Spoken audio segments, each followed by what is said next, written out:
Robert Pattinson being cast as Batman. Incredible that you had the guts to open up with a joke like that. And you nailed it. Like you've done it a million times. I was trying to find the balls to do it, but yeah, not easy. Yeah, that's a reach. I loved all the jokes. You had me. You didn't even have to finish. You didn't have to go any farther on the Amy Schumer thing. You had me at I look like Amy Schumer.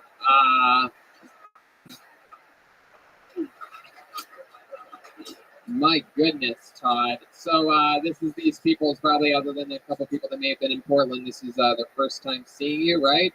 You are from Tacoma. Tacoma. Fuck yeah. Todd made the drive down to Portland a few days ago, and I mean, it was some fucking magical shit. That was amazing. Yeah. Is your life changed since then? 100%. My Really? wife's talking to me now. She's finding me attractive. Look at that. I love it. Was she at the show? She wasn't at that one, no. But you told her all about it. I told her all about it. Wow, that is so fucking cool. Do you need me to stand in front of the light for us? That's okay. Yeah, Yes, stand please, right there, please. just like that. You're Put right up. there. Heck yeah. This is the dark side of the moon and the bright side of the sun. I can't see you guys at all. Yeah. We're blinded. Perfect. Stay right there. I love it. So, Todd, we found out the other day that you've been a professional wrestler for 18 years. Yep. And you go by the name of the American Wet Dream. The American Wet Dream. Heck yeah. Yes. Stone Cold Creamery was taken. The Rock E-Road wasn't gonna do it. Your last wrestling match, that was when? 3 weeks ago. 3 weeks ago. And do you remember who you wrestled? This guy named Tectonic. Tectonic? Huh. Oh, you're the one that That's better. Tectonic. And did you win that match? Or you give him the push? Yeah. How did he beat you? Did the guys really lift you up? He gave me a body slam. Wow, that's some fucking Andre the Giant shit. If he was wide instead of tall, you are something else. For those of you listening to the podcast, he is basically a perfect circle. Actually, honestly, there was a time in my life where I weighed 504 pounds. Wow, you're so skinny back then. Oh yeah, got it. There he is. There she is. And I'm 5'10", so before I started losing some weight, which I have lost some weight, I thought about gaining 6 more pounds, so I could be 5'10" and 5'10". Wow, 5'10" and 5'10". Interesting. Yeah, I guess so. Todd, how much longer do you think you're gonna live? If you had to guess. What's your go-to food? 5, 10 years? What do you think?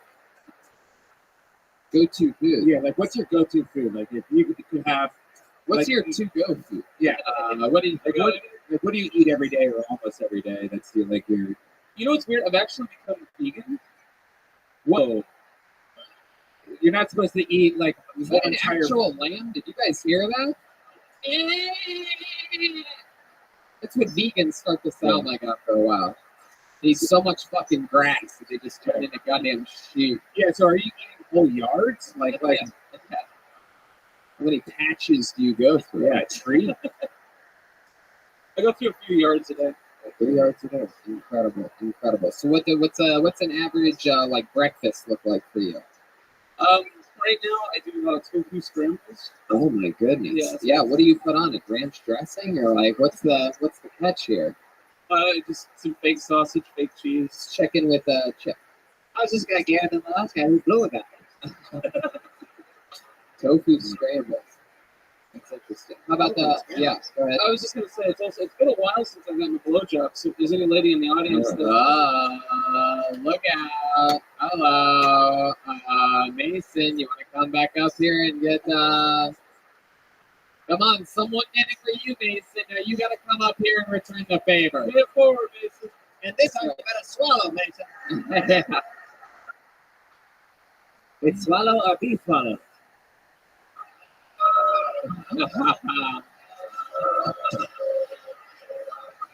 Fuck yeah. Suck his Moby Dick. My goodness. And you are married, correct, Todd? I am, yes. Remind us of what it is that your wife does for a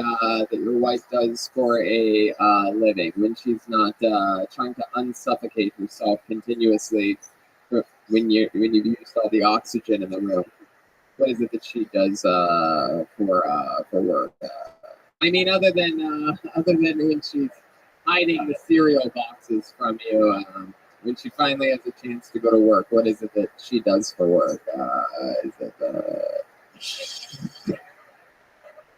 What does she do for work? Yeah, what does she do for work? When she's not adjusting your sleep apnea mask, like what does your wife do for work? I mean, there must be something that she does for work when she's not trying to untie your shoes and take them off of your feet. There must be something that she does when she's not, when she's not fixing the living room recliner. She must make some type of living. When she's not literally living in your shadow.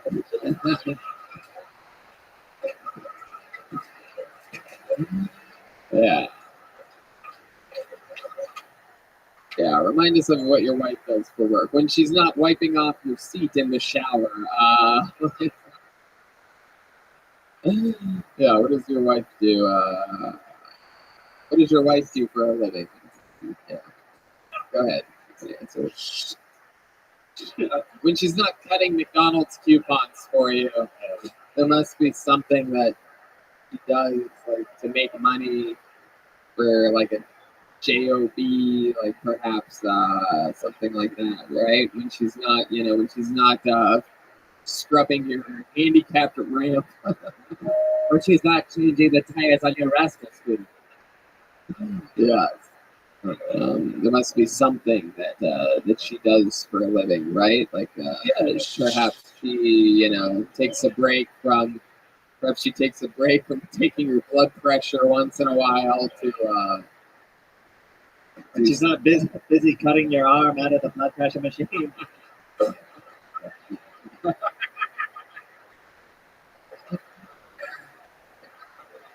Yeah, there must be something. So does she have a job?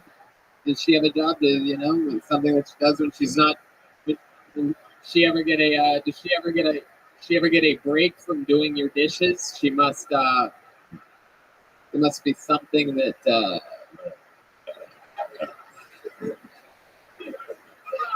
Yes. Yes. There must be something that positive of it. She's a personal trainer.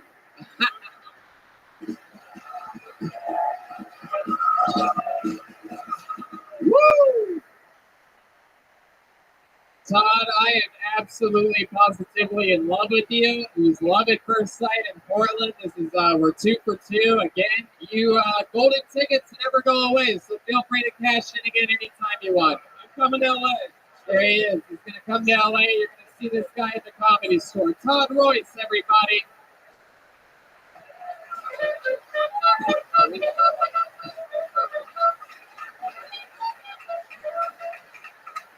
Man, we've hit our heart out. What do you guys think? Should we go to the bucket one more time? A quick one.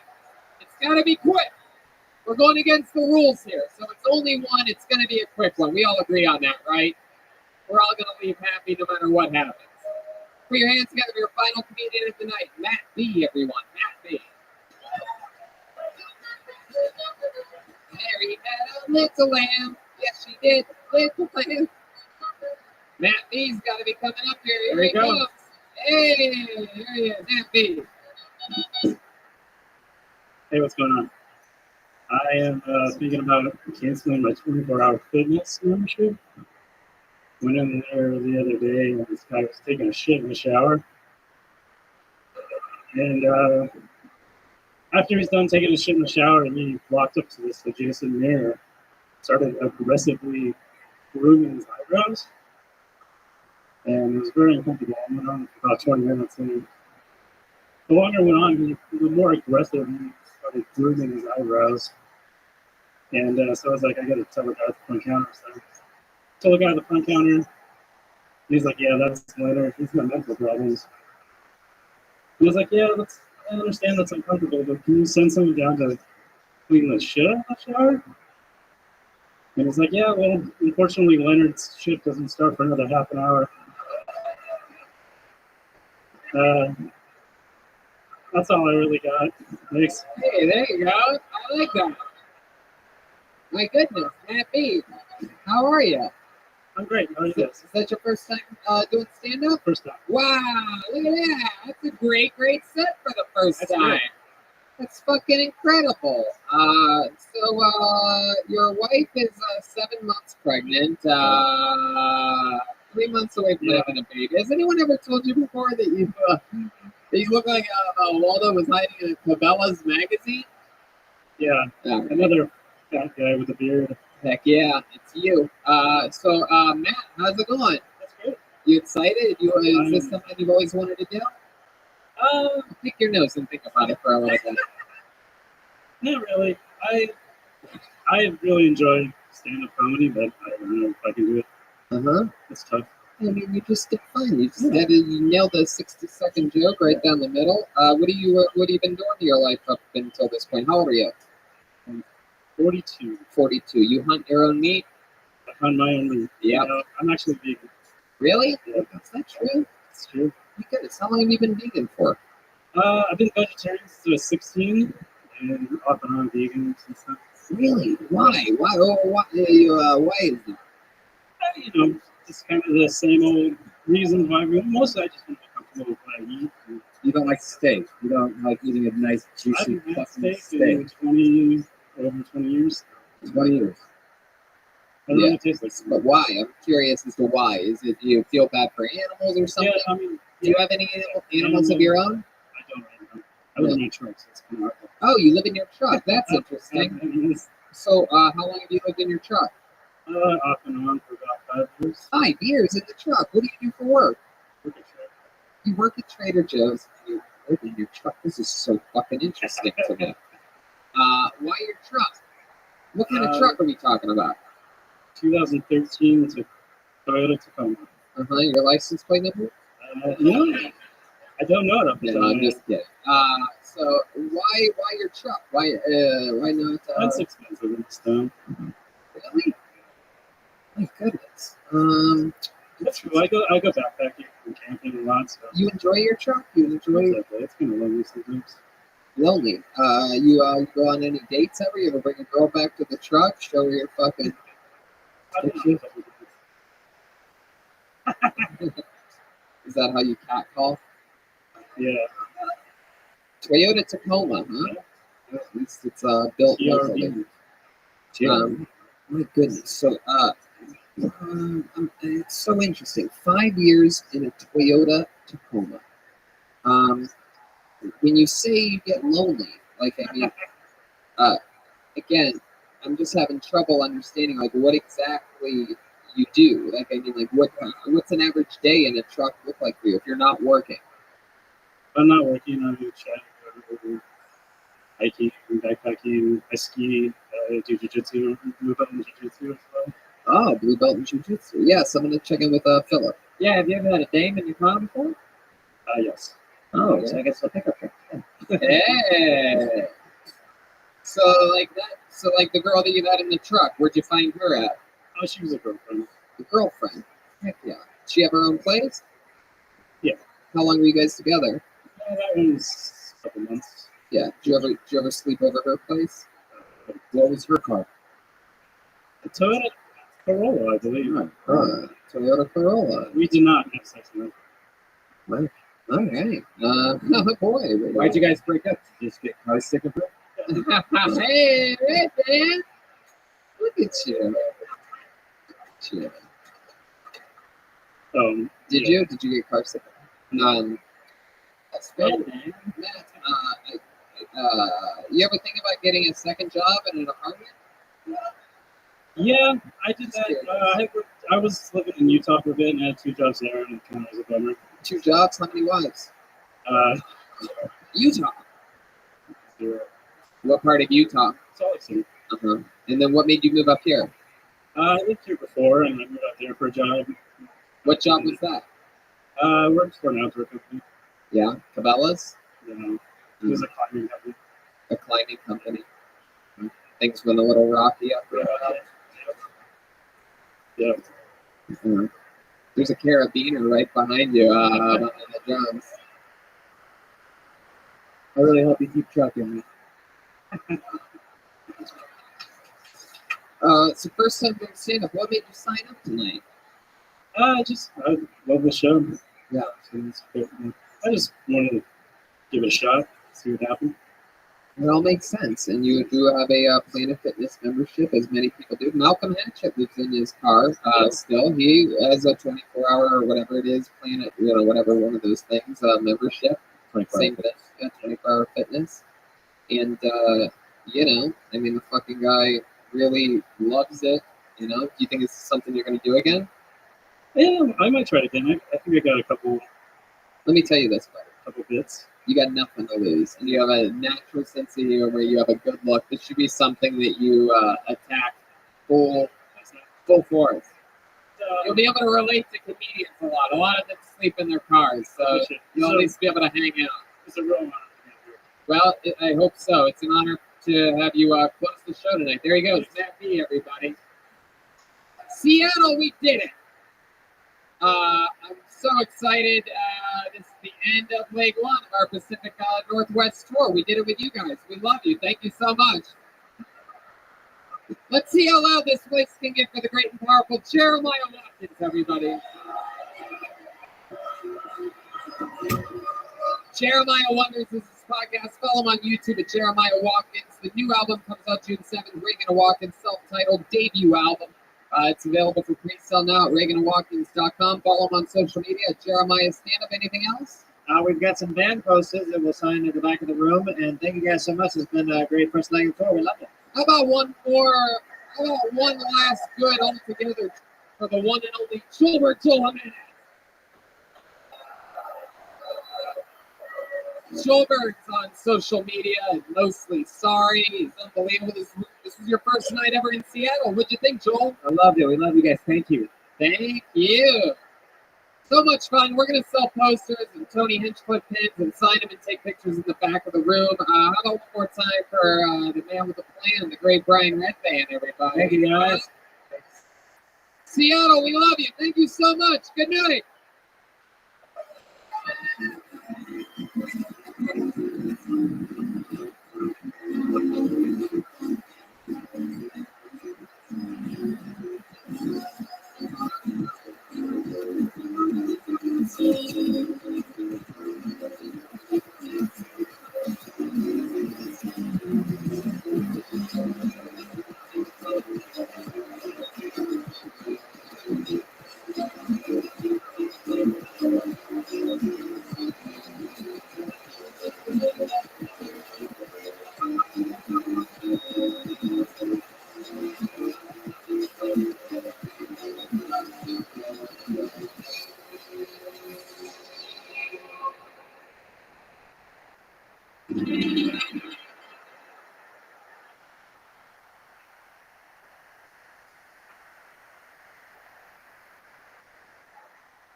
Hey, this is Rabbi coming to you live from Shop Suey, Seattle, Washington. We're a brand new episode of Kill Tony.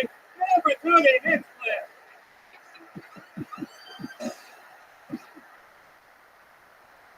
Seattle, we're here. Make some fucking noise. Good evening. Welcome. You're at the #1 live podcast in the world. It's Brian Redband, everybody. Hey, everybody. We are live here from Chop Suey. This is very exciting for the first ever Kill Tony from Seattle, Washington. How exciting is this? It's live at the Guinness. Got a tiny table, tiny stage. We're all cozy. You guys cozy out there too, huh? I'm excited about this episode. This is our final city on the first leg of our summer tour. We have had a busy fucking week. We've been all around the Pacific Northwest, and we're closing it out with you. 2 sold-out shows here in Seattle, Washington, before we go on to the fucking next one. It's incredible how busy we've been. So much fun, and it continues the first week in June. It goes on and on. We go to Lawrence, Kansas, Omaha, Nebraska, Des Moines, Iowa, Chicago, Illinois, Poughkeepsie, closes out to New York City. A bunch of other places too. Go to DeathSquad.tv, 20inchfoot.com. You can basically go to Google. Look up any Google those shows. But then the new Reagan and Watkins album comes out June 7th. That's very exciting. You could pre-order that now at ReaganandWatkins.com, a band that was born and bred right here on this show, right out of Kill Tony. Those guys met each other and started working with each other. Very exciting stuff. And yeah, we go guest list on these shows. There's a staircase right down the. Actually, no. You have to just a heads up if you get pulled out of anything, you have to go that way, and all the way that way. Yeah. So no matter where, do not climb on the front of the stage. You have to go that way, and a guy will show you how to get back here. Yeah. Anyway, we go guest list on these shows. However, we did just so happen to bring a band with us, everyone. It's very exciting stuff. We, you know them, you love them. They're the best damn band in the land. Every single episode, they commit to being different characters. I never know what they're going to be. They had a different dressing room tonight and started getting ready. And sometimes it's a return of some of their great characters that we all know and love. Sometimes it's a brand new character, like we saw referees this week, puppeteers in Vegas. Could be anything. Maybe they debut a new character here. Maybe it's the return of one of our favorites. You never know what they're going to be, what they're going to do. But they're my favorite thing in all of comedy. 2 of my funniest friends. Ladies and gentlemen, I present to you. You guys like bands here in Seattle? I think I've heard that before. Put your hands together for the best damn band in the land, the Kill Tony Band. Jeremiah Watkins and Joel Jimenez, everybody. Let's see what they are tonight. It's exciting. Whoa! What in the world? Oh my goodness. I don't think we've ever seen these characters before. But I have a feeling I might know what this is. Are you Southern Bells? Just from Southern Bells. Oh, wow. Seattle, you got a brand new debut of characters. We have Jeremiah who, oh, God. Oh, my God. That is wild. Is some kind of like hillbilly Khaleesi here, or, and then back here we have the Wicked Witch of Mexico, it appears. My goodness. Hello, band. What's your name, you beautiful woman? My name's Annabelle. Annabelle. And how about you? Were you Taco Bell?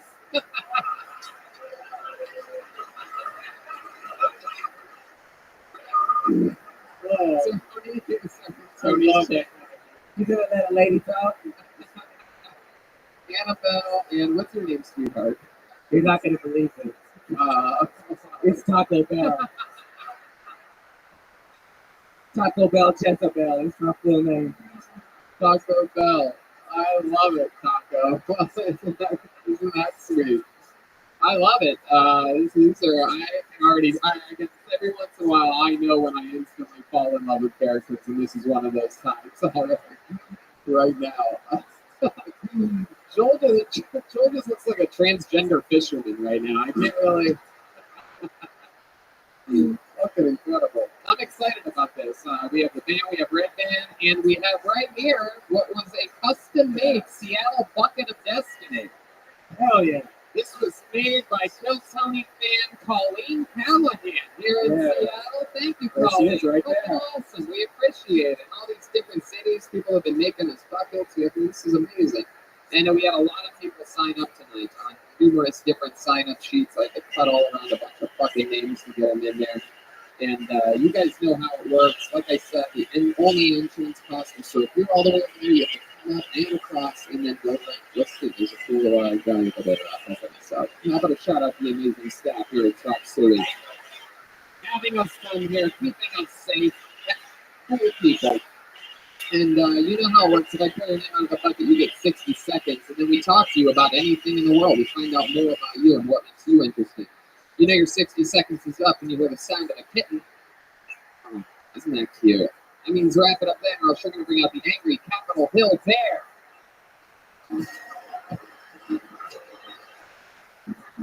AKA the Diesel Bar Bear. I was told that, oh, you guys do know that reference, huh? It's unbelievable. The Pony Bar Bear. the manager here actually told me that connected to us, this place, literally connected, is a bear bar. Did you guys know that? The place, literally, yes. The place literally connected here. It's just a bunch of dudes that look like you, Red Band, all talking to each other. All butt fucking. And by the way, this hit me a little bit ago. It's really crazy, but I have to say, before even the start of the show, this is very special to have two sold-out shows here. Not only because because we're here, but also because we're going up against probably the most watched television show of all time tonight, the Game of Thrones finale. So I just want to let you know how much we fucking appreciate you being here while this. Because it's basically fucking nerd Super Bowl out there, so. We just appreciate you being. Don't worry, I'll give you guys spoilers throughout the whole entire show. All right, let's fucking do this shit. You guys ready to start the show? It's the first ever Phil Tony, Seattle, Washington, with Southern Belle, Brian Redband. Fucking Seattle, people. Let's get this goddamn show started. We've had some crazy ones this week. Portland was out of fucking control. Vancouver was insane, and they both said, there's no way Seattle's going to be better than us. Can you believe that? These motherfuckers. Well, let's find out. Let's get it going with a good start here. Put your hands together for your first comedian. One word name, Travis, everybody. Wow, here he comes. Oh, yeah, right in the front row. Hey.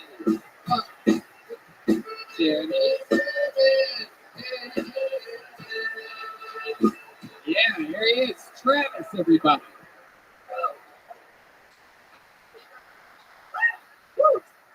I really hope this goes better next time. I teach kindergarten. I know I look like I shouldn't. I'm fielding crazy questions all day long. The other day, a group of kids came up to my desk, and they were all like, "Can you email God for us?" And I was like, "Ask your parents." That's usually my go-to, but sometimes they just don't buy into my bullshit. The other day, this teacher, Miss McKinney, was in my room, and picture Aphrodite from the show, but Caucasian. So she's meandering about. She's on her planning period, and this boy walks up to my desk. He's like, "David won't stop talking about how big Miss McKinney's butt is." And I'm like, "David, you gotta stop." And he just looks at me like, "Her butt is huge." And he walks over and he stands next to it.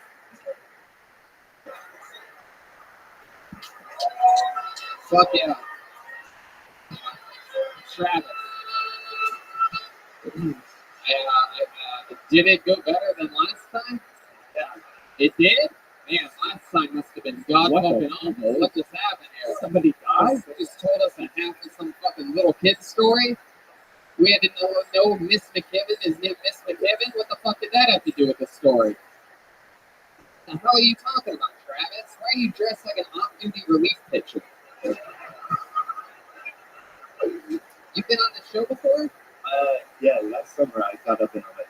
Oh, yeah. And geez, what the fuck happened there? Remind us of what happened. It was, I basically couldn't get any words out. I just went as fast as I could. And actually, before my set, I took a minute and I was standing here. And afterwards, you guys were like, "Were you praying?" But when I was walking up, my left arm started getting numb, and I started getting tunnel vision. And I started talking to my friend who's a nurse after, and he was like, "Yeah, I think you got a mild heart attack." Wow. Man, That's like 6 and a aspirin before you get up again. So it would have been probably a better set if you had a all-out heart attack. That probably we would have remembered you. I had no idea you've even been on this show show before. And I know that, I would have been like, oh, there's a guy with a fucking heart attack. How about Annabelle over there? What do you Yeah, got? you wanna mod how to practice track. It's not each. Ah, look at that. Yeah, I bet. I think she wants you to butter her breakfast. What would you do with Annabelle? What would be your first move with a beautiful woman like that? What's your go-to? Would you suck on her Adam's apple or what? What would you do there? I got it. Oh shit. She doesn't wear shoes either. Look at that. Look at those beautiful feet. You want to show them? Put those feet up in the camera. Wow. Travis, you like sucking on toes? All right. Size 19. What would be your go-to move? What's your first move with a woman like that? It's gotta be all class. Yeah. So what? You take her back to your schoolroom or something like that? What do you mean class? The fuck? All goes back to kids with you. Where are you teaching, by the way? Kindergarten? Is that what you said? Really? I'll teach you in lesson too. How long have you been teaching From kindergarten? the Lord, the book of the Bible. That's how I teach you. Just get right with the Lord. This is my first year. It's your first time teaching kindergarten, so you're just as fucking new as they are. Yeah. You're all just like, hey, fuck you, Mr. fucking Travis.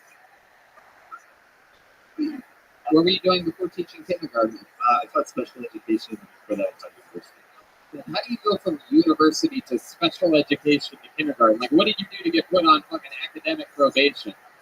Where you're like, you're not really cut out for university. We're going to send you down to those ones. Can you please stop moving? You're making me nervous. Yeah. She's asking me. Did you teach them, or did special education teach you? Yeah. So what? How long did you work with special ed? I did special ed last year and for like a half year before that. Yeah, I believe So about a year. What were you doing with them exactly? How do you teach special ed? Like, what the fuck do you do? Don't drool, Tom. It's like a lot of teaching people how to calm down, or like it's they have too much energy. You need to calm down. What the fuck? Like, why are you doing that? Just Stand stand. still. Can I try something? Breathe. Yes, Annabelle. Oh shit. Oh my goodness. What's happening here? Whoa. Oh, a little southern comfort for you there. Look at that. Hell yeah. I'll make you ride as rain and hard as Roberts. Oh my goodness. Look at that. Have you ever been touched like that from a woman that looks like Thor?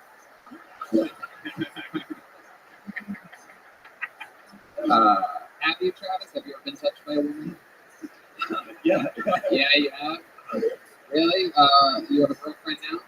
No. Not Yeah. What's up? How long you been single for?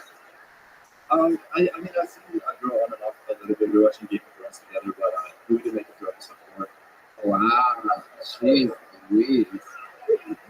My goodness. What happened? How did things go wrong? I tried. You do. So what happened? I got divorced last year, March. So I've been like not really dating. Wow. How long were you married for? Almost 2 years. Yeah. So what happened there? She promised when we first got married that she wouldn't try to make me move back to Korea with her, and then she was like, "We have to move back to Korea." Oh my God. She's 100% Korean? 100%. And she wasn't, man, even she does takeout, huh? She wanted to take you to go. You come back to Korea with me. I can't stay with you here. All you do is wobble back and forth in kitchen floor. You never stay still. I can't stand it anymore. You're like the worst vibrator ever. But actually, yeah, in Korea, it's considered bad luck if you can't stop moving. Yeah. Yeah.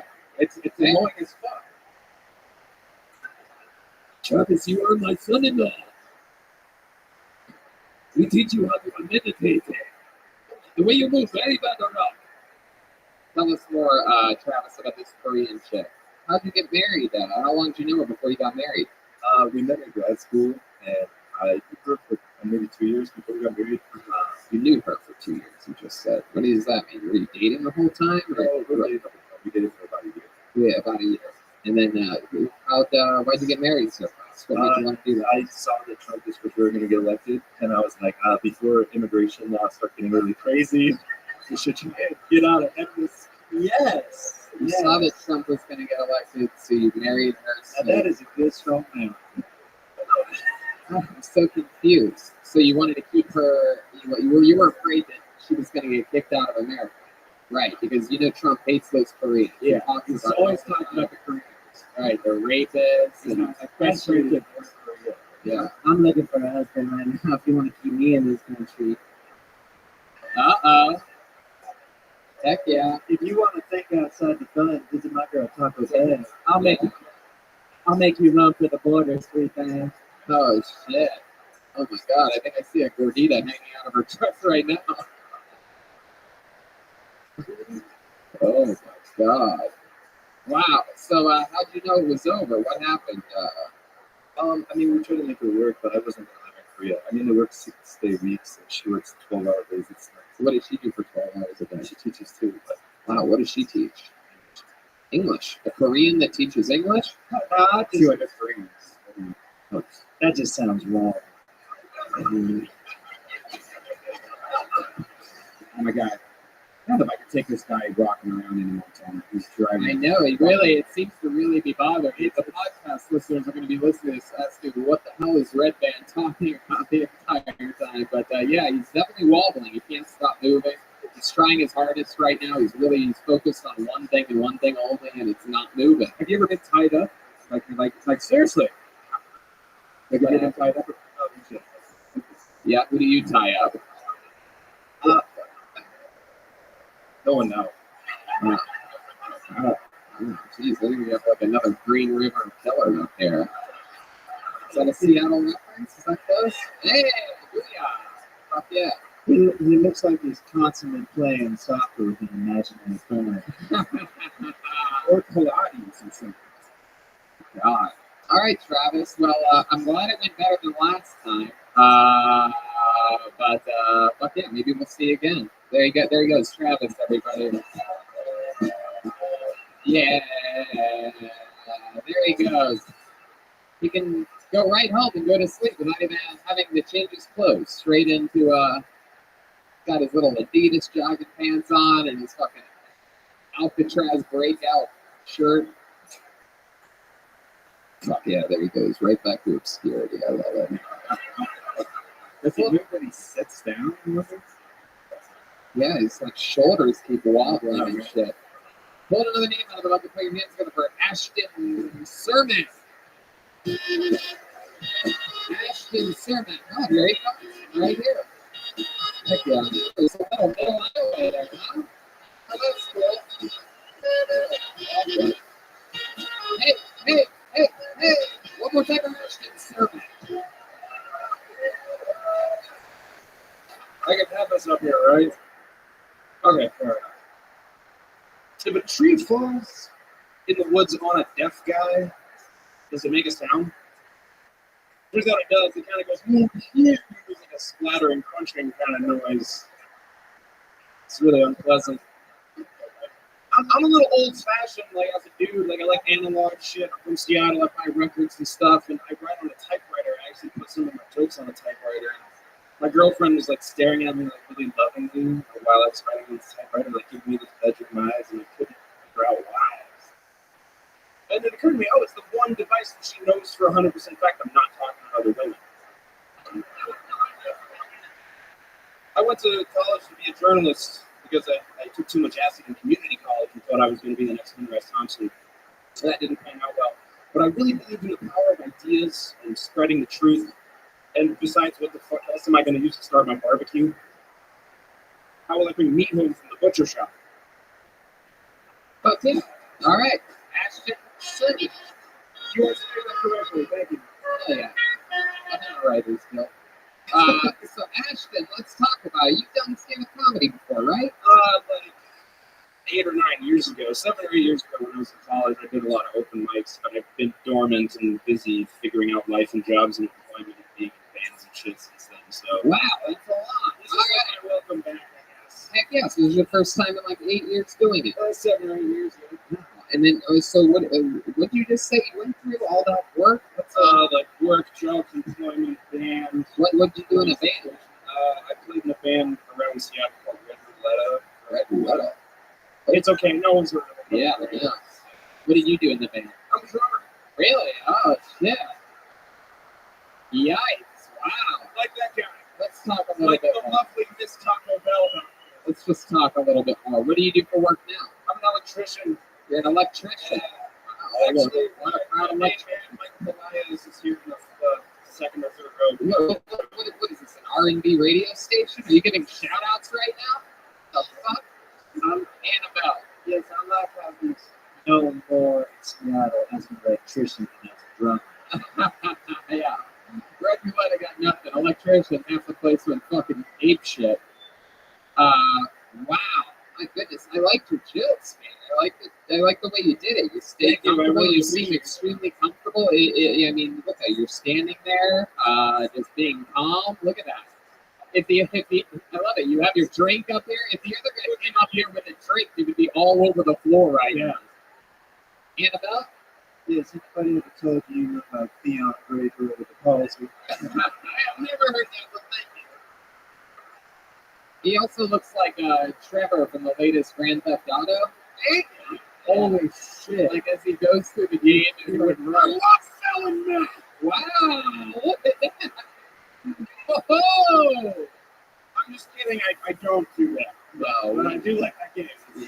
yeah, you're in. Nerd. I have no idea what you nerds are talking about. You don't have a PS4? I have a do you? PS4. I have a typewriter station. Wow, where I is guess I just started. any chance either one of you Southern Bells is from Alabama? I want to know your thoughts on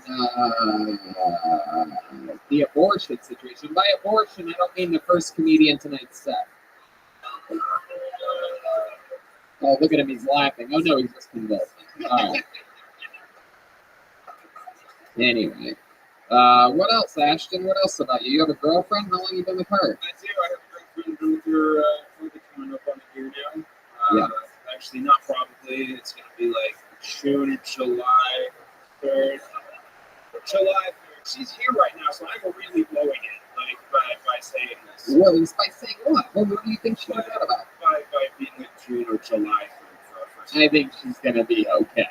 Sure. I mean, I know you Seattle people can get a little emotional, but I think she's going to be just fine. She'll toughen up. And how long has it been? June, July, but for how long? For about a year. Oh, okay. Where'd you guys meet? We met like 8 or 9 or 10 years ago at Folk Life, which is like a kind of hippie fest type thing here in Seattle. Absolutely. We met back like A hippie thing here in Seattle? I know this is a radical idea to you, but it doesn't have to. Wow. Yeah. Monday through Sunday? Is that what the fuck they're talking about? No, just weeknights after 7. Oh, yeah. So, what do people wear more flannel on those days? They bust out the rainbow shit. So, it's been years since you've done stand-up, and I find you to be so calm and interesting. You had a fun set tonight. What do you say we have a little Mexican drum on, huh? This is the first, Joel goes backstage until I bring him back out. This is the first Mexican drum up on the Pacific Northwest entire tour. We haven't had one. I feel like it's been weeks since our last Mexican drum up. Yeah. If you guys don't know, maybe it's your first time seeing or being at a Kiltony, but here's how it works. This is a part of the show where someone with experience in drumming takes on the drummer, Joel Jimenez, in a competition. It's isolated drum solos for as long as they want to go and any way they want to do it. But and if they win, if our friend Ashton Cermak here wins, by the way, he becomes the new drummer of Kiltony. That means he plays drums on the second show tonight, tomorrow night at the Comedy Store with guest Doug Benson. He's the full-time drummer. And Joel has to fuck his girlfriend. He has to stay here in Seattle and fuck his girlfriend. Let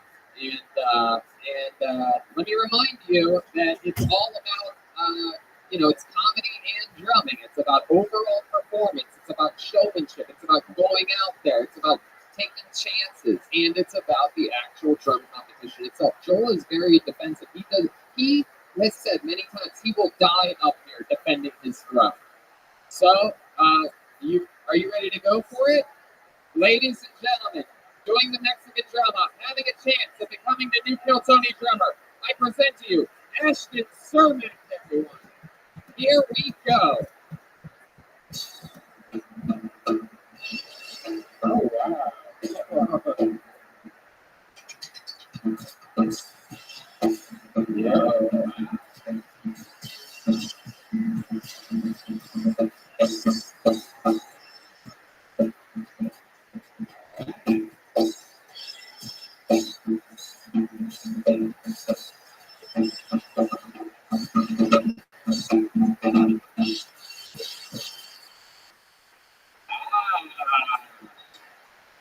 There's his performance, Ashton Sermon. All right, Ashton, come back up here and stand next to that stool. There you go. Stand right between the stool and that bar symbol. Oh, there, a little bit more that way, right there. A little bit that way. Yep, right there. And now, ladies and gentlemen, I present to you, defending his drum, undefeated all time in Mexican drama, the drummer of the Piltoni band, the one and only Joel Jimenez.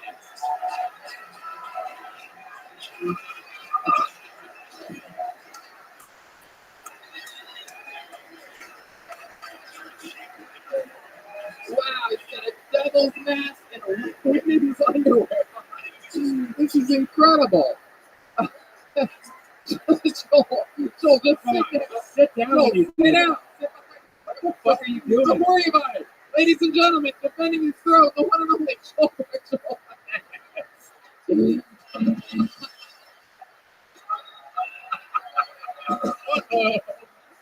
I turned my snare off. I was trying to sabotage. Oh, I turned off his snare. Wow. For those of you listening to the podcast, Joelbert's Space Needle is sticking out right now.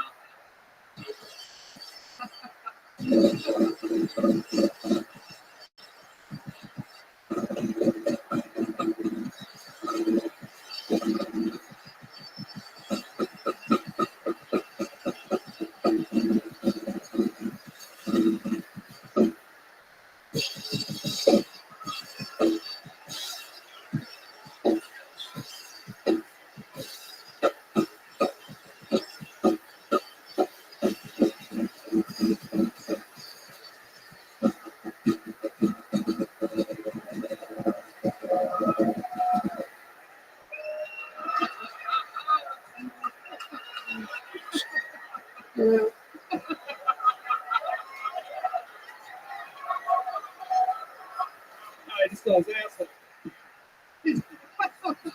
Wow! Holy shit!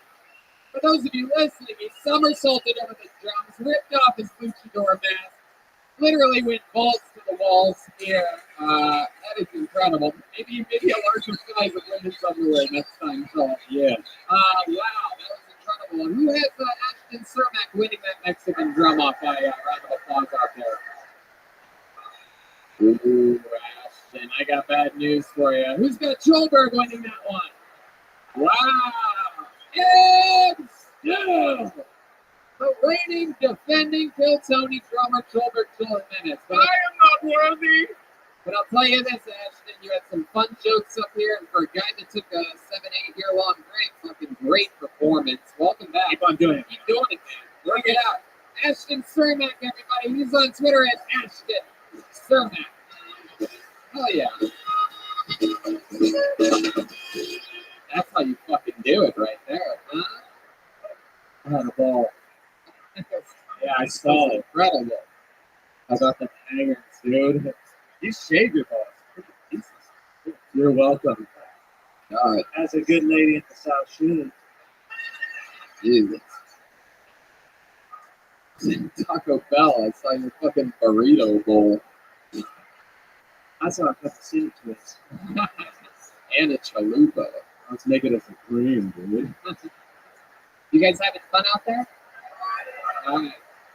I pulled another name out of the bucket. Very good handwriting on this. I appreciate great handwriting. Put your hands together for Jerry Wheeler, everyone. Here we go. Hey.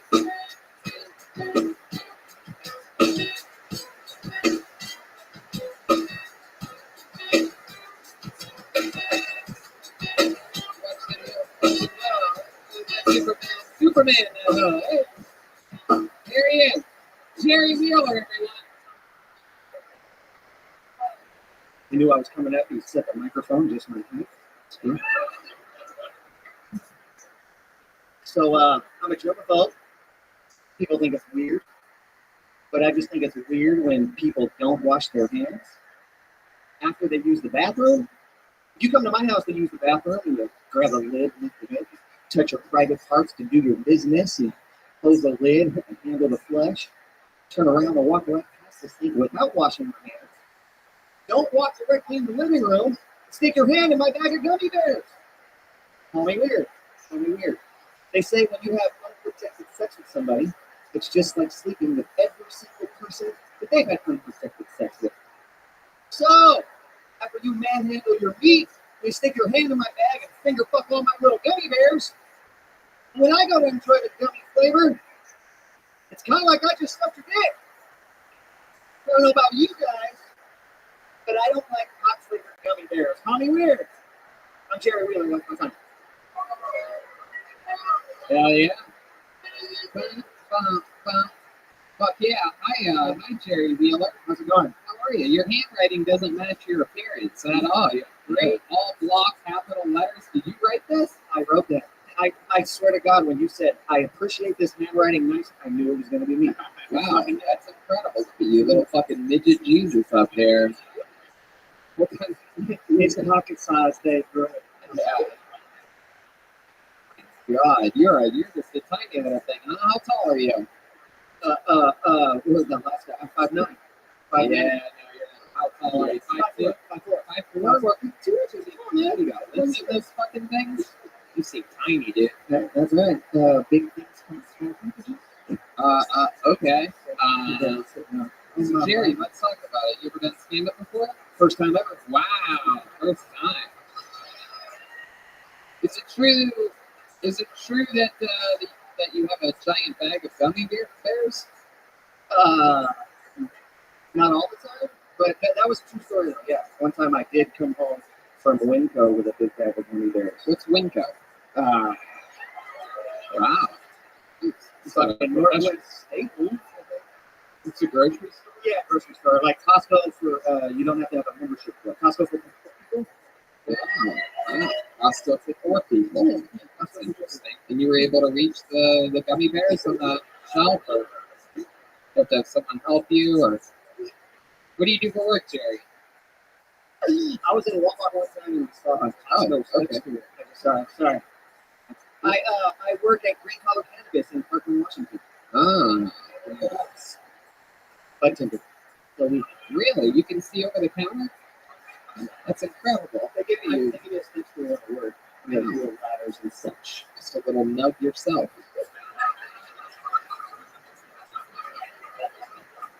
My goodness. So what's your specialty? You sell people directly pot? Self-pot, yeah, self-pot. It's not like in California where they have jars and you weigh it out and stuff. It comes prepackaged like it's from Winco, and you can pack it at the store. You just Interesting you sell pot. You look more like you grow it. Do you do both? No, never. I know about growing it. Honey, he stopped growing years ago.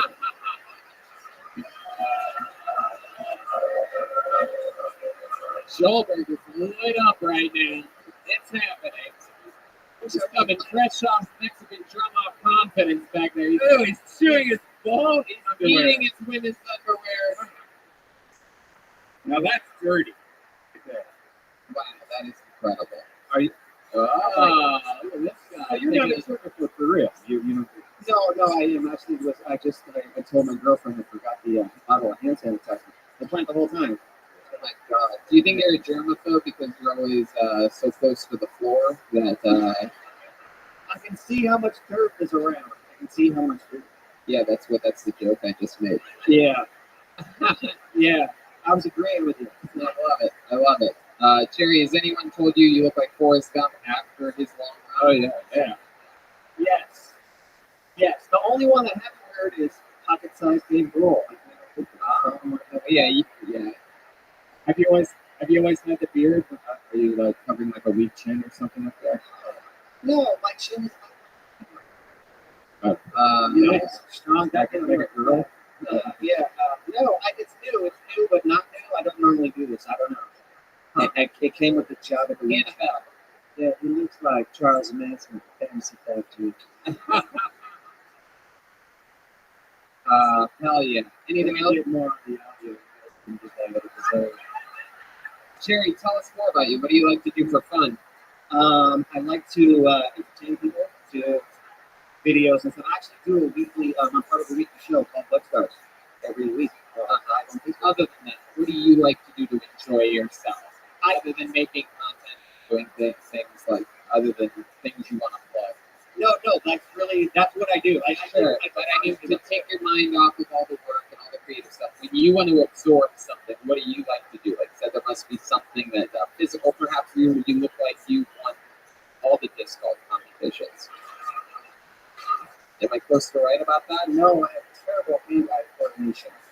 I'm not good at sports, obviously, because my height, but also I have bad hand-eye coordination. So I'm clumsy. I was clumsy my whole life, so I don't know. Is there something that you like to do that takes you to a peaceful place in your mind, something to relax yourself? Other than just watching Game of Thrones. No, seriously, the only time like when I'm just comfortable is doing content. Just creating content, being in front of people. Yeah, you sound like one of the promoters of the Fire Festival right now. Not really fire. That's All just I like to do is create content, make content. We have a lot of investors already. If you want to give just a couple $1 million, we could double that in no time at all whatsoever. I just like making content. And we already have rules signed on. We have a contract with Puff Daddy. I mean, it's a no-brainer. Your return is huge. Jerry Wheeler. music, weed. Unicycling? You ever unicycle before? You look like you make a hilarious unicycler. What kind of car do you drive? Bad hand-eye coordination, so no unicycle, suspended license. Oh, I was gonna say. I was gonna interrupt you. I was gonna say I can only picture you on a bicycle. Am I correct? No, my bicycle got stolen. Fucking Parkland, fucking tweaker stole my bicycle. My goodness. But speeding tickets. That's why my license is suspended. How many did you have? 2. Wow, that's crazy because you should be able to control it because you're so close to the gas and brake pedals that you think you'd have more control over it. Like, tall guy at least maybe like loses focus of his foot or something like that. Like the NFL, I'm sure a little bit lankier of a lady down there with those giant feet. Like them, I understand, but you got these little piggy legs over here. You got little fucking like doll feet. 7.5. Really? 7.5. I've had bigger venture cycles. All right, Jerry. It was it's fun to have you on. Congratulations on your first time ever. Thank you. Keep having fun, buddy. Jerry Wheeler. He just likes making content, people. Tacoma Hip Hop on Instagram. Hip Hop, okay. Very good. Wow, I almost stuck my hand out of the Yeah, that was crazy. Jack Daniels to the stage. Yeah. Can somebody make me a Jack Daniels and Alpha Brain, please? It sounds like a Brody Stevens joke. Shout out to Seattle for being one of the great places where our old late friend Brody Stevens lived for many years. At a local show, Brody and Tana. That's right, motherfuckers. Pull another name out of the bucket. Put your hands together for Austin Dobbins, everyone. Here we go, Austin Dobbins. Hey, wish you. How are you? What that is? Here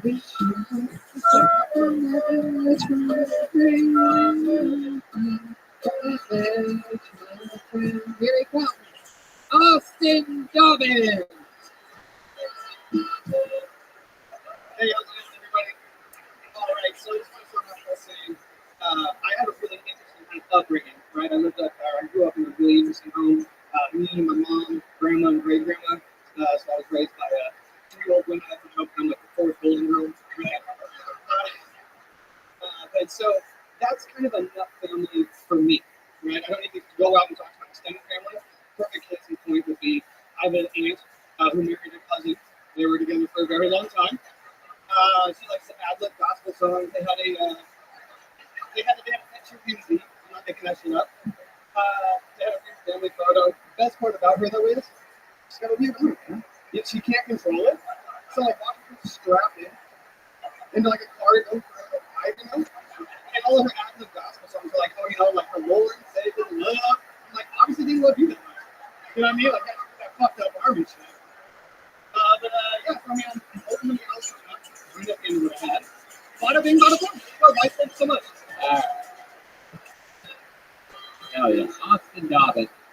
So, there was a lot of other information there, but I think the meat and potatoes was you have an aunt that believes in God, and she's got a wonky arm, super wonky arm. That's the main frame of that joke, right?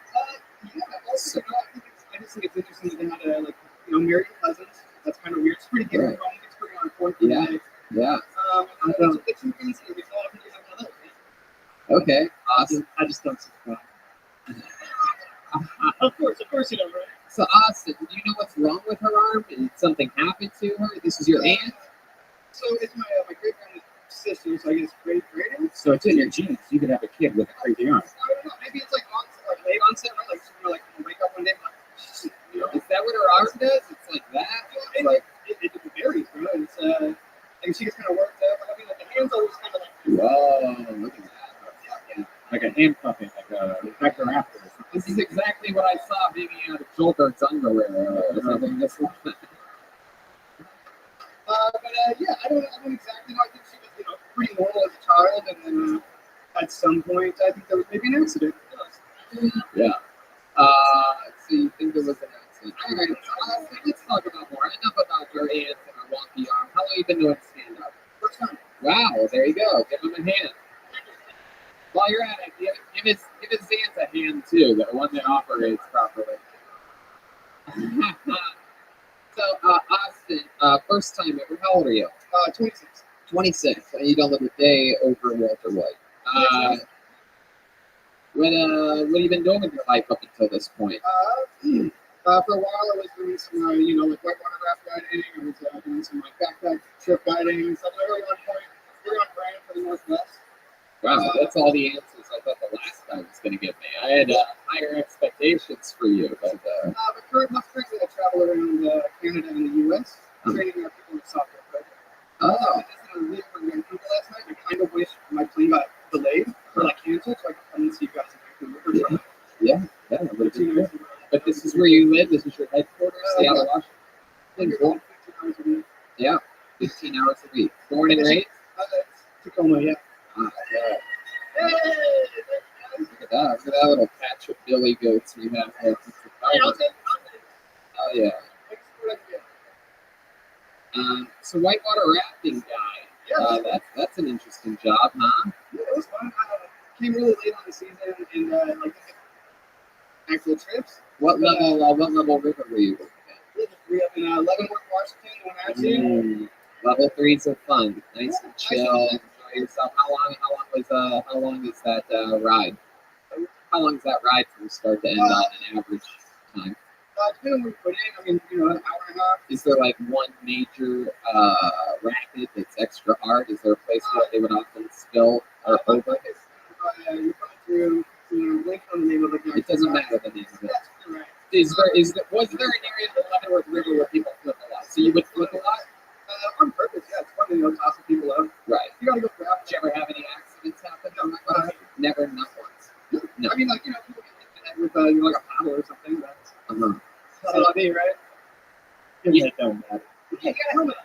You ever take your aunt whitewater rafting? I think she'd be good at it with the whole fuck. Yeah. You'd have to go put her on the right side of that boat. Just fucking, yeah, you're killing it. Keep going. Well, you'd have to keep switching your side.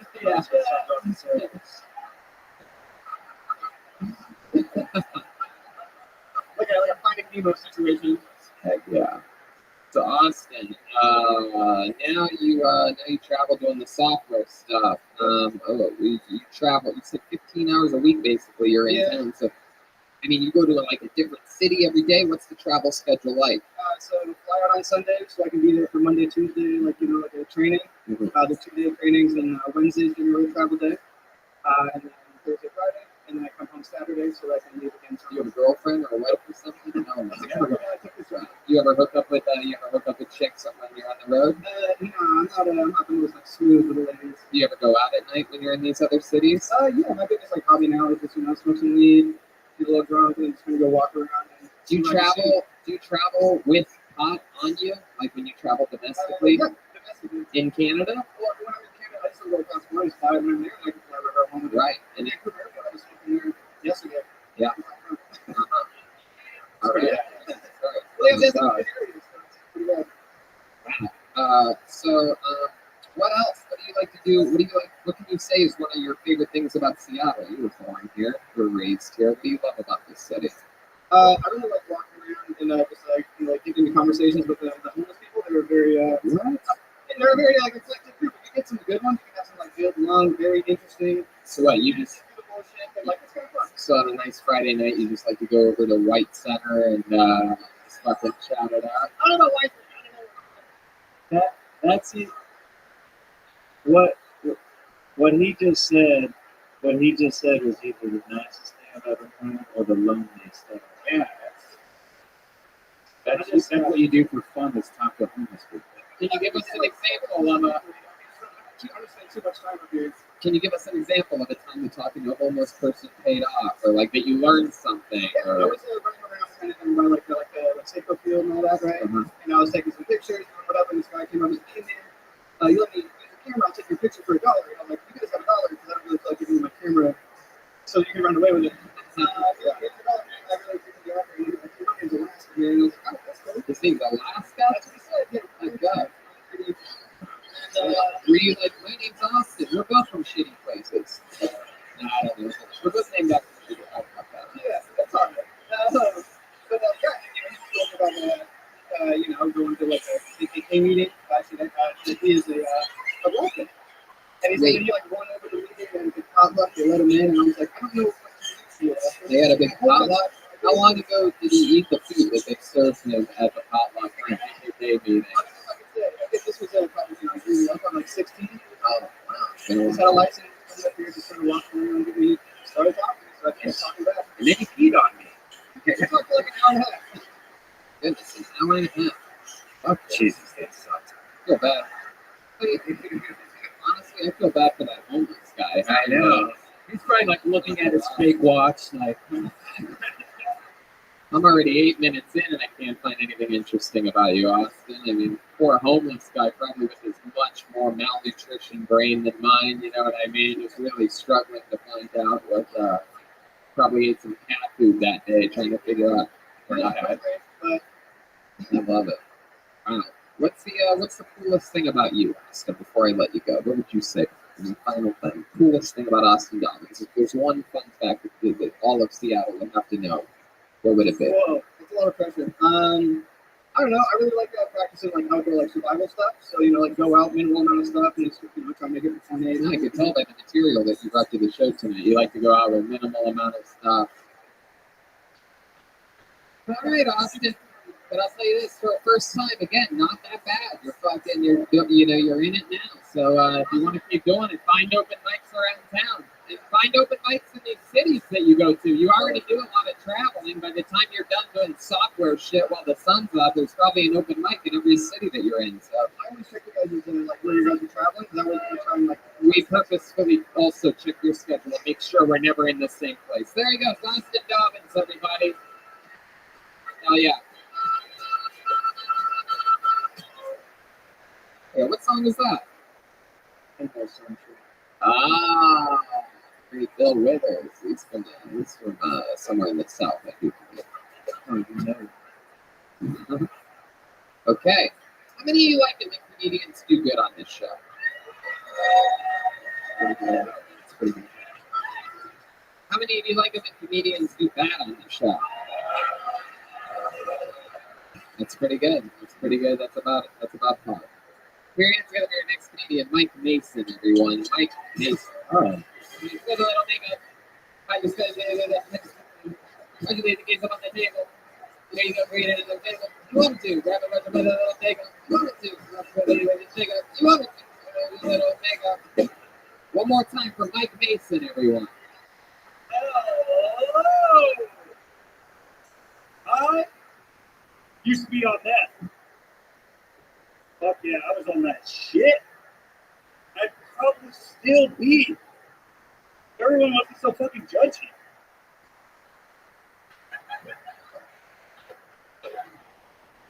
Now, I haven't smoked a rock or touched a needle in almost 10 years. But do not fucking clap for that. I did pop an Adderall to make it through Endgame. It's good. Actually, it was easy quitting. You know, I had help. I found God.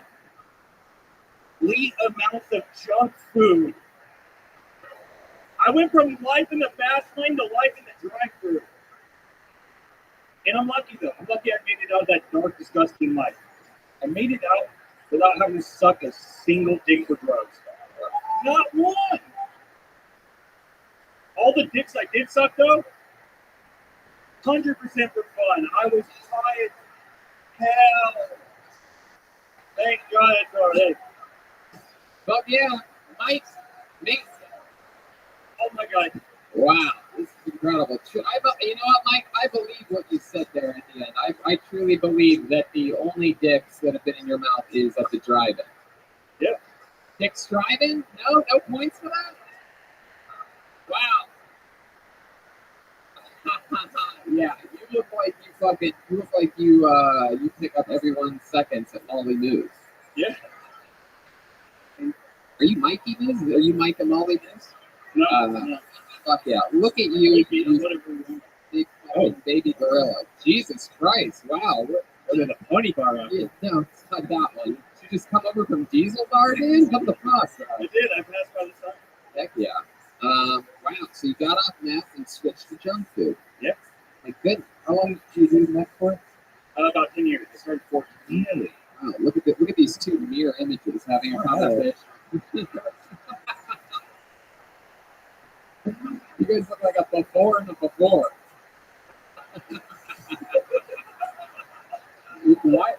What attracted you to meth, though? I mean, what did it make you feel? How did this skater kid and all the other kids were doing it? So You used to what, skateboard? yeah. Oh my God! Have you tried skateboarding since fucking up your center of I gravity? look like I do cardio. Oh my God.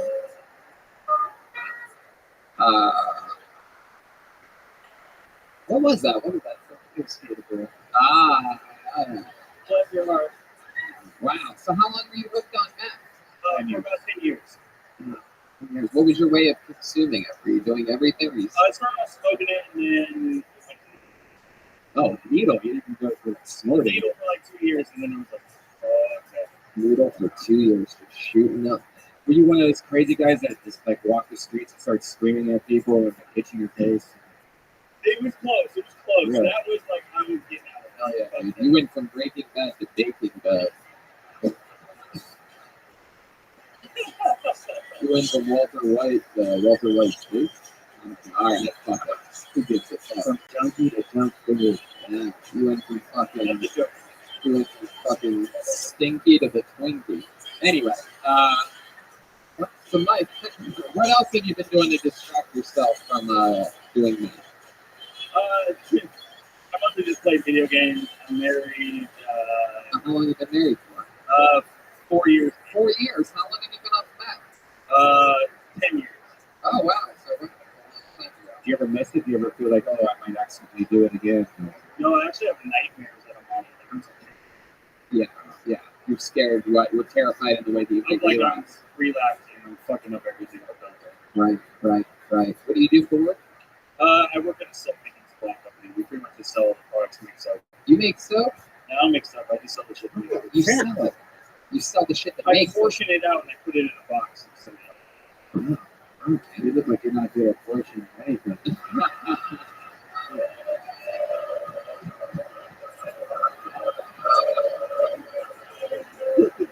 Incredible. Taco Bell, you have some midriff showing. Oh, your shirt down. Wow, yeah, look at those brown nipples. Look at those fucking quesadillas sticking out of there. These big purples. Wow, Mike. What does your wife do? She works at like licensing, insurance. I don't know. I've been with her for 8 years. I still don't know what she does. Jeez, wow. What do you know about your wife? What can you say about her? She's fun. She sleeps next to me sometimes. Sometimes. You sure you Wait a guys are second. married? Yeah. Are you taking out the cake? No, hello. There she is, huh? Yeah. Oh, fuck yeah. What are your guys' sleep numbers? I think I'm a 7 or 14. 14. All right. Well, Mike, you said this is your first time doing stand-up, or you've been doing it, or what is it? It was a year in January, but I haven't done it since. A year in January. What happened? Why'd you stop doing it? I went to the 6 a.m. shift, and like 7 o'clock shows are still so hard to hit. A 6 a.m. shift. So making sense. Interesting. Soap making supplies. Do you use a lot of the soap that you use, the soap that you make? I try not to. It's like that. No, it's like that super like hippie stuff. Like you feel oily afterwards. Like Yeah. It's like what's that shit called?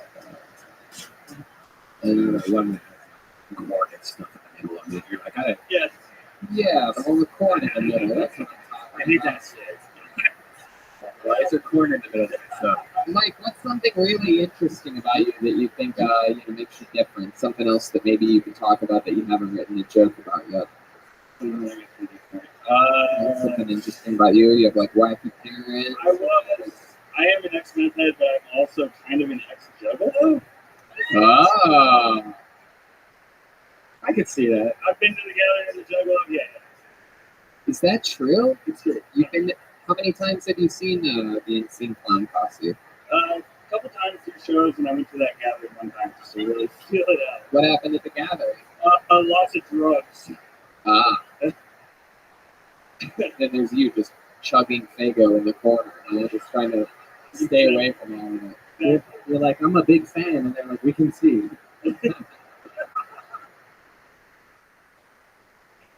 Did you have any of the Insane Clown pizza when you were there?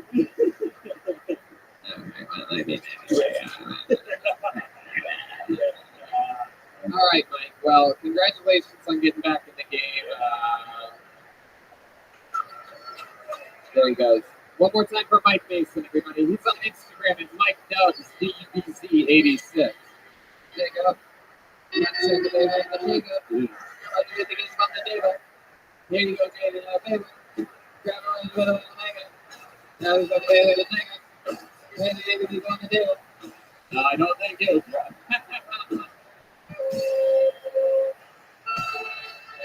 Self-righteous is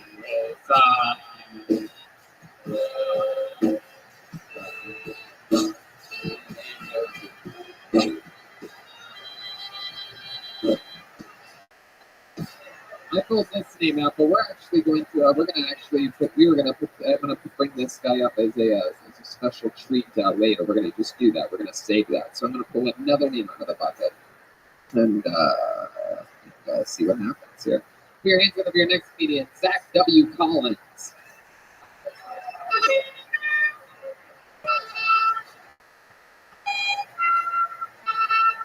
What song is that? You don't even know what song it is.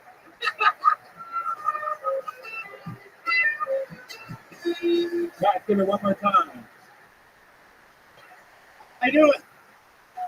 So, a few years ago, I broke neck. Had a really bad fall. I woke up in the hospital. I was a little woozy, and the nurse told me that I had a cervical fracture. I told her that was impossible because I was a boy, and she insisted it was true. So, I know we're in Seattle. You guys like pot? Weed? It's been legal for a while now. I call it the devil's lettuce. I can't handle that shit. Last time I smoked weed, I got like super paranoid. I got really peer pressured into it. I got really paranoid. I got like super self-conscious. I thought I was laughing like a donkey every time, you know. And I couldn't look nobody in the face. Like the whole rest of the night, I could barely look everybody in the face. It was awful. Oh, there it is. Thanks. Fuck yeah, Zach Collins. Heck yeah. How are you, buddy? I'm trying to stand still. Okay, very good. You're doing good so far. Did you really break your neck? Yes. How'd you break your neck? In jail. Wow. All right. Looks like we have a fucking decent interview ahead of us for a change. Let's fucking get to talking. All I had to do was pee real quick to change the momentum of these interviews. That strong of a blowjob? Like, what happened? Yo, break your neck, bitch! Break your neck up on this shit! Motherfucking quadruple. Anyway,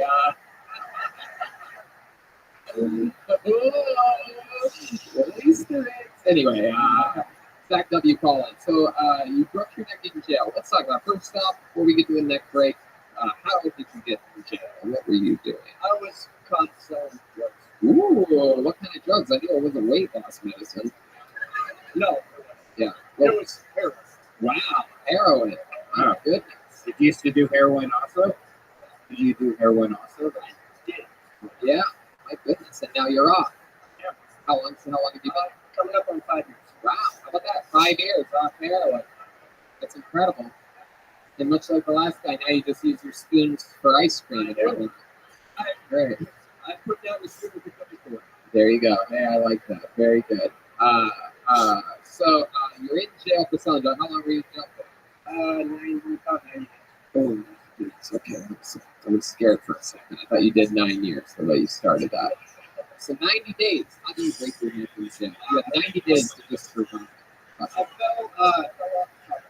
You fell off the top. That's like that is like the most childish. That is the most childish way to break your neck in prison. Like it's like I was expecting something so epic. You're like, oh, I didn't put the phone. I fell off to the phone. I accidentally slipped in the shower.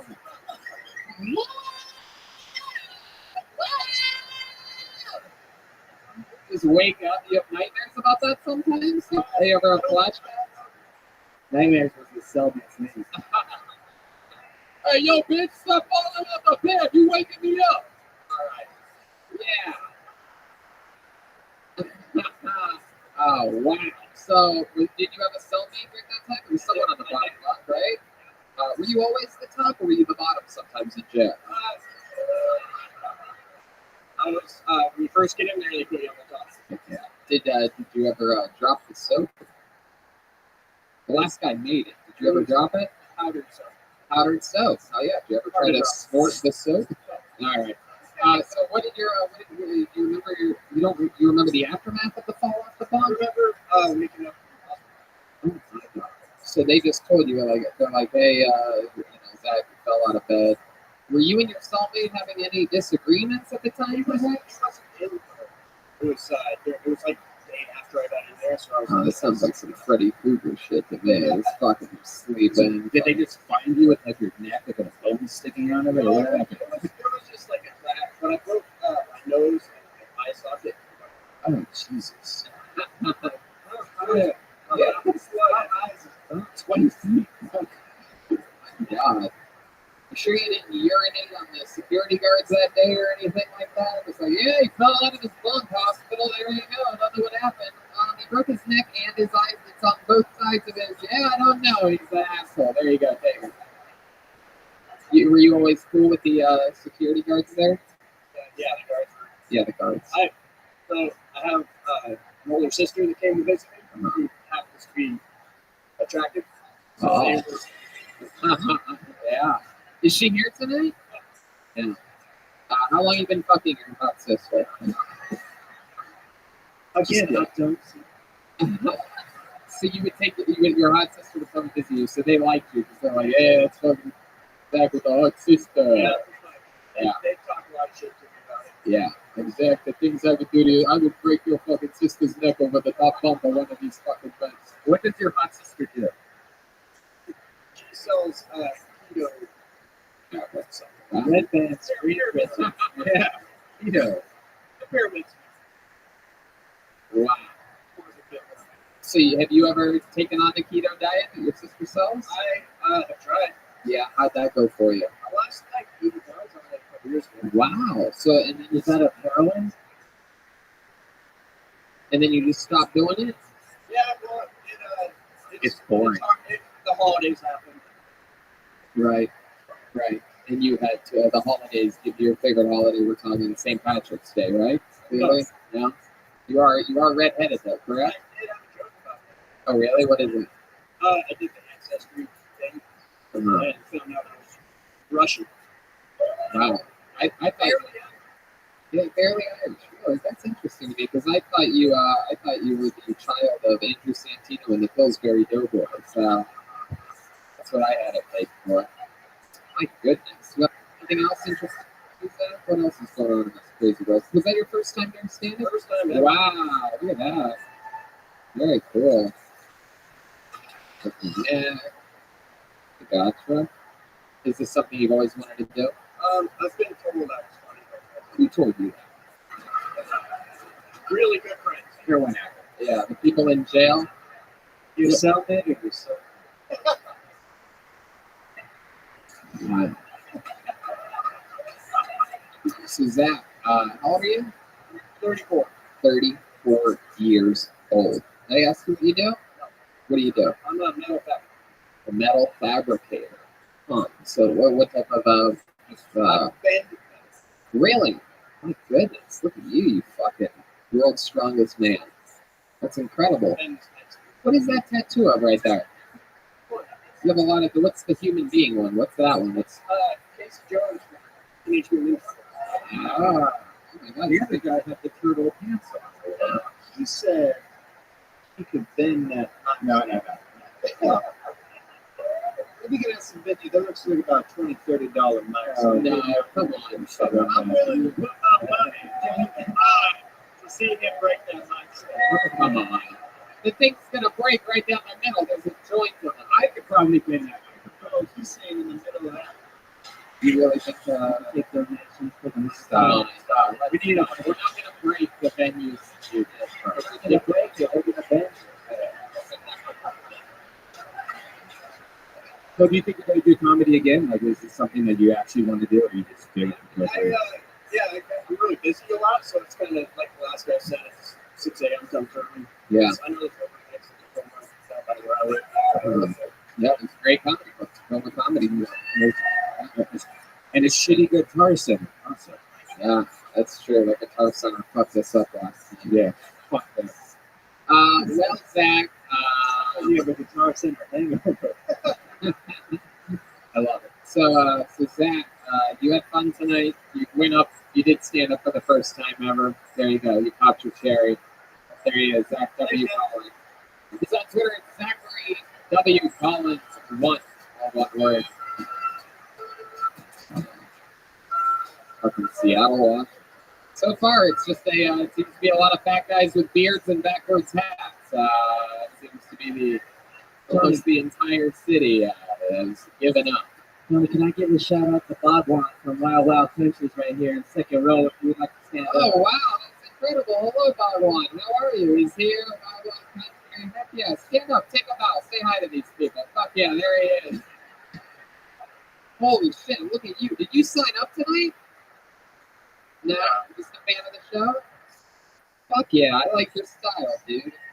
Put your hands on your next comedian, Jeffrey Hennings, everyone. Jeffrey Hennings. Where's Jeffrey at? Is he coming? Is that Jeffrey there? Oh, there he goes. All right. Somebody just took his string. How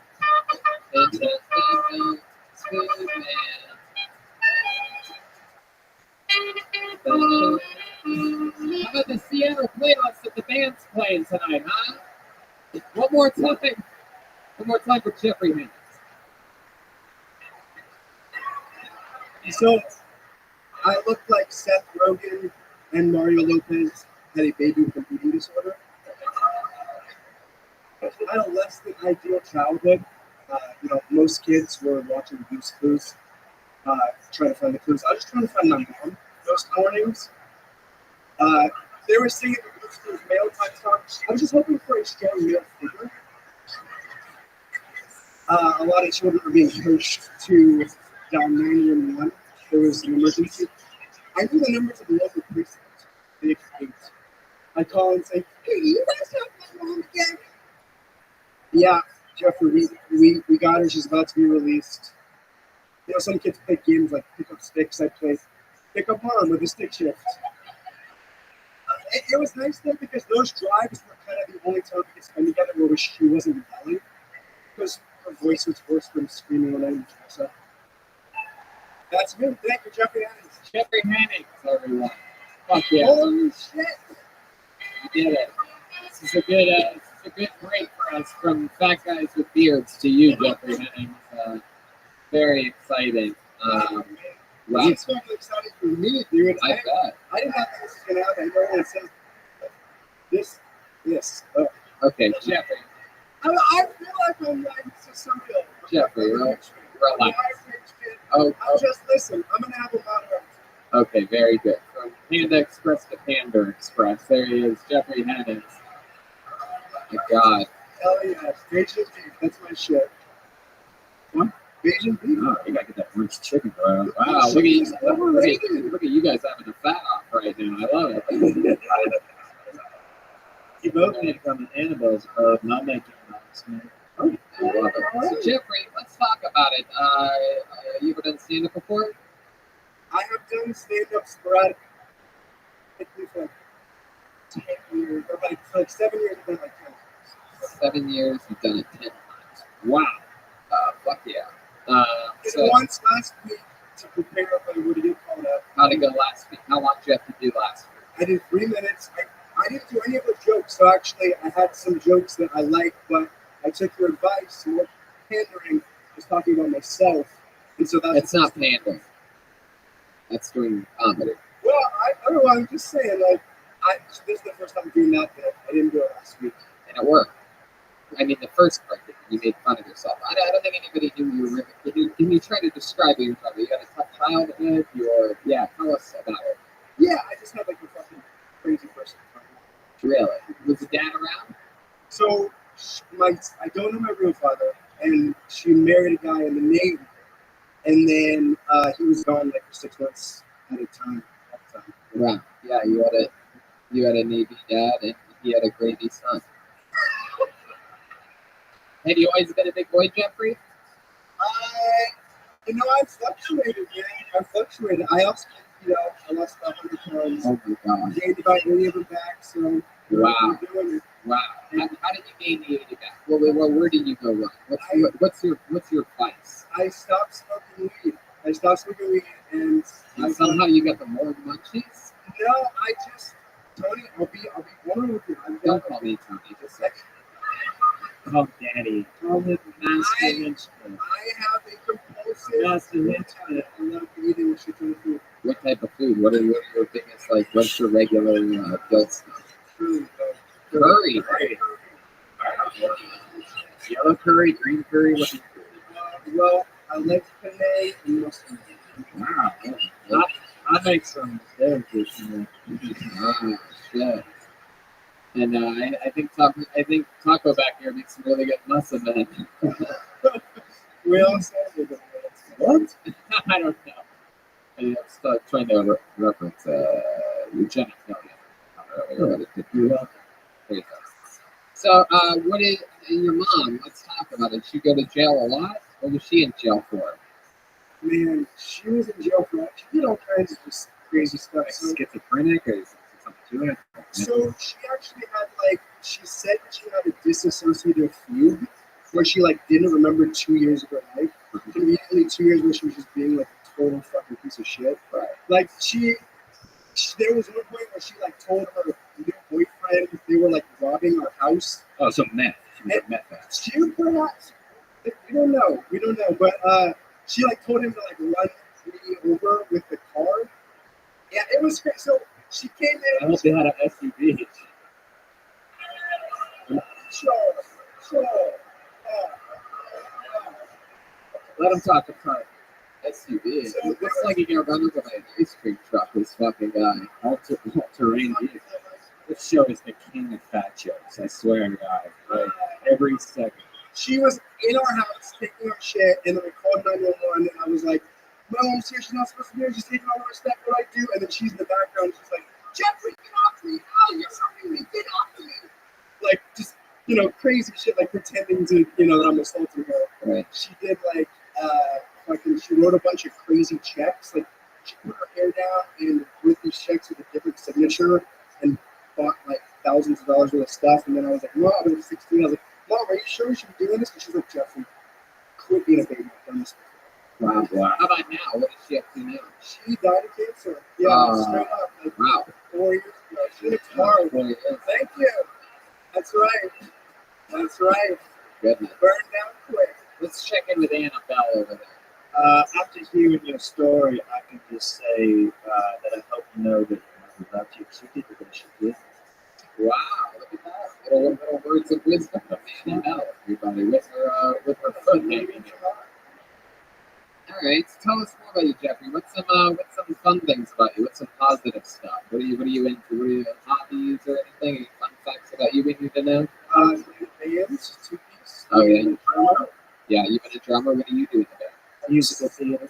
I sing, Okay. play guitar, do a little bit of, Can you give us a little example of what your singing sounds like? You just go right into it, sing us a little something, belt it out for us so we can hear you nice and clear. And I can hardly take it. So frustrated. Never try, never fail. Safe, grow up, corrupt ambition. Shut up your first condition. Think there's always time for more shot. Wow. Thank you. Yeah. Let's check in with. There you go. Let's check in with Annabelle over there. Shut the fuck up, Jeffrey. Annabelle. Yeah, I was just curious if you did the vocals for the Landis commercial Crossfire. Don't get caught in the crossfire. Listen, I've had a few. I don't drink very much. The lights. You've had a few. What did you drink? I drink a couple ciders and a tequila pineapple. But this is my first time drinking in like a while. I took like. And you really do have that Seth Rogen. Dog, it really does. It's that mouth. You have something with your eye. I noticed you twitch your eye, your left eye. I do that. Yeah. In fact, I recorded last week and I twitched my eye. Do you know what it's from? It's just like a tick. I don't know. I just like. It just happens. Wow. It's from having a fucked up life, Jeffrey. That's what that is. That's all that is. It's your mom's fault. Now, can you It's your dead mother's fault. now can you control the tick? I can do. I can. So it's like. Oh my God, Jesus Christ! Oh my God, what are you, the three-eyed raven? And I can actually do that. Wow, there you go. Anything I'm doing you can do, she can do better. Yeah. All right, Jeffrey. Well, congratulations on getting up here. You're a big, adorable baby. Go over to get back over to the diesel bar and go have some fun. There he goes, Jeffrey Hennings, everybody.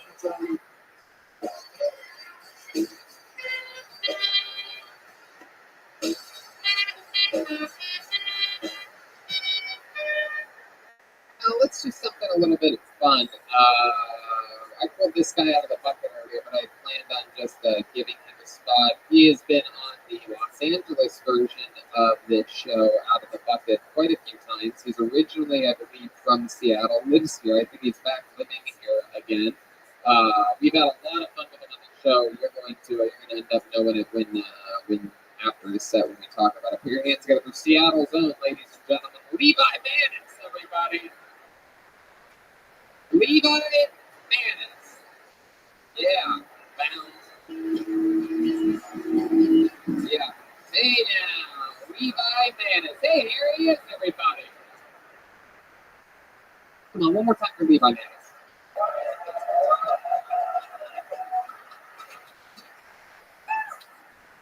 I went to Walmart.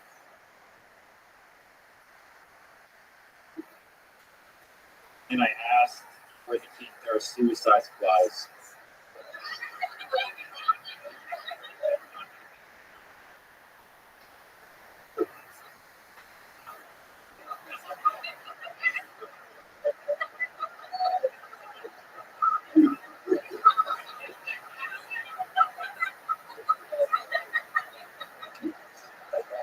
And then they handed me an application.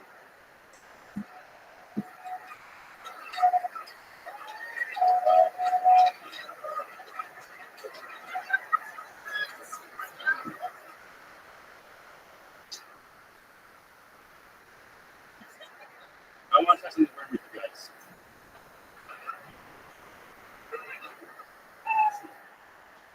Real quick. Please help.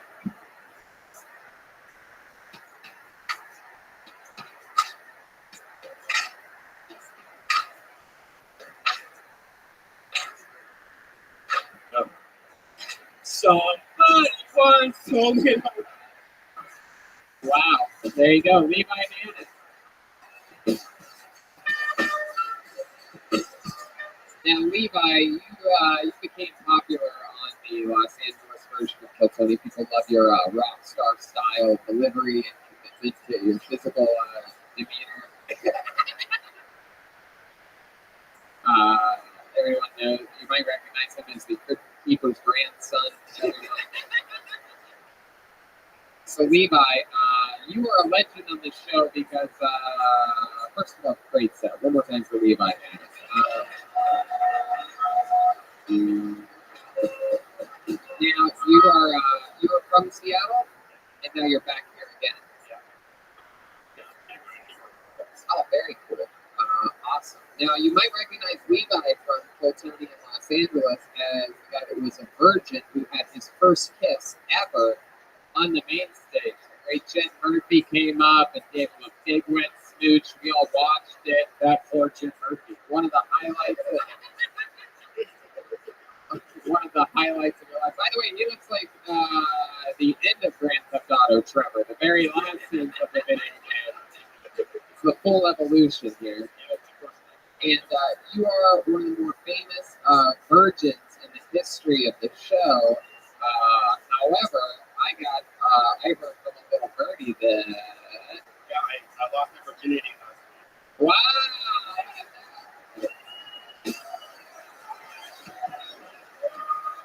Congratulations, buddy. So, if you don't mind, take us through it, Levi. So, what happened? How did this happen?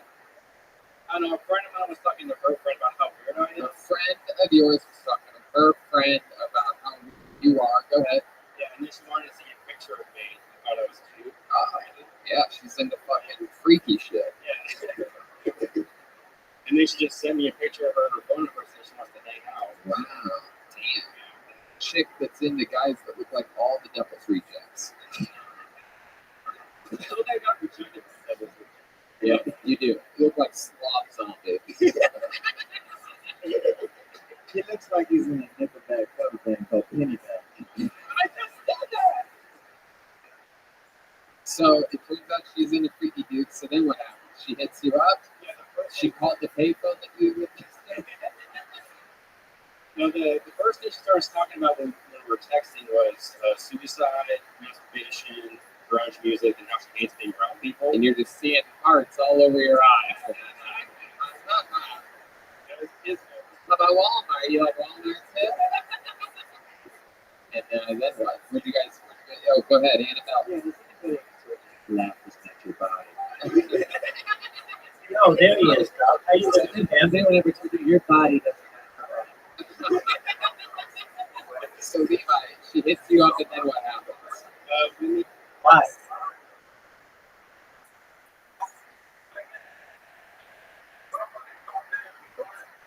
Wait, who?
Wow.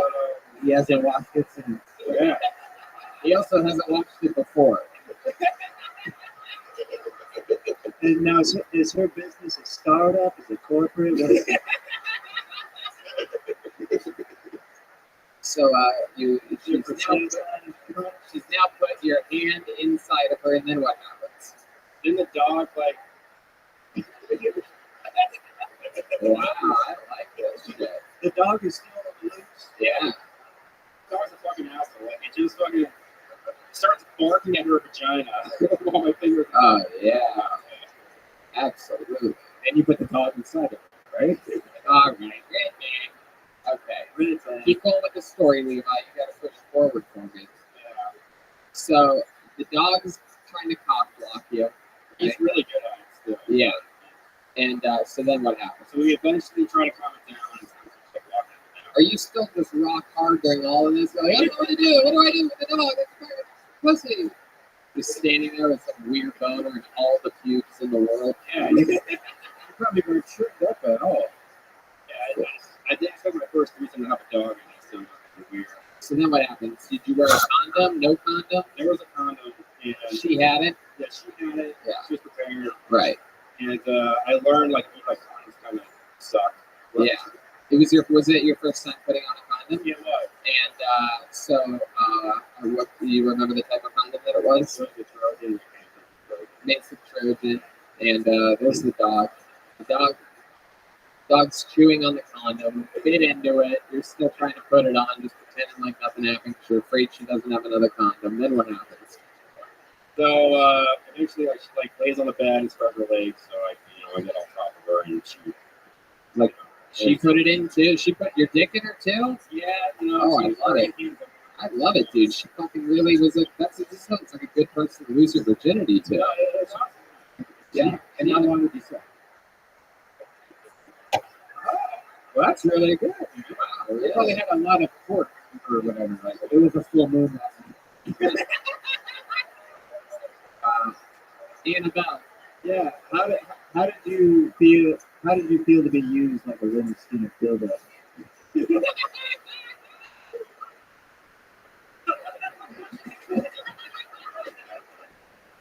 Did you feel as free as a bird now? I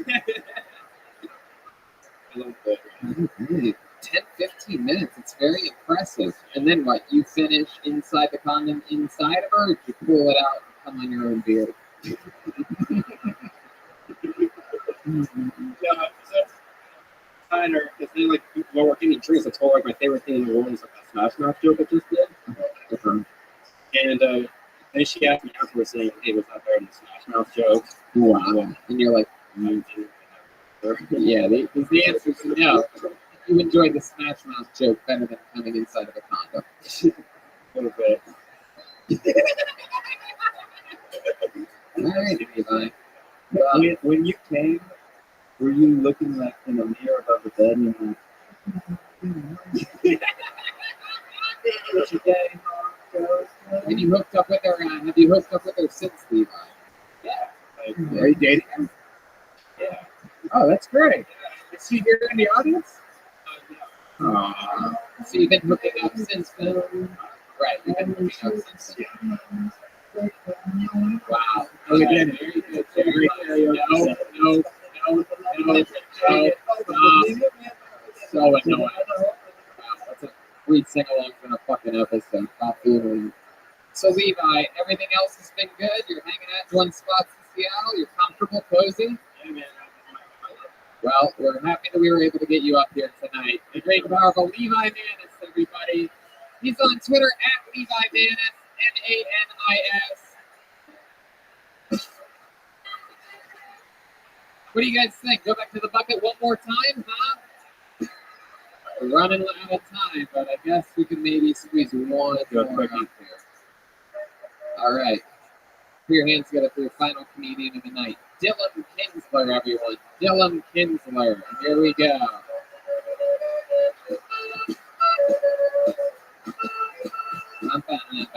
Hey, and here's to you. This is Robinson.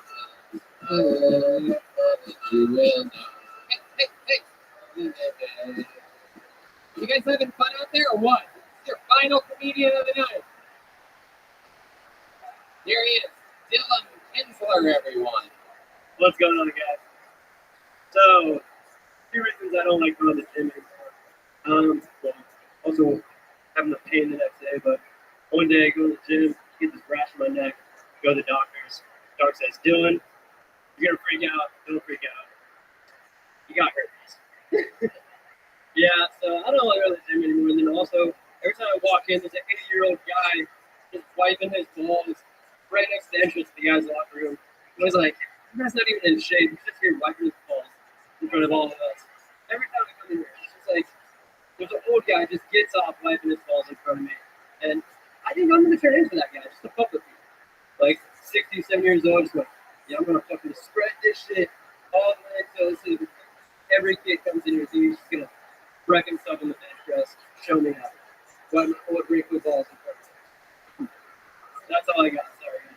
Oh, there you go. Dylan Kinsler, everybody. Okay. Jesus loves you more than you will know. So, Dylan, this is incredible. How did you get herpes from only masturbating? Going to the bar, and the doctor said the bar was dirty. He was doing what you just said. Oh, yes, you're working out. This happened. Yeah, Really? You got it from working out? yeah, I guess so. That's fucking hilarious. I was right. You actually didn't get it from sex. Are you fucking with me? Yeah, when you tell your girlfriend you get herpes from something else, it's a little weird. Yeah, that seems like a lie. You know, like, yo, I went to a tanning bed and got herpes, you know. God, how long have you had a girlfriend for? This was way before. So, and actually, multiple girlfriends since then. Don't even ask. Jeez, all right, players. Yeah, God. I don't think you guys know. How old are you? I'm 27 years old. 27 years old. How have you plowed through a bunch of different girls? I don't understand. And them high school girls. What? I'm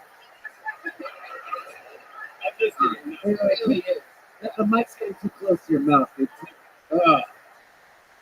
Dylan, stick with me over here. So, wow. I mean, incredible that what's your trick? I mean, you made a joke there about high school girls, but I want to know. Like you said, you've had multiple girlfriends lately, right? Oh, no, I'm married now. Oh, really? How long have you been married for? I'm married a year, actually this month, next week.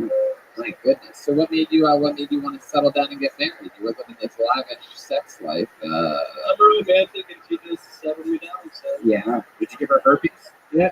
We talked about this a couple times. She has an outgrowth recently, so I think okay. She has an outgrowth. Outgrowth. Okay. Dylan, what do you do for work? I work in the cannabis industry, actually. Cannabis industry. Yeah. Interesting. What do you do in the industry? So packaging or something like that? Yeah, so I do packaging, quality assurance. I had a feeling. He doesn't really, you're too innocent to be a grower, and no one would buy pot off an undercover cop like you. So I could just tell. I did the math on it. First time I've ever guessed packaging. And by the way, all this week will give you herpes too. So watch it and name the company. Luckily, if you do get herpes from the weed, you could use some infinite CBD to calm it down. You know what I mean? Because stress can cause outbreaks. You know this, right, Dylan? No. Well, there you go. You're an uneducated herpes person out there just probably spreading it, stressed out, going wild. And yeah, you go to infinitecbd.com, use the code Flotoni and save 15%. It's the best CBD. All my friends, family, neighbors, everybody uses it now. So check it out. So Dylan, anything else interesting about you? What's your wife do? My wife does marketing, and I do a lot of snowboarding. Wow. Wow, that's crazy. You do a lot of snowboarding. You look like a skier. What's that mean? White as hell. He's just like, I don't know, he's just some That's textbook. well, he should be. It's one of like the. Oh, now Jeremiah has herpes. Yes. Anybody ever told you when people with lupus? I guess so. I guess I see it a little bit. What else, Dylan? Any other fun facts that we should know about? You come from a privileged family. Both of your parents are still together, correct? Broken home from smaller city Tacoma, Minnesota. Oh, yeah, really? How broken was your home? You talking about like a dollhouse or something like that? What do we mean? We grew up in a duplex, a rental house. She finally got married. So. Wow, a duplex in Tacoma. That's in Tacoma. That you're basically Bill Gates. Yeah. It's a good one. Duplex. All right, Dylan. Well, you got up here. It was fun to meet you. You have a little baby face. It's incredible to me that you're 27 and married. Have you ever done stand-up before? First time ever. There you go. The goat of the first time for Dylan Kinsler. And there you go, Dylan Kinsler. He's on Twitter at 710 Northwest. How about that? Okay, sure. There you go. I said that was going to be the last one, but we realized we didn't get a woman up here tonight. Should we go through the bucket? Can we pull a woman, huh? Hopefully there's a woman in the bucket. Absolutely. Sure there is. Absolutely. Sure there is. The Southern guys are fans of that idea. It's not going to be Max. It's going to be his cat. Cat must be a woman, huh? Cat Randall? Cat? Is there a cat out there? Yes, it is a Here woman. she comes. Cat Randall, everybody. 1, 2, 3, 4. Why is the give up on the table? Here you go, great on the table. Your dog rolls about the makeup. Time for baby to take up. More time for Cat Randall, your final comedian of the night. Thank you. Thank you very much for being so nice. I'm very nervous. This is my first time. I haven't been able to say that since I was 12 years old. I'm from a small town, Skagit Valley, with much to do. It's got not much to do after grade school, really, besides get work outside. Have unprotected sex, which I did a lot of, which led me to being a teen mom, meeting all my friends. One advantage of being a teen mom is that you're reminded often, and for a long, long time, how young you are. People tell you, oh my God, I feel like you're a 10-year-old, you're so young. Until the other day, someone asked me how old my daughter was. I told her she's turning 21 next month. Pretty excited. Basically, immediately registered acceptance and survival. Fuck yeah.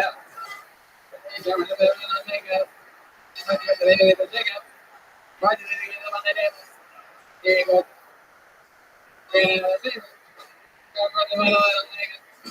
Yeah. You did it. You just popped your cherry again. Yeah. Congratulations.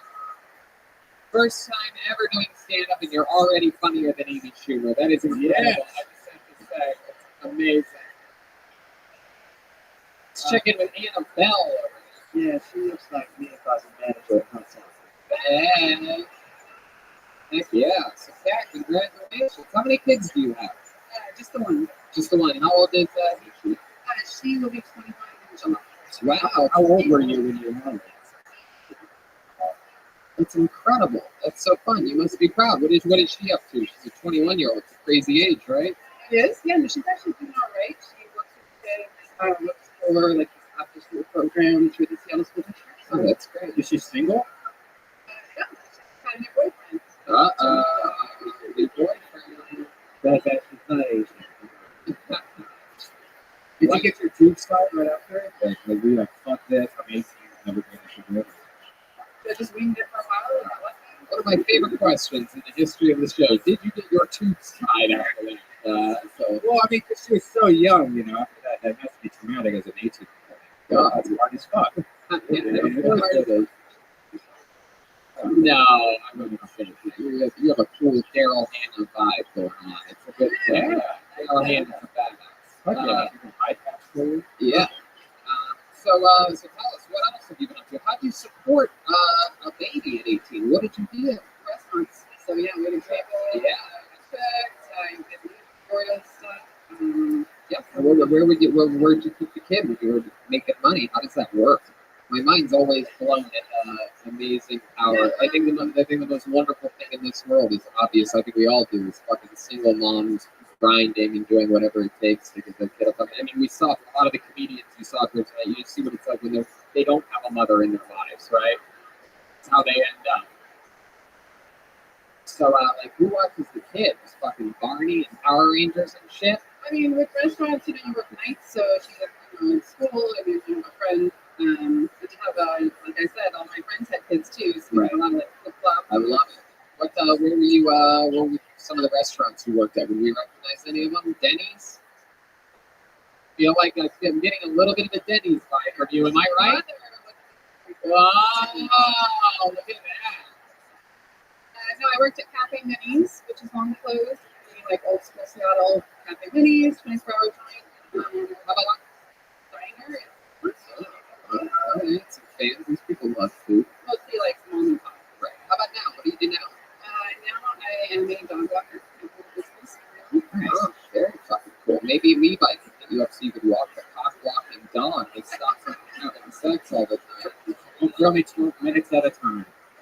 Love it. Well, that's so fucking cool. Anything else on like your? This is your first time doing this. Is this something that you've always been interested in doing?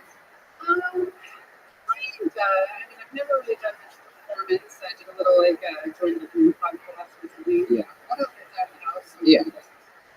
Love it. Yeah. What else is on your bucket list? What else do you want to do? I'd like to travel somewhere outside of continental U.S. Would be nice. Yeah. Yeah. Haven't really gone anywhere.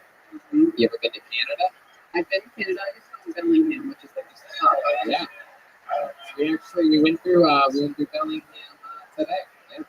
That is interesting because you didn't sound like you were 18 enough age, and now you're kind of living life for your first time.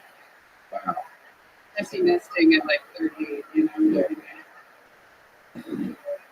Anyway, how about now that the kid's out of your house, you getting some new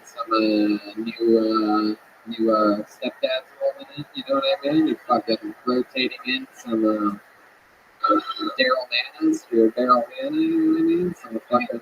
I do it right. I have a quick. Oh, how long you been with him? 12 years. 12 years. Wow, that's a long time. What does this guy do? He's an electrician. Ooh, wow. Yeah, he loves plugging you. Electrician.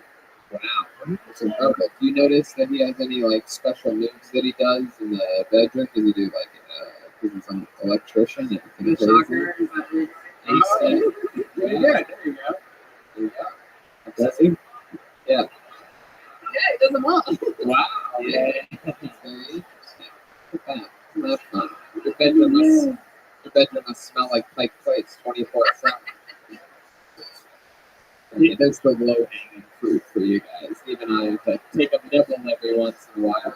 He does all of it. He does, the shop. He does the rock.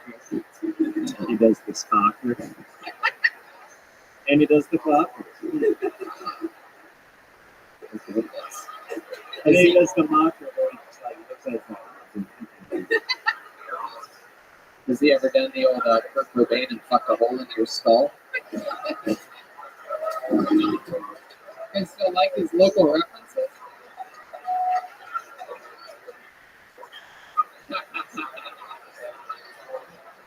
Anyway, what's in before I let you go? Do you think you're ever going to do stand-up comedy again? Maybe. I mean, I have written a lot of stuff that I could have tried, but like the stage version is Let me tell you something. I want to tell you this. I don't know much. I mean, I just know what I've learned about you from the last few minutes, but I think you should fucking go for it. Your daughter's out of the house. You've spent your entire life focused around that one solitary goal. You've accomplished it. Now it's time to fucking have some fun and let it rip. You do stand-up comedy, you go to open mics, you're going to meet a lot of cool people that you can relate to, that you can hang out with, have fun with, and, I think it's going to be good for you. There she goes, and we did it live for the first time ever in Seattle, Washington. Fuck, I lost that name. Fuck did that go? God damn it. One more time for Cat, everybody. I lost the fucking piece of paper. So much fun. First ever Kill Tony in Seattle. Did you guys enjoy yourselves? One more little bonus surprise that we have for you that I didn't earlier is that we have Ryan J. Ebelt handmade customized limited edition posters that we brought with us that we're going to be signing and selling for only $20 on your way out. We'll sign them for you. We'll take a picture with you, shake your hand. You can say hello. You can meet us. We also have pins for sale. I have Tony Hinchcliffe pins available with my fucking face on them. And if you want, I can. They don't have the facial hair though, but if you want, I can take a black Sharpie and draw in the mustache for you. Leave a little space on the nose. Or tape a single blade of hair to it. Yes, there you go. Very good. Fuck yeah. Shoehorn that in. Anyway, how about another hand for the great and powerful Jeremiah Watkins, huh?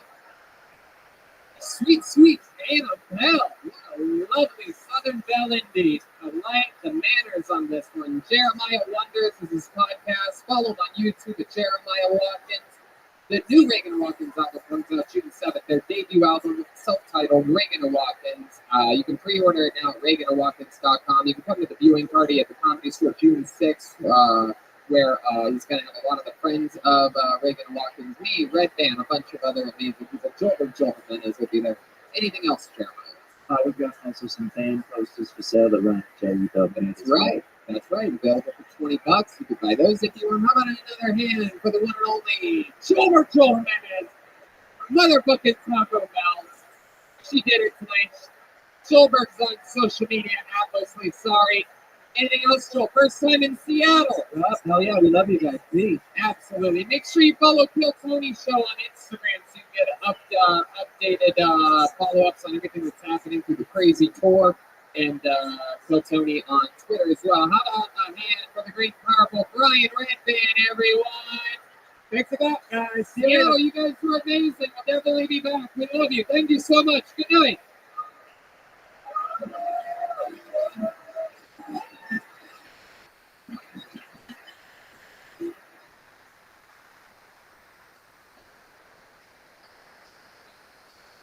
What up, Tim? How you living?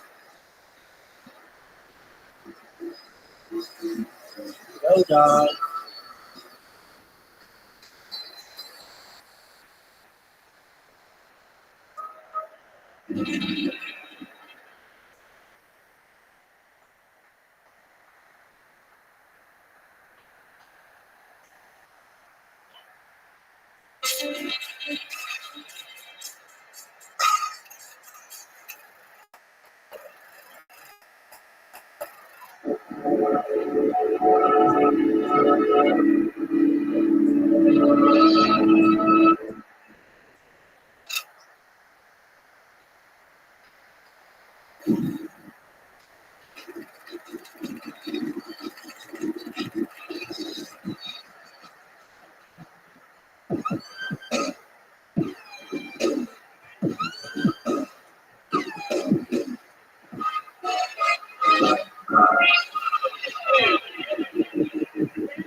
Vancouver, we have arrived.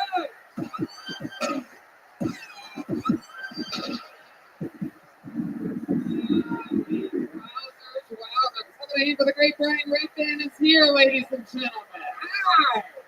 Wow, the first ever Kill Tony live from Vancouver, Canada.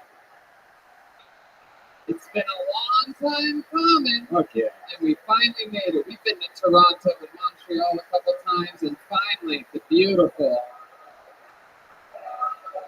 And I'll also tell you this, last night we had a whole lot of fun in Portland, and they said that there's no way that Vancouver is going to have a better show than Portland, Oregon. I don't know if you've been to Vancouver, but they have great fucking comedy fans. Oh, yeah. So we'll see what happens.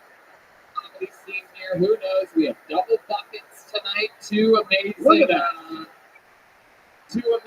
humans made buckets for us. Shout out to Stephanie Alvarez. And the second box didn't leave a name. It says Lemon Industries on there. I believe that's a local business. Spin now. We can spin Yeah, that one. it's a spinning four-way Kill Tony bucket. Pretty cool, Wow. right? If anything, you guys have got better bucket game than anybody else. Yeah. Good bucket games. Couldn't have done better without Nick Bottom himself making it. This is very exciting. We're almost towards the end of this first leg of the tour. This is stop number 7 or 8. We have 2 shows in Seattle tomorrow, and then it continues in June. For those of you listening to the podcast, come see it live. You guys are enjoying yourselves already, right? It's a lot of fun. It's going to be in Lawrence, Kansas, Omaha, Nebraska, Des Moines, Iowa, Appleton, Wisconsin, Milwaukee, Chicago, Madison, Minneapolis, Poughkeepsie, and 2 shows. We just added a show again in New York City to the Gramercy Theater. One of those is already sold out. So get tickets to the second show.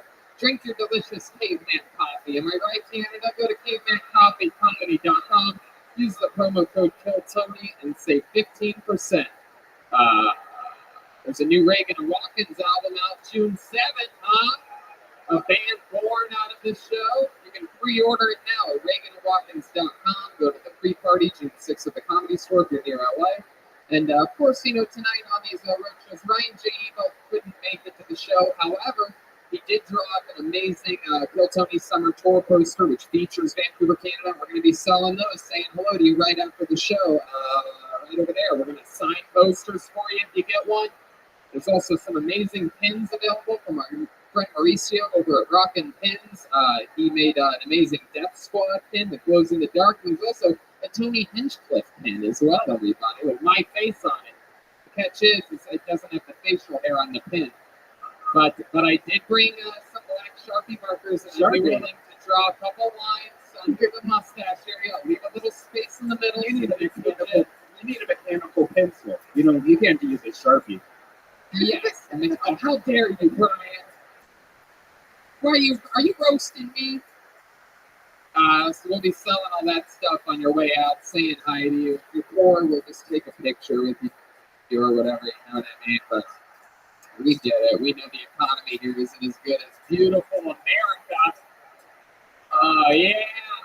You thought you were going to be better than us when we got the wacky president, and now our economy's booming, so we up the price of posters for you idiots. We don't want to take your fucking loonies and toonies home with us. We need to get a good exchange rate, people. Well, the Canadian dollar has to be close to the American dollar. It cannot be only at 1/4 less. It cannot be, right? No, it is, Brian. That's right on the nose. Good math joke for all of you to get things kickstarted. Yeah, 75 cents on the dollar is where the exchange rate is for those of you listening around the world. As with all road shows, we're going to go guestless tonight. There will be no guests. You get the for the show though, because we just so happen to bring a band along with us, everybody. They're unbelievable. They are the best damn band in the land. I think they're one of the greatest things in all of comedy. truly two of my funniest friends on the planet. I love working with them. Every single episode, they commit to being new characters. Sometimes it's the return of some of the famous, great characters of all time that we all know and love. And sometimes it's a new character, brand new, debuted in your city. Like this week, we saw referees for the first time, Target employees. And a couple nights ago in Spokane, Washington, believe it or not, they were Canadians for the first time ever. Yeah. Cool. Listen to that noise. There was a reason why I had to wait to release that episode. Oh, there you go. All right. So let's see what they are tonight, shall we? Ladies and gentlemen, they're the best damn band in the land, the Keltoni Band, Jeremiah Watkins and Joelberg Joel Jimenez. Whoa!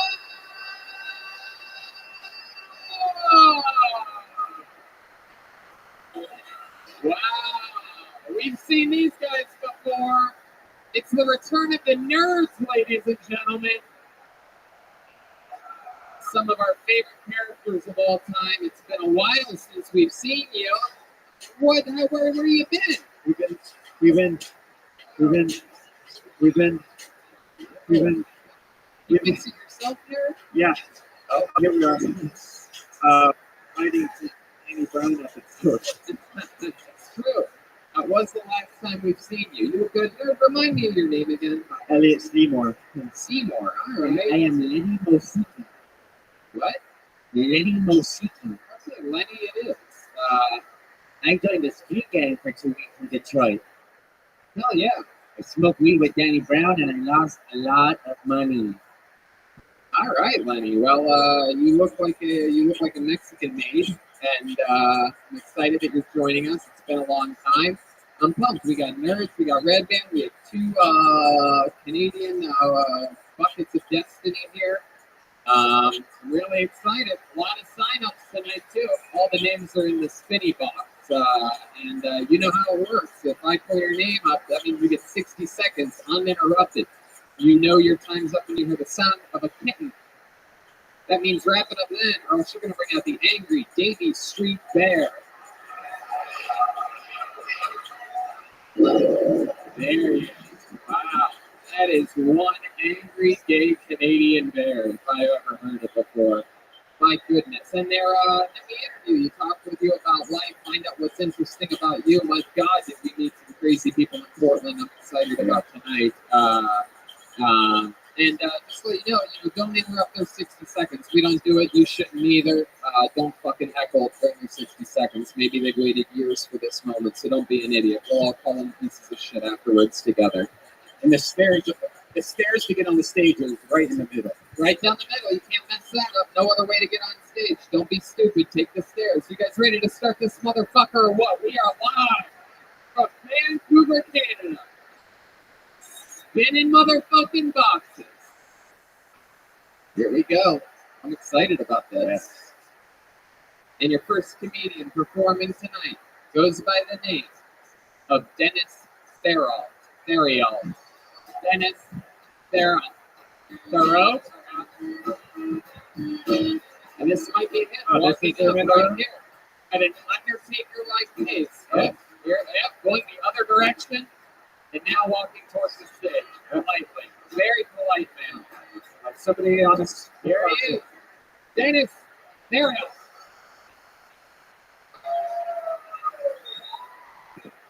First, all right. I don't know about you guys, but I'm finding it pretty hard being a straight cisgender man in this women's and LGBTQ person's world. I had to join a support group. It's called ISIS. I don't know, kind of second thoughts. They're a little too male rights activist for me, and lately they've been trying to get me to do some really crazy stuff. Like, I really need to pray 7 times a day, guys. Can I just focus on hating women, gays, and Americans? Other than being a reluctant male rights activist / jihadi, I'm really into the environment. I've converted my car, my house, basically everything I have to run off of natural renewable whale oil. It's the future, guys. Don't believe the propaganda. Okie dokie, there you go. There you go.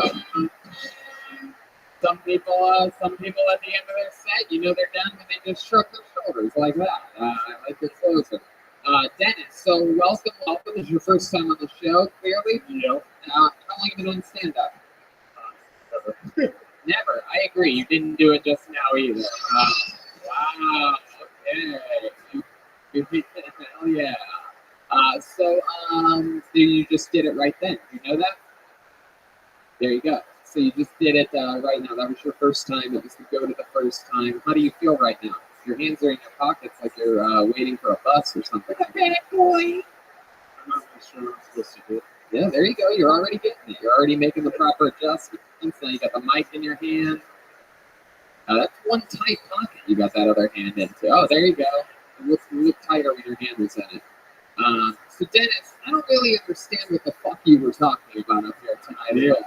At one point, I think you said you joined ISIS or something. It was like a map that shows with letters. Like yeah, it was like a cisgender, cis.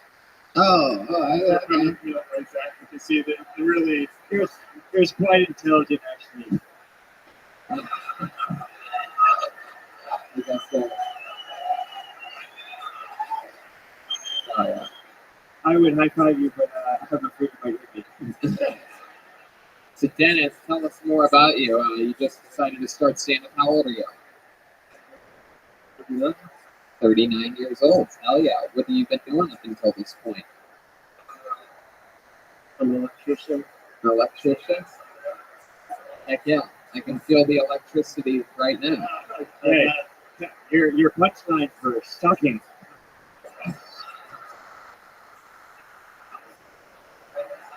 And your subject matter was current. Hey. Wow. Look at him. Starting with a Goldberg chant tonight. Opening up with it. Well, this is good. Good for you, Dennis. Seems as though you found a new outlet, which is good for an electrician. What else do you do? What are other ways that you ever express yourself? Are there other things you like to do artistically in any form whatsoever? No. What do you like to do to pass the time when you're not being an electrician? What do you do for fun? I snowboard and I have a kid. You snowboard and you have a kid. Jeez, that's okay. Okay, I got it. That's a weird mashup you just dropped on us.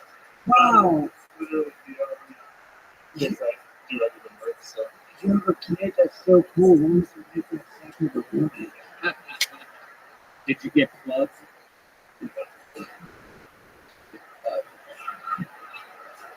He put it in a Greek rod. Tell them what it's like. What is it like to have sex with a woman? Answer the question, Dan. Yeah, what's it like? We're waiting for an answer here. is it like warm and stuff? Yeah. Dennis, is there any more way that you could describe it than yeah? Like, we're talking about sex, Dennis. The sex in which you had to make your baby. What was it like? It was probably something like playing saxophone. I don't know. Except the opposite way. This guy's lying. He's a virgin. Yeah, Dennis, are you sure you didn't adopt? Yeah, I'm sure. I don't believe. You don't believe in adoption? You don't believe. You ready to throw him away? What should happen to him? Are you from Canada or Alabama? What's going on right now? It's just a personal choice. I'm just kidding. I know you're from Canada. I've been trying to get answers out of you for 6 minutes now, and I'm just being polite and humble, and can't keep that wacky hand out of your pocket. Huh? You don't know what to do with it. You just don't know what to do. I don't know. That's full talk. Hands up. Yeah, I don't know what you just said. It's a heavy cough, something? I don't know. So, you ever go snowboarding with your kid? How old's your kid? He's 21 months. 21 months. Yeah, you had me scared there for a second. Like everybody's hot. So count the months, huh? When does that end? How many months? Probably around 2. Probably around 2 years old. There you go. Just a few more weeks or something like that. All right, Dennis. Well, are you still with your baby mama? Yeah. Yeah. What does she do? She stays at home. She stays at home. Fuck yeah. Absolutely. How about before she got knocked out? What was she doing then? She's in graphic design. Graphic design. Oh yeah. Well, if you ask me, she could still fucking graphic design from home. You should get her some freelance work. Yeah, honestly, I thought so too. But did the great program called AutoCAD. I'll send you the details on it. It's wonderful. AutoCAD. Well, Dennis, I love it. You got the show kick started. The first thing you said when you went up there is that you are first. I feel like you were trying to like lower the bar a little bit or something like that. A real like disclaimer. Oh, first. Wow, didn't know. That's hoping the accomplishment would be just putting my name in the bucket. You did it. And you went full circle, dude. You got some laughs here tonight. We got the show started, so thank you so much. Dennis Serio, we have begun. And it has begun. Hey! Hell yeah. I can't believe you nerds know that song. Yeah, I know I do. You do? Goodness. Wow, know your rankings. All right, pull another name out. Let's go with John Platt, everyone. John Platt. Jon Platt. Here he comes. Here he comes.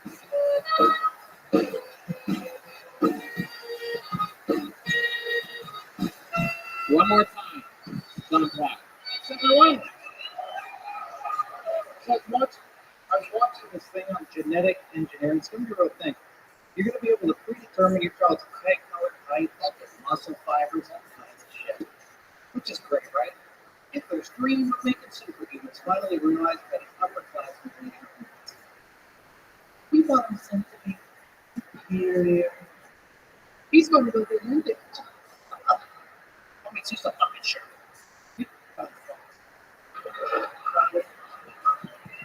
They're changing his features, but you can't change the brand.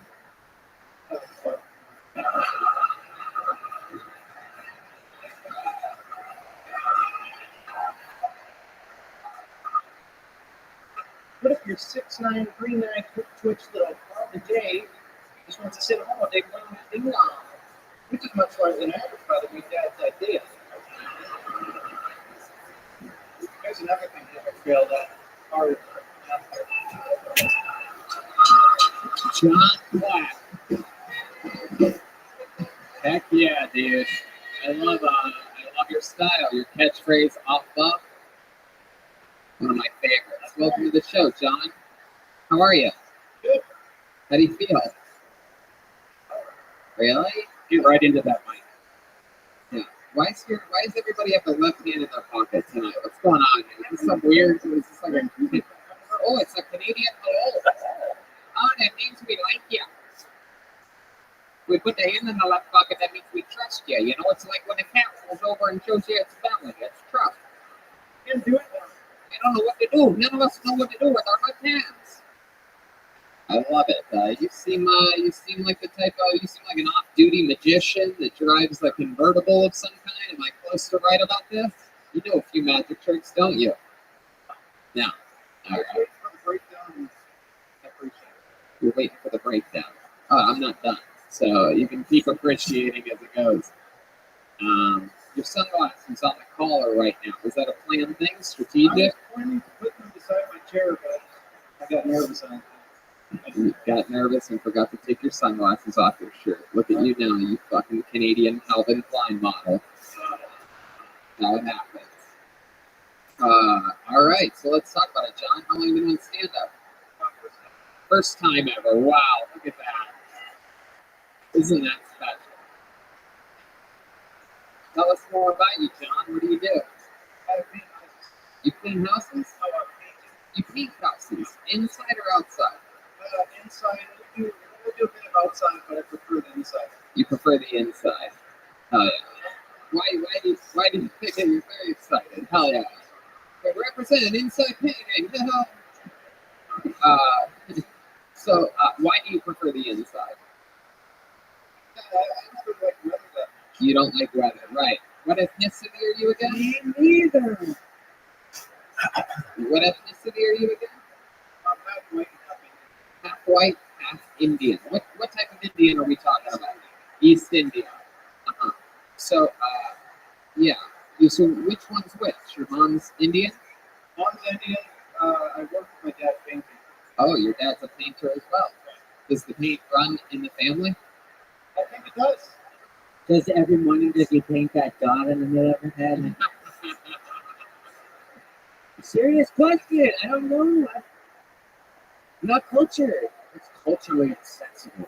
I'm sorry. Wow. And what's your mom do? She's a house cleaner for a while, but she's doing guest services in a mall right now. She does announcements and shit. Guest services at the mall. Have you ever heard her give announcements before? Yeah. It sounded a bit like my set, actually. You know, Really? All thump halfway through? pretty much. Yeah. You close with your parents? Yeah. You like working for your dad? Yeah. That's good. How old are you? 25. How long you been working with your dad? 7 years. 6, 7 years, something like that. Yeah. Yeah. So, does he ask you a lot of questions about your personal life and everything, or you guys talk about chicks and stuff? No, we're kind of like bros almost. What did you almost say there? You're kind of like butt buddies? Is that what you were gonna say? Wow, this is exciting. We've never had a comedian admit to fucking his own father before. Have you ever kissed them? Finally get it off my chest. Hell yeah. You kissed her cheeks. Good to get it off. So you said that you and your dad are like bros.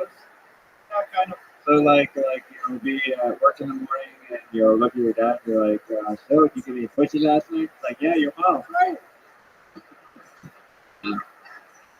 My goodness. What else do you do? What do you do for fun? Paint the picture for me. I'm a fan of boxing. I collect boxing DVDs. Boxing? Like, what type of boxing? Like actual boxes? Really? You're into fighting? Wait. Really? You Oh wow! How about you put the mic in the mic stand and show us a little shadow box. All right, here we go. Showing us a little Canadian shadow boxing with John Platt. Hey, look at that! Oh, there go the sunglasses. It's okay. Keep going, John. Don't let the sunglasses beat you. Come on. What's the knockout blow here? He only works the midsection. Heck yeah. Look at this. It's incredible. Yeah. Wow. All right. I got a 10-9 round for the shadow on that. I don't know about you. That looked like somebody that still collects DVDs, not even Blu-rays. Yeah. Keep the sunglasses on. Canadian John Stamos, everybody. I'm excited about this. Heck yeah. Look at you. I feel more comfortable now. Yeah. Still got that left hand in the pocket, though. I don't think it's a shake that. I love it, man. Wow. So you collect boxing DVDs. What else, John? Why'd you laugh at yourself just then when I said you collect boxing DVDs? I don't know if much else besides that. I don't know. Really? So, you have a girlfriend? No. So let's say you take a girl on a date. You into girls? Boys.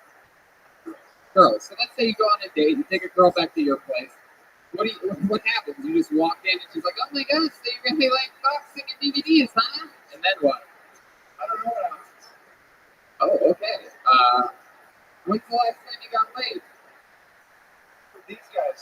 Oh, you're a nerd, huh? A self-admitted nerd. Jeez, Right. jeez. Wow, oh my goodness. Okay, so are you a virgin? Really? Oh. All right. I don't know if you guys know this, but the only way for this show to really beat Portland, which was amazing all the way, is if there's a Canadian whore out there that's willing to come up and fuck this guy backstage. Can we get a volunteer from the audience? He's a good-looking guy. Come on, show your face to this. Why don't you try to sell yourself? Like, do something cool, like take off your sunglasses and look at him or something. Come on, give it a try.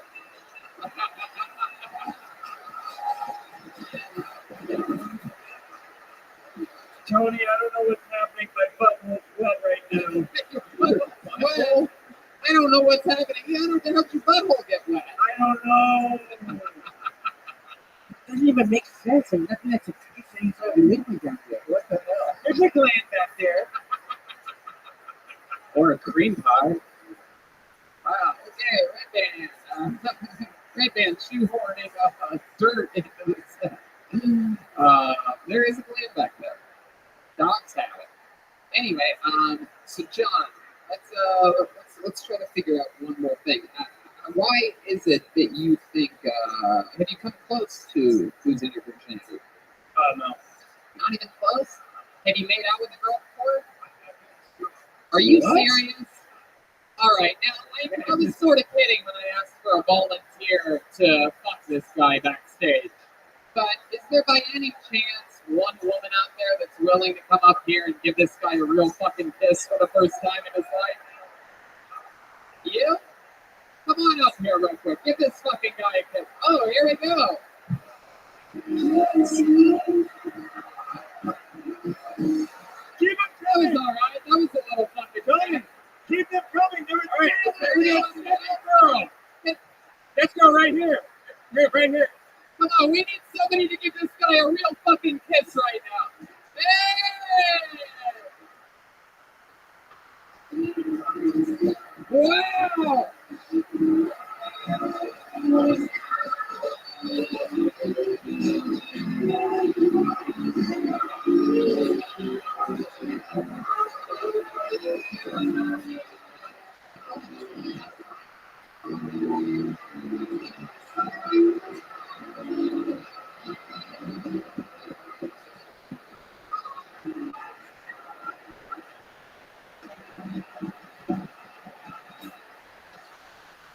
A shout out from all you ladies that just did that. Wow. And that is how you play the game, Vancouver. That is the most rock and roll shit I've ever seen in my life. I've never even had that. My God, Sean, you're going to have to explain to your dad at work tomorrow why you have full-blown herpes. How do you feel right now? You're completely erect. This is very exciting. His hands out of his pocket because it has to be right now. There's no more room. There's no more room near his left pocket. Seymour's asshole is soaking wet right now. I think that is the most beautiful thing I've ever seen in my life. Sean, how do you feel, dude? Welcome to the family. There he is. John Platt, everybody. There he goes. And I'll tell you right now, Vancouver and Portland are, as of right now, neck and neck. Wow. I'm nervous he doesn't know how to get off the stage. Holy shit. Wow. And if one of those girls wants to fuck him tonight, please report to us, and we'll talk about it tomorrow. I mean, really, again, I'll say it again. To those ladies that came up here, you're all fucking rock stars. You get it. You get it. Thank you. Is that how easy dating is? Let's just start to make this a dating show now. Yeah, let's change the format of the show at the peak of our success. Hold another name out of the bucket. You guys having fun yet? No? Put your hands together for your next comedian, Daniel Simmons. Here we go. Daniel Simmons. That might be him right here. Oh. No. Uh-oh. Okay, it's this guy. Here he is, Daniel Simmons, ladies and gentlemen. Wow, that guy was lucky. Oh. Hey, everybody. So, unfortunately, my ex-girlfriend, she broke up with me to become a Jehovah's Witness. And if you don't know much about Jehovah's Witnesses, they don't believe in celebrating any holidays, including your birthday, which kind of makes me feel like shit, because she'd rather spend a life without Christmas than be with me. Now, as a balding man, I'm always on the lookout for like a really cheap haircut. So luckily, in my neighborhood, I have a barbershop called Baghdad Amir. And at Baghdad Amir, you can get a haircut for $6 Canadian. Now, like an idiot, the first time I went in there, I didn't realize at this price, obviously it's cash only. So I go in there, I sit down, I get my shave, pretty simple. I go to pay and I don't have any money on me like an idiot. So Baghdad Amir, I'm assuming is the guy, he says to me, "It's okay, man, this one's on us." So his haircuts are so cheap, he's literally giving them away. Like, There you go. You didn't hear the cat, maybe you heard the bear. Everyone. One's loud and one. How you doing, Daniel? doing great. Hell yeah, you look fantastic. You nervous right now? Yeah. Your nipples are hard as rocks. You know that? Don't worry, it's okay. No, you can show them off. Stand up straight. Show those proud fucking babies. Oh yeah. Why don't you move the microphone stand in the back? Always take the microphone stand back. Like behind you. In this place. Really good. Man, look at all the jizz all over the floor from John Platt's performance. Jesus. It's incredible. I missed the party. Oh yeah, Daniel. So good to see you. I haven't seen you since 1 hour into the movie Forrest Gump. That's what you look like. You look like Tom Hanks a little bit. Has anyone ever told you that before? I've never had that one, no. No? What have you got? What do people tell you look like? Other than a pedophile. He has more of a Richard Dreyfuss quality to me. When I used to have hair, they said that I looked like the guy from that 70s show. Uh-huh. I think it was. Oh, that's what you're Ashton Kutcher? Wow, what happened? Tony, Yes. this guy's forehead is huge. I've heard of forward thinking, but this is ridiculous. There's just no hair there. So Daniel, how long you been doing stand-up? And that was my first time. First time, I can't tell you. It's exciting. Are you planning on taking all that corn along with you, or are you going to go home with that? Let's do it. First time ever, very fucking cool. How old are you, Daniel? I am 33. 33. So what have you been doing with your life up until this point? A lot of screwing around. What did you say? A lot of screwing around. Screwing around? Doing what? What have you been screwing around doing? I play music. Yeah, what kind of music do you play? I'm an accompanist. Uh-huh. What instruments do you play? Mostly keyboards. Mostly keyboards. Anything else? I've dabbled in the trumpet. Ah, trumpet. Very good. I like your style. Very cool, Daniel. How about you? Have you ever, you have a girlfriend? I do not. Yeah.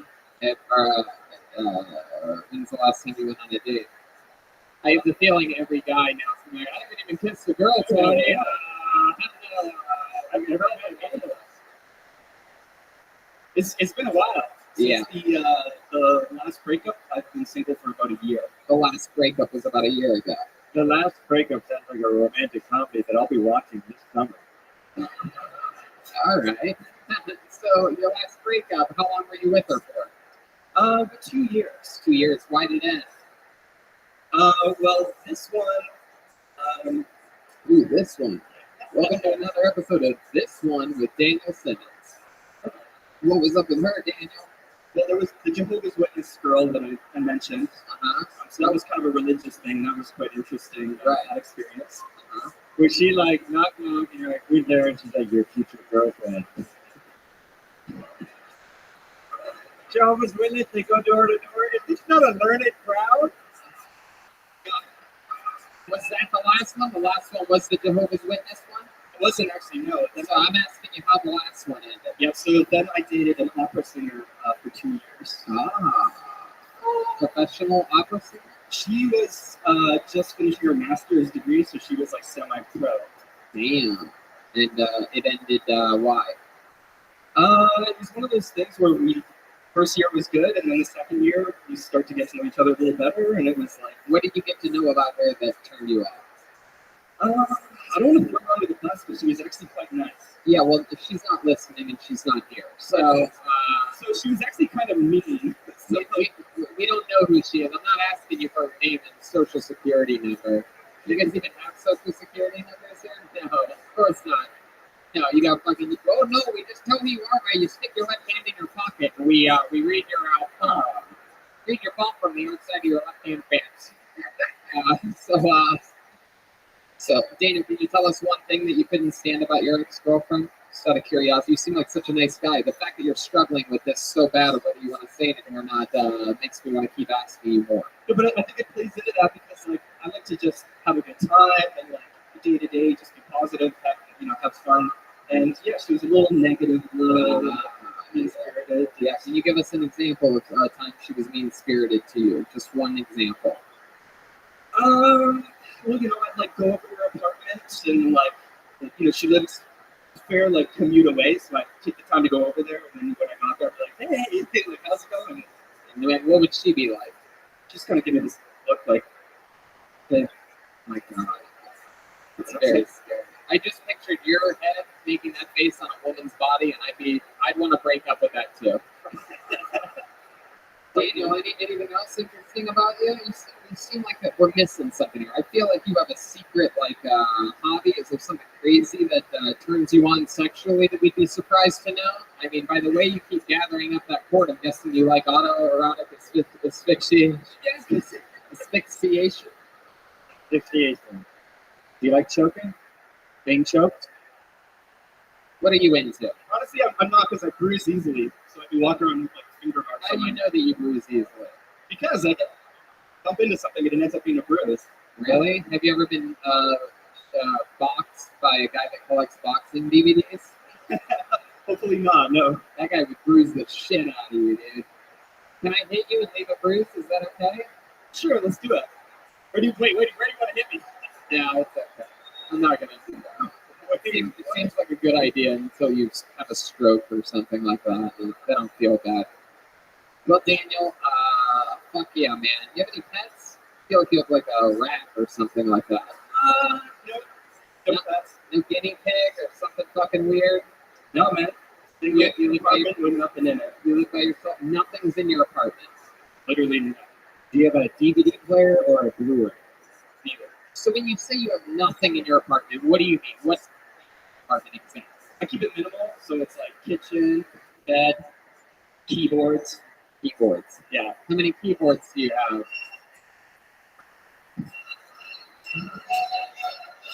How many keyboards do you have, Daniel? In my apartment itself, I probably have 3 at the moment. Oh my god. Keyboards are his nickname for dead women. Have you ever thought about killing a woman before, Daniel? No, of course not, Tony. Oh my god. Holy Wow. shit. First time I've gotten a straightforward answer from him. Yeah. Makes me think he's fucking lying. Okay, he's a little cowboy with that little cord right now. Look at it. Yeah. Yeah. With a lasso, huh? You ever tried suffocating using a pillow instead? Suffocated? Yeah. Yeah. Suffocated. Suffocated. That's how you pronounce it, right? Suffocated. Suffocate. Yeah. I wish I was freakier so I could be answering these better. Well, you're pretty freaky. I'm gonna let you go. There goes Daniel Simmons, thank you. everybody. There goes Daniel.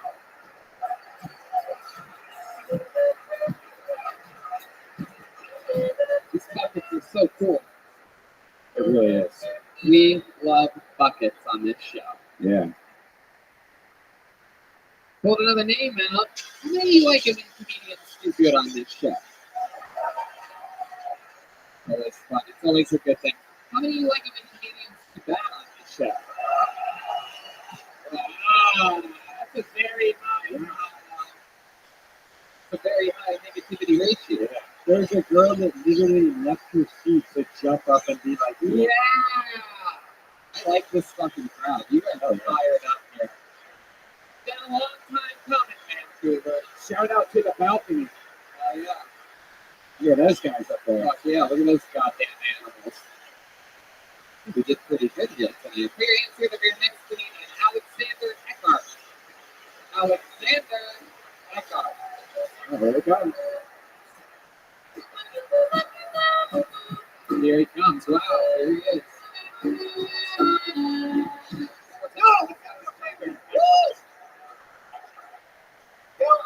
think it's kind of crazy these abortion parents in Alabama. You know what I'm saying? Like, my girlfriend's kind of religious, and I'm worried that she might not be pro-abortion. It doesn't really matter though, because when it comes to abortion, I'm not really pro either. I'm more of an advocate. Something about me is that I spent a year living in South Korea. Something you might not know about South Korea is that the viewing of pornography is completely illegal. That's right. You're looking at an international criminal mastermind. I think it's kind of goal for porn videos to have a share button. Like you're gonna watch a porn video, you're like, oh yeah, porn can be totally like this. Send it in the email chain to Karen, and then she sends it to her nephew on Facebook, and then the whole video goes viral. The problem is when I think of viral pornography, I think of something completely different.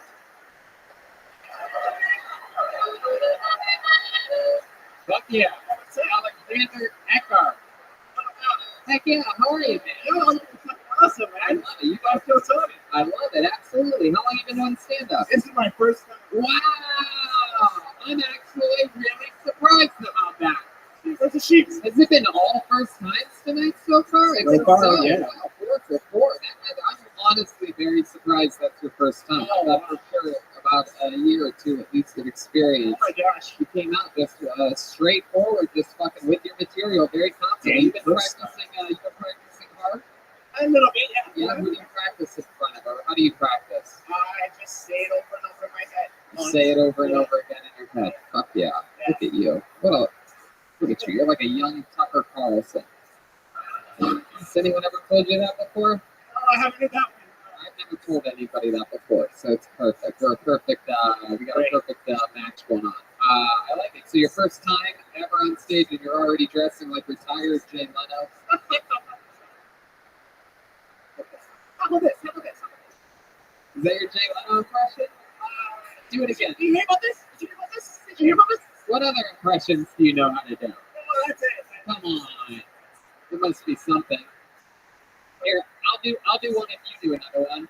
Yeah. I don't ever talk about this, but the one impression that I know how to do is actually of Princess Leia when she goes to save Harrison Ford after he's been frozen in carbonite, and she goes in with that robot helmet on, and she's like, "You've been frozen in carbonite.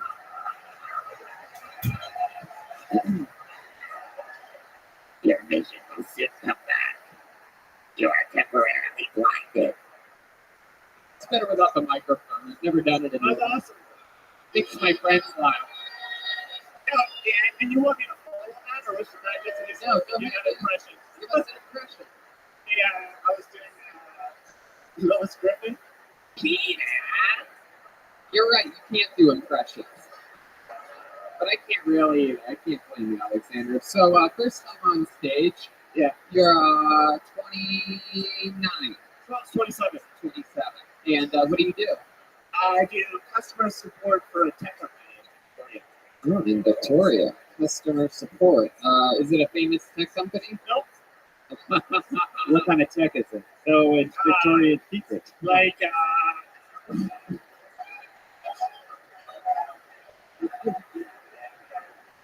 like auditing software. Damn. Fuck lighting software, am I right? Okay. Go ahead and get me started. So Alexander, when you're not doing the software stuff, what have you been doing for fun? I was recently in New York and I saw you at West Nyack in that fucking mall. Oh, what? yeah, yeah, You saw me what? Do stand up or yeah, stand up. I saw the stand up show. Yeah, that was awesome. Yeah. I saw a side to Brian Redman I've never seen before. Uh-oh. What did I do? I don't know, he just said a lot of disgusting shit, like more disgusting than this. Oh, my set. It was amazing. Do stand up comedy. Yeah. You have no idea what Redman is capable of. So, Alexander, other than that one night at West Nyack, what have you been doing for fun? Like, what do you do for fun regularly? Do you have any hobbies or anything? Yeah, I live in Vancouver Island. You know Vancouver Island? Oh, yes, look at it. So, yesterday I was taking some mushrooms and golfing. That was really fun. Ah, That's what we do in Vancouver Island, right? I don't understand. What does that have to do with the island? You can do that anywhere. Oh, yeah, true. Well, Vancouver Island's really beautiful, I think. And there's mushrooms everywhere. Really? Oh, you just eat the mushrooms that are laying around the island? Yeah, I'm good. You mean you can buy mushrooms? And they actually grow on the university. People grow on the university. So you know, How much mushrooms did you eat yesterday? a small amount I had to golf. Like, golfing on mushrooms is tough. Who are you golfing with, friends? Yeah, my roommate, my buddy, yeah. You golf with your roommate? Yeah. How long have you guys been roommates? He's a new roommate. He just started this month, yeah. You just started this month? He's got to live with me. Weird, wait, what? He's got to live with me. Yeah, he just started this sentence this month. Why do I feel like you live in a one bedroom? Yeah, they never left their one bedroom apartment. They just ate mushrooms there. Like, man, that golfing was amazing. But I got a hole in one. Wow. Did you play 9 holes or 18? 9, yeah. No, yeah. Right. No. Jesus. Alexander. Hey, I'm in Vancouver. So do you do that a lot? You eat mushrooms and golf? Yeah, it's pretty good time. Yeah. You do that often. What else? What else do you do, Alexander? I like to play. I like to play board games. I like Board game. What's your favorite board game? Have you ever had your dick sucked while playing Scrabble? See, Jesus. Seymour. I've never done that. Someone want to come over?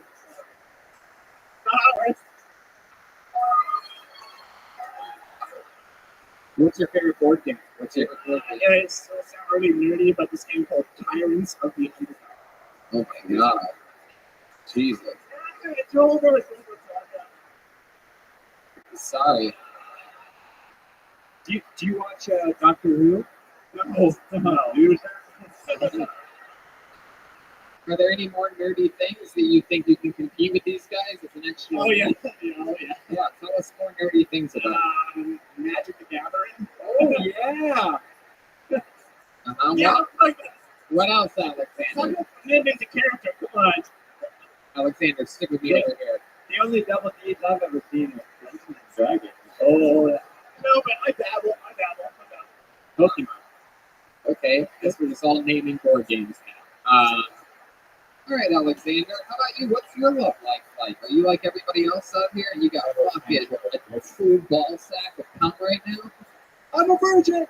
I have a girlfriend. Yeah, I have a girlfriend. Yeah. Oh, wow. Oh, you have a girlfriend? Yeah, you have a girlfriend? Yeah. How long have you been with her? Like 5 years, probably. Wow. Jesus. All right. What does she do? She's a neuroscientist. Damn. Look at you. Wow. She must. All right. Shit, A lot of physical stuff happening. Off of the neuroscientist thing. That's just wardrobe malfunction. Sorry. Okay, Seymour. So, Alexander, a neuroscientist, she make good money, huh? Not really. She must get good head though, right? Does she get good head? Of course. Oh, okay. Well, Alexander, you're a fun guy. Anything else we should know about you before you go?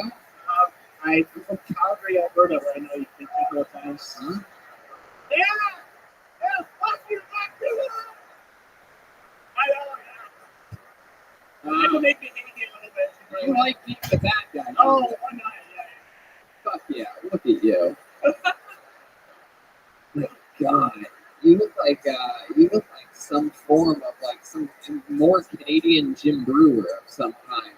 You do look like a Yeah. That's good. You look like the Saw puppet if you went to college. All right, we're gonna get you out of here. There he goes, Alexander. Yo, thank you very much. Hey.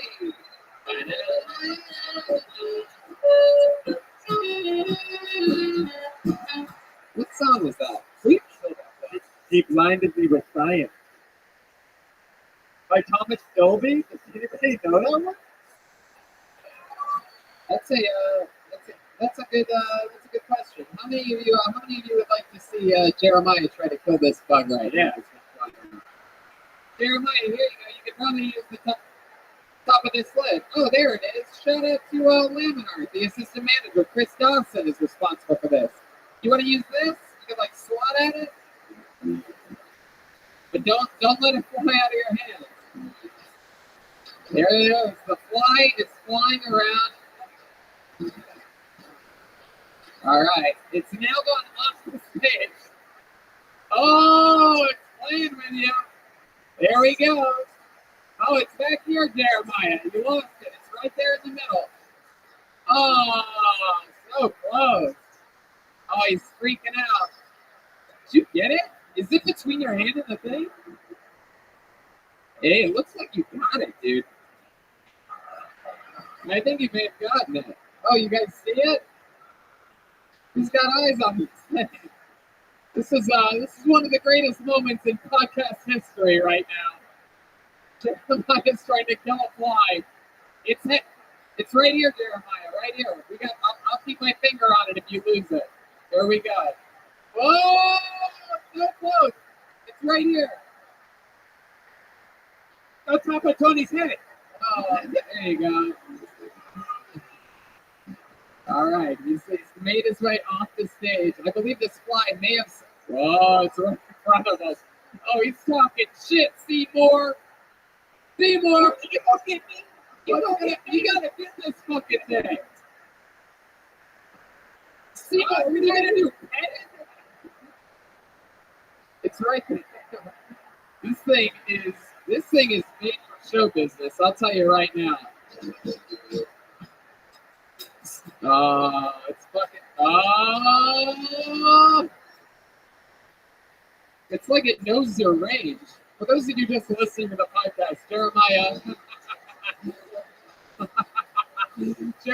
is really trying. Here it is. Jeremiah, it's right here. Look. It's high level.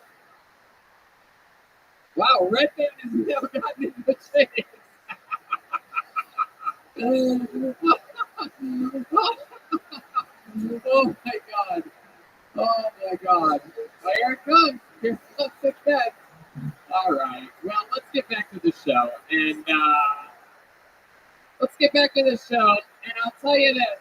If anybody that gets pulled out of the bucket is able to kill this fly while still being able to perform stand-up and not missing a beat, then you win the night. So, oh my god, it's right there. Look at this fucking thing. Oh my god, it's just fucking with us at this point. Right in the lights, straight down the middle. He's had my attention since the beginning of the show. And it's been sitting right here the whole time. Right? This motherfucker. It's so good. Who sent this? Did the fighter and the kid send this fly to this podcast? Did Joe Rogan send this fly? All right. Let's get back to the show. Put your hands together for your next comedian. And if the fly flies over your head, try to kill it. And I'll eat it. Oh, is that true? No shit, right? Okay, that wasn't a clear answer. Yeah, that was. Yes, I'll eat it. There you go. You'll eat a fly if you kill it. There you go. Very good. Now it's worth it. Put your hands together for your next comedian, Nolan B, everybody. Nolan B. Wow, here he comes, right from the third row. One more time for Nolan B, everyone.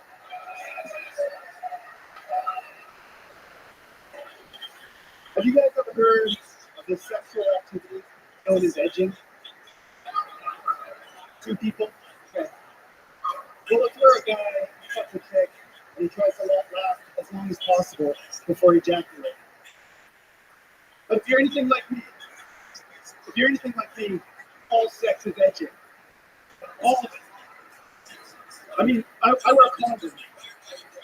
And I don't wear them to birth control. I don't wear them to prevent STDs.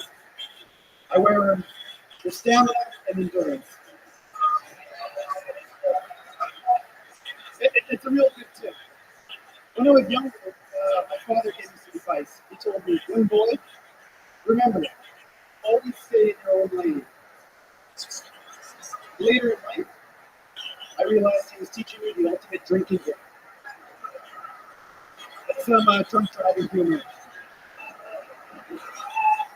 Thank you. There you go, Nolan B. Nolan B, welcome to the show. Thank you. How you doing? Good. Good. How long have you been an undercover Mountie? So, I don't need busting the cover. Oh, that's so wacky. Nolan, first time doing stand-up? Yes. Very good. Another first time, over 100% first timers tonight. Doing nothing but popping cherries and watching flies. I love it.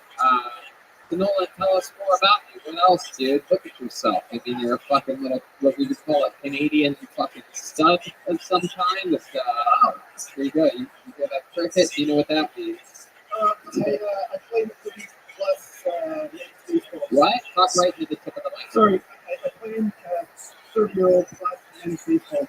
A 30-year-old plus men's baseball league. So it's just 30 and older, any age over that? So what do? You just fucking ball all over 70-year-olds? Yes. No, but we do have a guy that's 50 on our team. Yeah. Wow. What position do you play? Shortstop? Oh, no, I'm a catcher, but more like a bullpen catcher. Ah, bullpen catcher. Yeah, I'm like a first guy. We had a guy catch herpes earlier tonight. Yeah. Do you have herpes? No, not that I know of. No, this guy, I mean, it seems like his catchphrase is, I wear a condom. Not true. Yeah. Have you ever not worn a condom one time in your life? No, I have. Yeah, with a like on a one-night stand or something like that? Or No, no. definitely not. No. How long do you have to be with a girl before you go no condom? What's the Canadian way? Probably 5 years or something like that? As long as, yeah, I don't know, 5 years is more than enough, yeah. Yeah. Well, what's about your, what do you say? A couple weeks? Few months? Like I said, I use it to prolong the whole experience, so I try to go usually all the time. Right. What do you do for work? I'm a commercial fisherman. Commercial fisherman. Wow. Like, what are we talking about? Salmon or salmon? Yeah, salmon, herring, sardines. Have you ever caught something completely crazy, like, you know, like a dolphin? No. I don't know, you catch all kinds of weird stuff. Like what? What's one of the weirdest things you ever brought in on a hook before? Well, one time there was a huge whale that was in his net. I don't know if he puked, but he let up all this rotten fish, and it came up and it just stunk so bad. It was gnarly. Yeah. Wow. And then he jumped over our foot and got out of the net. Were you gonna let him out? Yeah. Oh yeah. He just ripped through the net if we didn't. What's the longest fishing trip you've ever been on? Like, what's the longest you've been out there on a commercial boat? Like 2 months. 2 months. Wow. And it's basically 2 months. It's just what, all dudes, right? Yeah. No, but we'd come to shore and stuff, so we'd be working and on the boat, never going home, sleeping on the boat for 2 months. I don't do that too much anymore, though. Why is that?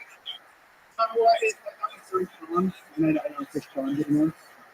Or why don't you fish prawns anymore? Because it's 2 months straight. Is it true that shrimping ain't easy? Yeah. Yeah, that's true. Prawns are hard. Did you work your tail off? Yeah. I never got invited to prom.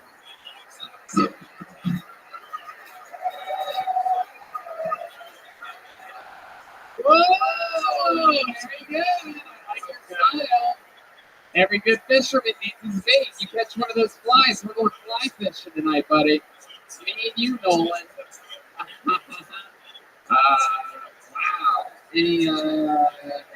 Any crazy things ever happen out on those boats? I mean, you guys get drunk while working and stuff like that? No, I don't like to, but sometimes you don't really know when it's going to open, and I mean, what's the season, so we'll be standing by, and sometimes it'll be like, oh, it's opening tonight, some of the guys had, a little too much at dinner, so we kind of prolonged the whole process a bit. The process? The whole start. Yeah. I love it. That's so fun. What do your parents do? Well, actually, it's a family thing, so my dad is a fisherman as well. Uh-huh. Your mom is a fisherman as well? He's a fisherman. Is that true? No. Oh, yeah. Fuck yeah. Your horny fisherman mom. Let's talk about it. Are they still together, your mom and your dad? Yes, they are. It was just their anniversary, 4 days ago. Fuck yeah. You guys do 39 years. you guys do something special? But they were there in Arizona, so just phone calls. I'm gonna check in with Lemmy over here. I was going to say they call female fishes at hookers. Ah, yeah. Is your mom a hooker? So, It's a good one. So you said your parents are in Arizona. Is that where you're originally from? sorry? Are you originally from Arizona? No. Why are they in Arizona? So, they enjoy it. They go down there quite a bit. And, They just go down there and stay for a bit and then come back? yeah, I go down there once a year. I check spring training out when I go down. So. Oh, you check out spring training, and that's exciting for you because that you play in a 30 and other baseball leagues. Exactly. You ever drop that? You ever grab any of the pro ball players like, oh yeah, I play too up in Canada with 30-year-olds and over? No, haven't had the opportunity. Did you ever see Brody Stevens down there at the spring training? In Arizona? No, but big fan. Yeah. Enjoy it. Tell us more about yourself, Nolan. Love life? You got one? Yeah, I've been with the same girl for over 10 years. now. Over 10 years. You're not married though. No, not married. Why is that? Still get married nowadays. I guess so, yeah. But is there a reason why you don't?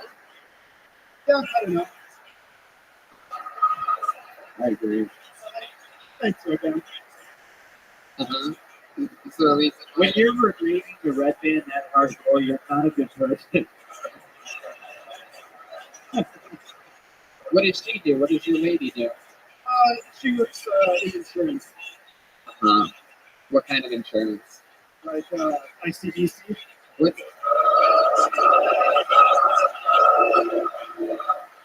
the fuck is ICBC?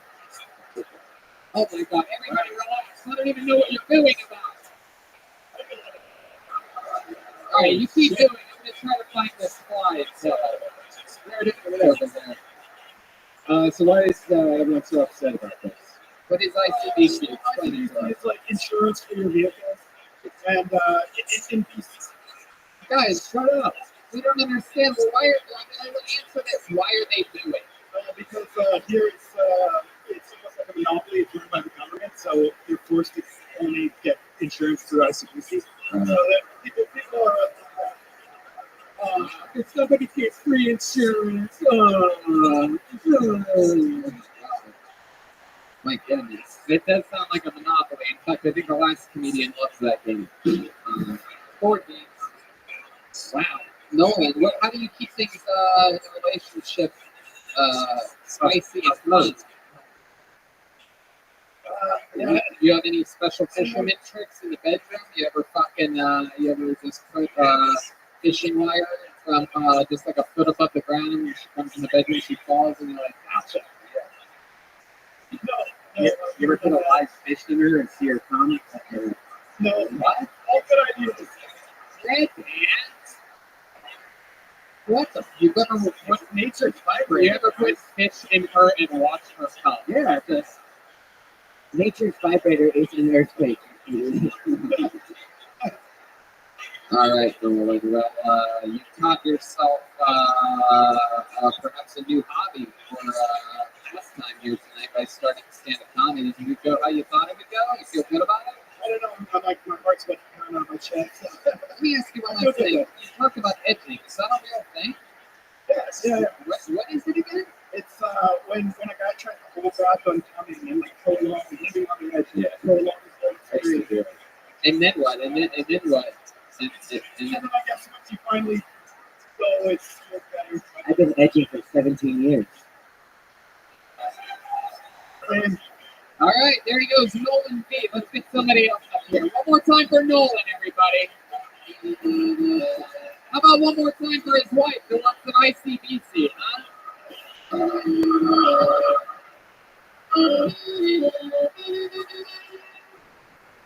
So ridiculous. That's crazy. We never hear about that. I thought about that earlier about how like we don't have too much news in America to ever have any idea what the fuck, find out what's wrong with Canada. Like we just never would. Like we literally all had no idea what the fuck you guys were talking about. But there you go. That's like that's how you find out our news. You just get it straight from the source here in Canada. All right, this is a one-word name. Put your hands together for Mohan, everybody, or Mojan. Mojan? We got a Mojan. Oh, I think it's a lady. Oh, hey. She'll kill that egg. There she is. Mojan, ladies and gentlemen.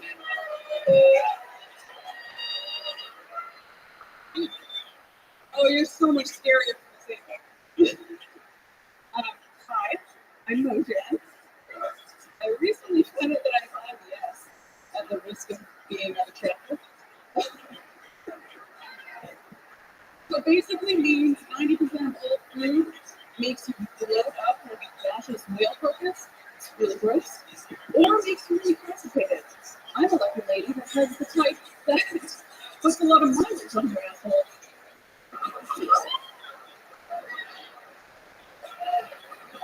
It's not really fun. Yeah, that's all I really have to say.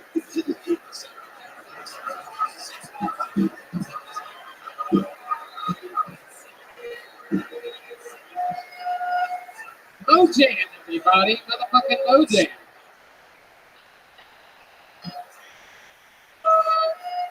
Hell yeah.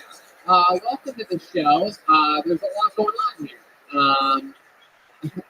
For those of you listening to the podcast, Mojan is Seymour. Can you help me out here? Yeah, he is hot. He talks about poop and buttholes, and I think that Redman's imagination is on the loose right now. My goodness. I don't even know if we even see her. I think Redman. I think this is like his Captain Planet. That he somehow, I can get a discount at Manscaped. Okie dokie, Red Band.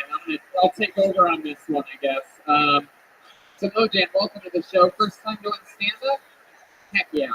And you've already built quite the body of work for yourself. It's exciting. And is that on purpose, this look of like, you're just like, I'm going to show everyone my ass here tonight and talk about it and we'll see how it goes. I mean, it is amazing. You're very well built.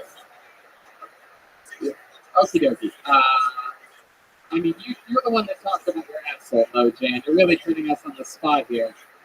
I mean, poor Seymour's asshole is wetter than Nolan B on a fishing trip right now. I haven't even seen her face yet. I've only seen the cut. I mean, you look like you go to the gym and only do squats. Is this true? Are you born that way? Really? Oh my god! And people talk to people. And isn't that crazy that your IBS comes out of that? That's so insane.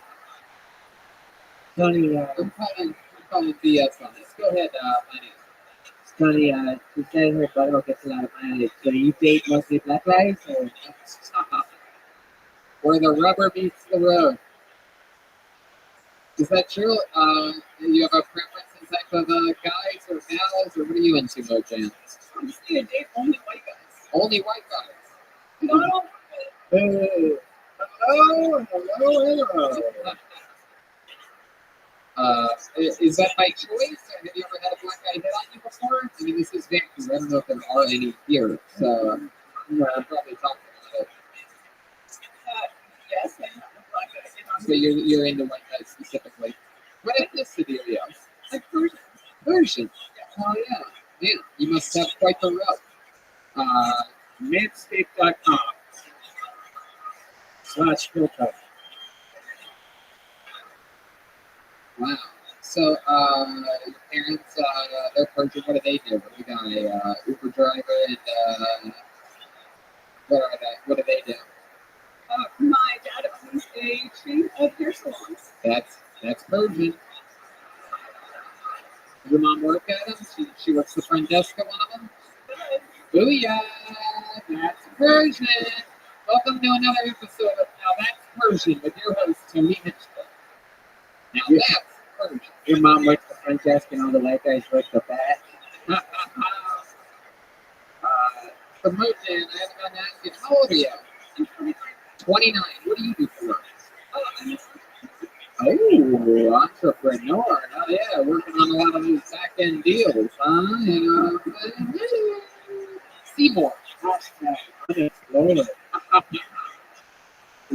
Is there like a business that you own, or did you invent something? Yeah. I wish I had something. I'm a business consultant. So it's nice for money. So, like, for example, like, what's something that you've helped the business do or something like that? Like, what's some good advice that you've given?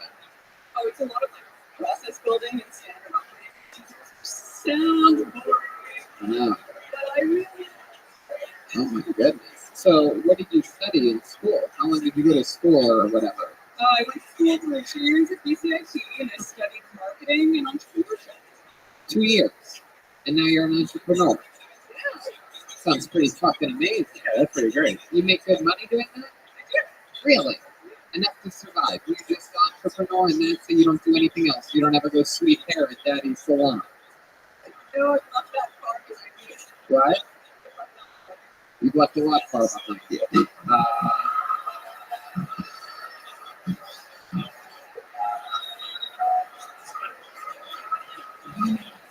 For those of you listening to the podcast, Seymour is sitting in a puddle of butt water right now. For some reason, he really does get turned on. He leaks out of his butt. The Mojan, tell us more about you. What do you like to do? What do you like to do for fun or whatever?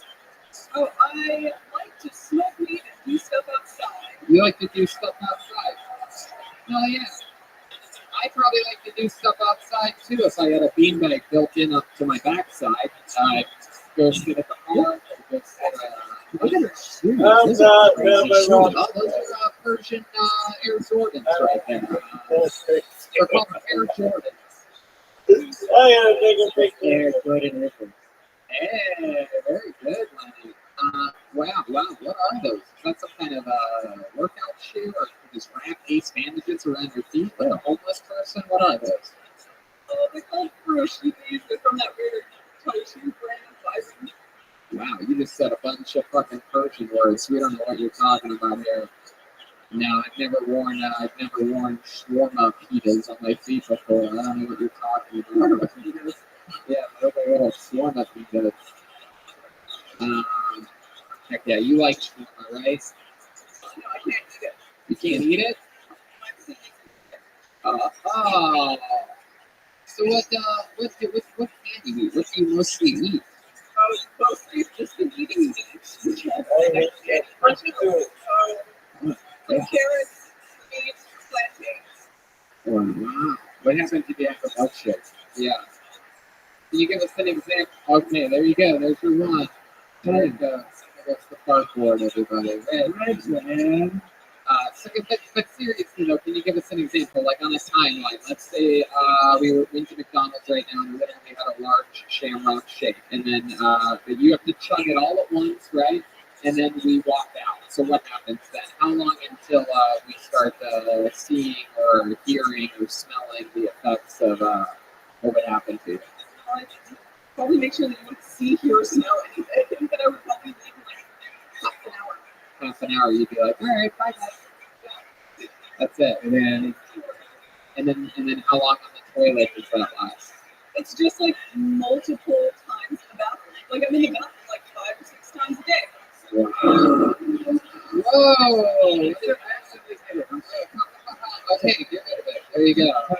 Was it worth it? Tony, let me work it. Put your thing down, flip it in reverse. Yeah. Very good. Mojan, so do you currently have a boyfriend now? I do. Yeah? How long have you been with him? He's here? Oh my goodness. 2 years. So he knows all about your ideas. So what's the deal? What do you guys have? Like a 2-bathroom place at all times or something like that? Is he German? What happens? Yeah.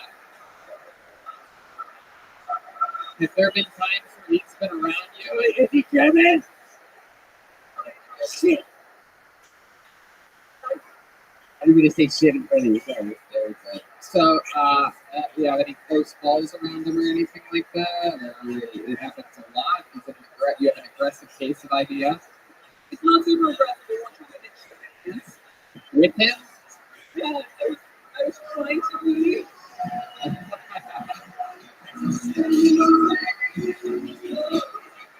By the way, I think we finally found out whether it's going to fly here this entire night. He's been waiting for Mojang. Double whammy. Not only is she purchased, but she also has shit in her pants. Mojang. I was going to say her shoes look like she's going to grant Seymour 3 wishes, but he already used them too. For her butt. All right, I gotta go.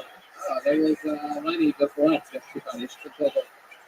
Because Persian Genie or something like that. I think I just got it after he left the entire stage. Do you have a squatty potty? Hey, that's it. There's his fucking poop DNA through and through. Just like this. All right, Mojan. Well, it was fun to hear from you. I hope that you come back. It was a very compelling talk. Did you have fun up here? I did. Are you scared? But I'll tell you this, is that you just had your first time up here, and it's not going to get this scary for a very long time. If you want to do it again, just go to fucking open mics, work it out, and have fun with it. Then it'll always be easier than this. You started here. This isn't easy. Look at this crowd. They fucking love to watch people fail, and they like you. You guys like Mojan? There she goes, everybody. Mojan. There we go.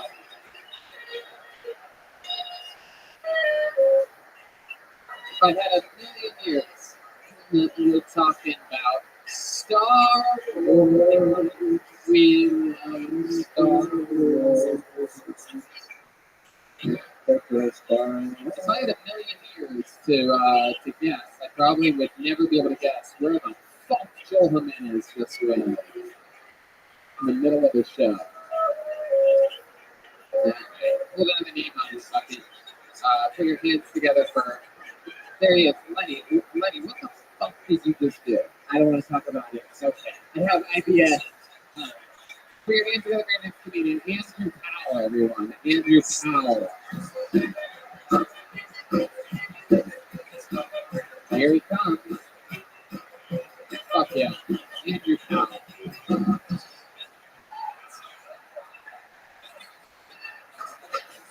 So I grew up in Saudi Arabia. So I got a lot of weird, fucked up memories from that. One of them has left me with the most bizarre association ever between manual transmission cars and big black cops. One day, in 1997, 10-year-old me is on the school bus, heading to school, completely normal day, head against the window, zoned out. I'm sitting there with my headphones in, listening to Green Day and Insomniac. When all of a sudden, a truck pulls up beside the school bus, and right into my undazed focus, right where I'm going from, is the cab of the truck. And I'm just sitting there thinking, why does that car have 2 stick shifts? And why is one of them coming out of the middle of the seat and going to the top of the steering wheel? And I realized pretty quickly right after that I'm looking at a big black dick. What? Hi. What the fuck? I have no idea what just happened. Canadian Adam Levine, explain yourself. Right now. What the fuck are you talking about? What are you saying? Why would I'm always scared anytime I walk by a car that has a stick shift in it, and I just glance at like a stick shift right on the corner of my eye. I'm scared to see a big black dick. If you think this is the real thing. Can I I, just saw it and I was stunned. can I tell you something? You want to suck a big black dick. That's what it sounds like to me. If every time you see a stick shift, you think of a big black dick, Yeah. you need to put one in your butt ASAP. Is there any black people here? You need to put a black dick in your butt like Mojang has black stuff come out of her butt. Go ahead. Like a drug, it's all you can see. Like a drug. Okie dokie. Okay, we're still from the 80s. Chaos this episode. The old Chevy commercial. Fuck yeah, Seymour. All right, Andrew. So, where do you think this fear comes from? Because you saw one when you were a kid. No, it's just like, well, I grew up in Saudi Arabia. So Yeah, we heard that part. yeah. So why? I don't know. I just thought if I was going to come up here tonight, I'd tell them this fucked up story from my childhood. How did you see a black dick? What was a black dick doing in Saudi Arabia? No. Okay. Yeah, No, so I was sleeping in the school bus. in Saudi Arabia. Yeah. Okay. Like, I lived there. I was driving to school one day in the school bus. And then against the window, a truck pulls up the side, and the cab is a truck. Like my eyes were just pointed out the window. You saw a stick shift and a black dick. I'm with you. I got that part. Why was there a dick out? What was the guy doing? How do you know it was a black dick? Because right after I snapped out of it, and I was like, what the fuck? And I just saw this camera. Right. So you think that a guy driving a truck in the morning time, Saudi Arabia, had an erect black penis? Ouch. You're positive of it. I'm as confused as you are. Believe me. How old Like, is to this day, I do not know why. He wasn't jerking off. It was just ouch. You sure it wasn't his arm and he was holding an apple or something? No. Believe me, right man. I know. How old were you when you saw this? 10 years old. 10 years old. 1997. Think of you when you were 10. Think of how smart you are now, right? Now, rewind all the way back to 10. You really are positive that you saw a black penis. Because when I looked up at his face, he had the same shocked, confused look on his face as me. He was just as stunned as I was. How could he be stunned? He's driving an empty school bus. Like, I mean, how could he be surprised that there were people inside of a school bus? He's the one with his dick out. I mean, you're 10 years old also. I don't remember shit from when I was 10. Yeah. Well, I don't think anyone remembers anything when they were 10. If you would have seen the size of this dick, you would have remembered. Okay, Andrew, let's talk about this for a second here. So now you have a fear of black dicks. Do you have any But friends? no. My fear is a transmission cars. I see it black. That's even less funny. Right. So let me ask you this: when you see black guys, do you think of manual transmission cars? Does it go both ways? No, it's only the one way, actually. Only one way. Interesting. How about automatic? Automatic, nothing at all. Even if it's a black automatic, what about the windshield wiper thing on the side with the turn signals? Does that give you flash blacks at all? No, nothing. No. No, none of it. How about when you see a black dick? What do you think that? That was the only time I've ever seen one. What if you see if you see a Prius? Is that a soft penis? Like, what is? Okay, Red Band. Do you think it a soft penis when you see a Prius? We all do. So Andrew, what else? What do you do for work, buddy? I work as a production assistant in the film industry doing commercials. How long have you been doing that for? I've been doing it for 4.5 years. 4.5 years. You don't have any other jobs? You just do that? Yeah, I just did that. Didn't really take it too seriously for a while. Just kind of fucked around doing it, and then. You work on anything we might recognize ever? Any big productions that we might know about? Well, I got into just doing commercials because I like the schedules better. You ever work with ISDC or anything like that? No, I haven't done that. ICBC? Yeah. I like that. This is like the Canadian N-word. I love it. Tell you, I'm not gonna scare this guy, but I think we should shift gears. How long ago did you move from Saudi Arabia? How long ago did you move from Saudi Arabia? I lived there from when I was 6 till I was 12. I left there in 1999. And you haven't changed your clothes since.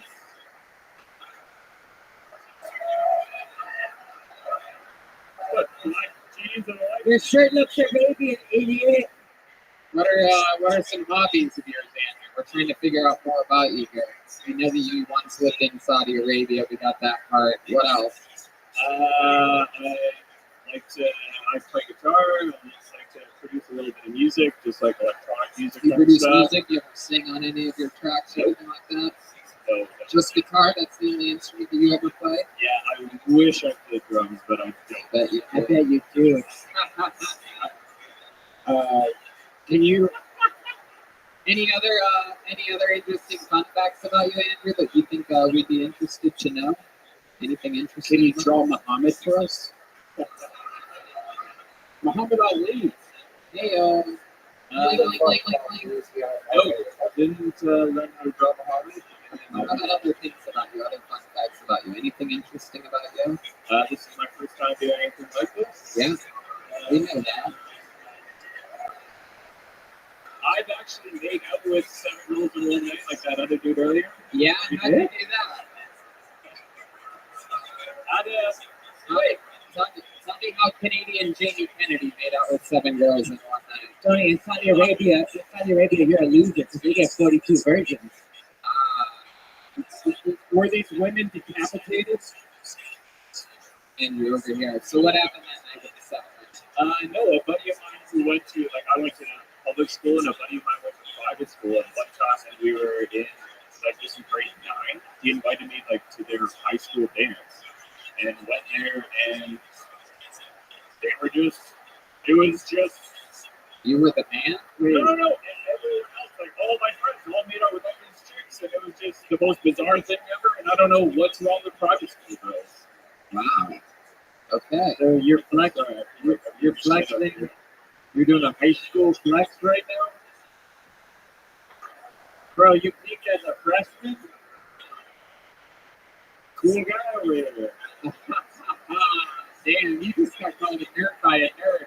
Yeah, because he tried to ruin that sweet moment that man had earlier tonight. He's like, I've been out with 7 girls in one night before. Let me tell you about it. It was spring. I was 15 years old. All right, Andrew. Well, we found out a lot about you. I'm sorry, I was super nervous up here. I just love you guys so much. You guys' show is fucking awesome. Thank you so much. There you go. Andrew Powell, everybody. Andrew.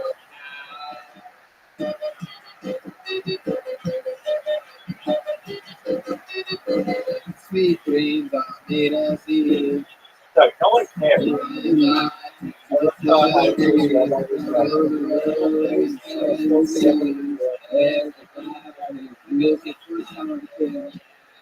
Great, with your next comedian, Adam Curry, everyone. Oh, same guys coming up again. From that, my friends. Okay, let's do this 1 minute of true stories with Adam. Once upon a time, I had a girlfriend that thought she got pregnant from giving me a blowjob. I haven't come from a blowjob in 13 years. I'm being so terrified, I'm not going to check out.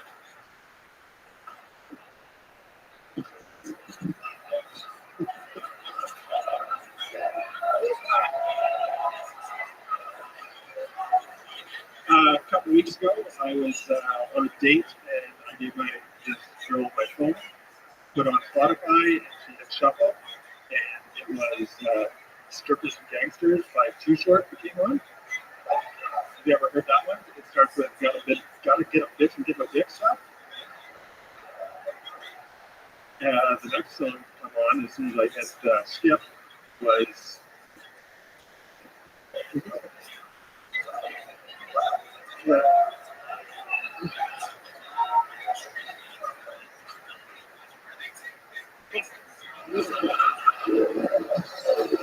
Adam Curry. Hello. How are you? I don't know what to do with those names, so Yeah, I like that. Adam Kareem just put his hand in Seymour's left pocket. I like your style, dude. Step away from the time. Look at you. Look at you. Fucking wacky sense of humor. I like your style, Adam. So you had a girlfriend that thought she could get pregnant from giving a blowjob? Is that what you said? She thought she got pregnant by giving me a blowjob. Is that true? True story. How long were you with this girl for? I have not been with her for 13 years. Right. And how long were you with her for? So 6 months. 6 months. How far into the relationship did she think she got pregnant from a blowjob? It was about 2 weeks after we broke up. 2 weeks after you broke up, she called you like, Adam, bad news. I think She was in the drugstore crying, being like, I'm going to buy a pregnancy kit. Buy it. Fucking spit on the stick. Why did you say that? Why did I say that? Yeah, on stage. Yeah. I'm really fucking nervous. That's why. Did you have that written down? That's fucking hilarious. No, I did not have it written down. Your set was good, but you're killing during the interview part so far.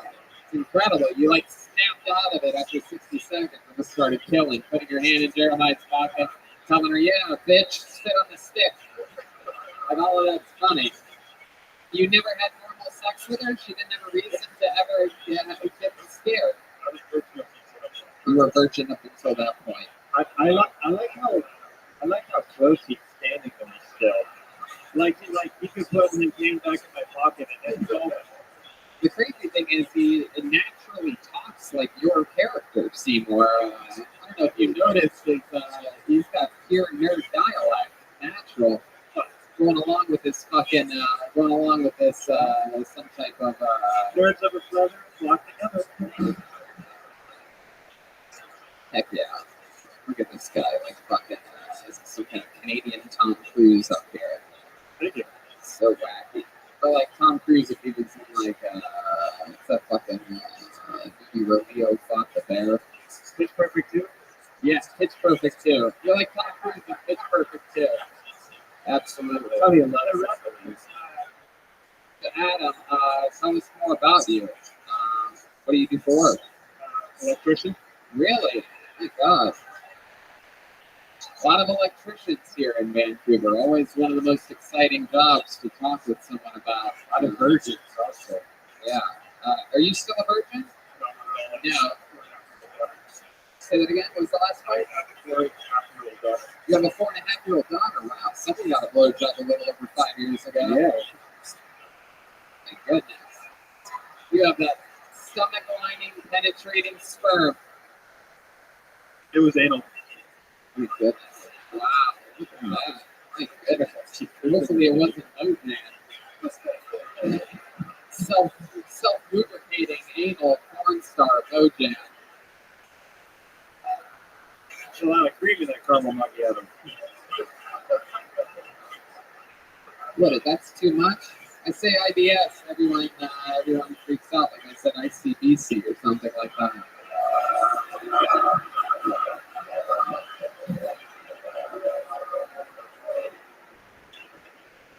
How do you feel right now? Really nervous right now. It's fucking awesome. What else excites you? When else have you been nervous? Name another time in life that you did something which you were nervous for. You're a Canadian, some type of Canadian thrill seeker. Is like mountain biking? Yeah. Cool. What else, Adam? What else do you do for fun? I play ice hockey. Really? Wow. Oh my goodness. What position? Go Bruins. Wow. Oh my God. This place is in shambles right now. Does Bruin work at ICBC or something? My goodness, that is incredible. So how long have you played hockey for? Since I was like 5 years old. Oh my goodness. So you can like skate backwards and everything. Yeah. Wow. I did. Hell yeah. What position are you on the hockey rink? I used to say left knee. Lefty. Wow, they even do positions in hockey here. That's incredible. Such passion. Wow. So hockey. What else? You enjoy having a daughter? I do. It's pretty awesome. Yeah. What do you guys do for fun? 4.5 years old. You ever take her to the ice rink or anything like that? Yeah, you skate backwards while like holding your hands like a real dad and shit. Wow, it's incredible. Oh my god. Okay. You ever put a finger in your daughter's penalty box? Fuck? Yeah. Yeah, I asked it. Yeah. We do that here. You think? Yeah. We're not gonna get our network. Oh wait. And you get upset about my little fart sound. Yeah, that's because they don't get a reaction from the audience, Red Band. Oh yeah. I like how Red Band is the voice of reason right now. Very good. He believes you when you say things like that, by the way. So do you put your... There you go. Exactly. There you go. That's how comedy works. Roll with it, baby. What else about you? Anything else interesting that you think we should know before we send you on your way back to obscurity? This is my first time doing stand-up. First time doing stand-up. It's been all first-timers here tonight. This is an anomaly. How about one more time for Adam Curry, everybody? There you go. Thank you very much. I appreciate it. You got it, buddy. We'll see you on the way up. I'm gonna spin this fucking thing around to see if we can get something special up there. Is there any actual comedians from Vancouver that signed up? Oh, yeah. There's a bunch of them. Okay. Hi, comedians. There you go. Maybe one of you guys will get put on next. Who fucking knows? Anything can happen. Everybody's on equal playing field here in this game. Put your hands together for your next comedian, Mike Sabe. Here he is. Right from the front row. What's up, guys? I like your energy, sir. So I'm a father. I have a 6-year-old daughter. She's amazing. But yeah.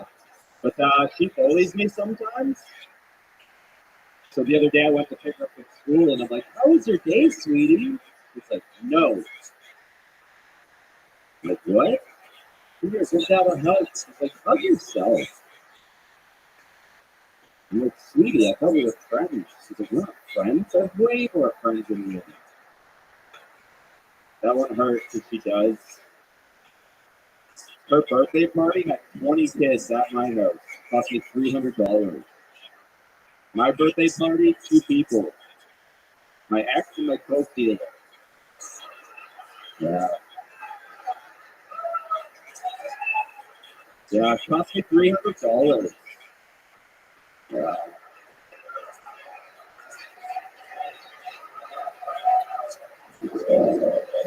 There you go.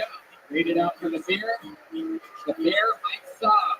Welcome to the show, my friend. How are you? Now, you've been doing stand-up for a little while. A little while, yeah. About a year and a half. Yeah. A year break in between. Year and a half. There you go. So we have someone a little more experience up here. I could tell. Good quick jokes about your real life stuff. Tell us more about you. What do you do for work?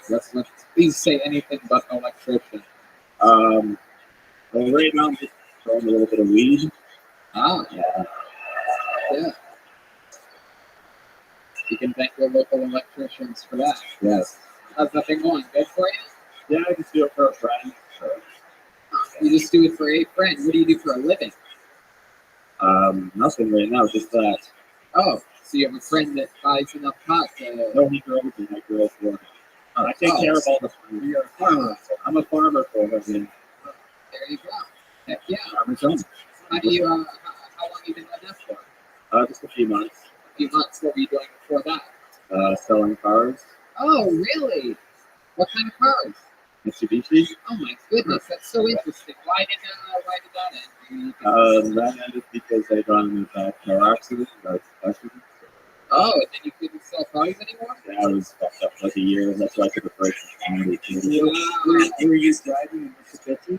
I was. Mitsubishi Eclipse? What kind of car was it? It was actually a Mitsubishi for long, much rarer. Are you still in business?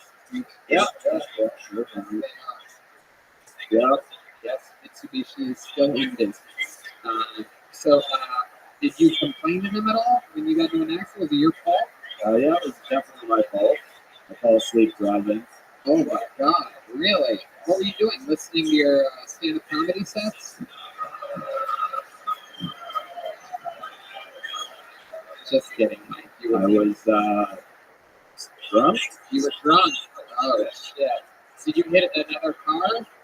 No, Oh, what did you run into? it was the side of a mountain. The side of a mountain. I woke up upside down in the middle of the road. Oh my God! Was anyone around you? Was anybody helping you? No, I just thought I was. Yeah. You ran from your car. Oh my God! I love that. One drunk guy loves your battle plan in life. Just roll over and then run. Very good. You're like a bad dog.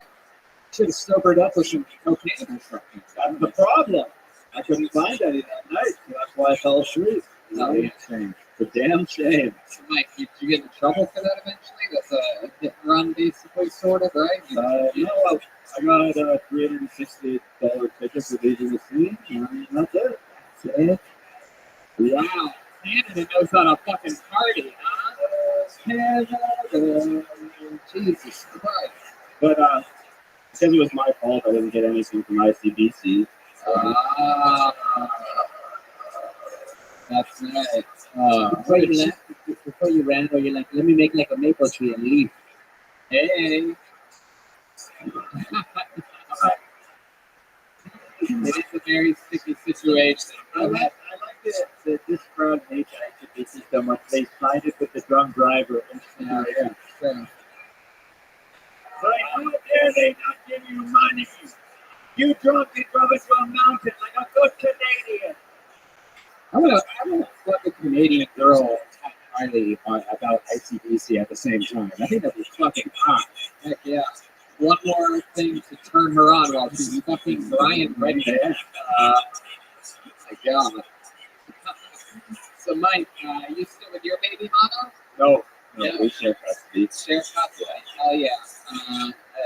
Is that you get more time, even time? 50% week on, week off. 50%. Have you taught your daughter how to grow hot yet?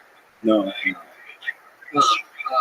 You ever go ice skating with her and skate backwards in front of her while holding her hands? no, I haven't done that yet. No. What kind of bonding do you do with your daughter? We just play at the park, we're swimming, go-karting actually. I just started taking her go-karting. Drunk? Very cool. Hopefully not. Hopefully not. I'm sober now. Oh, when's the last time you had a drink? Actually, a year. Tomorrow will be 1 year. Oh, congratulations. How about that? Heck yeah. One could say that you are Canada Dry. I still smoke weed and stuff though. Right. Yeah, he's not a nerd. Yeah, I'm not a nerd. Let's basically do drugs. Can't kill you. Oh yeah, CBD, THC, ICBC, all the good shit. You know what I mean? Okay. You can't do coke around here anymore. It's fentanyl and everything. Why did you put red bands before me? I'm saving lives, dude. That's what I do. I save lives. I love it. You know what I mean? Good cook out this guy. Yeah. Coca-Cola, everyone. Coca-Cola. Yeah. So, anything else interesting that we should know about you, Mike? There's probably lots. It's interesting. I've had a pretty crazy life. You know, been to jail a bunch of times when I was What younger. have you gone to jail for? What do you have to do to go to Canadian jail? If drunk and you leaving your car upside down on the highway gets you a $300 ticket, I'd love to know what you did to go to jail. I sold weed to an undercover cop when I was 18. Oh my God. Whoa. Now that's legal. Yeah, not really. You still can't sell it. Yeah. Got 2 months in jail for that. For 1 gram. 1 gram of weed. What was he pretending to be? He was pretending to be like some guy who was hammered. He came up stumbling. He asked me for ecstasy, and I'm like, oh, I got weed. And then I went back to my car, and he asked me for 2 grams, and I started ripping off to give him a gram. Then he pulled out his wallet, and he was like, you're under arrest. Oh my God. Wow. Stupid. What else? What else have you gotten arrested for in Canada? What do you get arrested for? Not finishing your routine or something like that? Oh, I'm gonna have to put you behind bars for that there. Yeah. The little piece for there. while I was on bail for this some of the weed, my friend, no, this is ridiculous. My friend put a piece of tape in someone's hair, and then the kid called the cops, and I was jail for that shit. A piece of tape. He just stuck it in his hair. Like, Oh, that's a Canadian felony right there. No, we don't mess with the tape in our hair. The only sticky substance is maple syrup that we're allowed to rub in our hair. yeah, so that's why I'm happy you guys came. Maybe one day. That's you in also some things like that. So You can have 1 week of beatbox. really? Oh, when I first started, actually, when I was 16 for a rush. 6 months probation. You're missing a lot. Yeah. What's the why got you red? A roach is the barely left part of a joint or blunt in a smoked part. So it basically means there's like nothing left but a little bit of resin and maybe just a touch of unsmoked marijuana. Oh, I can see why. Alright. Well, Mike, you did it up here tonight. You know, it's good to have someone with a little bit of comedy experience up here. I loved it. You could tell, you had a lot of punchlines in a minute. So thank you very much. Great song, everybody. Thank you. We're running out of time here. What do you guys think? Should we go to the bucket one more time, huh? No, if you ask for two, then we end the show right now. Should we go one more time? All right, let's go one more time. Let's see what happens here. I feel like something crazy could happen at any given moment. And remember, if you kill the fly, you win tonight. So, Joel will eat it. I'll eat it. hey, looks interesting. Put your hands together for Lydia and her cards, everyone. Lydia, yay, girl. Here comes Lydia. Heck yeah. Here she comes. Oh yeah. Come on, guys. Good luck for your final comedian of the night, Lydia Ricard.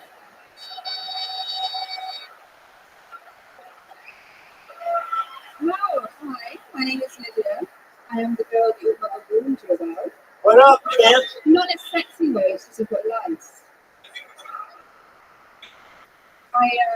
My boyfriend wants to have sex in the shower, which is something that I don't want to do.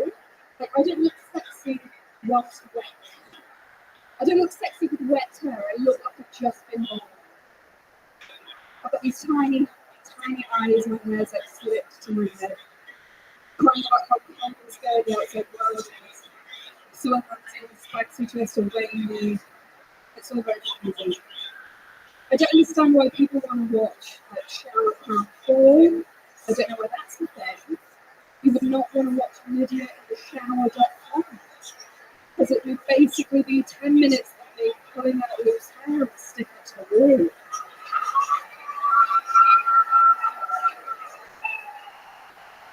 There you go.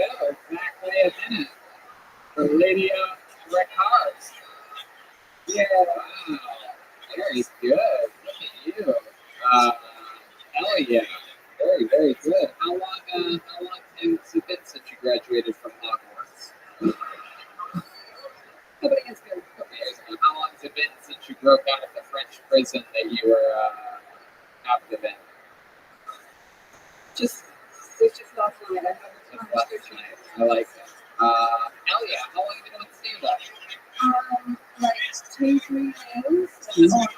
3 years. All here in Vancouver? No, in England. You're from England? I am. And you're just born and raised in England? You're just visiting? Family? Yeah, I have a 2-year visa, so I get kicked out in January. Very cool. So you've been here for almost 2 years, a year and a half or so. Mhm. What have you been doing here? Why Vancouver? I traveled across. Is it because you really have really good insurance here?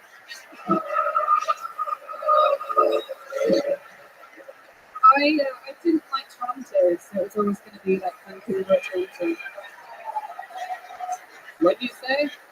I had to pick, obviously I had to pick where I started to live, and I didn't like Toronto. What about Toronto did you not like? What did you like about Toronto? I went in the winter, it was really cold. I just didn't think there was much going on, and obviously when COVID is useful. Right. And what have you been doing there for the last year and a half? I was serving for a bit, and now I'm a receptionist at a real estate business. What do you do back in England? Lots of different things. I worked in comedy behind the scenes and What was talent a lot. You temp a lot? Temp. Yeah, like worked in call Very centers well. and offices. Right. What do you want to do with your life? What do you want to be when you grow up? Well, I want to be a stand-up comedian. Ah, very cool. So, how are you going to stay in Canada? Like, are you trying to push the marriage thing right now? Or? Your boyfriend is Canadian? Yes, yes. How long ago did you meet him? I met him like a year ago, but we've been together like 6 months. 6 months. You were together. I'm confused. You met him a year ago, but you've been together 6 months. Yeah, we were friends first. Right. And then friends with benefits. No, No. he made an open friend zone. How did it happen? How did he make it out of the friend? Yeah, how does that happen? Can we get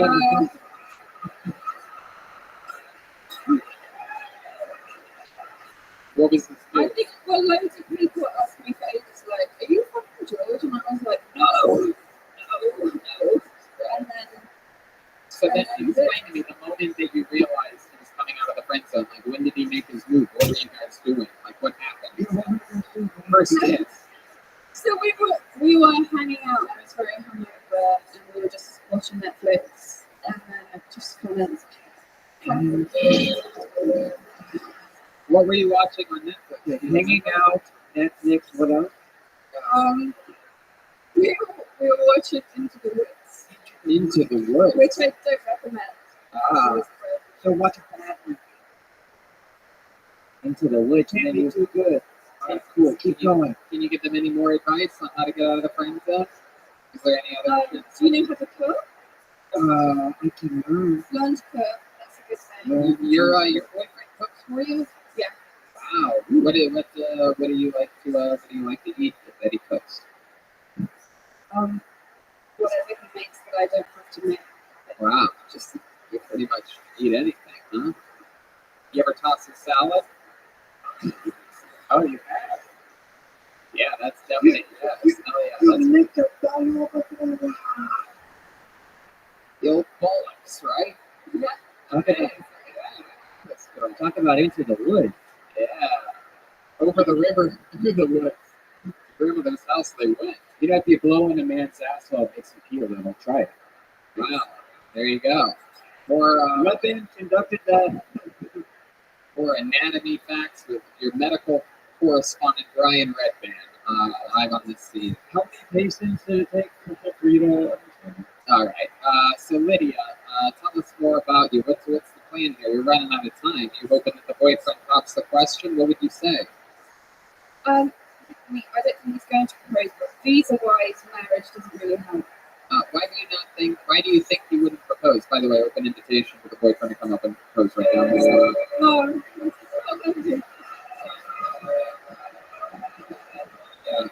Why do you think he doesn't want to propose? Because he hasn't met my family yet.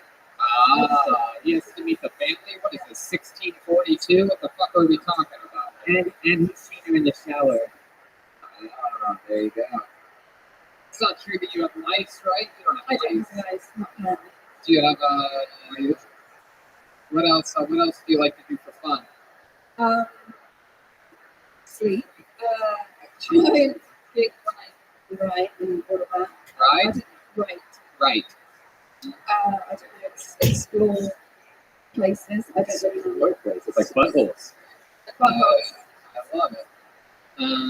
Have you seen any good stalactites or stalagmites recently when you were talking? I'm that thick bitch, motherfucker.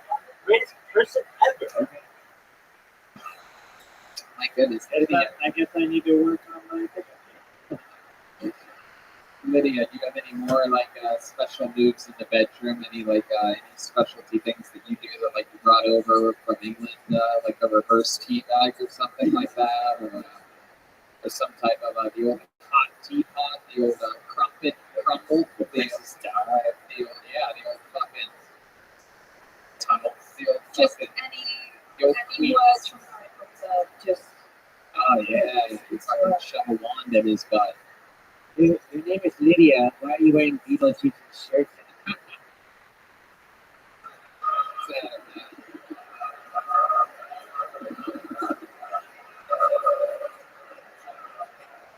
You Guys, I don't think you should be disrespecting Eager from Game of Thrones like this. Lydia, You know nothing. So good. you seem like a very West That side. was so hot. Oh my god. Oh my god. She's not gonna think that you know nothing puddle. you seem like a very proper English girl. Are your parents proud of you for doing stand-up comedy? Do they know that you do this? They've seen me perform maybe twice. Uh-huh. They don't really like stand up, they don't like swearing. That kind of thing. Jesus, what are they? ICBC employees?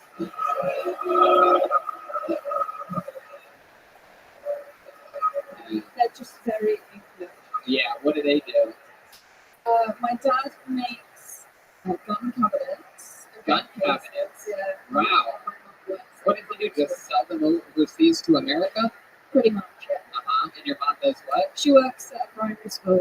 Primary school. Yeah. Oh, yeah, that's British as fuck. Like, For education. Because your dad, I love that. I love that. Yeah. It's a shame you guys weren't educated on how to win wars, or else America never would have had its freedom, you fucking idiot. Yeah. Canada, you French fucking British. Pussies. Fuck Canada. Fuck Canada. Yeah, go fuck yourself. I'm on ICBC song.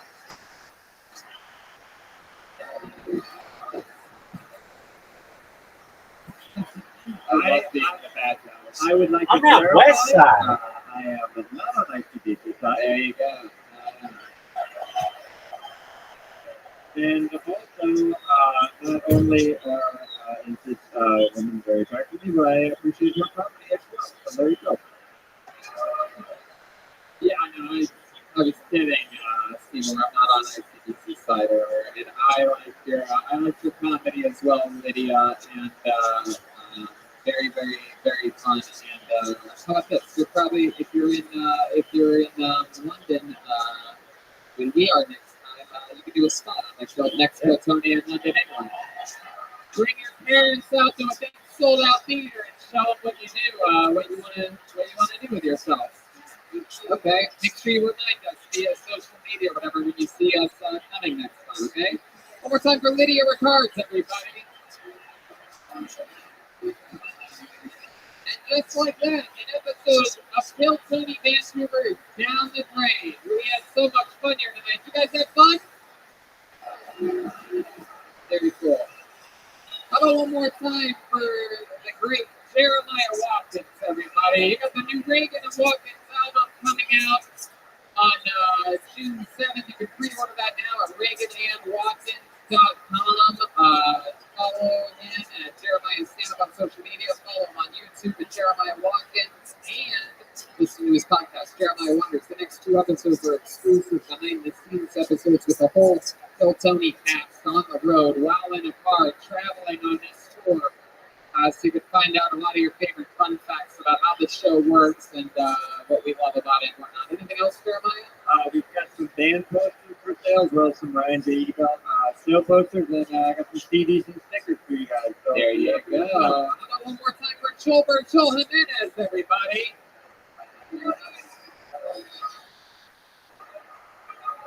Chilbert's on social media mostly. Sorry. Anything else, Joel? no, Lydia, guys, first time in Canada. This is amazing. Yeah, it's the first time ever in Canada. Let me get an Instagram of you guys. You guys have fun tonight?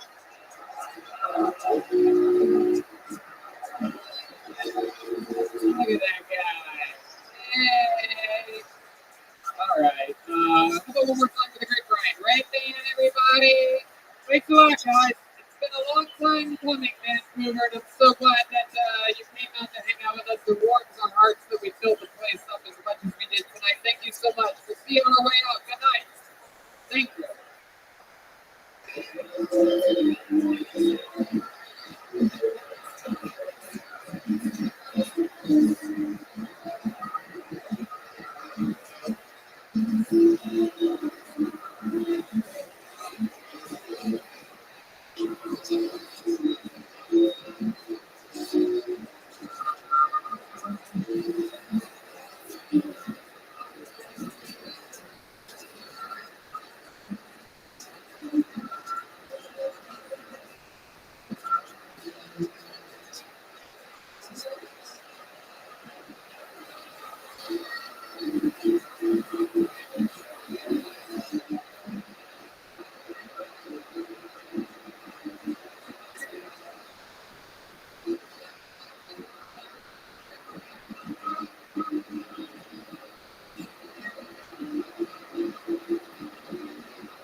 Hey,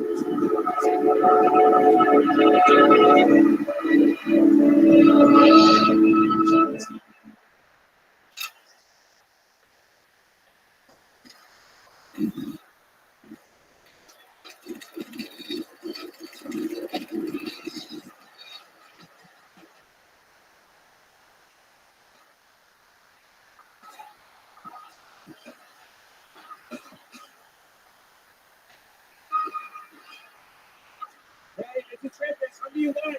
Put that over there. We're right up beside the field.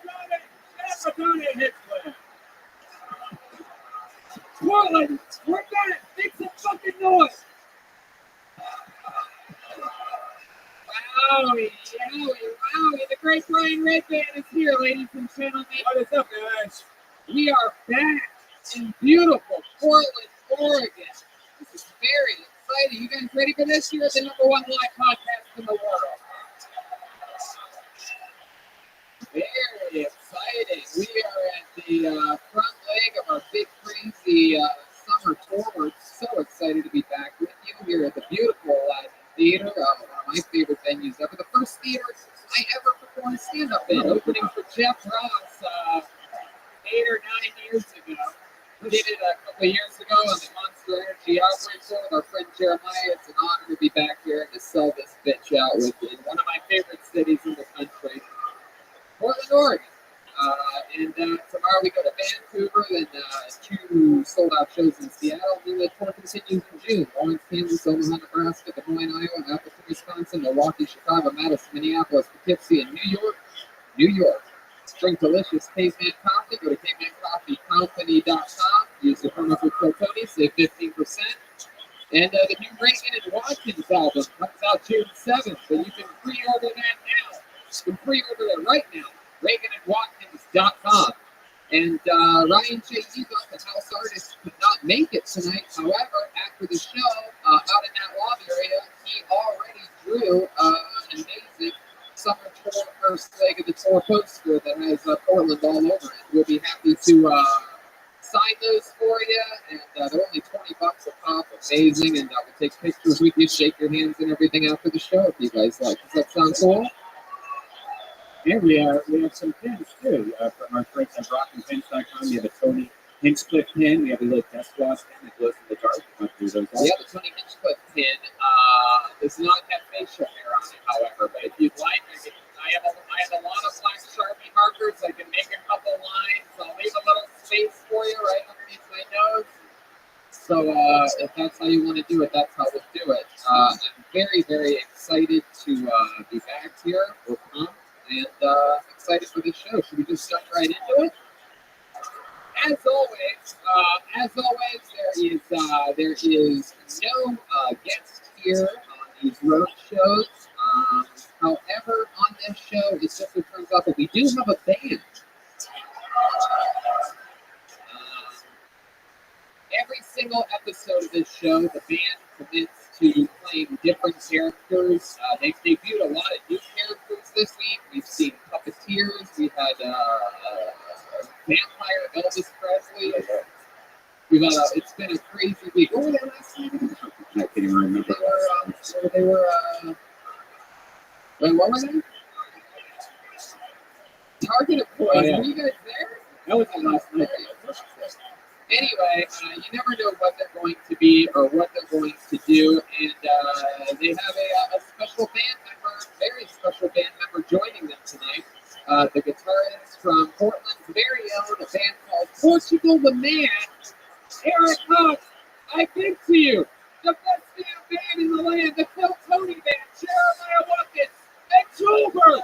Joel, come on in. Oh!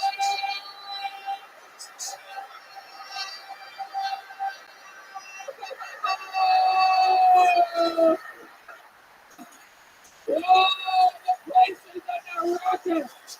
Feminine Stacy is here. Live in the flesh. She is back. Wow, it has been a long time, Feminine Stacy. And you chose here, Portland, Oregon. What you guys are as lucky as it possibly gets. I never know what they're gonna do. Everybody knows these characters. These are perhaps the most famous band characters of all time. Feminist Stacy, you look pretty angry about something already. I am speeding right now. What's happening? What's wrong, Feminist Stacy? I've been hearing about this stuff in Alabama that's going on right now. As women as our body are trying. Wow, listen to all those dirty sluts out there agreeing with you. Incredible. I love it. Feminist Stacy here. Aaron Cox from Portugal, the man is even a feminist. No. Yes. That's Garth from Range Girl. Everyone knows that. This is feminist Lacey. And then all the We're Portugal the woman tonight. I like that. And then clearly back here we have a Mexican Smurf of some kind. It's Lacey, you idiot. Macy and Stacy are back on the show. I'm guessing that's perhaps Gracie or something. Lacey. We have Stacy, Macy, and Lacey. I will not forget that. I'm writing it down right now. I don't want to fuck this up. And before we start the show, I want to make a point. I don't know whether he made it here or not exactly, but I just want to say real quick, this show would not exist if it wasn't for our amazing home at the world famous Comedy Store on the Sunset Strip, giving us the creative freedom and opportunity to be one of the first ever live comedy podcasts and evolve and grow. And I do believe that in attendance tonight is the owner of the Comedy Store somewhere. I believe Peter Shore is here. Everybody, yeah, give him a hand. Incredible. I think he's here. I hope he's here. Portland's very own Peter Shore is taking the place to a whole other level, keeping all the comedians and the audience members happy. And so we're very excited. We have the band, we have Red Band, we have the feminists. It's very exciting. And we have this right here. Thanks for our pal Derek Palmer. He gave us hey, sit your ass back down. Sit your ass down. No one told you to so fast, you idiot. Thank you for bringing a 99-cent jack-o'-lantern. You get to jump on the stage, you fuckwad. This thing is jam-packed with names. We had an amazing turnout here. Awesome. We're going to try to get through as many as we can. You guys know how the show works. If I pull your name out, you get 60 seconds uninterrupted on this stage. And that includes uninterrupted from you guys. We don't interrupt the 60 seconds, so don't be an idiot. Don't heckle. If you had the balls to sign up, then hopefully your name gets pulled up. But don't ruin somebody else's set. If I pull your name out of the bucket, that means there's only one way to get up here. You have to go that way, up that ramp and around. You can't miss it. Just follow that wall, up that ramp. If you go backstage and come out here, and walk straight to that microphone. Don't fucking touch me.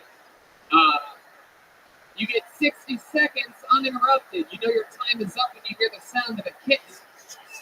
You can barely hear that little baby thing. Oh, it's louder. Wrap it up there, or else you're going to bring out the angry Herbie Milk Street Bear. You might know him better as formerly known as the Stark Street Bear. Or perhaps some of you know it as the Vaseline Flat Bear. I was told there's many gay parts to Portland, so basically the Portland Bear. How about we just call it that? You guys ready to start this Mamma Jam or what? Here we go, live from Portland. How fucking exciting is this? And your first comedian getting us kick-started tonight goes by the name of Kevin T. Oh, here he comes. Right there. Second row. Here we go. He's coming around. Excited. You guys excited for this shit or what? We're live in Portland, Oregon.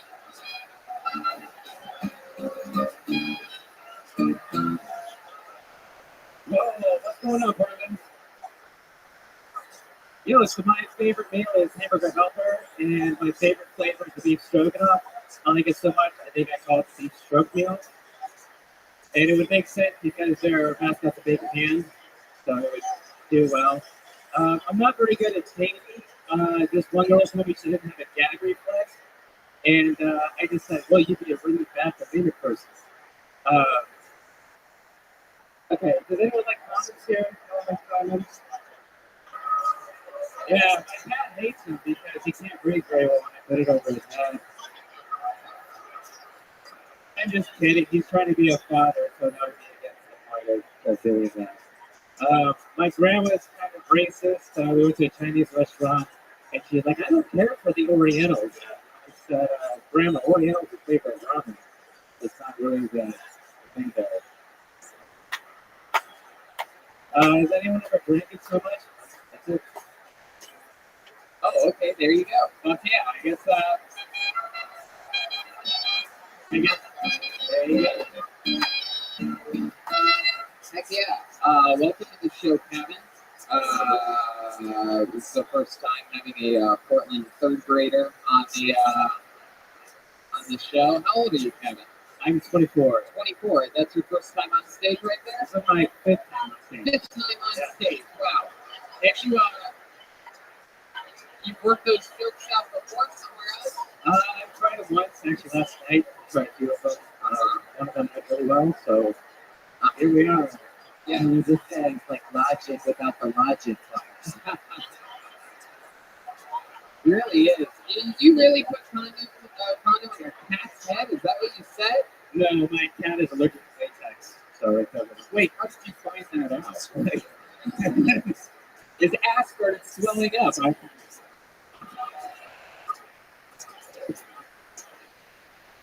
Is your cat really allergic to latex? I don't know. There's lots of used condoms around, and she seems fine. How are there? You jerk off in the condoms? I don't understand. How are there used condoms laying around your place? I just find them on the street, and whenever I find one, I keep it for the I see what you did there. That's what look at Kevin's trying to. That's so weird because you look like a guy who takes used condoms from the street. Oh, there you go. I'm going to sit to your school base now. There you are. Oh, shit. My goodness.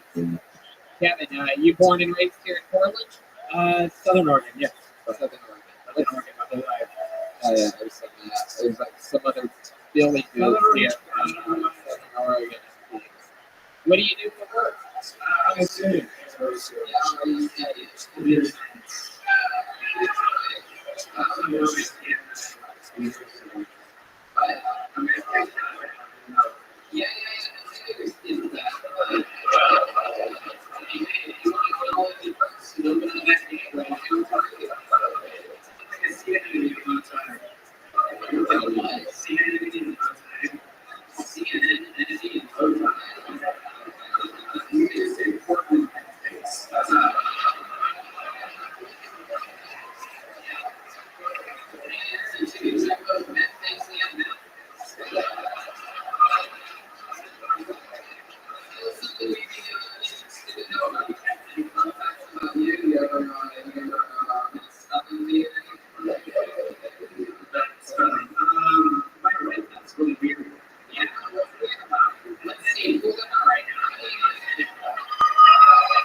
Yeah,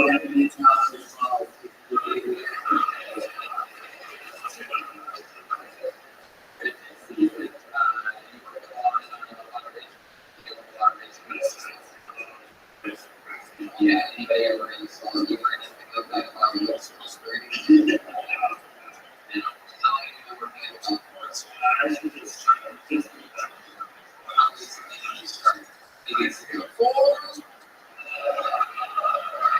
What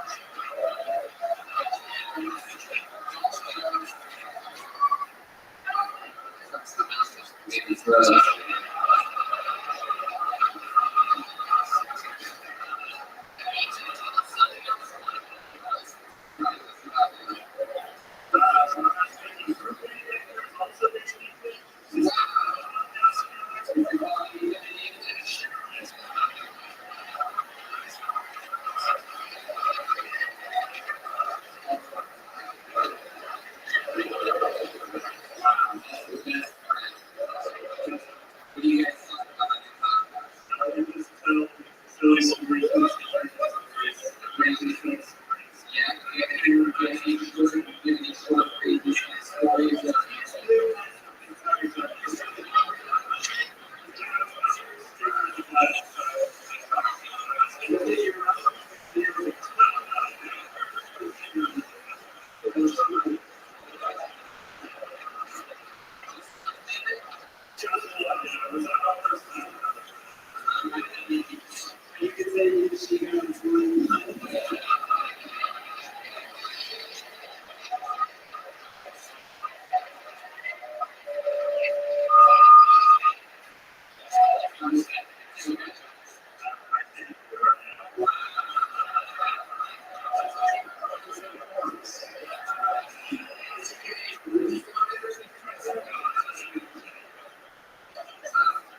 guys talk So he's smarter than you.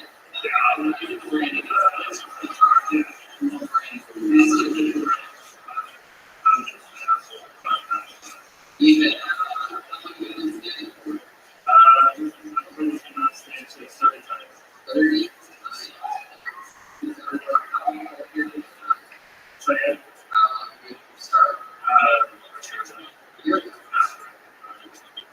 yeah, well, you probably heard. That's surprising. Where did she? Oh, really? Did she fly? Did she fly like a bird? What else does she fly?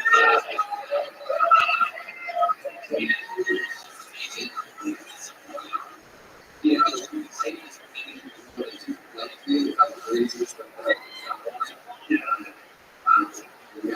Did she guys like to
PTSD, ADHD.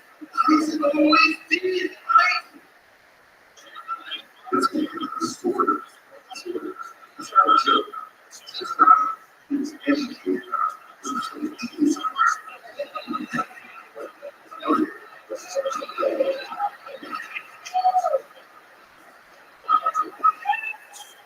Okay.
I didn't ask you.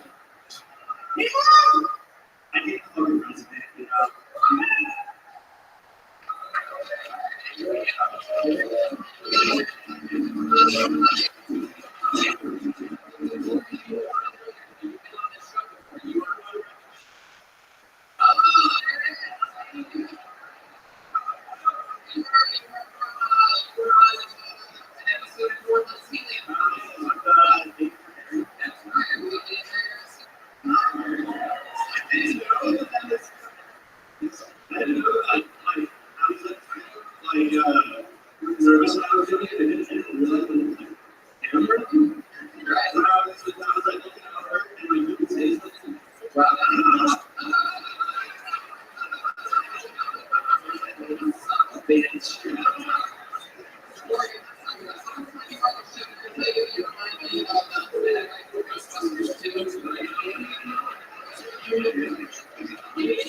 resume, you know.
the only other town here.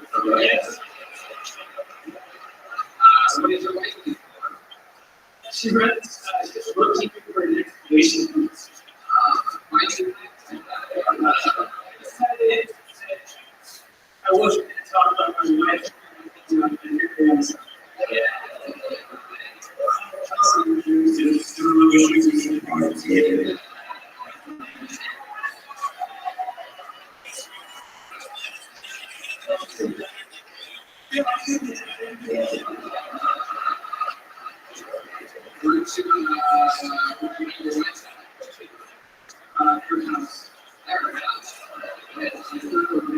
first?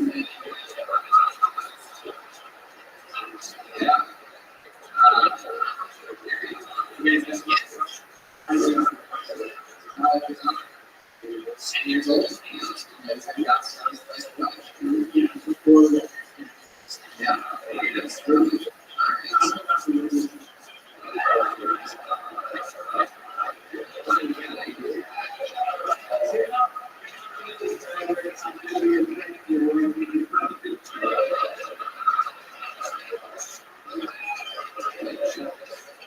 It's great. This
No, dog. How you living, babe? What's good, baby? Words. I can't afford it though. It's $5,000. That's okay. Yeah, I've been live streaming on like 24/7, 365 for more than 3 years for a few different angles. It's the most amount of data that any single individual has ever uploaded to the internet in global history. It's essentially a time capsule for the world. It goes back to the pandemic. We've seen the death of a queen, the birth of her eye, the coronation of a king, and everything in between. We're about it. Absolutely. It is. It's number one resource. Don't Gates coined the phrase content was king of the 1990s and I'm making it real today. In 2018, the Economist magazine stated that data had overtaken petroleum as Earth's number one resource. And I have no data on it. I have over 1,000, well, I have over 100 YouTube accounts, 100 Instagram accounts, 100 Twitch accounts. I have over 1,000. Right, I sleep on camera, go to the bathroom on camera, shower on camera. I have over 1,000 TikTok accounts. I have over 2,000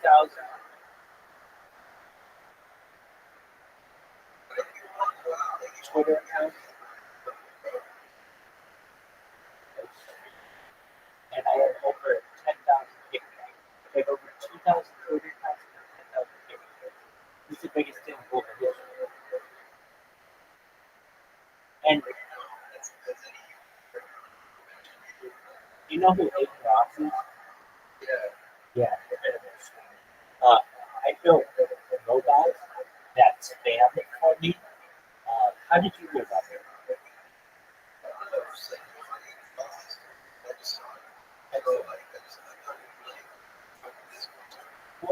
Yeah.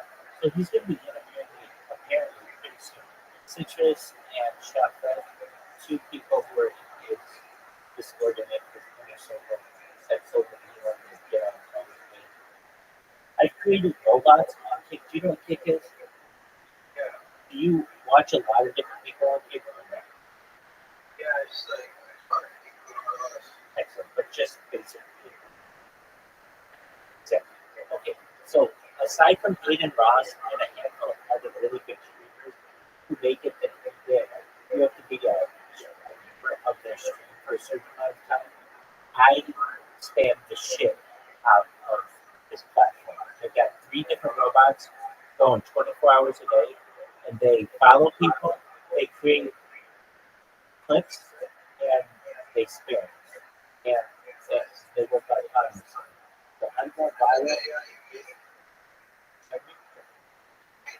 Yeah. So these things are viral. Some of the things that the dream of will be some question and when I talk about that, I mean, let me work through technology. Like what? I mean, I have real solutions like agricultural drones, like greenhouses that float, like saltwater greenhouses, like vertical farming, like cloud seeding, like hydroponics. I want to end work first by utilizing types of technology like leg straws and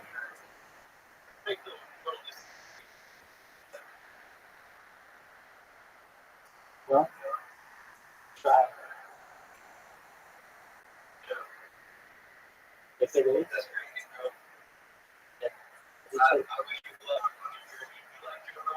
dude, I listen to Joe Rogan all the fucking time. I'm watching Kill Tony right now. The only reason why I'm watching Kill Tony is I've watched all the Joe Rogans. Do you know who Joe? Fuck yeah, man! I've been listening to Joe Rogan since his first fucking episode with Red Band that year, December 24th, 2009. I go way back. So yeah, I love Joe Rogan. I love Joey Diaz. I love fucking Kill Tony. I love all this shit. So whenever you want, just come on in. Yeah. When it comes to building new comedy, it's very sick. We'll talk about doing a prelude off some pussies. Some chick's pussy in the back of cellar, comedy cellar in Brooklyn at 2:30 in the morning. Waiting for dealer. It just has the craziest fucking story. I love it. Excellent. Well, you should know I'm always live whenever you're bored on here, and we'll watch. Oh yeah, I'm live on 8 different YouTube streams. I'm live on 8 different Twitches, 8 different Rumbles, 8 different Telegrams. I'm live on 8 different. I'm live on way more than when it comes to just you see on like an e-process.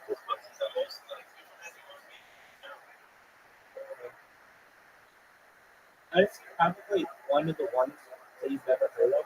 Like Billy Billy, big in China, and Loco.tv is big in India, and Africa TV big in South.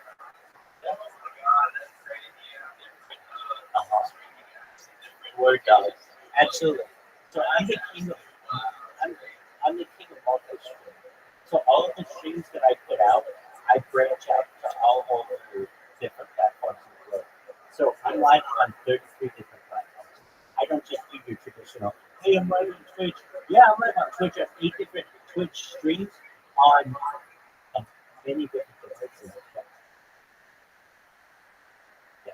So why do I do it? I want to be uncancelable. I want redundant streams. So like I'm watching college football right now. Tomorrow I watch pro football. Last weekend we watched the UFC.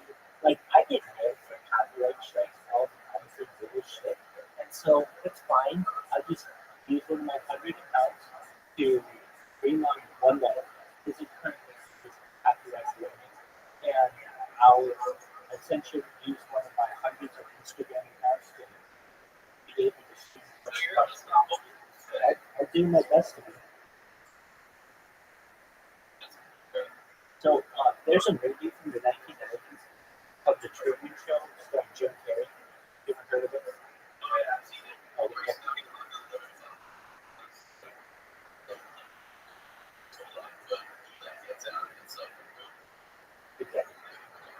Exactly. That's essentially what it is. We have my consent that we do. So basically, I've done my best to put cameras in 360 degrees so that you can always watch me and really live my life or give people photos.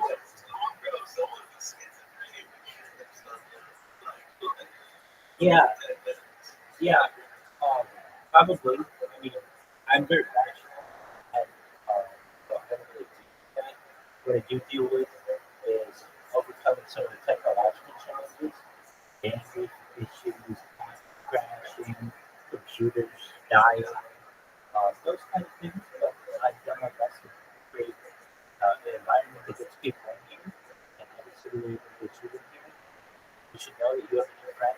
Whenever you're bored, hop on the Discord. If you watch football, we'll watch every program. You watch every program. We'll watch every college football this afternoon. We got USC, Michigan. We're done. So, yeah, I thought about serving. So enjoy. Hey, go to my blog if you have a chance, if you want to learn more about this. And also, really interesting shit, like what? 100 ways to travel faster than the speed of light, 100 types of computers that are faster than quantum computing, 100 types of ways to potentially being able to levitate. Oh, of course. So, my website, my blog is Rothschild.blogspot.com, and I highly encourage you to take a look at it and see. I got it. Like, you know, the Men in Black. Like, I wouldn't even know what kind of cars they drove in real life, and so I asked ChatGPT. It tells you all kinds of futuristic shit about the cars. It's really interesting.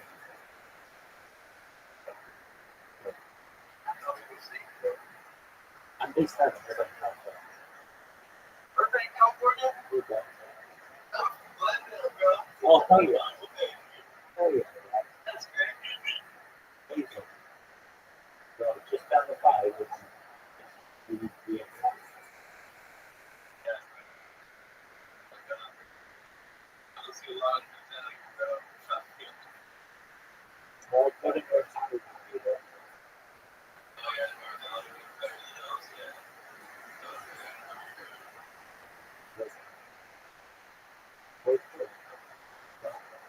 Whether that chance at works out, that I'm going to change their life, and fascinated by that, what I'm doing, because it's essentially a time capsule for the world. And people are going to dig into it and realize I have no content of any person ever, and that's really good for society. Excellent. Keep it on. Thanks for coming. Take care. Dragons, don't you? You're really excited to do dragons. And I do. I really like the dragons. But I'm not really like that much of a dragon kind of guy. You know, that's not to say I'm not a nerd. You know, I have a sweet video game tattoo on my full arm here. Of course, makes me a huge fan of the game.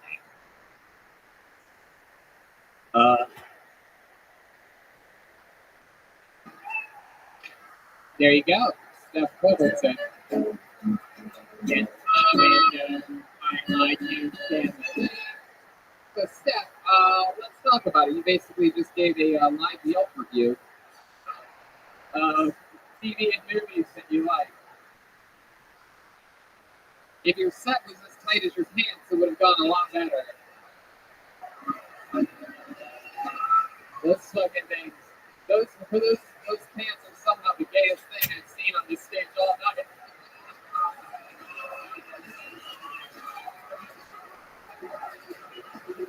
He's got the tightest pants and the loosest earlobes. I've ever seen him at night. Those are some, you got some fucking hangers over there for your earlobes. Yeah, those things look like my lady. Stacy, I don't understand how a feminist can talk so open. Whatever I want about my body, and I will own it. I'm beautiful on the inside and out, to me expect. One of the great anomalies about feminist Stacy is that women literally go crazy for her.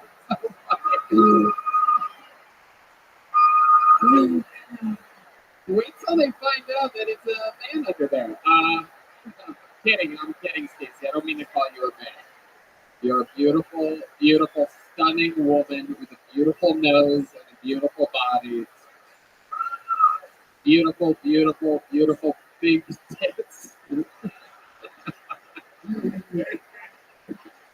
Okay, so let's talk with Steph Culbertson up there. Steph, first time ever on stage? Yeah, doing stand-up. Very good. First time ever on stage. You said doing stand-up. Is there something else that you've done on a stage before? I used to play bass. Oh yeah? What you sing, play an instrument or something like that? Guitar. Guitar? Oh, interesting. You ever do any singing for your band? I just like screaming vocals for a bit. Screaming vocals? Can you just do a screaming? Give us an example of some of your screaming vocals? Alrighty. Yeah.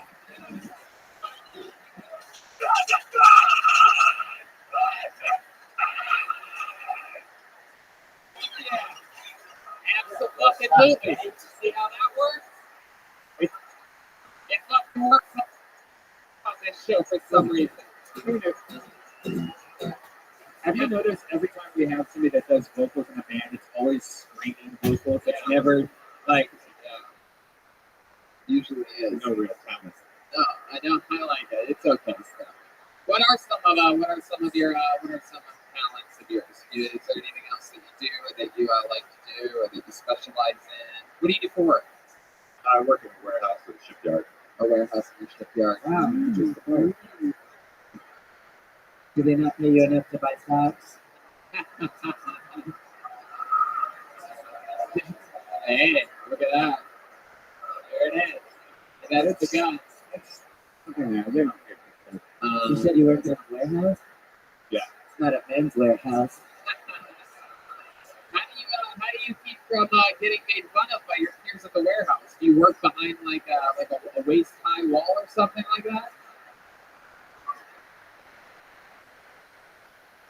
I don't know. You don't know. Yeah, I just don't care. You have a girlfriend? Yeah. You seem like quite a ladies' man. You got hand tattoos. You got a good fucking look. You have style. Clearly, like women like pants like that. I like in fact, women actually wear pants. and it's called capris, right? I like them too. Feminist Stacy. Yeah, I love this broken heart tattoo on his ankle. How many times are your pants rolled up there at the bottom, by the way? Twice. Twice. The famous Kill Tony pant roll a few weeks ago. We call it cupping. Yes, I know it's called cupping, you piece of shit. Jesus Christ. I hate that job. So, Steph, how long have you been with your girlfriend? Year and a half. Yeah. Where'd you guys meet? In San Diego. Where we're from. San Diego. What were you doing down there? That's where we're both from. You're both from there? Yeah. What brings you up here? She's in grad school up here. So, What is she studying? school psychology. Very cool. That's fun. You guys, you seem like the kind of guy that would have crazy sex. Am I correct? You guys like do a lot of crazy shit. You like hit each other and spit on each other and everything. No, but she pegged me. Thank you. Yeah. What is that again? Remind me. Oh, okay. All right, now we're talking. So, what did she peg you with? It's a strap-on dick-shaped object. That explains the pants. Damn. Have you ever been pegged by a mini saxophone before? First time for everything. Wow. What the fuck is Portland? My goodness, there is crazy shit going on here in Portland. How often does this happen? Is that a regular thing, one time only, or? It was just a couple times. Did you like it? Let me ask you this: did you buy the pants after that happened, or did that come with the dildo that you bought? Buy the strap on now. We throw a free pair of 26 waist capris.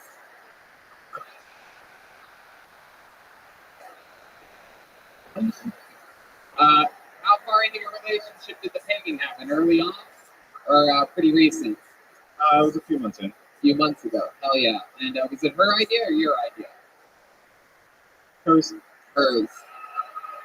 My goodness. Yeah. My goodness. That's why you don't listen to women. Man. That's why it's. Come on, Randy. You disgust. So, how long did this go for? Like, how many thrusts? How many minutes? I mean, I don't know what question to ask exactly. The whole thing. Is there a lot of tearing? Randy.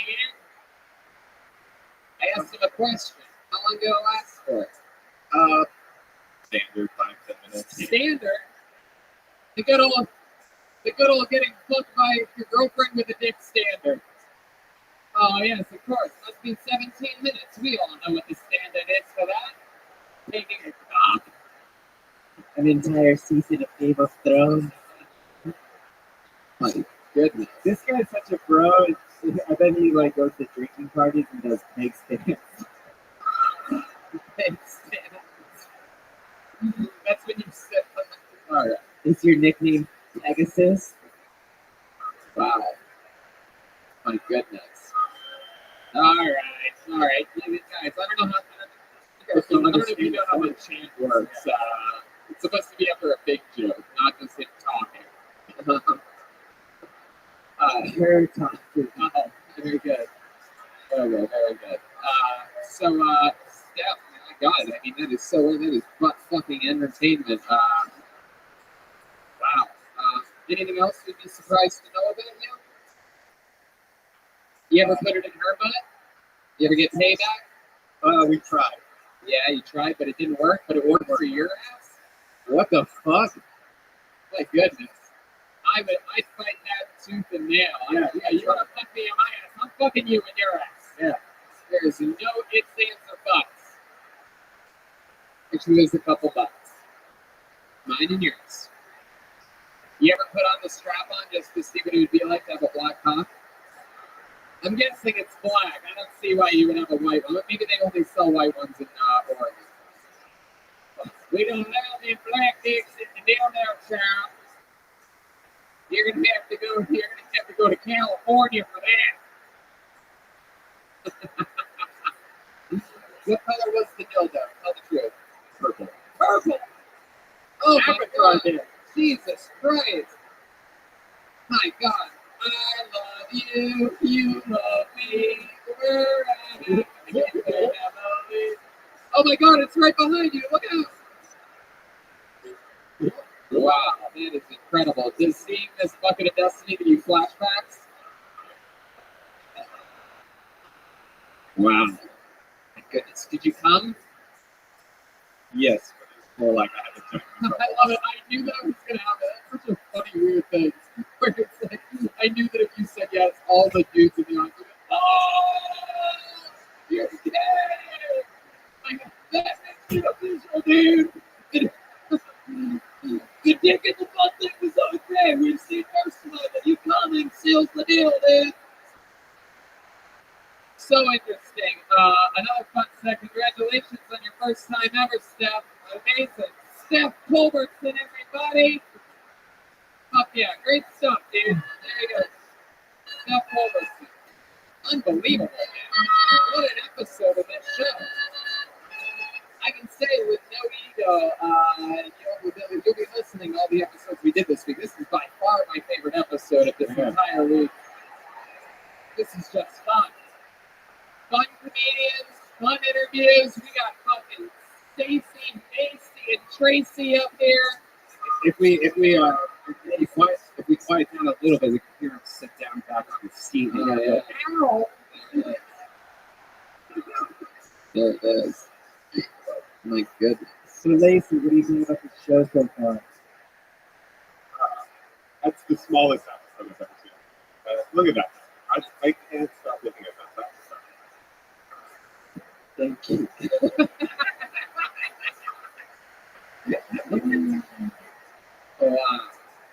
Okay, pulled another name out here. Hands together for Todd Royce, everyone. Todd Royce. Oh, fuck yeah. Woo!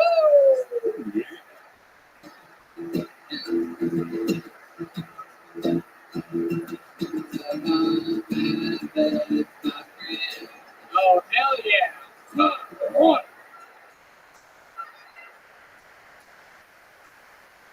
I just started a new job a couple of weeks ago.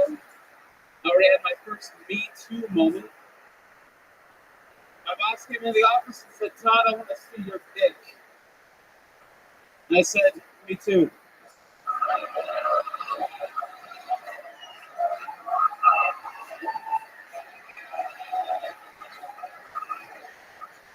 I'm a fat guy. I'm a fat guy. Can you still say fat? Like, fat people aren't protected class in this country yet, are they? It's too bad that we're not, because we're the type of people the wall could keep out of the country.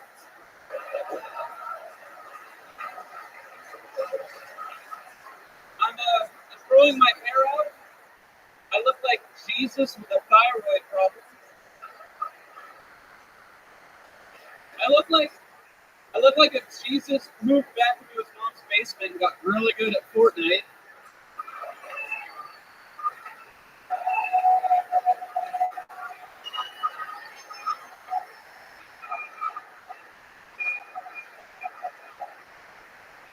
I look like Obesus Christ. Wow. Holy shit. God damn. That was fucking groundbreaking. That was just your walk up here. You just fucking smashed, dude. Wow. Thank you. That's incredible. How long have you been doing stand-up comedy? Almost a year. Almost a year. That's it? Wow. I mean, an unbelievable set. For those of you listening to the podcast, he got about a quarter of a standing ovation here in this massive theater at the end of his set. Fucking unbelievable shit going on here. Anyone ever tell you look like Kid Rocky Road? That's perfect. Hell yeah, dude. Look at you. You're a badass motherfucker. You from here in Portland? No, I'm from Tacoma, Washington. Tacoma. Wow. His Kid Rocky wrote the song would be Bra with the bra, the bang, the bang. Wow. Todd, what do you do? I work in credit for a countertop company. A countertop company. Yeah. My goodness. I was also a professional wrestler for 18 years. Get the fuck out of here. Wow. 18 years in professional wrestling. Oh my God. What was your gimmick? I was the American wet dream. Get the fuck out of here. 18 years of breaking bodies and banging hotties. Wow. I mean, my mind is completely blown right now at everything that's happening. You're taking this entire show by storm, and I love it. Feminist Stacy. Yes, do you still have the strength to lift a woman? Hell yeah. Wow, Feminist Stacy offering to go into a little bit of a wrestling one here. Let's see what happens here. Don't hurt yourselves, please. Wow.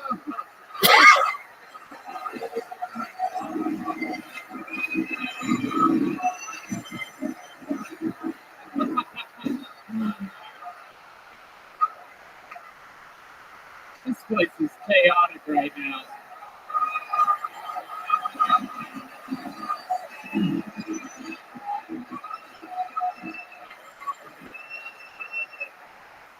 Holy fucking shit. Now that's how you treat a woman.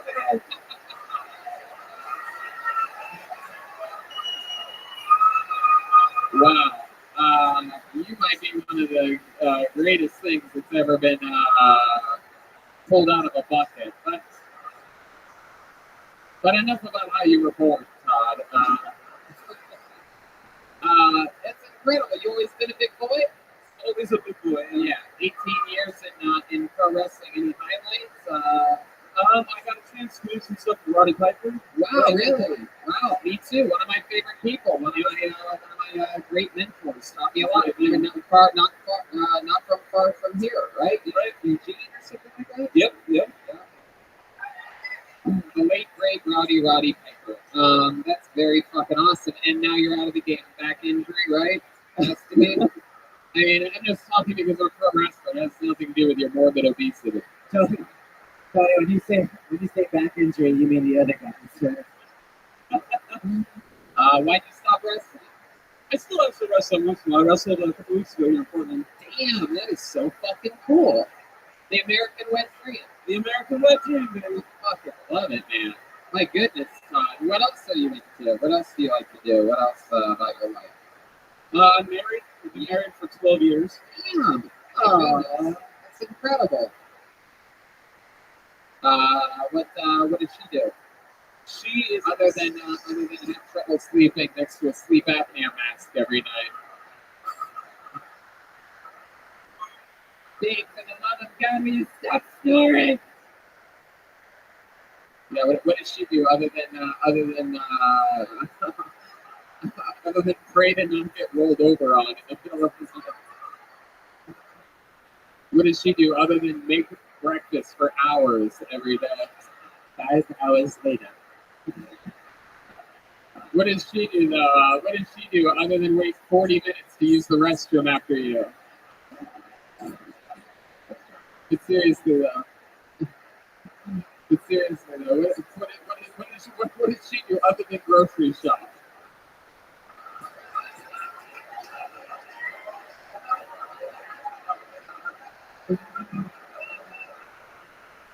But when she's not vacuuming M&M's off the floor, what is it that? I love how in Tony Hinchcliffe's mind, this woman is just vacuuming and cleaning and shopping and taking care of her business. He's the baby, so I'll take care of you. I'll take care of you. Guess what? Women can be more than that. Yeah, but she's a good woman. Oh, I'm about to pick you up and throw you around. good luck with that, Stacey. You might break your back and your wig on that one.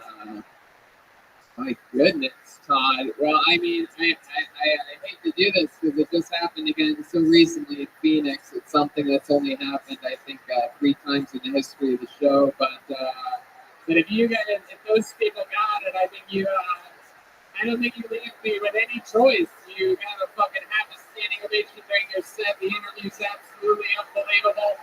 I see no reason why you shouldn't get the 4th ever golden ticket in the history of the show.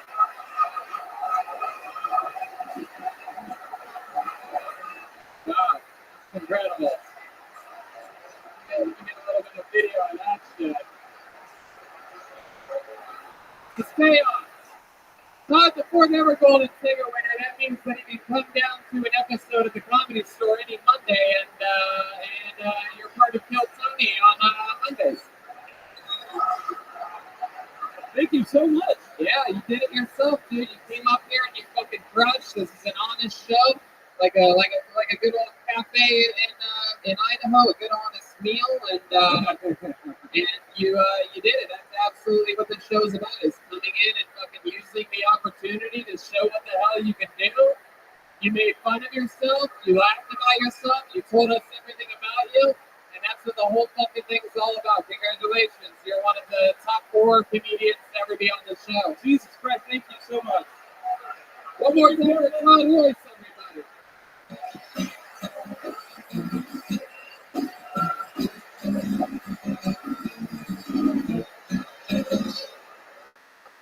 Amazing.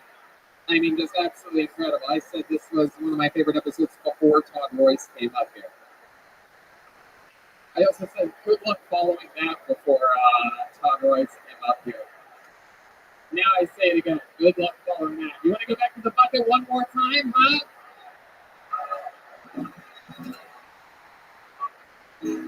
Not going to be easy. But you guys said earlier you like watching people bomb more than you like watching people do good. Did either one of you two sign up, this happy fucking couple right here? How did you guys end up here? I'm so intrigued by your presence. We have the couple that held the pitchfork outside of the farm.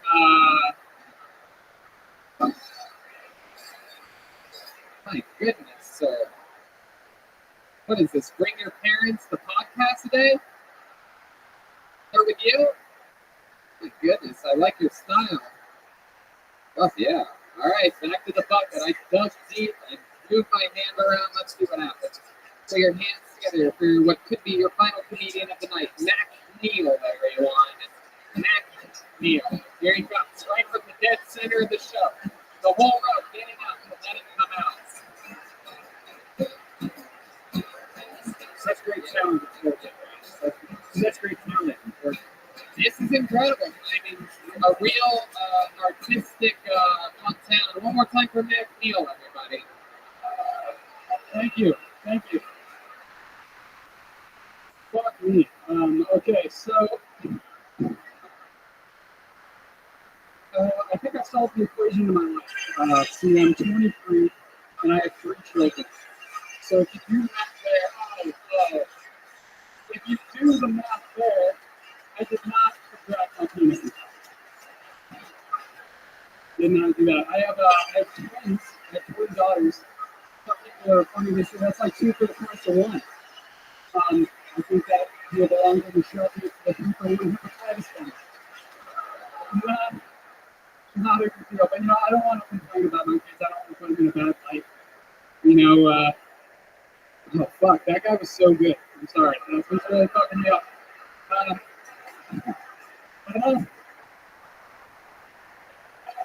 don't want to put my kids in a bad light. I love them. If you think for a second that I give them up for anything, well, let's talk numbers. What's that? Heck yeah. Mac Neal nailing it. Exactly 1 minute. Of course, we know you don't like to pull out early, so did all your time. Mac, to be honest with you, I loved your set. It was extremely hard to follow Todd up here, who absolutely smashed. And I just want to acknowledge that you acknowledging that got an applause break, and it's very smart of you to do that. Because you're absolutely right. That's a fucking tough position to be in, and acknowledging it helps. something that you learned by doing comedy a lot. Have you ever done stand-up before? I've been doing it for about a year. Right. So there you go. You got a little bit of chops, like the guy that picks up alpha. You have a little bit of chops on it. A little bit of chops, scattered chops. So Matt, tell us about you. Good fucking luck. Pro wrestler? No? Alright. Foul poop? No? Dude ever suck your dick? You ever get butt fucked? You're screwed, dude. You're screwed, buddy. This is a trap. Somebody call Admiral Akbar because it is a trap. It's a trap. The lack of things that I put in my ass really makes me an uninteresting person. I apologize for this crowd. No, my God. I mean, my life is just fucking. I mean, I guess I could find a Crayola can in my house and try it out, something out of my ass and come back. And What is that now? We could start with a drumstick. how old were you when you had your first kid? Because you said you had 3 kids. Three kids. I'm 18. Wow, and you just fell in love with making babies at 19, and you popped out 2 more. I mean, that's hard to do. Was it the same girl? Yes, that's good. So that's 27 months is how long that takes. That's basically I mean, oh, one is twins? Yeah, I have twin daughters. So I have 2 and 1 goes. Okay, thank God, because I was doing the math on this, and basically I had you fucking your wife while still giving birth to another child. By my math, you were dumping loads in her while the baby was coming out. Thank God some are twins. You have twin girls or boys? Girls. Twin girls. Well, that's good. Oh, yeah. Very good. Are they hot? Just kidding. Come on, we're taking chances. We're deep into this show. We're deep into the show. It's hard to follow what we've created here. Fuck yeah, people rooting for my pedophilia. Very good. So, Matt, tell us more about you. I mean, you know, it's 23 years old. You got 3 fucking kids. What do you do for work? How do you put food on the table, or do you just wait for Todd Royce to drop some and grab some of his? No, I work at a grocery store. Oh, very That good. makes sense. Yeah, kill 2 birds with 1 stone. Shop with food, get paid for it. Yeah. Do you also not bag it up there either? No.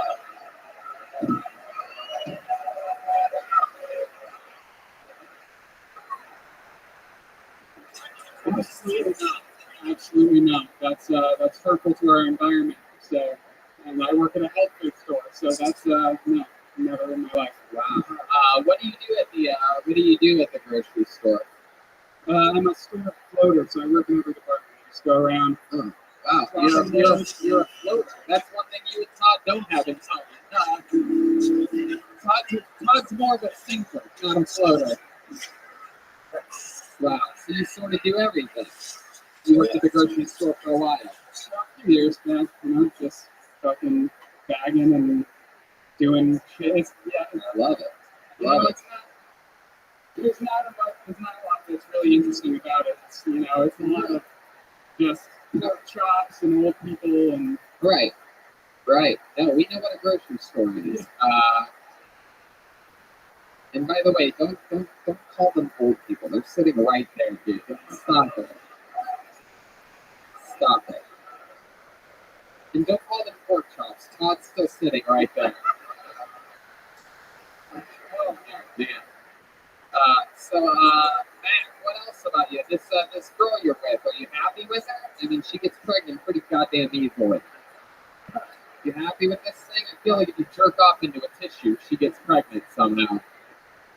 no, absolutely. And we've been married a year together, almost 6 years. Wow. Yeah, no, actually we love each other. That's great, man. I love that. Surprising. What did she do? She works at the same store that I do. Wow. Oh, yeah. Now I step on aisle 4.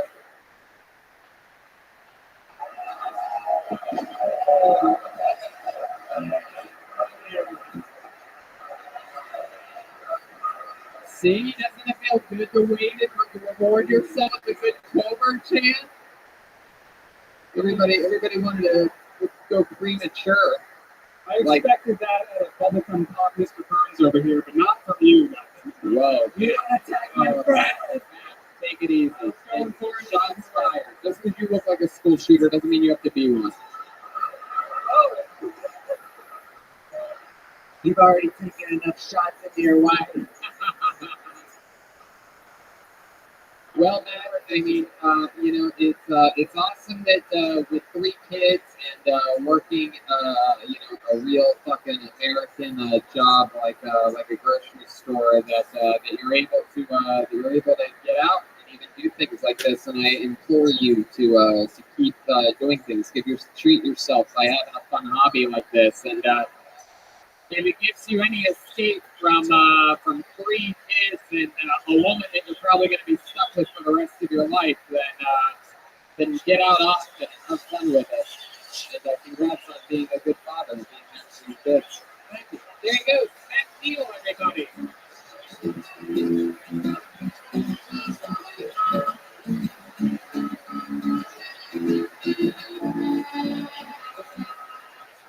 What do you guys think? Maybe one more? All right. Just one. Don't get too crazy. This is really it. If you say 2 one more time, then we're going to leave right fucking now. We're going to do one more. Is that okay? Okay. Your final comedian of the night goes by the name of Jed Moses, everybody. Jed Moses. Big time. From that side.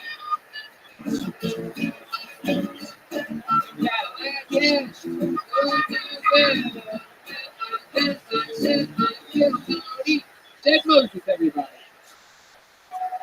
Howdy. So one time I was walking on the beach and I picked up what I thought was a cool rock, and it was actually just some dog shit.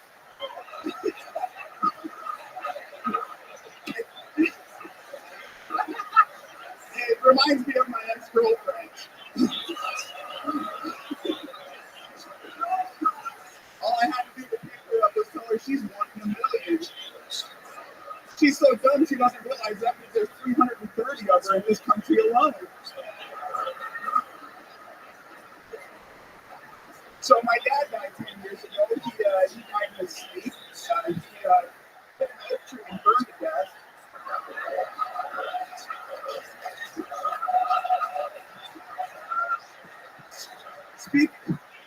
Speaking of burning things, you guys like smoking weed or what? You? Look at this lady. She was like deep throat dapper right there, just like that other guy earlier. Fuck yeah. Go ahead. You want to finish up? That's it. All right. Jed Moses. Unbelievable.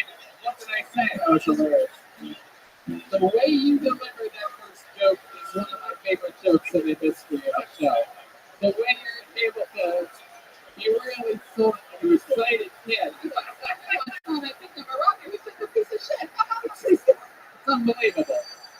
I know it's a true story, but you got to realize some comedians go, sometimes the guys will do this 20 or 30 years with that actual being, something like that being a story, and not realize that it's right there in front of them to get on stage.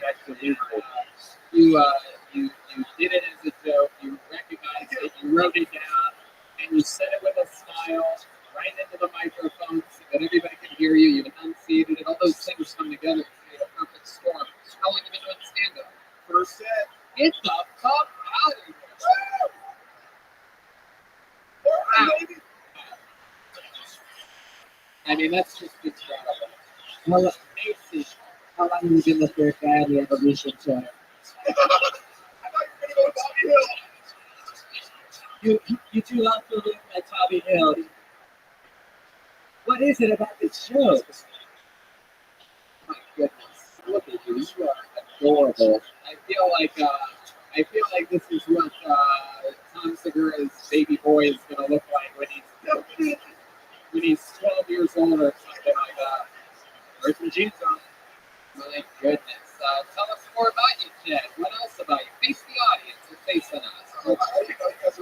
I work in the cannabis industry. so I'm sure half of the audience does the same thing. So Yeah. What do you do in the cannabis industry? I make new strains of cannabis. Wow. Whoa. Goodness. You got anything? Who gets to name those? You? Yeah, mostly. Yeah. You have any cool names for some of your things? What do you have?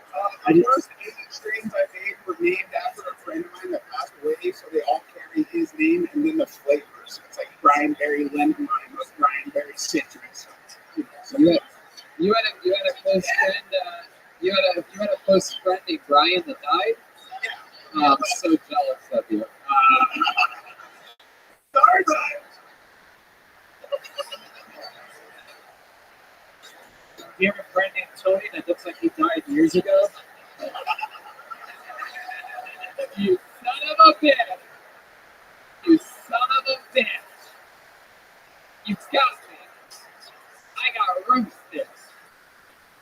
I look like I'm counting years ago. You learn something new every day. Jen, tell us more about you. When you're not growing hot, what else are you into? You seem like some type of paddle boarder or something like that? No. I like photography. I take a lot of photos. Yeah. Do the women know that you take new pictures? Wow. You like to take pictures. What do you like to take pictures of? Mostly flowers and leaves. Oh, wow. You're just a sweet, sweet man. And you have a girlfriend or a wife? No. No, nothing? Jesus. I have a question. Somebody told me that lives here, that Portland doesn't have as good of weed as California. Yeah. But I told them they were wrong. There's 40 million. What was that? There's 40 million. There's only 4 Right. Right. Right. Yeah, right. Feminist states. Yeah, I have to disagree. I went to a dispensary earlier today, and I got an 8 of decrepit witch pussy, and it was really good. It's really good. Yeah, I also got a quarter of wolf howling Avis, and it got me really, really messed up. And I also got another 8 of Sunny Delight, bitch. The strains here are unbelievable. Thank you, Carla. Very accommodating. What's your bitch as a strain? Jen, you don't have a girlfriend, you don't have a wife. Last thing you put your dick in, what was it? It was a lady. Yeah? How long ago was that? Actually, just a couple weeks ago. Yeah, you found her on a dating site or at a bar. And, I don't know.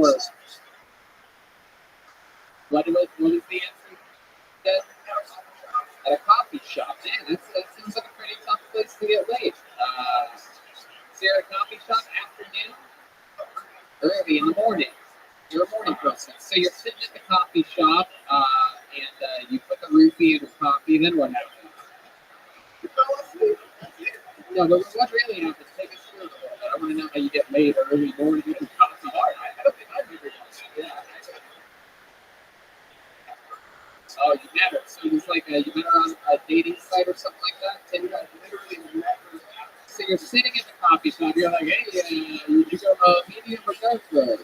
And she's like, yeah, oh my God, you want to fuck? Like, you can't remember? Yeah, you must grow really good thoughts.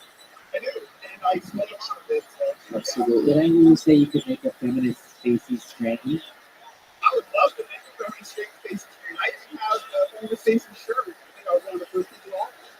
Wow, I love it. Doesn't think anybody ordered your shirt feminist thing.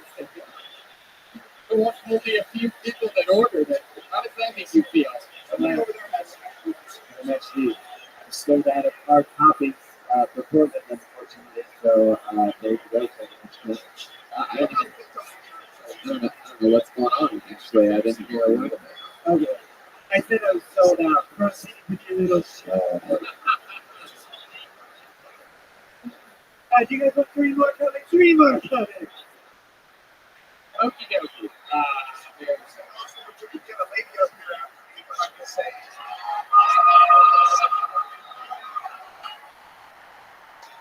Okay, so just sit down, Jack Moses. I mean, I'm not going to disagree. Well, we can do it quick. I mean, if we do this, this has to be it, okay? I'm gonna pull names off until I find a woman, and then we will end the show on a woman. Nick's not a woman. Ethan's not a woman. Ladies, I swear to God, you ruined this for us right now. Put your hands together for your very final comedian of the night. She goes by the name of Marissa Meeks. Here she comes, Marissa.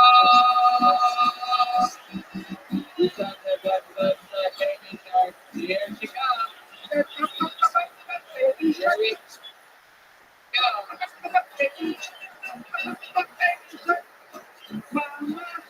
Portland, thank you so much. It's been a very special night.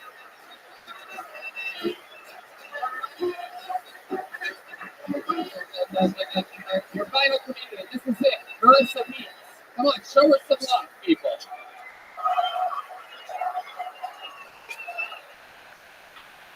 Just to clarify, I'm literally calling saying something. No idea. Tonight's my anniversary. I met my husband in a classic way. A bunch of coworkers convinced me to go out to the bar after work. And I said yes, and we showed up. It was one person at the bar, and pulled her hand on his iPad. And he was singing. The husband I know was singing. And I got so hammered by this. 4 years ago. I'm a cook. I have a lot of fun stories with cooking. Usually there's a lot of fire, threatening people's lives, making sodas. Yeah, the scariest thing I've ever done is this right now. So thank you guys. But yeah, Marissa Meeks, everyone. Congratulations. So fun. How do you feel about what just happened here? Were you kidding? Did you really think you were just signing up to win something? We actually started our organization. Bought us tickets. Wow. Look at you. Does he also work at Target? He wished. My goodness. She looks like a last Circuit City employee. Like, what were you hoping to win? I don't even understand why you would need more. You already have so much junk in your trunk. That's right, Stacy. I said it. Okay, we get one woman up here. The only thing in common is her booze. It's okay. I think it's so awesome that you wore the grandmother sweater up here tonight. Very sweet of you.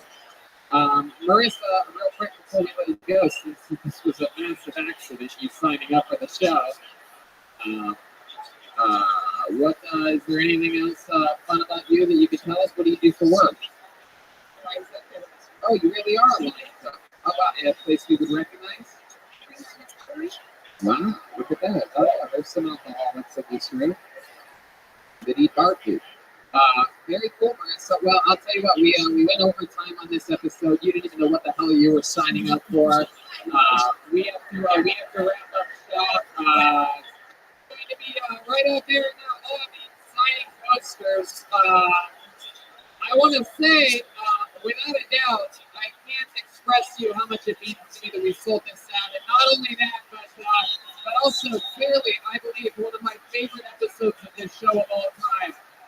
In almost 6 years of doing this. So, Portland, you're a very special place. You'll always mean the world to us, and we will always come back. We'll see you out in the lobby. We're going to sign posters for you, and we'll see you then. How about another hand for Jeremiah Watkins, everybody? Jeremiah Watkins. Follow him on YouTube at Jeremiah Watkins. Jeremiah stand-up on social media. The new Reagan Watkins on about June 7th, available right now at ReaganWatkins.com. Anything else, Jeremiah? I've covered everything. Yes, I just want to thank my pal Eric from Portugal, the man, for being here tonight. That was what I was going to say next. How about another hand? Come on, good luck for Eric Hoff, Portugal, the man, everybody. I finally got to take this wig off. Heck yeah. Make sure, of course, Go see Portugal Banana, of course. I don't think we need to worry about that. They're a fucking great band. How about another hand for the great Marvel Joel Jimenez, everybody? Joel's on social media, mostly sorry. Everything else good, Joel? First time to Portland. What do you think, buddy? Dope. I love you guys. Thanks for coming out. All right. How about another hand for the great and powerful Brian Rabbi? Thanks a lot. We love you. Thank you. Good night.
Hey, this is Rabbi coming live from Spokane, Washington at the Spokane Comedy Club for a brand new episode of Kill Tony.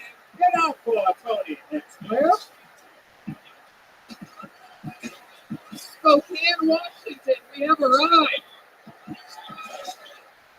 Brian Redband's here, everybody. What's up, everyone? You guys excited? You're at the #1 live fucking podcast in the world. It even stops from Spokane. That's how big of a fucking tour this is. This is a micro Kill Tony episode. It We're on is. a very small stage. Very tiny stage. Everybody's going to be very tight up here. If you're wondering how much I like it, not at all.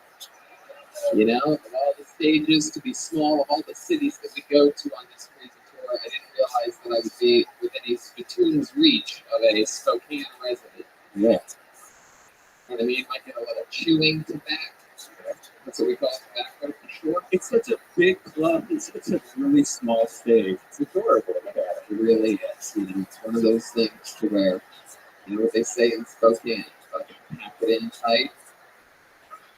Look at this fucking guy. Oh, it's a security man. I thought you had to do here to keep us safe. Got fucking big tough fucking truckers around here.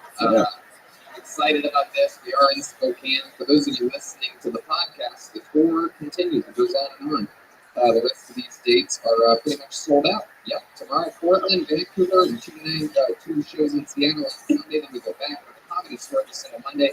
The guest this Monday is going to be Doug Benson at the Comedy Store. And June 10th, we have Jeffrey Ross, and I'll announce it right now. June 17th, for the very first time ever in the history of the show. Do your research if you don't know the name. The great powerful. Brian Holtzman will be a guest on Comedy. This is huge. This is The huge. one of the kings of late night at the Comedy Store, a monster comedian, highly respected by everybody, a comics comic, the type of guest that Tony fans will love as a guest. Yeah, he's trying for almost 6 years to get him. We finally got him. He's going to be an instant classic for Bill Tony. You guys are going to know sure. We'll be back again soon. And then we go back on the rest of the tour, Lawrence, Kansas, at the Granada Theater, Omaha, the Waiting Room, Des Moines, Iowa, Woolies, Appleton, at the Skyline Comedy, Milwaukee, at Turner Hall Ballroom, Chicago, at Thalia Hall, Madison, at the Justice Theater, Minneapolis, at the Cedar Cultural Center. The Kick Scenes in New York, 2 shows at the Gramercy Theater. A second show has been added to the already sold-out New York City motherfucking Gramercy Theater.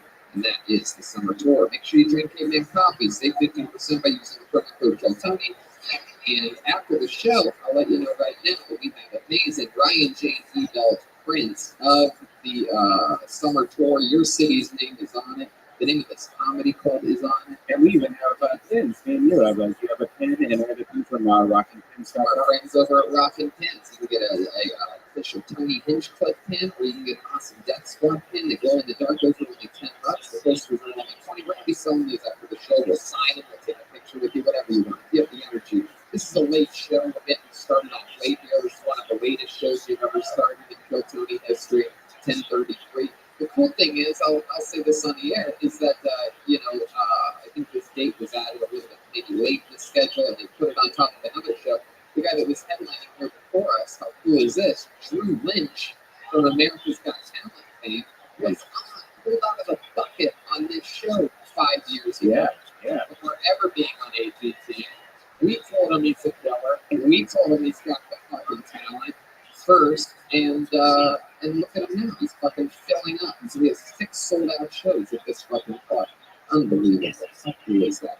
So this and that, and we are live. It's very exciting to be here. We bear through the rains, and we got it. We even have we have everything we need. It's going to be tight tonight, but I will let you know that we did bring a band, ladies and gentlemen. I know, highly controversial for this date specifically. Normally we would send Joel home and have him rejoin us because there's simply not enough room, but we're all going to be up here together in this fucking toy box just for you. They are the best band in the land. Every single episode of this show, they commit to being different characters. Sometimes it's your local milkman, or they just broke out of prison. You guys know what the fuck's going on. Sometimes it's something brand new that we've never seen before. So let's see what happens tonight all together, shall we? They're my favorite thing in all of comedy. They're 2 of my funniest friends on the planet, and great musicians too. It's the Kill Tony Band. Jeremiah Walken and Joel Jimenez. Let's see what they are tonight. This should be exciting. Feels good in here. It's a good energy. I thought you guys were going to be tired, but I think this is a great crowd tonight in Spokane, Washington. Whoa! This is a first. Wow, wow, these look like new characters to me. What are you guys from Eastern Washington? No, look at the couple of them. Oh, Canadians, huh? Yeah, get ready for a Vancouver trip. Wow, we've never had Canadians on the show, is that correct? Right, the dark team there. Wow, look at that, Spokane. You got a debut character the first ever time for 21 Canadian. Clearly, we have Jeremiah, who looks more like a grumpy young man instead of a grumpy old man. All right. Yeah. And back here, we have a cute little fucking Eskimo in transition. This is exciting. Yeah, my name is Beanie, and what's your name, brother? Timothy Poutine. Timothy Poutine. And one more time, your name? Beanie. Deanie. How do you say Beanie. Like Jimmy Dean and sausage, but Beanie. Deanie. Deanie. Okay. And Tim Poutine. All right. Well, we got Deanie. We got Tim Poutine. We got Red Band. We got the soundboard. And I have this right here, the Picture of Destiny. Here in Spokane, you get a cloudy picture. A bunch of people signed their names over here in this pieces of paper, and they have the chance to perform tonight. Reminder, no heckling during any of the people's 60-second sets. We don't interrupt them, neither should you. They signed up for this opportunity. At the end of the 60 seconds, feel free to call them a piece of shit if you want. We'll probably already beat you to it. But given that time, they get 60 seconds on this stage uninterrupted. You know your time is up if you signed up and you get pulled up when you hear the sound of a kitty. Oh, isn't that adorable? You can barely hear the damn thing. Yeah, that's what it sounds like, except that's not actually the noise. You don't listen for that noise, listen for that noise. There you go. And then wrap it up then, or we're going to bring out the Angry West Hollywood Bear.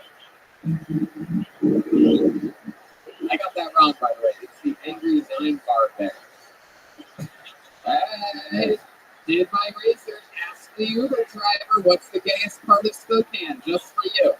Do you think it's easy for a guy like me in a car full of dudes to ask the Uber, hey, what's the gayest gay bar it's like a maintenance around here? Yeah, would you like to treat your destination? They have a great happy hour, by the way. Tony's in there. Hey, that's what happens when Redband tries to make a joke. And we're off and running. You guys ready for this? You guys excited? We're live. Spokane, Washington. How would I know they have a good happy hour? We got here today. You told me. Oh, you silly guy. Oh, thank you. Look at you. What a chump. People are so nice here. You would think they're Canadian.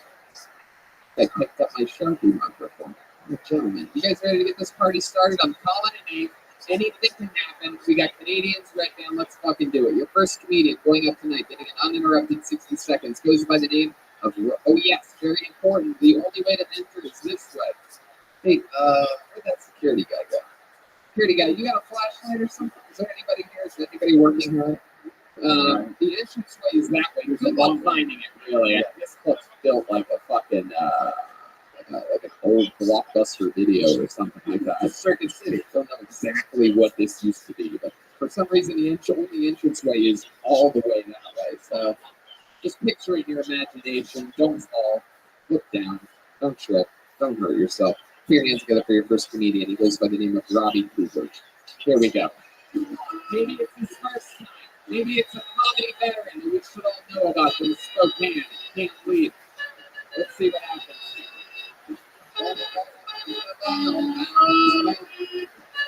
Here we go. Any second now, someone's gonna fucking walk this way. Hey, there we go. Hey, here we come. I'm excited. The show has begun. This is Robbie Cooper. Okay, how we doing? All right. So I'm parents. Any parents in the crowd? All right. Congratulations, you didn't pull out. So one of the first things I learned as a parent is that babies, when they get cold, they pee. And if it's a baby boy, they pee every day. In the first 3 days of my child's life, he peed on 7 people. I said, son, I'm so proud of you. I know people with specific fetishes that would kill for those numbers. Now, I'm pretty sure Tony's about to say that he doesn't believe anyone who's fucked can produce a child. Joke's on you, Tony. You sound surprised.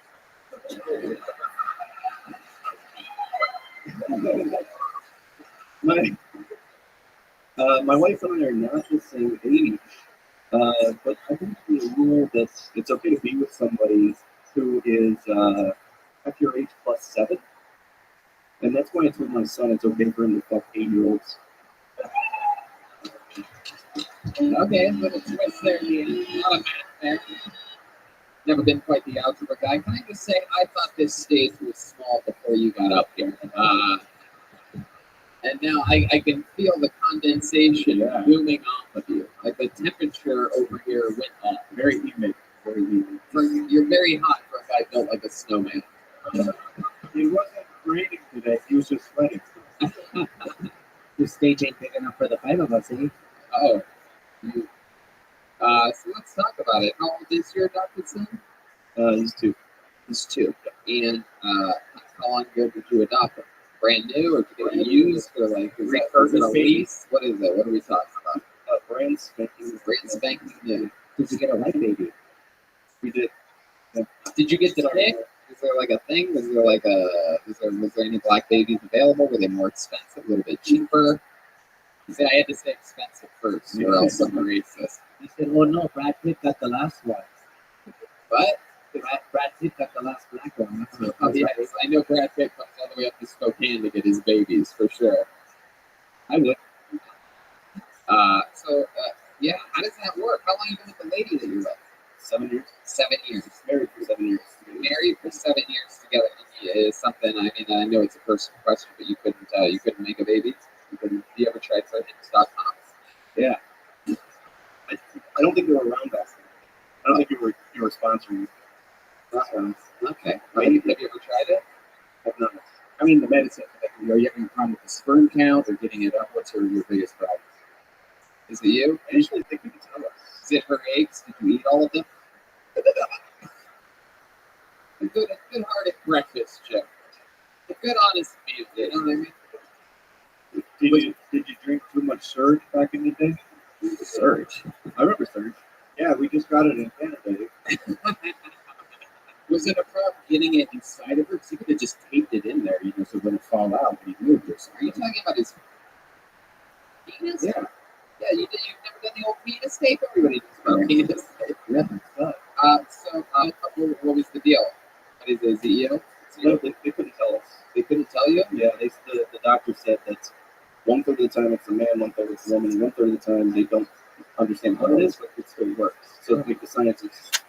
And she's Asian? She's a white lady. Oh, she's a white lady. Is that man? Yeah, I don't know. I thought I heard something about it. Oh, half age. Half age. I thought you said half age. Before you adopted, were they like, will you be able to feed this cow? Oh, never mind. You can have the baby. Yeah, so you have a brand new baby. You ever worried that it's like you ever watch those scary movies where the baby has like a fucking like a demon or something like that? You ever hear that when you're sleeping at night? No, I don't worry about it. He's the best boy. He's the best boy. Isn't that nice? Isn't you a sweet guy? The women's vaginas are soaking wet like you are right now. Have you seen the streets? What? Have you seen the streets? The streets. What? Yes, the streets are wet. What are you, the fucking weather guy? No shit. We're in Eastern Washington. Rains here a lot, right? No, really. Really? No? What's the Seattle thing? There's a different clouds over here. Is the winters really down here? Yeah. Yeah, they are. I spent a couple weekends here. Yeah, they're not bad for you. Look at you. You're a fucking one of those room heaters. You are one. You're a furnace. You're a human furnace. Has anyone ever called you that before? That should be your new nickname. Oh, I'll take it. The human furnace. It's badass. You look like the four pictures of Tom and Bert Kreischer. You look like something that they would send to each other to like make fun of one another. It was like, hey, this is you, dude. Look at this one. This is you. I don't know what you're talking about. This guy is a model in Canada. So, Robbie, what else? You said, how long you been on stand-up? 60 seconds. 60 seconds. First time ever, everybody. How exciting is that? We need 60 seconds to talk about it. It's real life, real things, adopted son, having a girlfriend, all this stuff. I didn't see that one coming. You know what I mean? Like, I really thought they were a season army. Like, those were really good jokes. Really? Yeah, the seasoning that you felt was just everything he's eaten lately. It's that brought to you by Lowry's. Look at you. Big bear. Hey, there it is. He is. So, Robbie, tell me something else interesting about you. Have any fun facts about Robbie? I'd be excited to know. You seem like, what do? You ever do a little fucking ice cream eating competition or something like that? What are you talking about? No, I'm lactose intolerant. Okay. What is a fun fact about you? Ice cream. I have. What's it? In Missouri. What's it like being lactose intolerant and also having breast milk? Oh shit! That Canadian's getting hot. Robbie, what do you got? What do you do? What do you like to do? What do you do for work? I'm a teacher. Yeah? College professor? Holy shit, what do you teach? I know it's not nutrition. Human development. Human development. Yes, I can develop you from a medium to a triple X in no time. Wow. It's incredible. What is human development? It's something he can't do, obviously. Yeah. That's why he had to stop the kid. Yeah. Ooh. Great, man. You're gonna hurt his big heart. You're gonna break his large heart. It's that hard. My goodness, human development at college. So what is that? What is human development? It's the study of our humans. Oh, okay. Like I mean, like evolve or just grow? Like, what do you mean? Through lifespan from prenatal development all the way to that. People develop Oh, where they learn and the social skills. okay, interesting. Can you give us a little fun fact that probably none of us know? That's sort of just like really interesting that you teach in a course throughout a year. Like one little fun fact, like you know, when you're 75, your fucking like veins turn yellow or something like that. So one thing is the majority of older adults, like 70 plus, still have sex. And older adults who still have sex live longer. So I always tell my students that if they love their grandparents, to call them and tell them to have sex. Oh yeah! Wow, that's interesting. That's a good little fun fact. You're never going to be elderly, Robbie, so you're never going to have to worry about that. So have all the sex you can have. Anyway, Robbie, incredible stuff, especially for your first time, man. You did it all right. You're talking about real shit that only you can talk about. Incredible. Way to get the party started tonight, Robbie. Thank you so much. There he goes, Ronnie Cooper, everyone. We're up here, Robbie. Yeah, amazing. So cool. It's amazing because, you know, he was better than everybody on last night's show in Idaho. Wow. Every city, every single person put together. This guy is good as fuck. So far, every city we go to, you shit on the city that we were at before. I don't know. Do you think those people aren't going to listen to the podcast? All these cities are like, fuck you guys. Okay. Somehow this name looks familiar. We're going to see what happens here, though. I can't imagine this name. Or maybe it's someone with the same name as someone we've seen before. Put your hands together for Graham Cox, everyone. Graham Cox. He was just a burnout guy.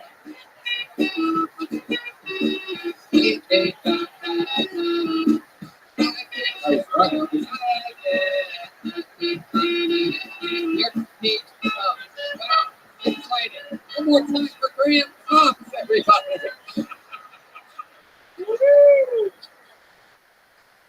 Yeah, like Tony said, my name is Graham Cox, not C-O-C-K-S, but C-O-X. My mom's maiden name is Dixon, and my middle name is Richard. So we got a whole bunch of Dicks and Cox. Dicks and Cox. So if you happen to have a last name like mine, Cox, you have to think hard about what you're going to name your kid. You don't want to name your kid Juanita.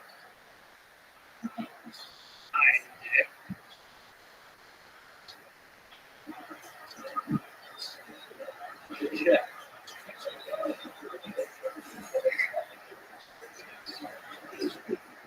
So they say it takes a lot of balls to get up here. They say it takes a lot of balls to get up here. And yeah, and one of my balls got twisted around. It's like testicle distortion. My grandfather gave me the nickname One Humlo. Wow. Fuck yeah. I mean, pretty exciting. Graham, first time doing stand-up? Yes. Wow, that's so cool. This is very exciting. I've always wondered what it would look like if Chuck Norris put Pocahontas. It's all... Can you turn around real quick? I just want to know what I'm about to make fun of. All right, face that way. I'll just tell you everything. He looks like the father of the Wendy's girl. You mean Dave Thomas? Yeah, like the last breed, everybody. He looks like Dog the Bounty Hunter's lawyer. He looks like Willie Nelson with the Vietnam for producing hits. He looks like what the Spin Doctors were based off of. He looks like Willie Snelson. My friends call me Graham Green Gables. That's a nickname given because I'm from Prince Edward Island, Canada. Yeah. Did anyone ever tell you look like if Kid Rock was trying to be an undercover cop? You look like. Like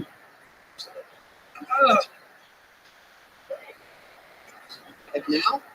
You look like a tough kid strong. Here you go.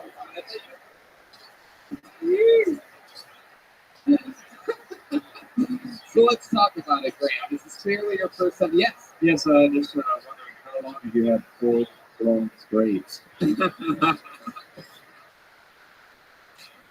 I tell you, I've asked people to braid my hair, and it's a really hard thing doing it. I'm trying to, like, I gotta teach myself how to braid my own hair.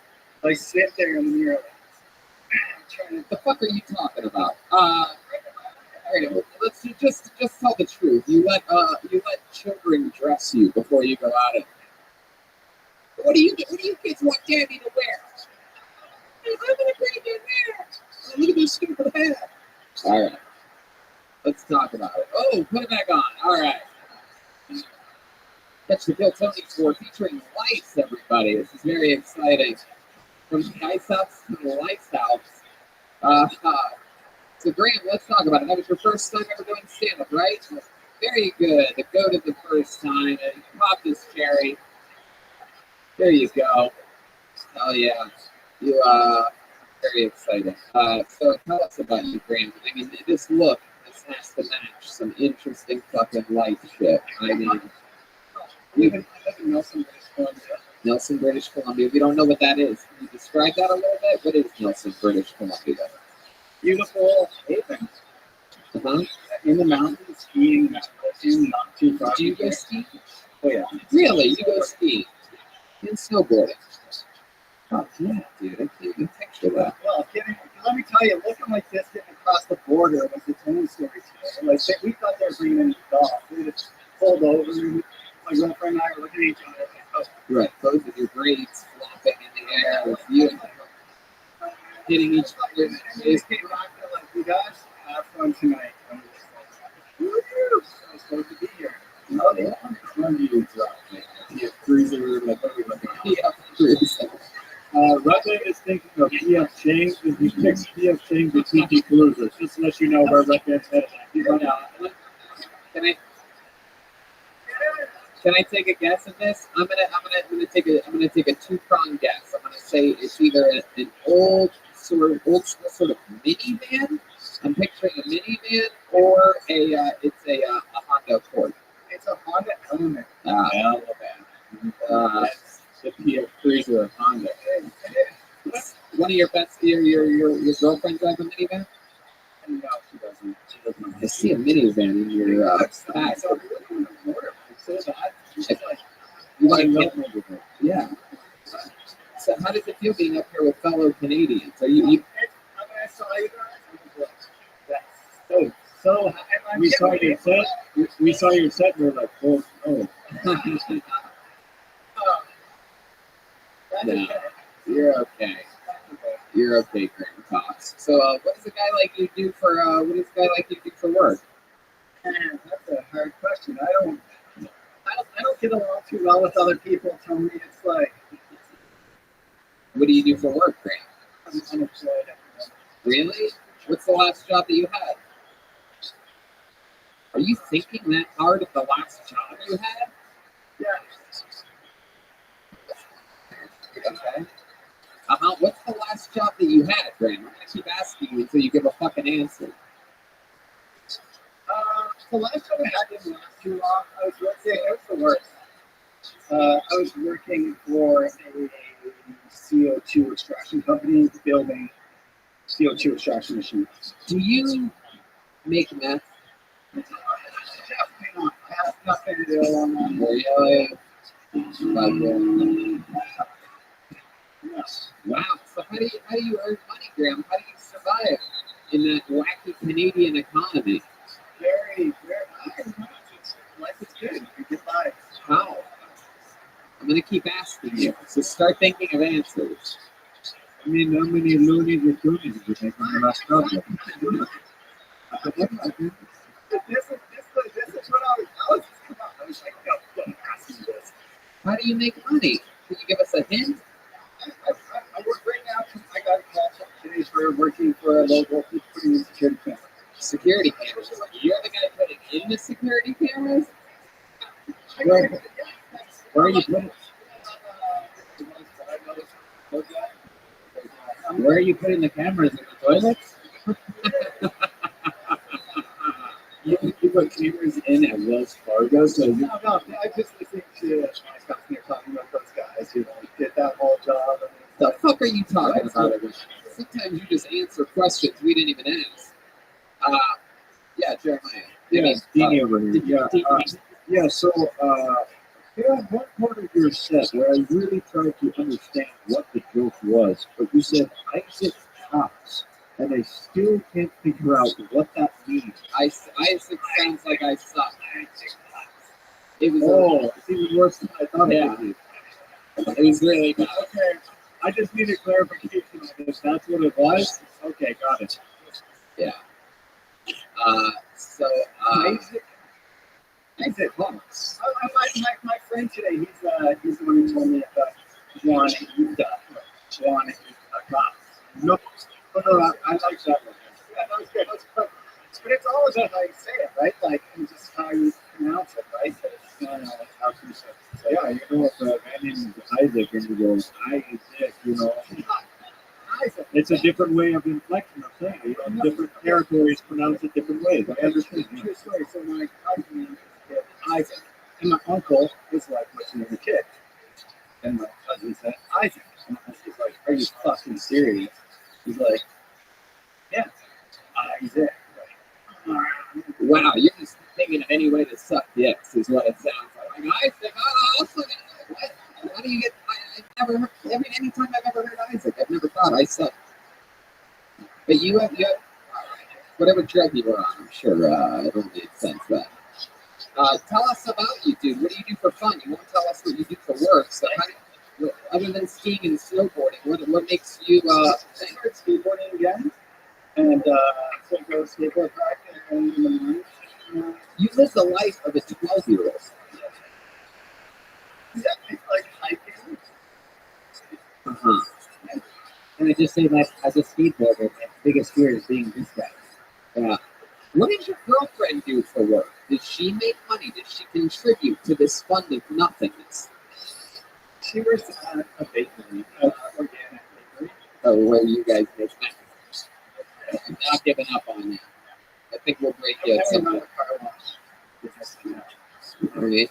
Well, I think you're lying about every way that you survive. I feel like you're afraid to say it. I feel like after the show you're going to tell me, and I'm going to be like, you should have fucking said it.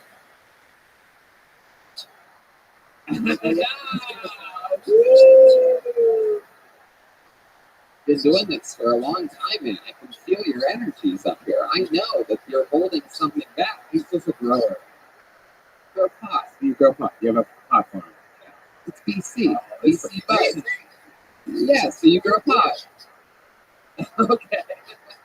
You think we're the weirdest undercover cops of all time? God, you idiot. Get down on the board, put your brains behind your head. All right, there he goes. Grand Cops, everybody. Let's move it along. I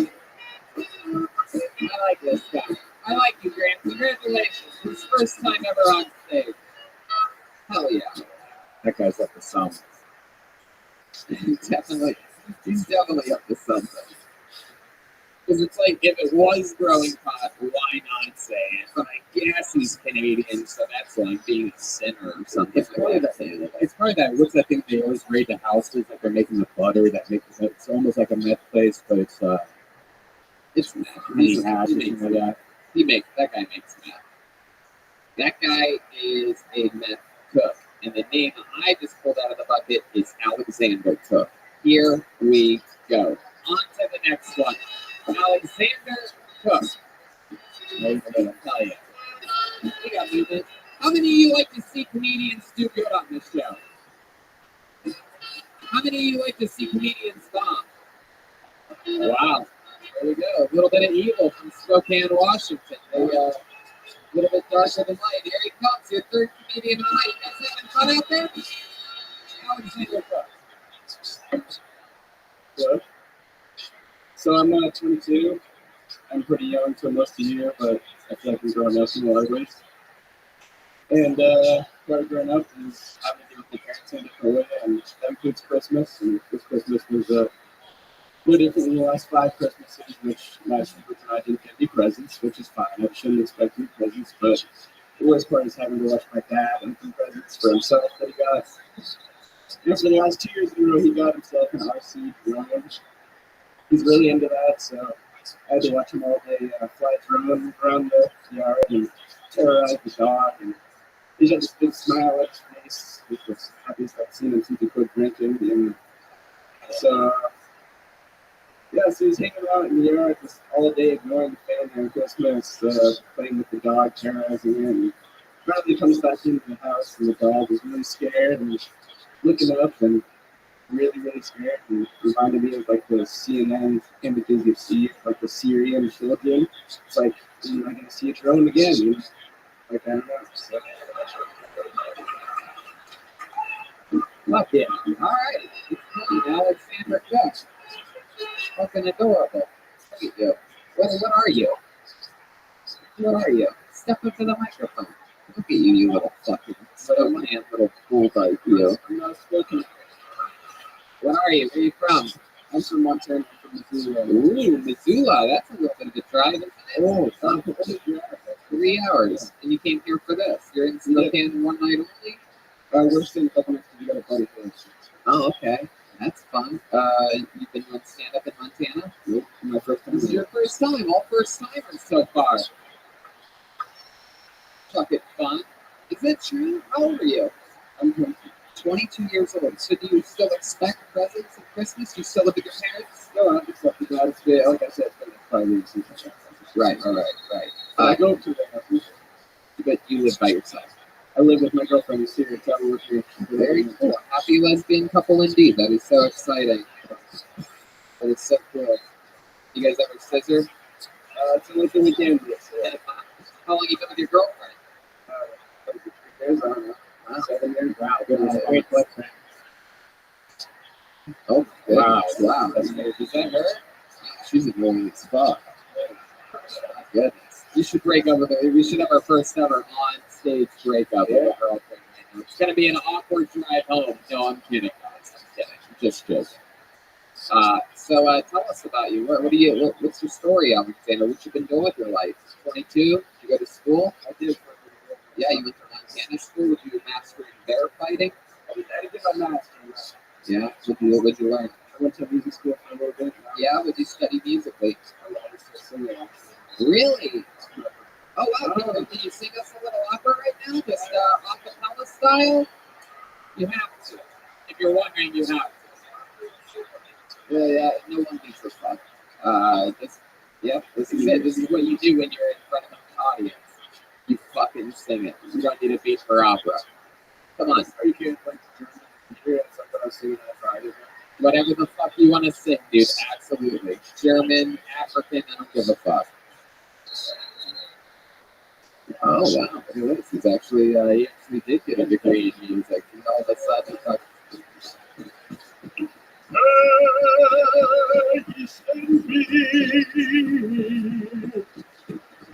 a little more. Why are you teasing us? It's very small. I like red bands more. I mean, all right. Clearly, this is your first time in front of an audience or in show business or anything like that. These people wanted you to fucking belt out something. You just got buried by red band. You know what just happened here? That means basically anybody here can sing better than you.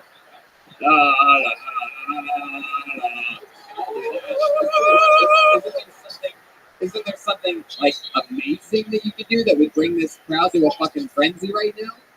I don't know if I could show my cards or something. But, I don't know. Unless you have a better opera singer up your asshole, that's not gonna work.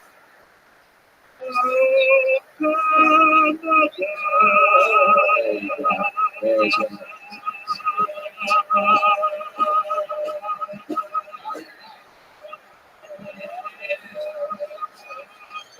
See that? Listen to that crowd. You see how they're happy? I'm satisfied. There you go. What did we learn here tonight? I didn't even have to tell myself. So Alexander, what do you do now? What do you do for work? I work in a cafe. I serve tables. Serve tables at a cafe in Missoula. You serve food there? Serve food. Okay. Uh-huh. How long you been doing that for? Just a couple weeks from a year ago. Yeah. What'd you do before that? Different shit. Same kind of shit. So what's the goal? You have a music degree or waiting tables? What do you We're planning to move out of town. Finish my degree somewhere else. Yeah, where are you gonna go? Hopefully down south soon. We'll see. Down south. Just like everywhere south of Montana. Unless you're going to hang out with these fucking guys in the goddamn meth head. By the way, I've never heard anybody say hopefully down south. I guess that couldn't sound so good yet. You just want to move anywhere south of here. Yeah, I guess it's more really Like Orleans, just out of curiosity. it's like really guys in the big city with music. Yeah, that's amazing. I love Nashville. That's a I great really like fucking the show there. Yeah, it's a lot of fun there. Everything's good in Nashville. Have you ever been there? Yeah, my sister lived there for a little bit. What's your sister like? What does she do? You look like a girl. Does she look like a boy? She looks like me, so She looks like you. I can stop like I'm because Really? I can't ever tell what you're kidding about. I don't have much to say. It's okay. Yes. Welcome to Stanford Comedy. All right. What does your girlfriend do for work? She's an elementary school teacher, and she also serves tables. Oh, wow. Elementary school doesn't answer to it, but She's she's good at me. yeah, for sure. Yeah, I mean, yeah. Well, she's doing it. You're the bread server, so someone's gotta do it. Yeah, because you look like Jared from Subway. Do I really? Do I actually look like Jared from something? If he was young, yeah. You look like Jared from something you'd like. Or maybe. Moving on, back to you. okie dokie. Yeah, man. So, Alexander, any other fun facts about you that we'd be surprised to know? Opera singing, but you didn't even fucking really do it. Yeah, so it's, I got told in my book. What else? Any other fun facts about you? Not really. So you born in Yeah. What do your parents do in Missouri? They, yeah, Montana. Montana, yeah, it's all the same bullshit to me. It's called uncharted land. Yeah, okay, what do your parents do in Montana? My dad works for a net company, which is a lot of here. It's actually fucked up mine, pollution, and stuff like that. So we got work to do. My mom's kind of hangs out. Got a new house. And so it's, Your mom hangs out. Does your mom just hangs out? She doesn't work? she, food houses. Does your mom ever have pigtails? I don't think so. No, but yeah. She sounds a lot like grandma to me, and I'm trying to figure out. Doesn't seem like she does much. Sounds a little suspicious. Yeah, he does sound. My mom's good. My mom's awesome. I bet she is. Well, Alexander, it was nice to meet you. Congratulations on your first time doing stand-up. There he is. There he goes. Alexander Cook. Hey, hell yeah. There you go. His hands sweaty. Very excited to be here. Exciting stuff. You guys enjoying yourselves, Spokane? They having fun? I know it's late. We're doing this shit here tonight. Good. We're living that good life. You know what I mean? That good fucking Spokane. Goddamn. Is there any black people here? Oh, wow. What it is? For real life? Wow, that's One, I've one, never seen one of them before. yeah. It is one more than we saw in Boise and Salt Lake City. To all of our black listeners, every other city has a lot of black people. It's just this part of the country. Still come out to live shows. Yeah, please. All right. Put your hands together for your next comedian, Philip Hopsinski. Seems like this audience recognized that name when I said it. I'll show you everything for those that are good. There he is, Philip Hopsinski. Right. So yeah, I had kids young, man, super young, but I grew up in my life brought home that breast cup. That is a lot of life coming at a young man. You know, like the little photo on bottle, just right there. You know, those two, those are like a car battery. Whole thing sounds like emphysema.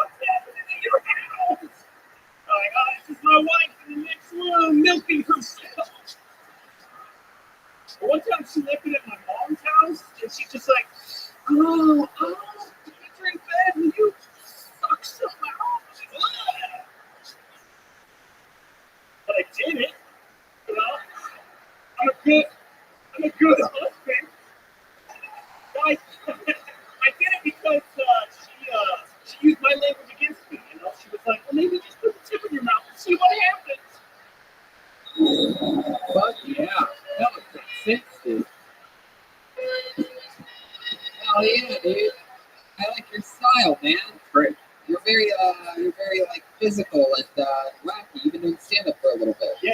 Oh yeah. How long? 5 years? 5 years here in Spokane? One time, but Oh, very cool. But you're based down here? yeah, man, I've done a lot. I'm like a regional headliner for Washington. They bring me. Right. I love that. I'm trying to get out there.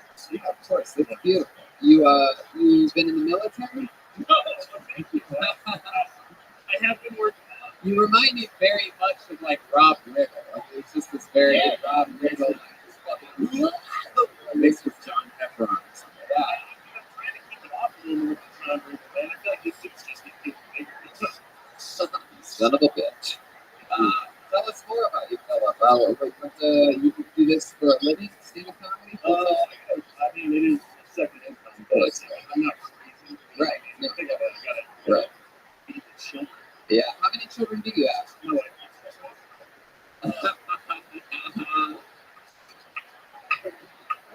Very funny. Yeah, it's very good. I like that.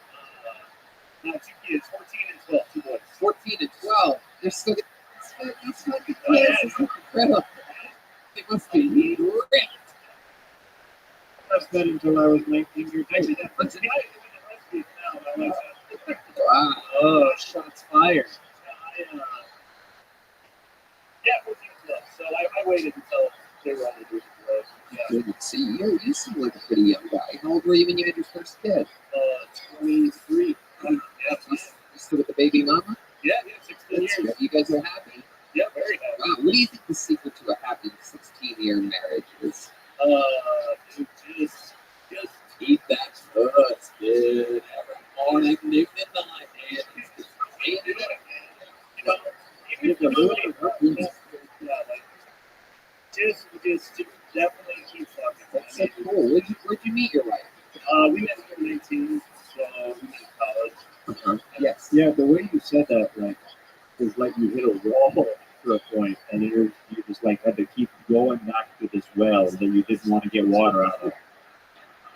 Is that what marriage is like long term? No, man, if you're gonna go back to the well, are you saying it's dry now? Are you saying my wife's pussy's dry? What do you say, dude? It's kind of mean, man. Like, I saw some puss, like, out there in some I'm a Canadian. I'm not going to say if another man's wife's pussy is dry. That's something that you're projecting on me, so it's definitely a dry pussy. Might be dry to you. It might be Canada dry.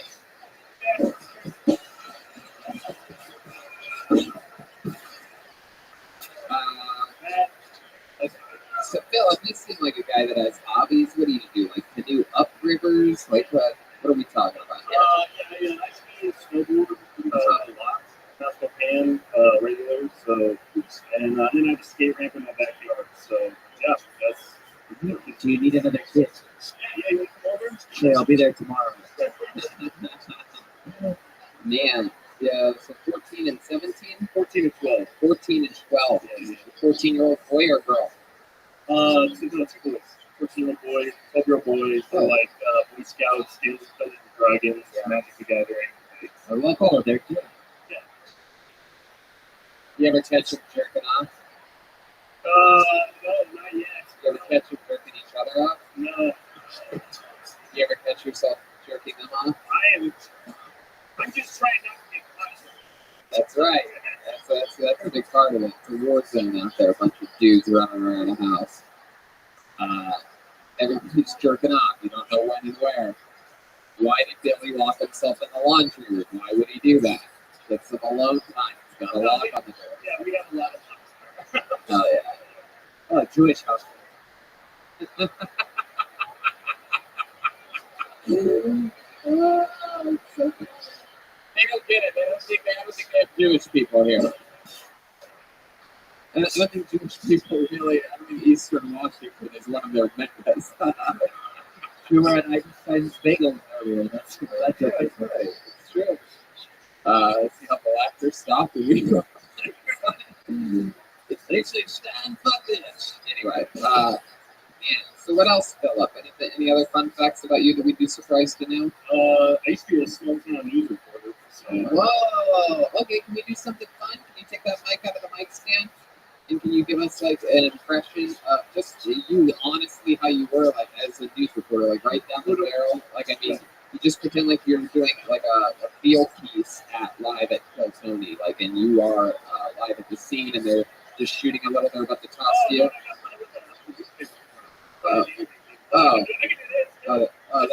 Okay, let's try it anyway. Okay, and now on the scene, live at this big comedy podcast takeover, it's our special correspondent here at ABC News, Philip Kosinski. Hi, I'm Philip Kosinski. Here at Kill Tony. We're just here for failure tonight. We've seen a lot of it so far, and we're going to probably see a lot more. Thank you. Back to you, Tony. Wow, very good. And that was Philip Kosinski. Live on the scene, on the ones and twos. There he goes. Hey, yeah, sure. One more time for Philip, everybody. Thank you, Philip, for coming. Great set. Come on. One more time for that's a 5-year comedy bet right there. Coming up here, showing you how it's done. Funny during the set, funny during the interview. Not funny enough for this guy, obviously. Get the fuck out of here. Look this up. With arms wide open. Okay, it just says one word name. Is somebody going to come to the stage? One word name? Here he comes. You signed up one word name. Fuck yeah, one word name. Here he comes. Oh, the name is one word name. Yeah. Oh. He listens to the show a lot. I always say one word names are always interesting. One more time for one word name. So, term active shooter have been a bit confused. But you don't do CrossFit, you're not dangerous with a gun. I can imagine the guy busting into the office. He's like, get down! Yeah, the guy's come over the gun. Okay, sir, what's he wearing on his, what's he on his feet? What? What's he got on his feet? It's like flip-flops. Okay. Very good, sir. What's he got on top? What's he got on top? What's he wearing? I think it's a Marlboro ice cream jacket. Oh, that's actually very good, sir. And what's he like? 5'8", 320? Actually, yeah, stuff like that. Very good news, sir. Not an active shooter. He's very lazy, so you're safe. Hey, what's safe, y'all? Let's get up and we're good. What? He's not active. Thank you. Hell yeah. One word name. Hell yeah. I know you like me. Hell yeah, I do. That's an interesting method. Hey, it works. What's your actual name? Harry. Fuck yeah. Nice to meet you, dude. I'll just call you coked up Josh Brolin. Hey, you call me whatever you want. I like that, man. I like that. Fuck yeah. Hell yeah. Okay, There's a Rogan on your. Yes, sir. That's pretty funny too. My wife thought it was that's so cool. Tell us more about you, Carrie. What the fuck's going on? You knew your thoughts on active shooters. right? It's your first time with stand up? There you go. First time. For Carrie. Like, my son bought me tickets. oh yeah. He signed up. Look at that fucking stud right there. Look at that. Look at the shooters. They're nice. Yeah, he's a wrestler? Yeah, MMA fighter. I was coach. Oh, fuck yeah. Yep. Wow, all right. No more mean jokes about you. Good. I came right from MMA. I was going to say, but I decided not to because I feel like the reference wasn't going to work, but I was going to say you look like almost like a fucking dinosaur version of Matt Brown. You get Matt Brown a lot? No, your son loves it. See, he's the actual MMA fighter, and he's fucking dying. I'm just told to watch out. It's a good reference. The dinosaur version of Matt Brown. You'll Google it later. Yeah, we did. Remember I asked you if Kill Tony would ever come here? When I was doing stand-up here? Yeah. I asked you that. And here you are. I love you guys. Sure. Fuck yeah. You know, we're still on the we're on the show right now, live. So Carrie, tell me more about you. You for a day job, you're a roofer? Commercial irrigation. Commercial irrigation. Yeah. So okay. I was trying to. Oh, just Yeah, pretty close. So And you're outdoors a lot. All day, every day. All day. How long have you been doing that for? 10 years.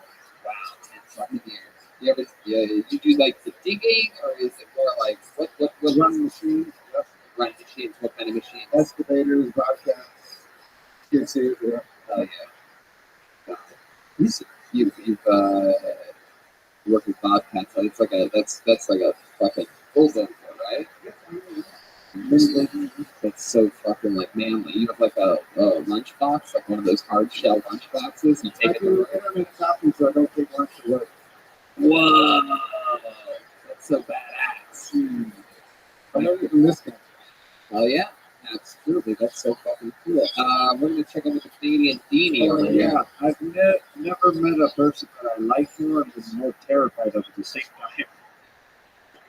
You ever have to use any of your? I mean, you are for you podcast listeners. Like I said, this is a real fucking man right here. This guy's got a man head. I'm a pastry chef too, though, so why not? Really? Wow, you make fucking wedding cakes? Yeah.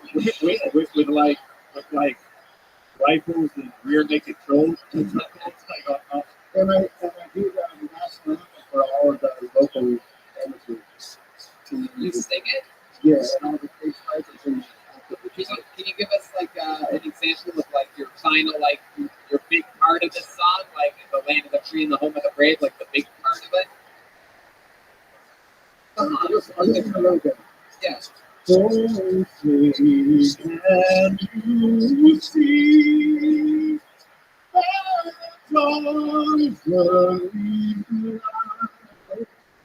Fuck yeah, I'm ready to fight right now. That's how you fucking do it. You just go into the damn shit. Where's that 22-year-old opera singer watching this motherfucker? Little fucking kid thinks he's a little smarty pants. You just got out-thought by an irrigation MMA coach. Fuck yeah. What else about you, Carrie? How's your son over there? He seems like a grown-ass man. He just turned 22, but he thinks he has the manners that's better than mine. Really? Is that true? Really? That's what he said. Wow. You guys want to see a father-son battle? What's his name? Bear? Fucking you named your son Bear? Since he's been through it, his name is Bear. All right. Well, does he have a last name? Can you bring him up? Real. Bear Rock. Yeah. Real, but look at the kid. It's no joke. If your son loses, as an MMA coach, you have the right to choke him out on stage. All right. Let's see what happens. You guys ready for this? You want to just stand in the background here with Gilbert? Put that thing back in the mic stand. Ladies and gentlemen, for the first time in Kill Tony history, I'm about to bring up another Canadian. Put your hands together. Father-son battle. The one and only Bear Rock. Wow. Let's see what happens. He signed up. The crowd wanted it. We're going to get back to the bucket in a second here. I'm excited to see what happens here. He got greeted by his father, octagon style. One more time for Bear Ross, everybody. Hey, I'm Elijah. How y'all doing? So the great thing about CTE is really about the independent. I have no idea what the fuck is going on.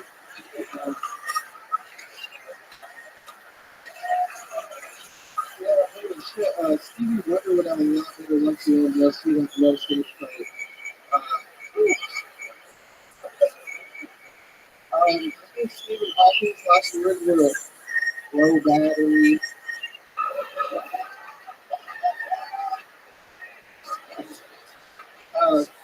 Me and my girlfriend were having an argument the other day with which liquors like better. She said red vine. I said silver.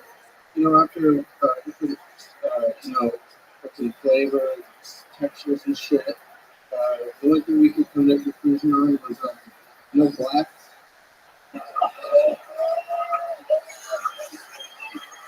Wow. Look at that. Holy shit. How cool is this? Great. That was unbelievable. That's one of the most heartfelt moments in the history of this show.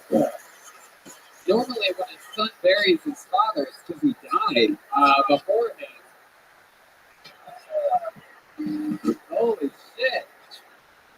Bear rocks. One of my favorite parts of that, though, that was incredible was you had the cross eating on the palm of your hand. That's your first time doing stand-up? Jesus fucking Christ, man. A great set. You rolled with the format of the show and did your own style of short fucking jokes. So one of the coolest things for me was you had the whole crowd laughing at the jokes, but no one was laughing harder than fucking Pops back here. You think it was that I had a all the way here. I fucking love it. But look at that. What type of pickup truck did you guys drive up here?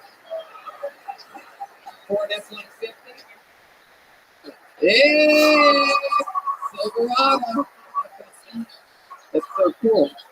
I like how his last joke was like a no black joke, but yet his father the whole time was reacting like a black guy to his jokes. Oh shit! Oh shit! That's my son right there! Oh shit! That's funny right there! He even ran away out of the point. Yeah. Oh, hell no! He pulled a sweat towel out of nowhere, started dabbing his forehead. Oh! He started fucking the floor. I love it. So Bear, that's awesome. Your first time on stage. Was it scary to be in the octagon, or what did you talk about? Yeah. My heart's still is usually it's good for still shots. Yeah. But everybody's still fucking. Yeah, they're all still out there. They fucking love you, though. This is great. So how long have you been fighting in the MMA? Actually, my last fight was about a year ago. I was at your show that I was cutting weight. So I was down about 17 pounds and out there. And, yeah, it was a 2-drink minimum, but I couldn't fucking drink anything. So Right. I gave up on my drinks. But Damn, that had to be hard, man. Weight cutting is extremely difficult. Your fight was the next night or right on the other day? waiting for us, Boom. Yeah. took my first fight when I was 15. It's cool. On that night, it seems like almost every person would enjoy a comedy show when you're cutting that much weight. My best thing to do. I guess so. Gotta pass the time, right? Which of the mixed martial arts is your favorite? I grew up wrestling. Yeah, you go to he's the best one. Makes sense. So you're out of the game now. You said anything. You probably. No, wrestling.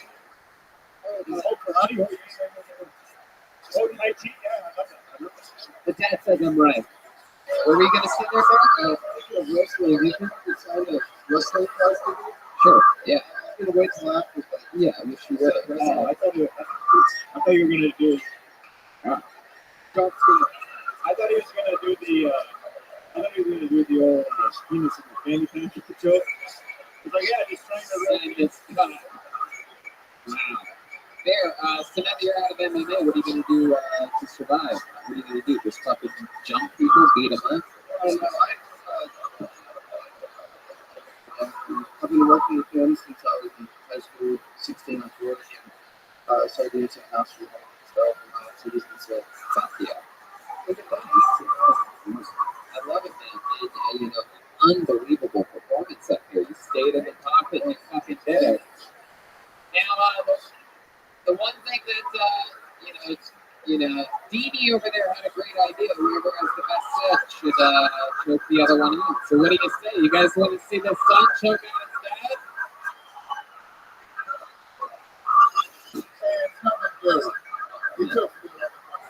But how was this possible? I don't know. We don't want to do that. Maybe it's not a good idea, right? Really? You want him to choke you out? He's saying no. There, you're saying no. Don't do it. Hey, not What happens when you get choked out? you wake up like 5 seconds. Like, you wake up super baked and everything's gonna spin. Yeah. Not out. So let's let him get his dad to tap. Can you just do it till he taps? No, not out. Yeah, that he can do. Put the mic back in the mic stand. This is our first ever rear naked choke. We call it a rear naked choke since it's on Kill Tony. Oh shit. Oh shit.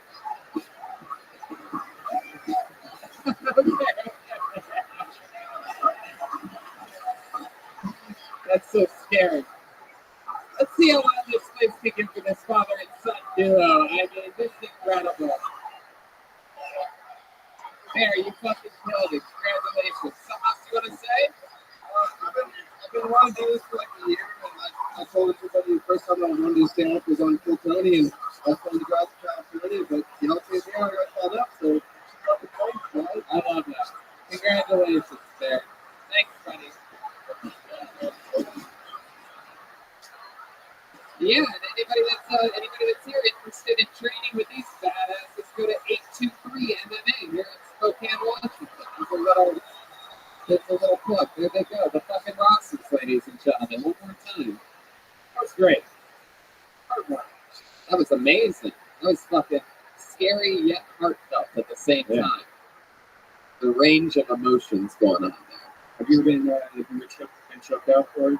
You trained jiu-jitsu. Not fully out, but it's scary, yeah. Yeah, it was. I don't want anybody to pass out on stage. We don't have the medical attention for it. One of my favorite things back in the day was when the great Roddy Piper would hang out at the Comedy Store a few years back before he passed away, and his finishing move was the sweeper hold. But he was a WWE guy, but he's still fucking. It's the same thing. The sweeper hold is a rear naked choke. And one of the comedians one night asked if he could get choked out by Roddy Piper, and we were all sort of sitting in the back. It was late at night. We were wondering if Roddy Piper was actually going to choke him all the way out. And not only did he choke him out, but when he went out, they were both standing. He just dropped him and then walked over his body like that. It was amazing. It was literally the coolest thing I've ever seen in my life. And the other dude got up like 6 seconds later. What the fuck, man? He didn't even realize it had already happened. It was crazy. Put your hands together for your next comedian, Shmarmamini McShmala. Shmarmamini McShmala. No way, right? Yeah. Somebody just wanted to check it to see if it really happens. Is it coming? Where's it coming from? What? Oh, Here we go. Put your hands together. Shmarmamini McShmala. Hi guys. I'm so happy that we could all be here on Thursday night on this promotion.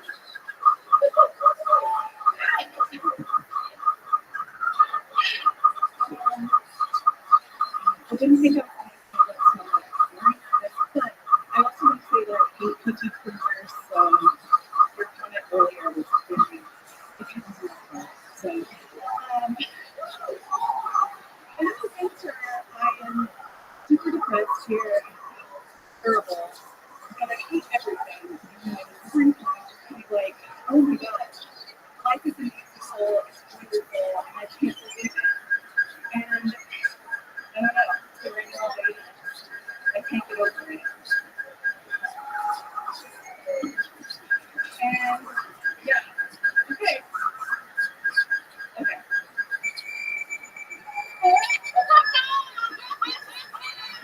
Okay. All right. Here we go. Shmarmini. Am I saying that right? Shmarmini. Harmony. So, Shmarmini, when you signed up to wait, that's a real name? Sharmini. Sharmini, when you signed up here tonight, okay, yes, is that it? Are we going to commit to it? You're going to change it again? Sharmini? Is that what you want to say? Sharmini? Okay, Sharmini. Okay, let's check in with you. Yeah, I think we should be the father and son that you choke her out. Yeah. Yeah. Hey, so let's talk about it, Sharmini. When you signed up tonight, what did you think was going to happen? So the what if you did get called? What was going to happen? And I was kind of like running up here, and I was like, I was so depressed this winter, and like I felt like that was really funny. And then Sharmini, have you ever seen a therapist before? Do you talk with them about these things? things, or do you go to the therapist and do 60 seconds of jokes? This is incredible. It's been a very depressed winter. I hate PT Cruisers. I don't know what's wrong with me, Doc. Oh, By the way, it's PS Cruisers. Cruisers. I would rather be fucked up than what's happening right now.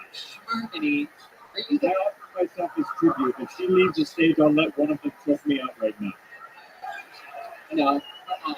No, stop. Beanie. Stop it. Nobody's choking anybody out. Jesus Christ, the things that these. All right. Schmarmity, stick with me over here. No one's gonna choke you out. No one's choking anybody out. No one told you to fucking leave. Schmarmity, shut up. Shut your mouth. Anyway. So, tell us, first of all, are you Graham Cox's girlfriend? Did you come here with him? Did you come here solo tonight? Your family? You brought your whole family to see you do this?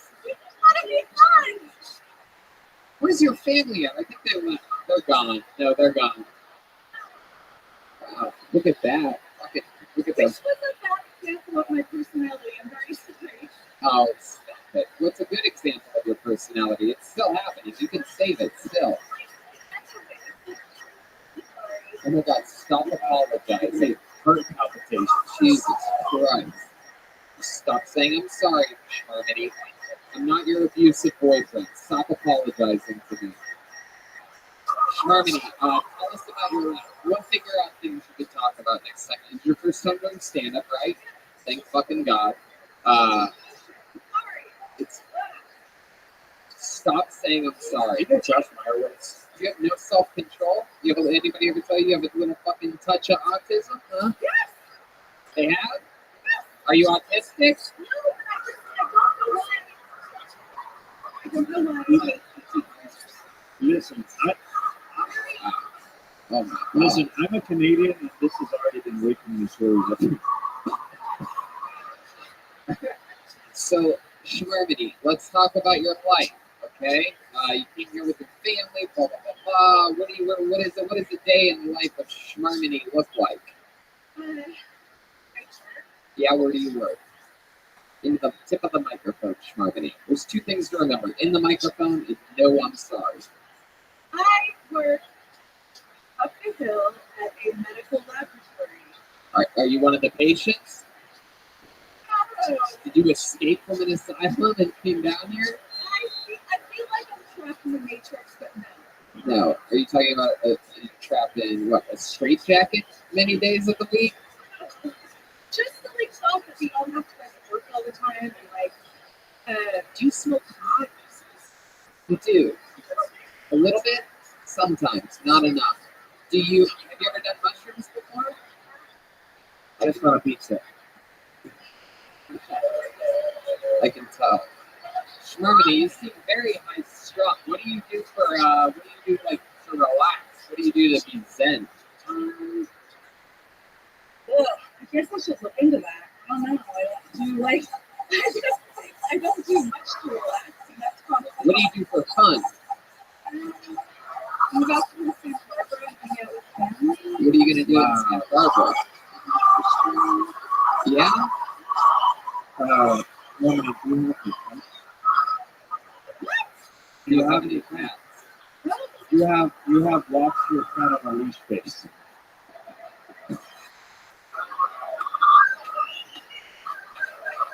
Do you have a dog? 3 dogs. 3 dogs. Okay. So, Schmarmity, yes, please. You just got pointed out. You actually lost your pet on the leash. This lady right here. What in the world are we paying attention to right now? The darkness of a Spokane audience during a live show. I mean, I cannot even fathom what's going on over there. Gilbert, You seem very sort of like philosophical in your emotions, but What's like the dirtiest thing you've ever done in your life? Like, so you into sex? Like, what kind of crazy shit are you into? I like that. Good question. Harmony, right into the tip of that microphone. Like butt stuff or like other things, spit, teeth. Monogamy, Yeah, but when you're monogamous, how dirty do you get? Yeah.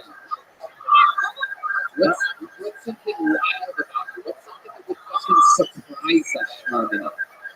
You ever been titty fucked?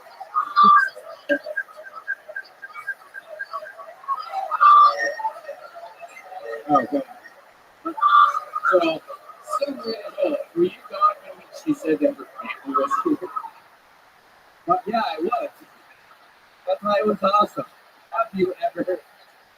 By the way, just to paint a picture for the audio listeners, she's wearing a shirt that says "Twinkle, no stinker."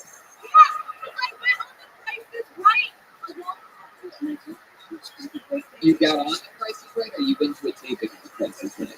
Right. Yeah, yeah. They do pre-show interviews for that. There's no way. Unlike us on Tilt Tony, really random.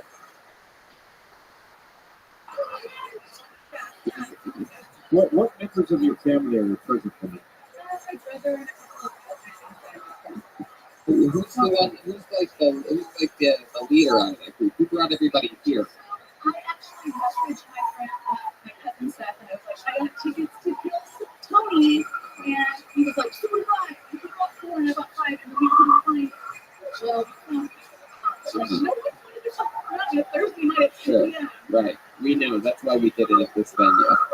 Right? Yeah. And so we arranged people to like come to this, and we thought we all just came here and I put Schmarm. Right. Oh, what a group. Yeah. Hilarious. All right, we're going to keep it moving along. We're not really getting much on you. We love you. You had the balls to sign up. You had the balls to do whatever the fuck you just did up here. I mean, that was just I knew that, anyway, that's just forget it.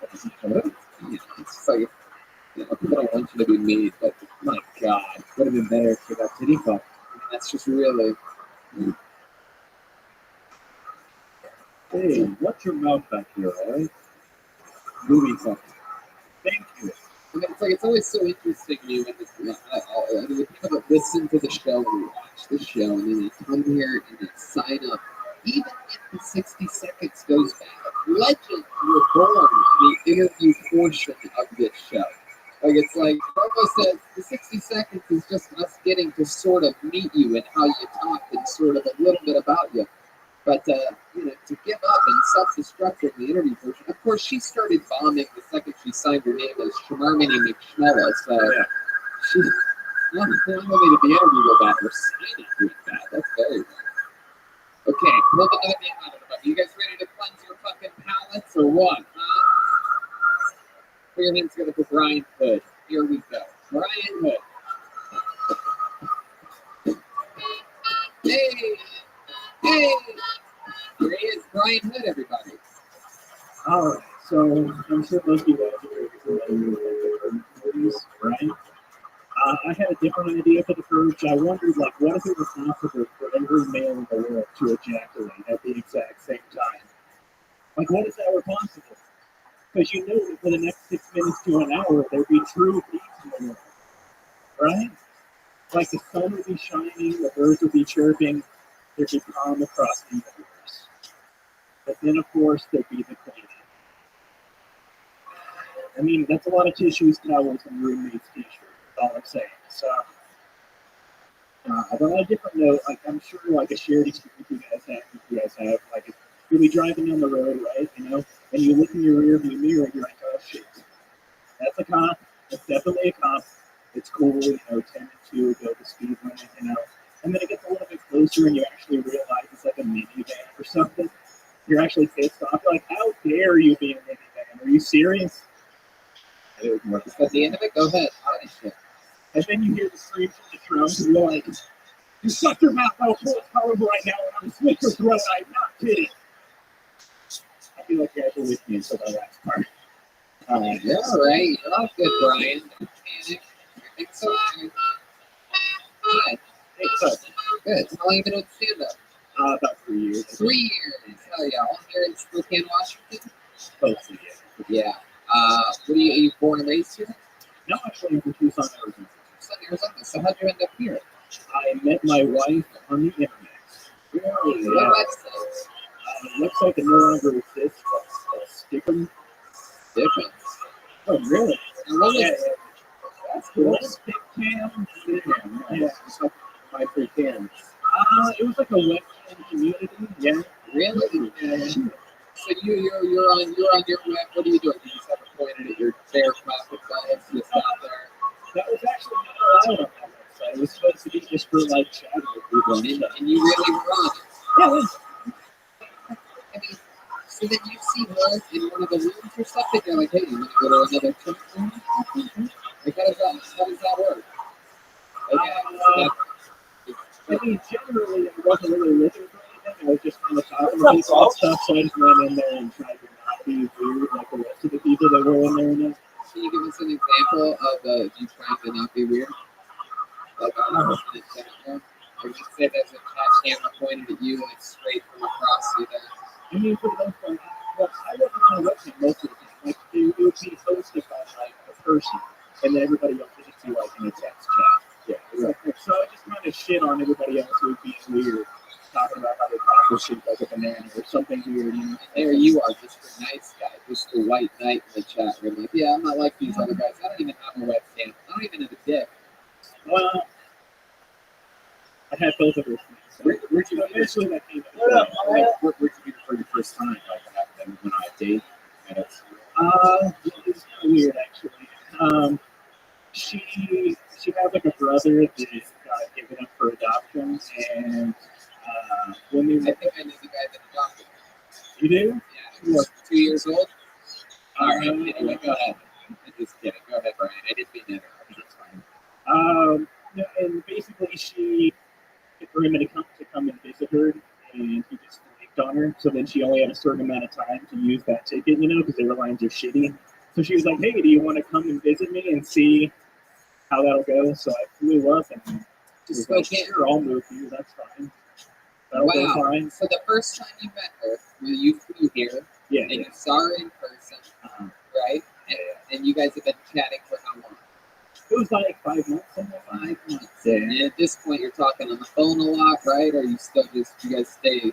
We did all of it. We did like the internet and the phone and everything. We were that came all that fun. It's so wild. So then you came here. She's like, "What's up?" You made sure her pussy didn't stink, and then you moved up here.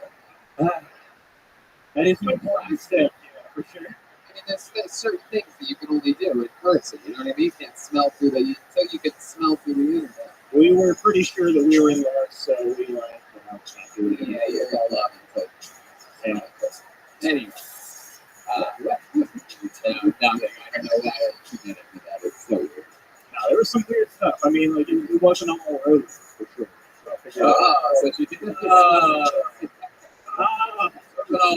was more like a garbage truck. It smelled like a vagina, smelled like that. That's fine. Yeah. Oh yeah. Well, you're used to a Tucson, Arizona vagina, which is a very humid, very warm, worked up vagina. Unless you hit that right after the shower, that's the old drain the swamp. You know what I'm saying? For sure. So what else about you, Brian? What do you do for work?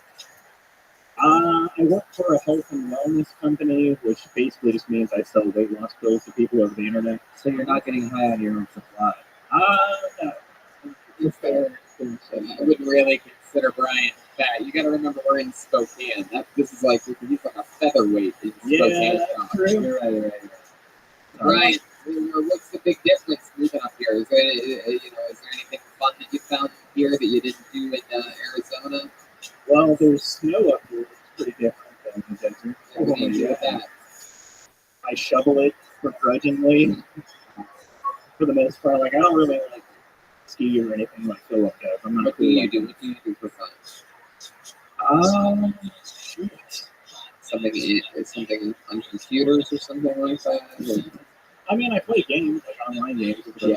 A little bit of that. anything else? Anything else fun that you do to get away? You have kids? Yes, I do. How old are your kids? 4, 14, and 17. I do Have you told them the quick story about skip.com? No, I'm saving that for when they're all over 18. Is that, so how long have you been with this new Spokane?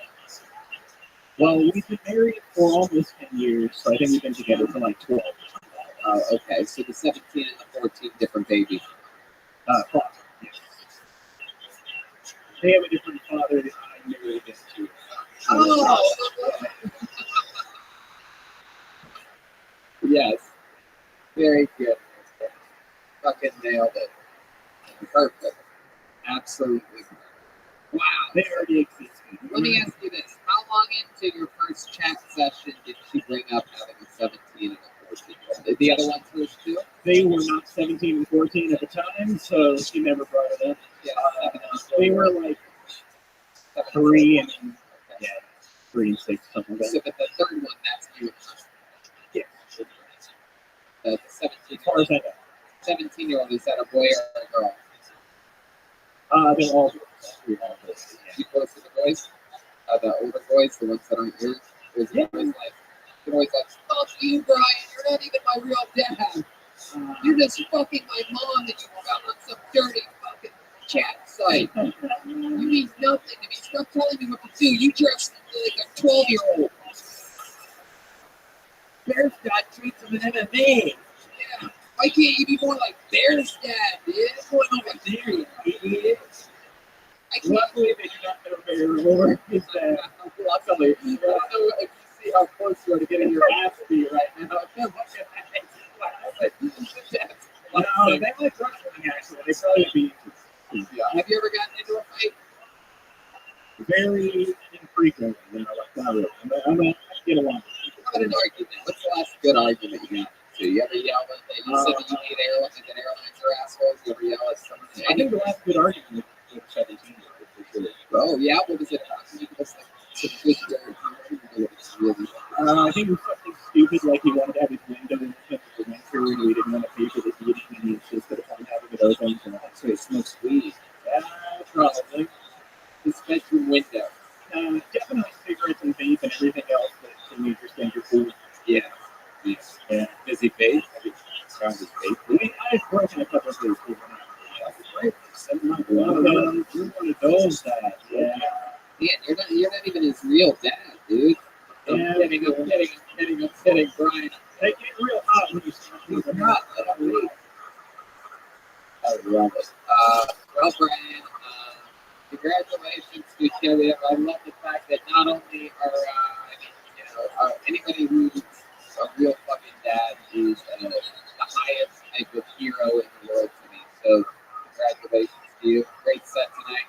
Thanks for signing up. Comedy Bet.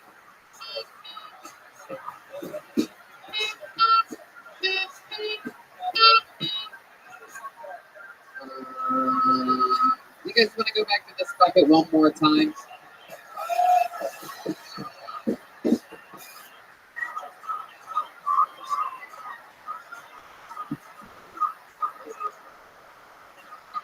You guys still having fun? You sure you're not too exhausted for this? Put your hands together for Dylan Swinford, everybody. Dylan Swinford. Right.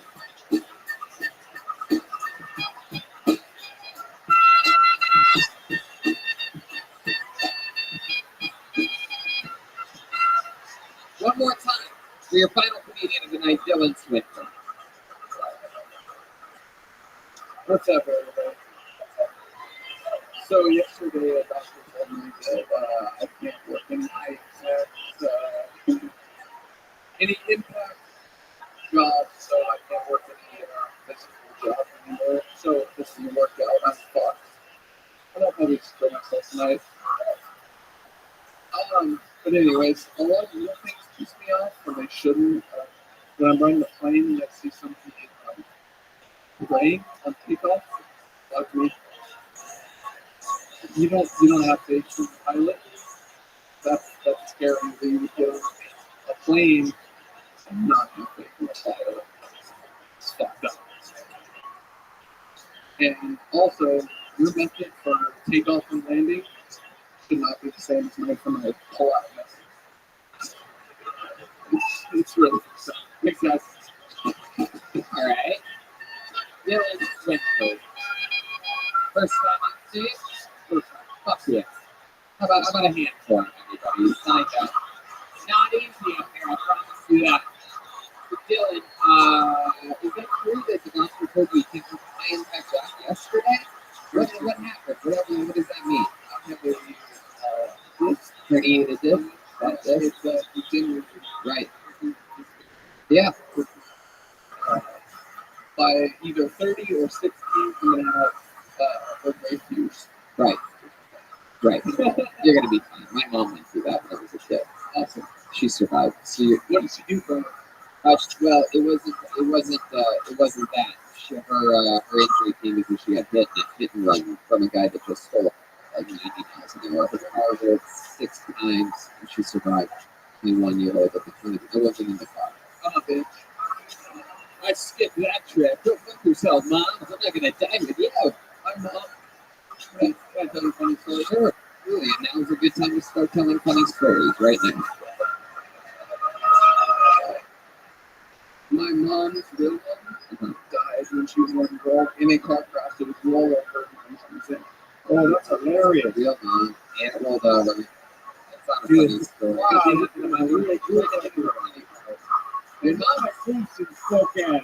your mom's real mom died when she was what? In a car crash. How did your mom's mom die when she was what? But I don't know what you're saying, but how could she be one? How could she be one? Oh, okay. All right. She wasn't. Right. Oh, Okay. I get it now. It's pretty funny. Yeah. So, Dylan, first thing you literally found out yesterday that you can't work high impact jobs. So, what was your job up until this point? I work in a warehouse. You work in a warehouse. What are you going to do, man? What's the plan? You talk about killing yourself. Let me tell you something. Only great comedians kill themselves. So, you can't do that. Can't do that. What are some options for you, Dylan? What are you thinking about? You have any ideas yet? Maybe failed. Yeah.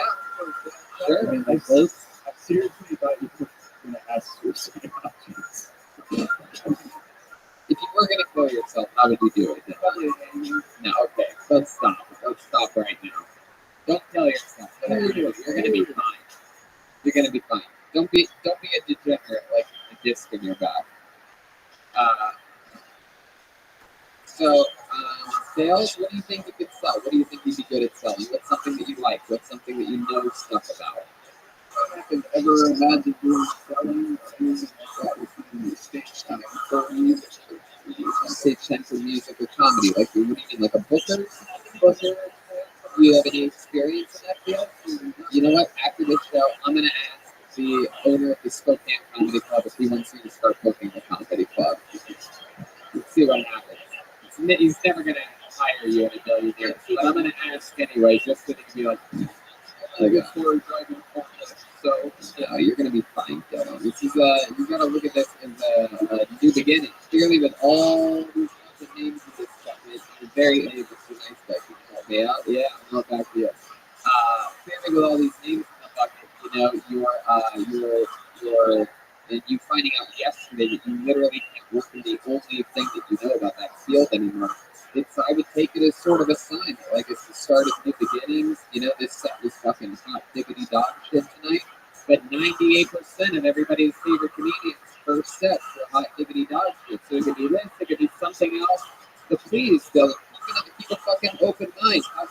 Have fun with life. Enjoy it. Don't let this fucking news that I've never imagined seeing anyone so sad that they won't be allowed to work in a warehouse ever again.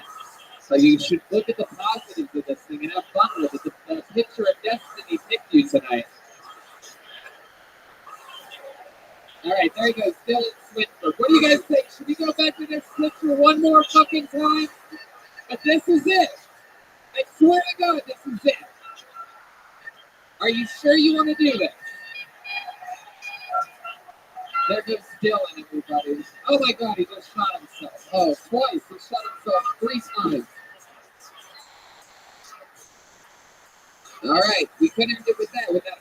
about ending. Are you guys sure you want to do this one more time? All right. Good. Mr. Nice Guy, you want to fucking do it? This is what you get for being a nice guy. First ever audience member to pick a name out of the bucket in the history of the show. And the name that he selected is the final comedian of the night, who is Phil Husted, everybody. Phil Husted from right here. The pitcher of destiny sends us home with Phil Husted live from the first ever Phil in Spokane, Washington.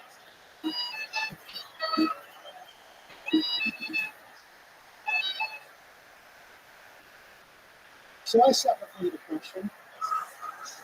Okay. Which actually, think about it, depression is like the shittiest of the mental health issues. It really is. I mean, like look at the schizophrenic. So at least they get claps on the top. It's fun. You have to fight more folks. Sure, they get a little down sometimes, but you know, they get those cool before guys. They don't have to smoke nearly as much weed as I do. I mean, even psychopaths. Sure, they get a little cranky and literally times, but you know, that's a good thing. You know, I think that my depression maybe comes from my childhood. You know, when I was like 11 years old, my brother died in a car crash. Thank you. Thank you. Well, he fell asleep on the floor.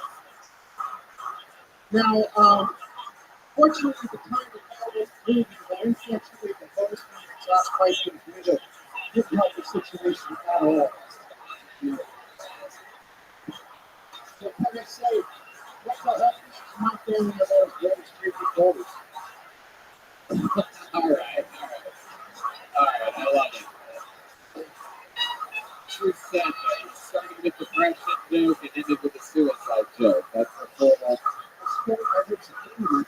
Oh yeah. Hell, do I know you? How do I fucking know you? Really? Were you in the audience? Who was it? Yes, that's what it was. Yeah. What did I call you? Like Walter White Cake or something like that? Like, look at you. There was a third reference. Bert Kreischer? Like Bert Kreischer's rotting corpse or something? Like, I can't even imagine. You did? I barely recognized you. Big busters on the golf course?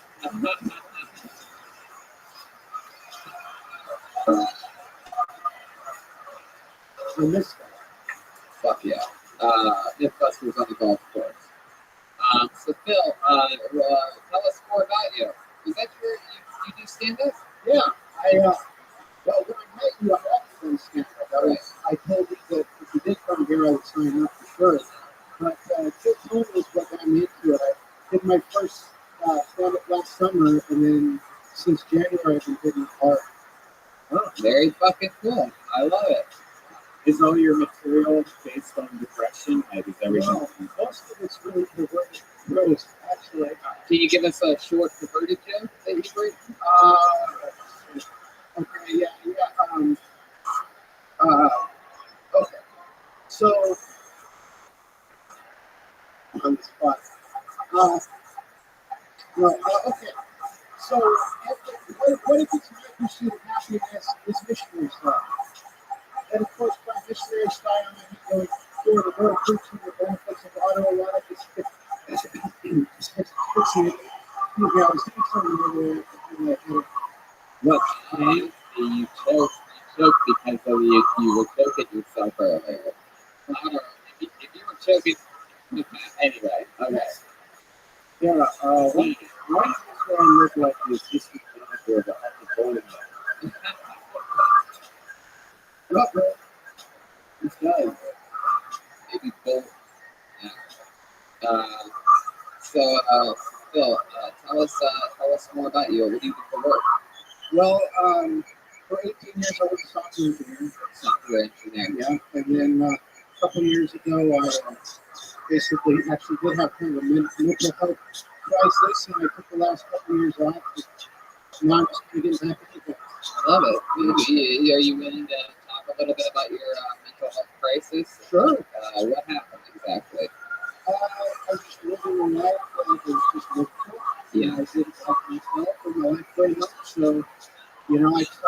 change, And you're make my life better. and you're happy now.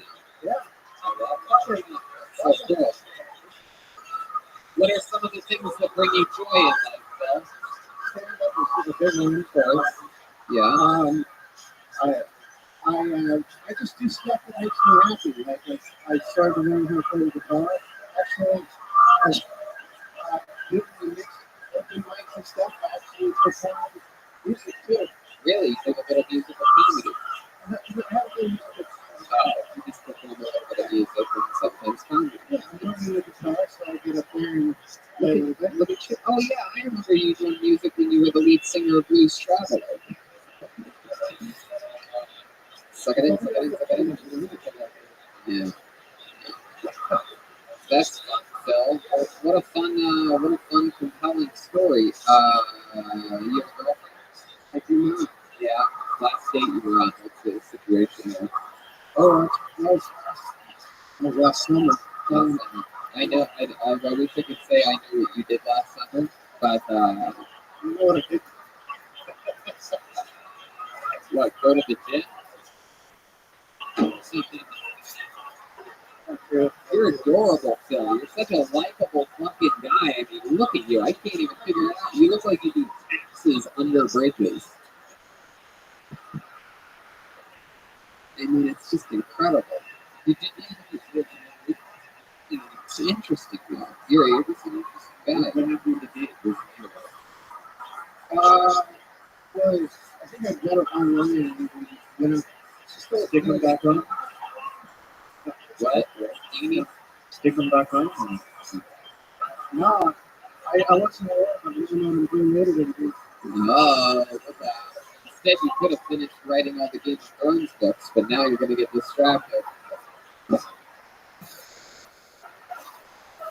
Phil, I find your story so fucking cool and interesting, man. I think, and you talked about having a mental breakdown, and I think a lot more people have those and are a little bit more sad and a little bit more fucked up than they admit quite often. And it's something that I think people are really afraid to talk about. But you mentioned that, and you mentioned pulling yourself out of the deep end, and that is so fucking cool, dude. That's incredible. One thing I learned For a guy as heavy as you to pull yourself out of the deep end of anything is incredible. it's like cold corn. And yeah, I think the whole way that started for you, that your life began to change once you met me and hung out with me after seeing me do stand-up.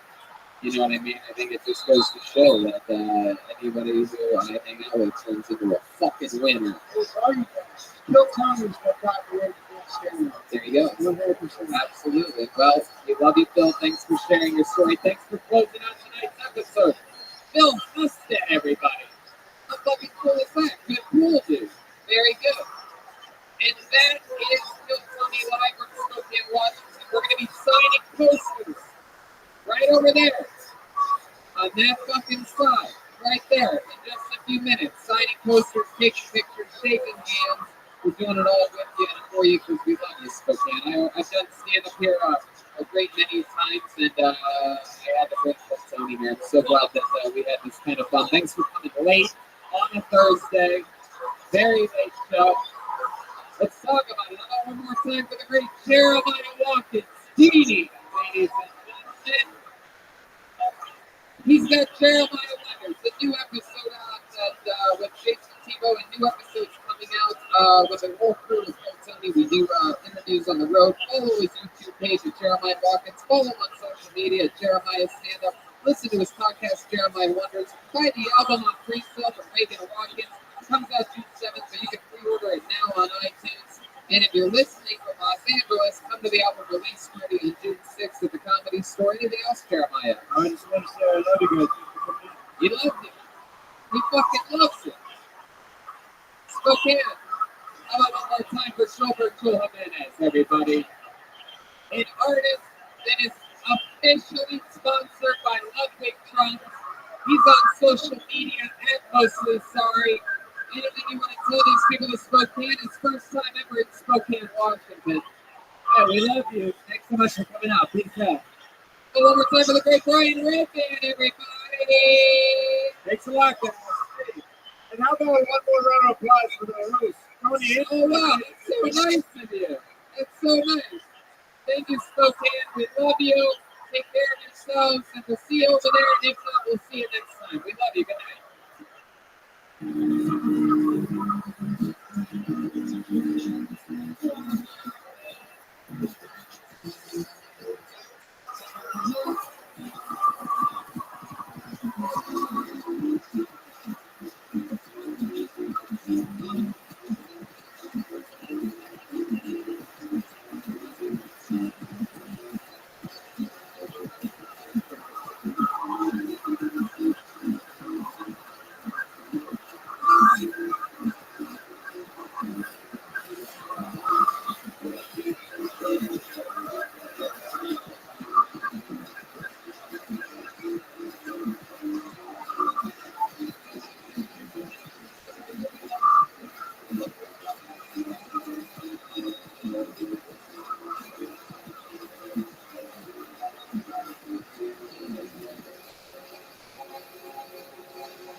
Hey, this is Rabbi coming to you live from the dive bar in Las Vegas for a brand new episode of Kill Tony. Give up a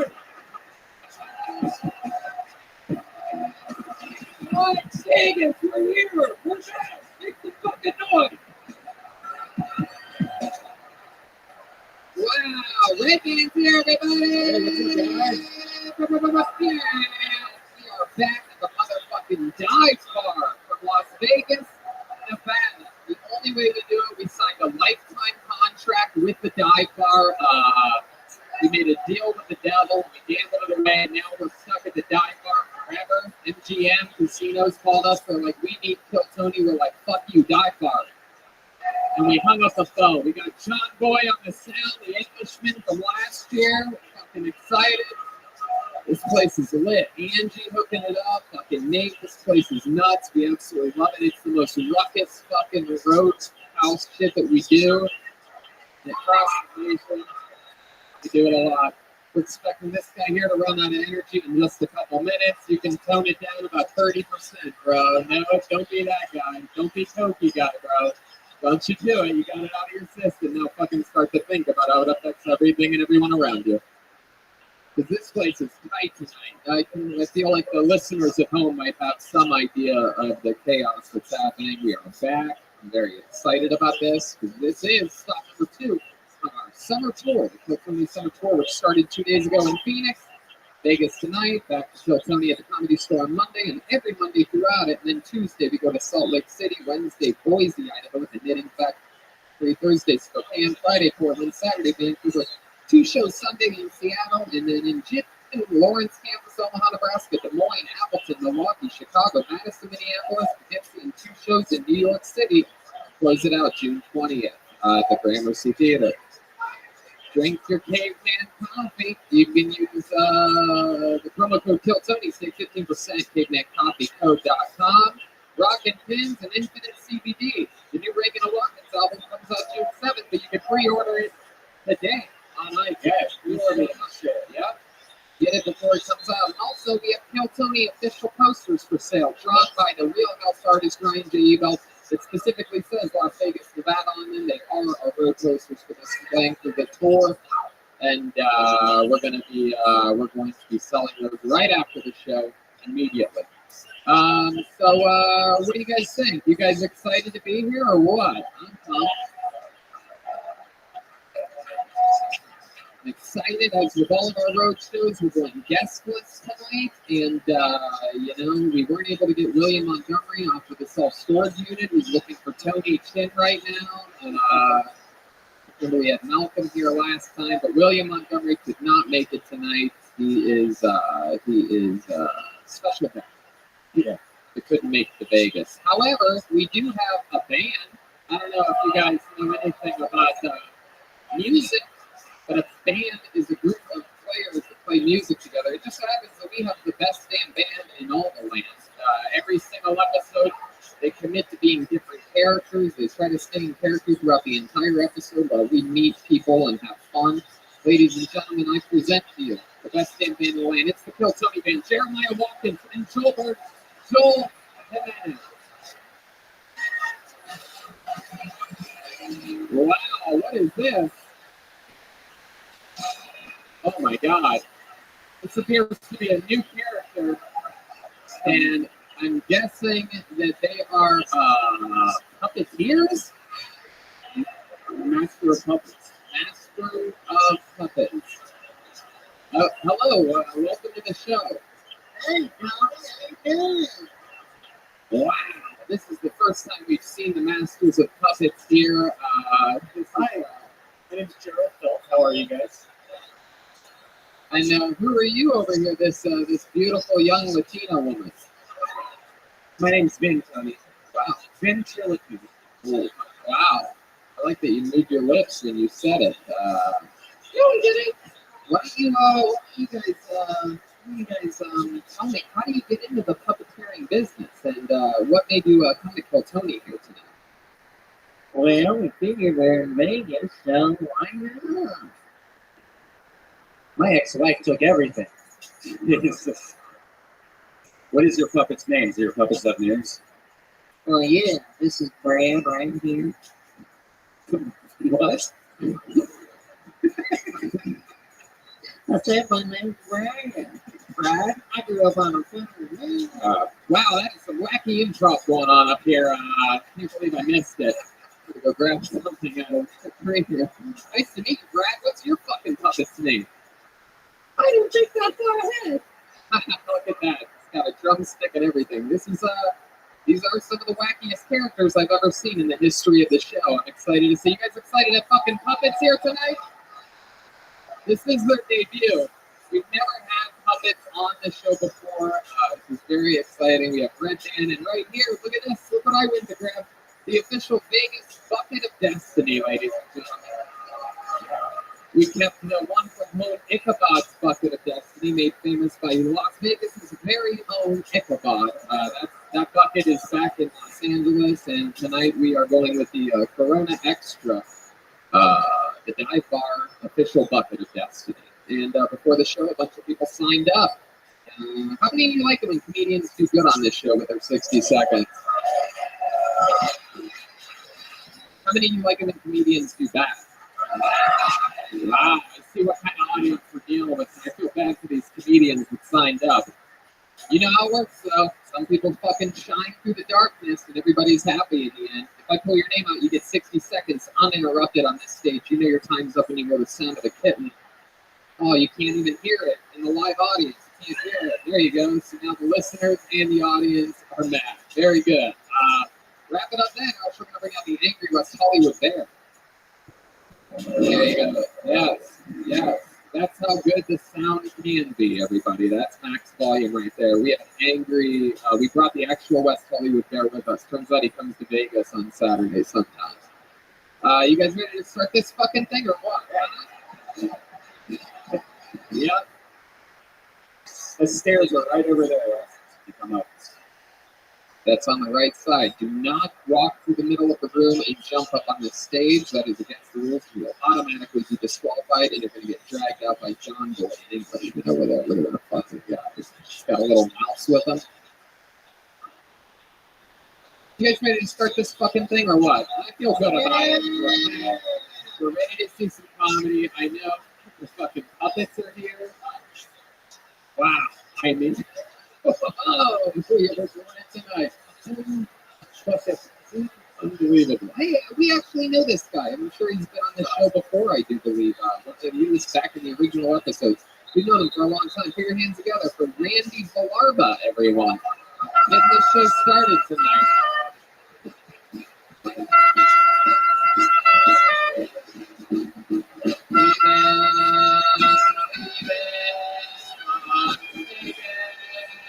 Randy Balarba, everybody.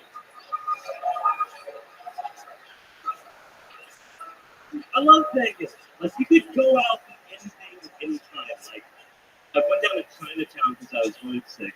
And when I got my seat out, I thought they opened it up and I was there, chopsticks and truck for assuming I have that. Like, that's fucking racist. I mean, I do. It's just, my phone started ringing. My buddy said, "Where are you at?" I'm like, Chinatown. He's like, "Dude, get one of those hand drops, $25. I'm like, well, they're not Swedish, like Swedish massage parlors. They're always those Asian fucking massage parlors. And well, I'll tell you, shut the fuck up. Like, through the fear and sadness, like, you get your product. Sometimes it's like my sister. I'm just not exactly what I wanted.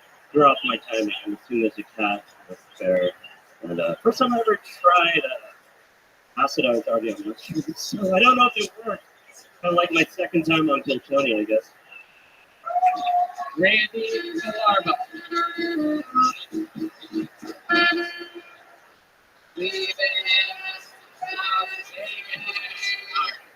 Randy, how are you, buddy? Doing good. You go good? You got heckled there by this coked up fucking idiot pile I know, of shit. hang out later. But not like Just a human garbage pile. Hey, Diva, you really need to shut up, man.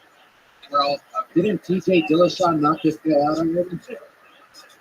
dude, I'm telling you right now, you're literally already out of chances. So stop doing what you're doing. Standing right there, I don't know if you know this, there's a lot of people behind you, and you're 4 feet away from the stage, and you're screaming like a fucking idiot. No, just completely stop. I swear to God, I will fucking drag you out of here myself. So don't do it. You're done. Don't do it again. The warning before was your fucking warning. This isn't even this is only because we're stuck in a fire hazard that you're even here. Or else any other venue in the fucking world, I'd literally be like, that guy ain't gone. And someone would fucking walk you out and you'd be like, I'm not even fucking going to be out. What? That's how it looks. Idiots like you. We've seen it. Dime a dozen, bro. What he's trying to say is stop acting like a bitch. There you go. Hey, You stop it. You stop it, Brad. I don't know what's gotten into him. I'm sorry about that. This guy's a 10. Brad. all right. Okay, Brad. All right. Now I see. It means there's 2 of you. All right. Great. I don't know what's gotten into him. All right. There's 4 of us. Yeah, I guess so. Okay. Wait till it gets racist. Let's do that right now. We have an Asian talking about being Asian in front of us. It's all here for the taping. There it is. This is what would have happened if Dr. Kent dropped out of high school. This is what happens. You end up with a dive bar, spitting it out. Now, Randy, we've known you for a while. What have you been doing? 4 or 5 years? Yeah, I met you originally at the Loyal Comedy Store. Yeah, comedy store. Back in 2014. 2014. So, yeah, about 4 or 5 years right in there. And you started stand-up then? Yeah, well, at the end of 2013. And you lived in San Diego. Now you live in Las Vegas. Yeah. Why do you live in Las Vegas? I offered a job to sell cannabis legally everywhere. Wow, look at that. Yeah, legal cannabis. My goodness, you sell it. Hopefully you're not the delivery driver. I actually do a wholesale. I don't like a beer distributor. Like, I sell to the different dispensaries. People are great at wholesale. The fuck did he just say? I don't know. Out of his mind. Wow. So what's that like? How's the weed business going here in Vegas? I mean, Probably. it's now approaching year 2. It's amazing. People are not looking at it as demonized. Is that the year of the rabbit or the? But I mean, like, even my parents are talking to me about cannabis now. They grew up like growing up, and like now they're talking about CBD. Like, It's funny that they're talking about CBD because actually so are we. Infinite CBD offers the cleanest, healthiest, and purest form of CBD available. It's become super popular and you're seeing it work everywhere because it fucking actually works. People like your parents and people like us use it. I personally use the PM pills, the CBD plus melatonin, to go to sleep.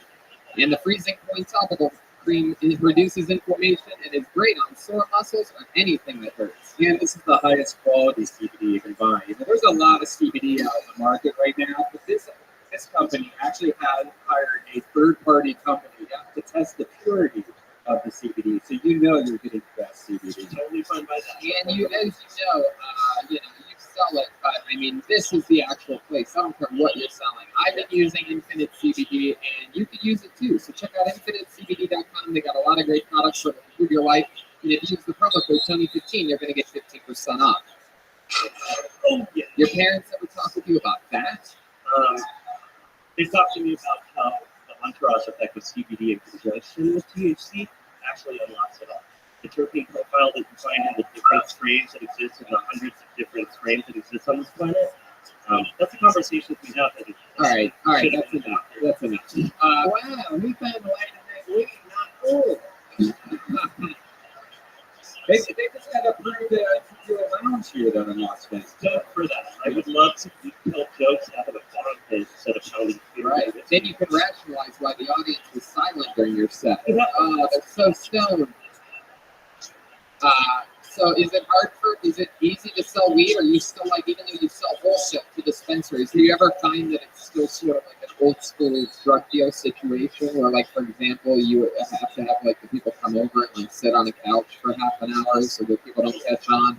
Actually, since you mentioned that, since there are no lounges, yeah, I mean, we're only allowed to smoke weed in residences. What's your pitch? What's your pitch to sell pot? Like, what's like a good line that you use? What's your Wolf of Wall Street shit? The company I work for is, organic, hand trimmed. Everything's hand trimmed, no machines. Yeah, that's very Asian. That's how they make my Nikes too. Yeah, really good. Really good with the chopsticks. I know. Not like that, I mean, to be honest, it's all in the terpene profile. The terpene profile in cannabis is truly what. Okay, dude, what are you doing? Jesus Christ, you are a fucking nerd, bro. I can't help it. I'm easy. Nerdiest pot dealer of all time. This guy looks like he comes equations. What do you got over there, Joel? Stop it, Brad. Oh, all right. I thought his sales pitch was hurry up and buy. There you go. Okie dokie. Fuck yeah, we're having a full communication breakdown up here right now, but this is what the people love. You know what I mean? It's a completely raw, organic show, much like the weed that you sell. Tell us something fun that's happened to you about your life, Randy. Yeah, I actually got a punched in the neck at the Golden Tiki Lounge. It's a local bar here. Pretty much this girl just started digging into me. I was wasted, knew I wasn't going to get laid, so I started kind of making fun of her, kind of treat her like a stripper. Is this a stripper? Some chick was out there that was just yelling at me. I started ripping on her. her. You were doing stand-up at the time. No, we're both outside smoking cigarettes. She's drunk and I'm drunk. She's talking shit. She punches me in the neck. She's like, "You like that? Huh?" And I was just like, kind of hiding my phone, or I'm like, "No." And she's like 110 pounds, so she's like hitting me, and then when she hit me in the neck, I was like, "If we don't," and I kind of got a little dizzy, but just kind of had to stand there. So that happened to me. Wow, that is the most Vegas fucking story I've ever heard in my life. I was getting punched in the neck. I just stood there. I was fucked up. I didn't give a fuck. I wake up the next day. Who gives a fuck? Yeah, because you have weed and CBD. All right. Okay. Jesus Christ, Randy. Well, we've known you for a long time. It's cool that you got the show started. Absolutely. There you go. A young Mr. Miyagi, ladies and gentlemen. Randy Villardo. There he goes. One more time for Randy, everyone. Put your fucking glass out of here. All right. Jesus Christ. So we're off and running here. We got the puppets are quite the dynamic here. It's an interesting addition to the show. Perhaps some of the cheapest puppets we've ever seen in our lives. Your mom's house. All right. The puppeteer's just looking at his puppet all sad now. They called you ugly. All right, let's keep this fun train moving along. Put your hands together for Logan Cueros, everyone. Logan Cueros. All right, Logan Cueros. One more time for Logan Freer. So she was dating recently, which is cool, but her mom's Catholic. So she wants to date a Catholic girl, so we're going to do a dating a mass. Because 11 o'clock mass for the horse. Am I right? 11 is for the horse. 8 a.m. is for worship. 11 is ask for forgiveness. We all know how that goes, guys. When I was younger, I liked to go to movies. This girl asked me, like, hey, Logan, want to come see a movie with me? I'm like, no, I don't watch girls dance movies. I'm not going to watch Step Up with you. And then Step Up hit the streets, and I fuck that good stuff. Hey, we keep going, guys. We keep going, baby. So, and then one more, guys. The other day, this girl sent me a picture. It was of on Snapchat. Her and the vibrator. I'm fucking up, guys. A picture of her and the vibrators, guys. And I was like, wow. You know, send me a tough dude. Hey, dude.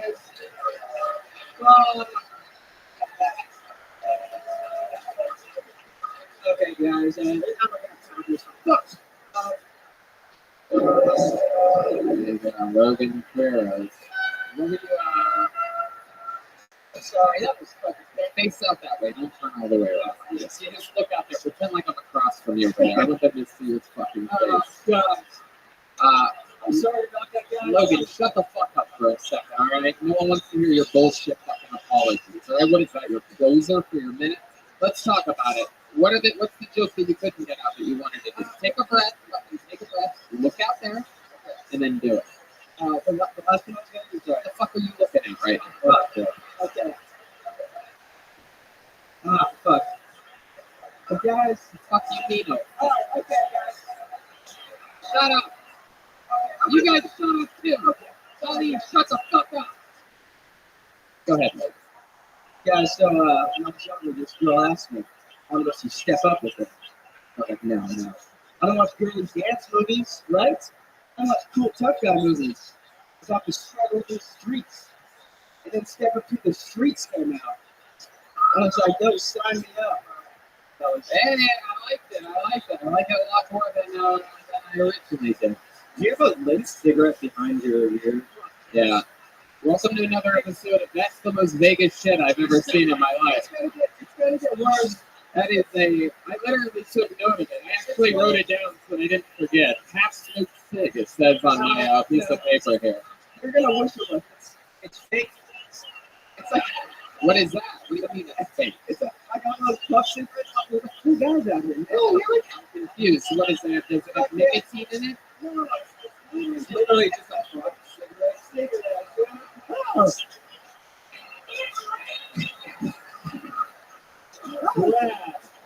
Brad, you are 9 years old. You're not allowed to be smoking. No, I'll do what I want, bitch. Whoa. Oh, goodness, Brad, you're out of control. This guy's like Andrew Dice Clay. There you go. He is like Andrew Dice Clay. More like Enrique Iglesias. Oh, yeah.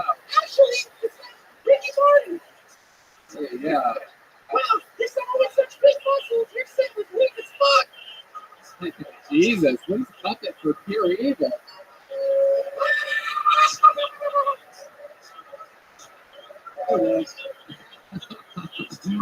So Logan, let's talk about it. First time ever doing stand-up? I've been doing it for like hey, this is the worst I've done it by far, surprisingly. And normally it's fucking empty. There's people threatening to stab you and shit. This is, So you're saying that you do better when it's empty? yeah. I was gonna say the same thing. I was gonna say you seem like you would do really good in empty rooms. Yeah. No, I got my. So you're telling me that it was more silent during your set tonight than it is when the room is empty. Yeah. I was a bit active here. Sometimes it's like something, you know. Yeah. I fucking like that.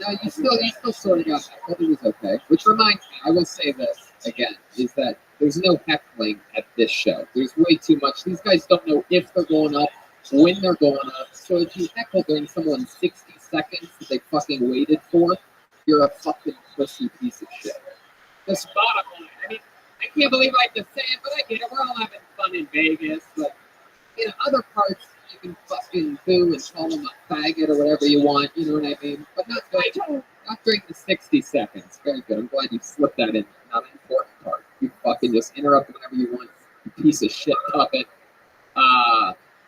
So back to you, Logan. You seem like a douchebag. Convince us you're not. Look that way. Look that way and convince us that you're not a douchebag. I'm not gonna. I was wearing the same thing that guy was having earlier. Like, I'm like that. You don't know what the fuck you're talking about right now. You're on a podcast, Logan. The thing that was happening, like, I give out that guy's vibes. I'm kind of like shy, reserved. And You just said you're a heckler and that you're shy at the same time. sorry. Dude, I'm fucking gonna be a viral sensation or something. No, you're not. No, it's the opposite. This show is a viral sensation, and you're I've already forgotten you. Yeah. It's right. I did like your church joke. That's funny. The 11 o'clock service. That makes a lot of sense. You're waking up early from the night party. Are you really single? I haven't talked to my girl in like a week because I have commitment issues, and she gave me a silent treatment. Just haven't talked. So you've been hooking up with other chicks? No, I'm really bad at. Really? A guy with a half-smoked cigarette behind his ear. You're telling me you're bad with girls? Do you bring that cigarette out after sex? Where do you buy one of those? By the way? I've never even seen one of those. Dude, Amazon. I got a 24-pack in my car, dude. Oh my god. Oh, why do you put them out? Do you like step on them or something? Why do you need more than one? He puts them out on little kids if you want to buy them. That's incredible. What other douchebag things do you do? We found the cigarette. Yeah, I know I look super douchey. I'm not as douchey as I look. I'm not. Convince us otherwise, please. Tell us why. How aren't you douchey? Tell us things about you that aren't douchey. I love being a frat. I feel like you guys think I love you. We don't think you went to fucking college, dude. We know you weren't in a frat. They don't have frats at fucking Surf City Community double fucking GED college. I was in college. I should have been working on my set when I was in college. That was fucking atrocious. Okay, stop criticizing your set. That is our job here. All right. So Logan, let's talk about your real life. You're from here in Vegas, born and raised. I'm from LA. Making you guys not proud. I'm from LA. I moved there a year ago for work. Yeah, what work? Commercial real estate. I'm sticking with that, guys. What do you mean you're sticking with that? Like I said, a comedy. Oh, Logan, you're not a very good listener. Oh, well, yeah. Commercial real estate? So what do? You sell houses? I like to lease out properties and kind of look in the financial. You're a fucking slumlord, aren't you? Yeah. Are you a slumlord? Is it bad properties? Yeah. I'm in the cubicle. I'm out there like just showing properties on that guy. All right. What kind of car do you drive? It's Subaru. Really? Oh, you're a lesbian. You gotta get that. I knew I was gonna get that. All right, last chance. Anything that you can say to make us like you? You ever do anything good for yourself? I asked you what the least douchey thing about you was, and you said that you work in commercial real estate. Just forget No, Logan. Fuck. I just asked you a question. Oh, sorry. And you're doing it for the 5th time. You're criticizing your fucking set. Listen to me. Tell us something that's not douchey about you that will make us like you. Fucking think hard with your fucking brain. Ooh, that didn't get the laugh I was expecting. Do you have a family? Anything redeeming? Yeah, I have a family. Brad, help this guy out a little bit. What was something kind you did for your mother recently? Brad, that's actually good. I'm the oldest of 6 kids. So I help them. I coach them. Okay, we're getting this. So you coach these. What do you coach sports?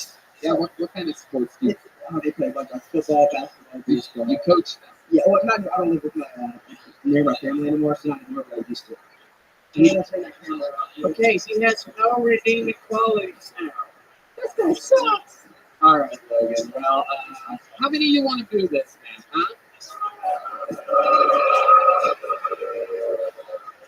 Huh? Okay, there he goes. Logan Farrows, everybody. There he goes. Logan. Logan over here. Look. Logan. Logan, you non-listening motherfucker. There you go. Don't kill yourself. And just to be fair, that wasn't a real boo. Yeah, it wasn't them. It was the sound effect. There he goes. Logan Farrows. There you go. Fly with me. Logan Farrows. Shaky start. I guess the things are about to pick up here any second. We've got the pressure is eating these people alive. Perhaps it's the nicotine flowing in the air. This is a high pressure situation. This is basically a fire hazard on the wheels. The comedians are feeling the heat. Put your hands together for your next comedian. 60 seconds uninterrupted, right, audience? Goes to Jonathan Sifford. Jonathan Sifford. Wow, front row.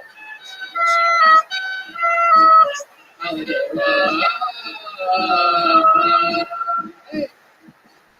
One more time for Jonathan. What's up, my bar? Vegas for me. We got Vegas is the next mass shooter over here, so. Come on. Let's talk about October 1st, 2017. That was fucked up, huh? I mean, I understand it. I don't like country music either. But,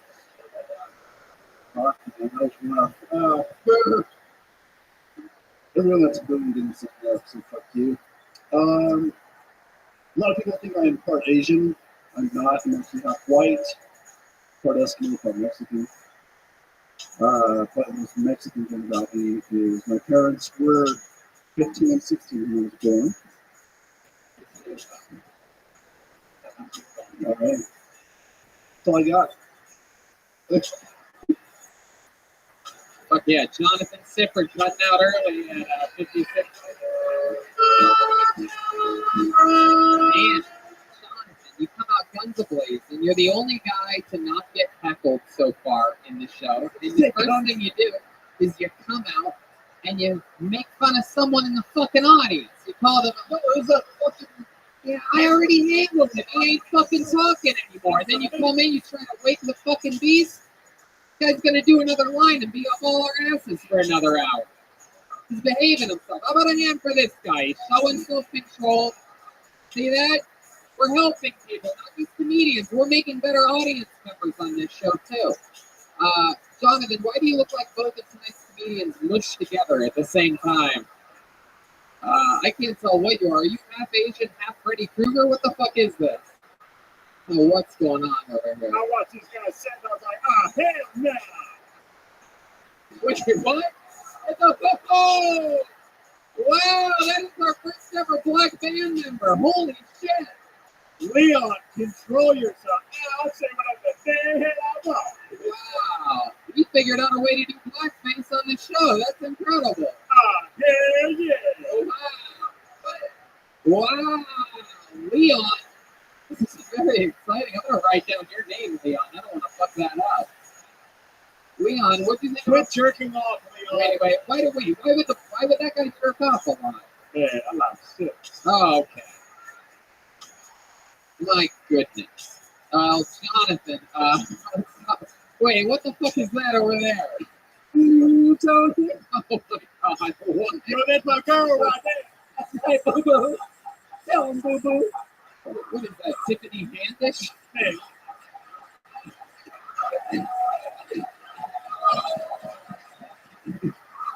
Yeah, that's my motherfucking name. She ready.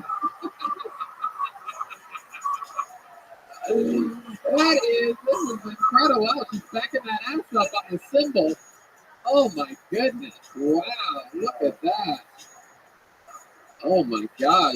These guys were raised on the streets, the Sesame Streets. Thank you. Okay, Jonathan, what are you? Asian or something? What are we talking about? Make them and tell them. Wow, okay.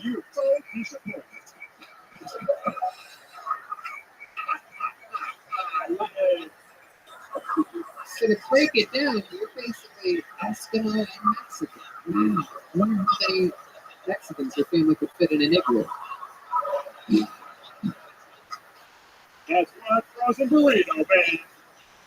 Man, what would we even call that? Frosting?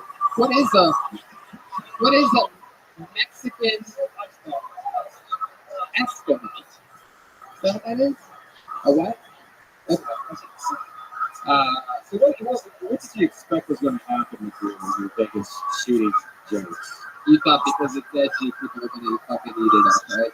No, it's alright. You just like fire it out there amongst the crowd, see where it lands, and fucking worry about it later. That was the shooting of sense. Yeah. Except you weren't prepared for it. There you go, Jonathan. How long have you been doing stand-up? This is my Third time ever. What do you do for work? I work in a customer service call center. And your parents were really 15 and 16 when they had you. It's incredible. You close to them? Not even a little bit. No? Really? Why is that? They divorced. Dad a heavy drinker? Yeah. Yeah, and I know. I know. Those Eskimos, they fucking got down, right? That's sort of like it's a stereotype of them, right? The Eskimos are sort of fucking heavy drinkers, everything on the rocks, right? It's fucking frozen up there, frozen margaritas. Oh yeah, wow. And you're not close with your mother either. So when they got divorced, they just threw you out the window or something like that. No, my grandparents basically got it. And your grandparents were the more Eskimo ones? They're my dad's side, so they're Polar bears? Oh my goodness. grandma's Oh, okay. So Mexican and a white guy. All right. So you ended up here in Vegas. How? I got out of the Navy in 2009, came out here to house it to my uncle. Fell in love. You're a gambling man? You like gambling? No, not at all. What is the vice of yours? Give us an example. Booze. The booze. You're a heavy drinker too? I tend to. Yeah. What's your favorite drink? Whiskey. What's your craziest thing you've ever done on a night of whiskey drinking? Anything fucking nuts? You ever go ride a bull in a parking lot or something like that? No, I'm not the crazy. When I get drunk, I don't get crazy. I'm just kind of Mellow. mellow. Yeah, you ever get sad? Oh, yeah. Man, one time I got real drunk and raw dog snuffing up against me. Oh. What'd you do to him? I raw dog snuffing up Oh my against. god. Jesus. I heard that guy's got a lot of junk in his trunk, but I didn't know that got a trunk. Snuffle up against jokes is what's happening here. I can't control them, sorry.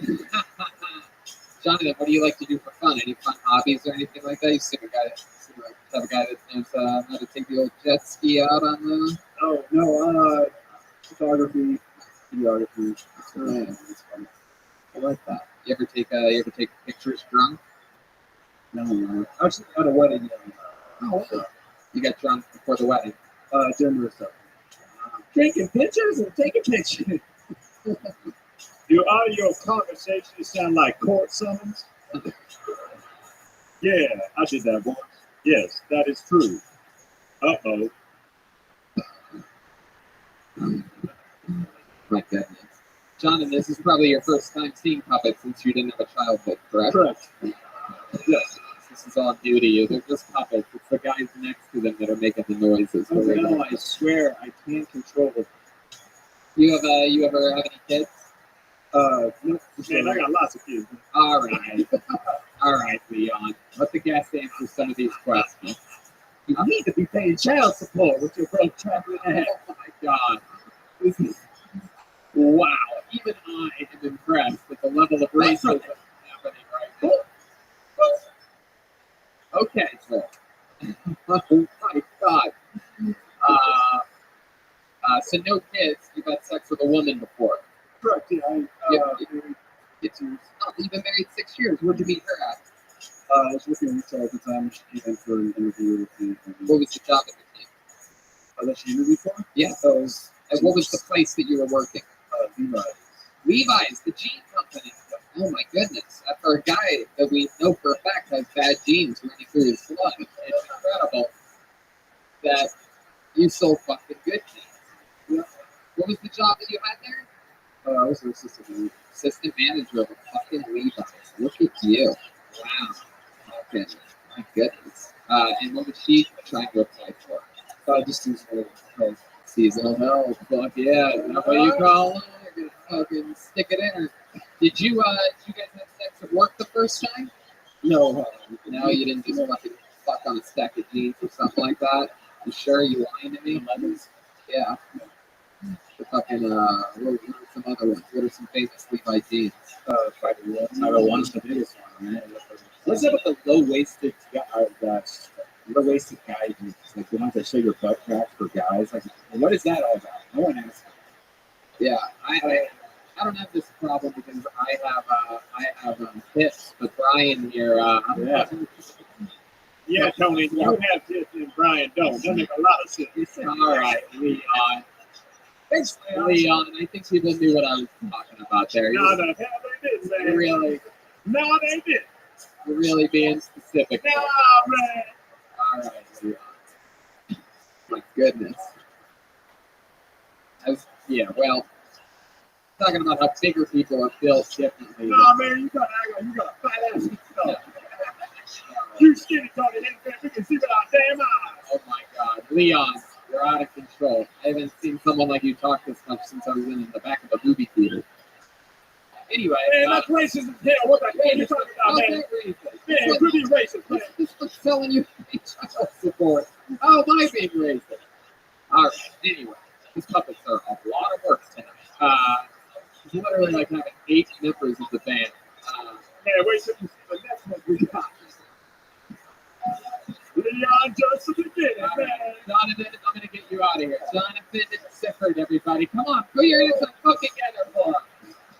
Jonathan, we barely get to talk about his set, but there's a lot of edge.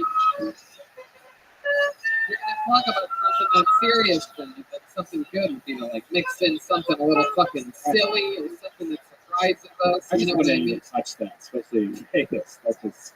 Yo, y'all still had to see. Let me get a Hennessy. Oh, I need that tenant. wow. So everybody's just firing off 6 times for each thing here. Okay, we're digging deep. How about a hand for the band, everybody? They're here. We're live. We're playing different songs. A Vegas set list for you. We heard Holiday Road, Viva Las Vegas.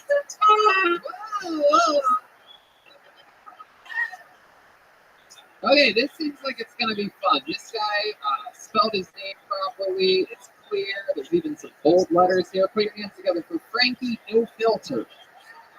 Frankie No Filter. Here he comes.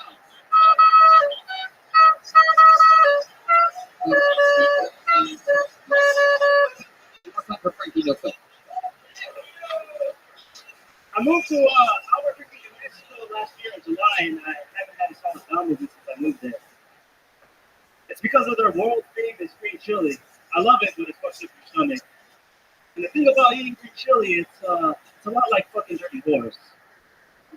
It's all good when you're doing it, but later on down the road, it's gonna burn your asshole. Anyways, I'm 30 years old. Anyways, I'm 30 years old, and I can barely grow hair on my face. And when I do, it looks like a couple of pubes. I know what you're thinking. This is what it looks like when you take care of yourself at 30 years old. I worry about my health as I'm getting older, but I know I'm healthy because I wake up with a heart on still. When I wake up in the morning and I look down at my cock, it's in the morning paper drinking a cup of coffee saying, "Yo, Frankie, get the fuck in the shower and get ready for work." I'm like, don't talk to me like that or I'll beat you. All right, that's a wrap. I think. Goddamn. Frankie No Filter. So, Tony. Frankie No Filter, how are you, man? Look at you you crazy little fucker. You wear shirts like that all the time, or just for when you're doing stand-up? Just when I'm actually I wear something. Is that you a little fucking Mexican John Lovitz? Is that what's happening here? Okay. They really blessed us. Lost a lot of weight. Wow. Who's that? Some guy. Oh, I'm in Las Vegas, man. Come on, is Las Vegas enough for you guys? Yeah, you look hot. Oh, who's that? Hi. It's Cindy. Okay, we have a chick up here. Fuck yeah. I'm about to stick my dick where that hand is. Oh, you should use some kind of filter. Yeah, my goodness. Oh, wow. My goodness. What? So Frankie. You didn't say you're gonna put your dick where my owner's hand is? Yeah, he did, Cindy. That's inappropriate. Yeah. Okie dokie. All right. Yeah, but I'll it's take giving care of him consent. Okay. I don't hang out like kids' parties. I hang out at the dive bar. Okie dokie. So Frankie, you're on a live show right now. How's it going? You feel good about it? I bet you are. How long you been doing stand-up comedy? Year and a half. Year and a half. All here in Las Vegas? No, I started in Phoenix and then I moved to Albuquerque. Why'd you move from Phoenix to Albuquerque? It's hot as fuck in Phoenix, man. So you moved to Albuquerque for the temperature. Yeah, and it's cheaper. Cheaper and Cheaper. Have you ever heard of the rest of the United States of America? yeah, you know what's fucked up? You guys don't even go over there, man. We're part of the Southwest. Go over where? Albuquerque, New Mexico. Yeah, why the fuck would we? Yeah. It's the shit, homie. We were just in Phoenix 2 days ago, you idiot. We were there 3 months Better ago than before Phoenix. that. Hey, Albuquerque, way better than Even Bugs Bunny doesn't want to go to Albuquerque. Tell us how Albuquerque is better than Phoenix. And It's cheaper. I love the weather. It's not too hot. you know that Detroit's even cheaper than Albuquerque. Yeah, That's not really a positive. yeah, but it's cold as fuck over there. You ever hear you get what you pay for? Yeah, that's true. Yeah. Well, everybody from Chicago lives in Phoenix. Yeah. Everybody from the Midwest. Yeah, But you're from New Mexico, but your accent sounds like you're from just regular ass Mexico. It's cold over there, bro. It's fucking cold, eh? The weather is cheaper. You know more Michael than me. Hey, you ever bought leather? Leather's cheaper there, fool. You're like the second Mexican Dracula we've ever had on the show. And you're like my fucking uncles who think they're funny at the barbecue and they're not. damn, Frankie. Yeah. Joel, no filter over here.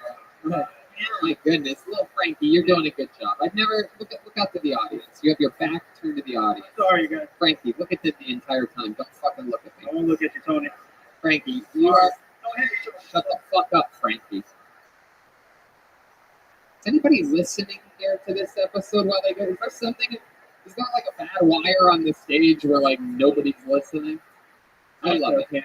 Frankie, let's talk about it. You are the first ever 30-year-old, 14-year-old we've had on the show. Very exciting. I know. You're the first one ever. I'll be 31. Shut the fuck up, Frankie. No one gives a shit. You dress like it's your birthday every day. No one cares. Frankie, remind us, what do you do for work? I'm about labor. Labor? Hell no. I'll leave that for a fucking second. Are you serious? What type of labor do you do? Just demolition, something like Oh, yeah. Get women pregnant, put them through labor too, right?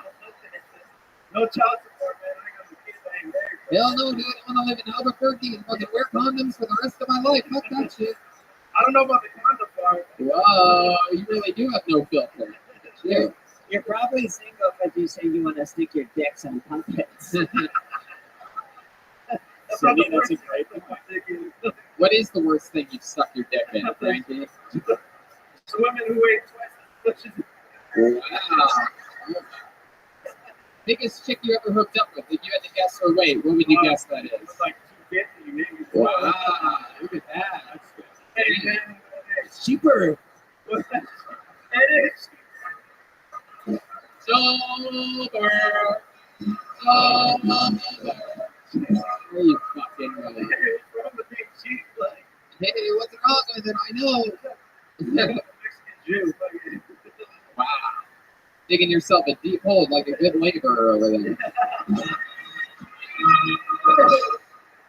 Frankie, what do you like to do for fun, huh? Other than 250-pound chicks. What else? Wow, you have no respect for women whatsoever. What happened to you, Frankie? You close with your mom? Really? Did you wish her a happy Mother's Day? Yes, I Really? Because it's not even Mother's Day yet, you piece of shit. You just fell from a tree. All right, Frankie. What? Nothing. He said he's tired of looking at the audience. We don't give a fuck. Yeah, it doesn't matter. You can't face us. You have to look out at them, Frankie. Don't be afraid. You're on You scared, homie? I know.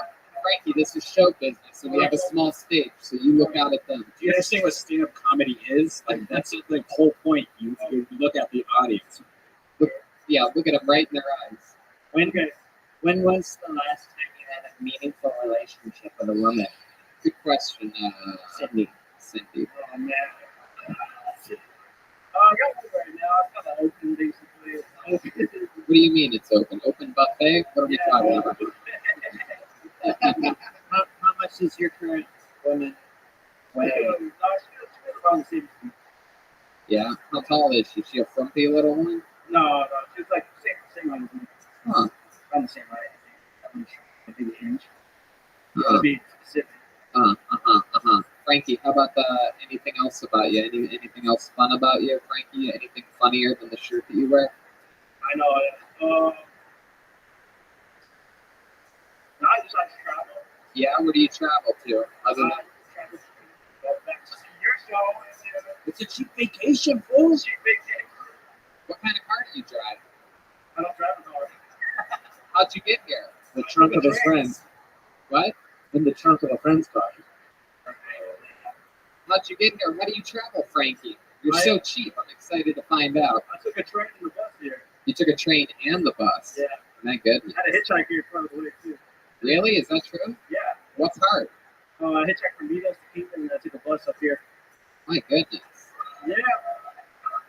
You stood on the highway with your thumb out? Yo, I got on Instagram.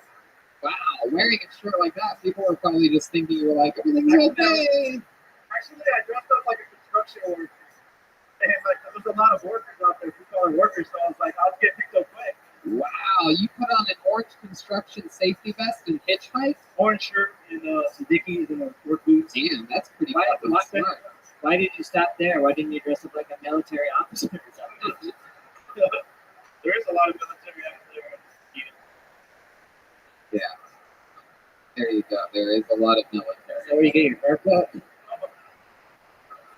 Yeah, sure, but I'm from LA, bro. This is how big this fucking get. Hey, cut my hair as high as Trump's wall. I don't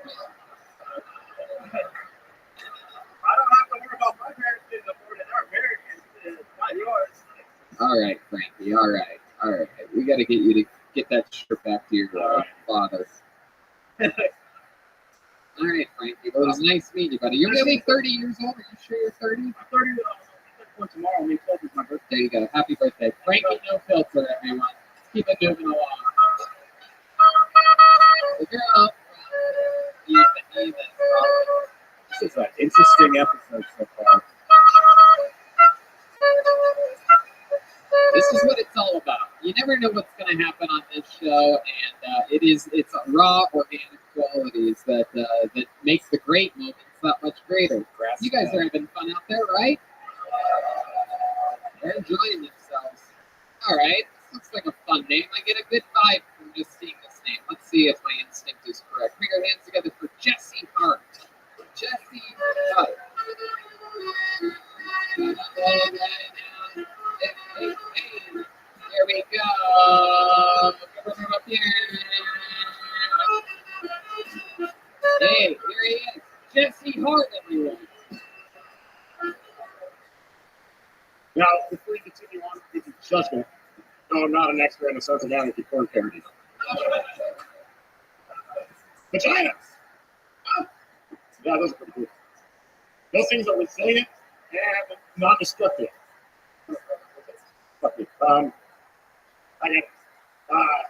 Those things are indestructible.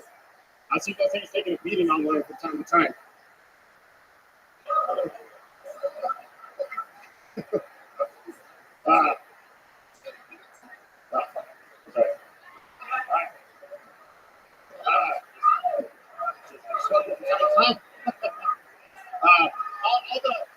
All the gadgets and toys those things have, it's impressive and a little unfair. My dick doesn't have an RPM rating. nor does it wag like a golden retriever's tail waiting for a ball to be thrown. It doesn't need to be beaten down and thrown in numb like Charlie Sheen and a Coke banger. Fuck yeah.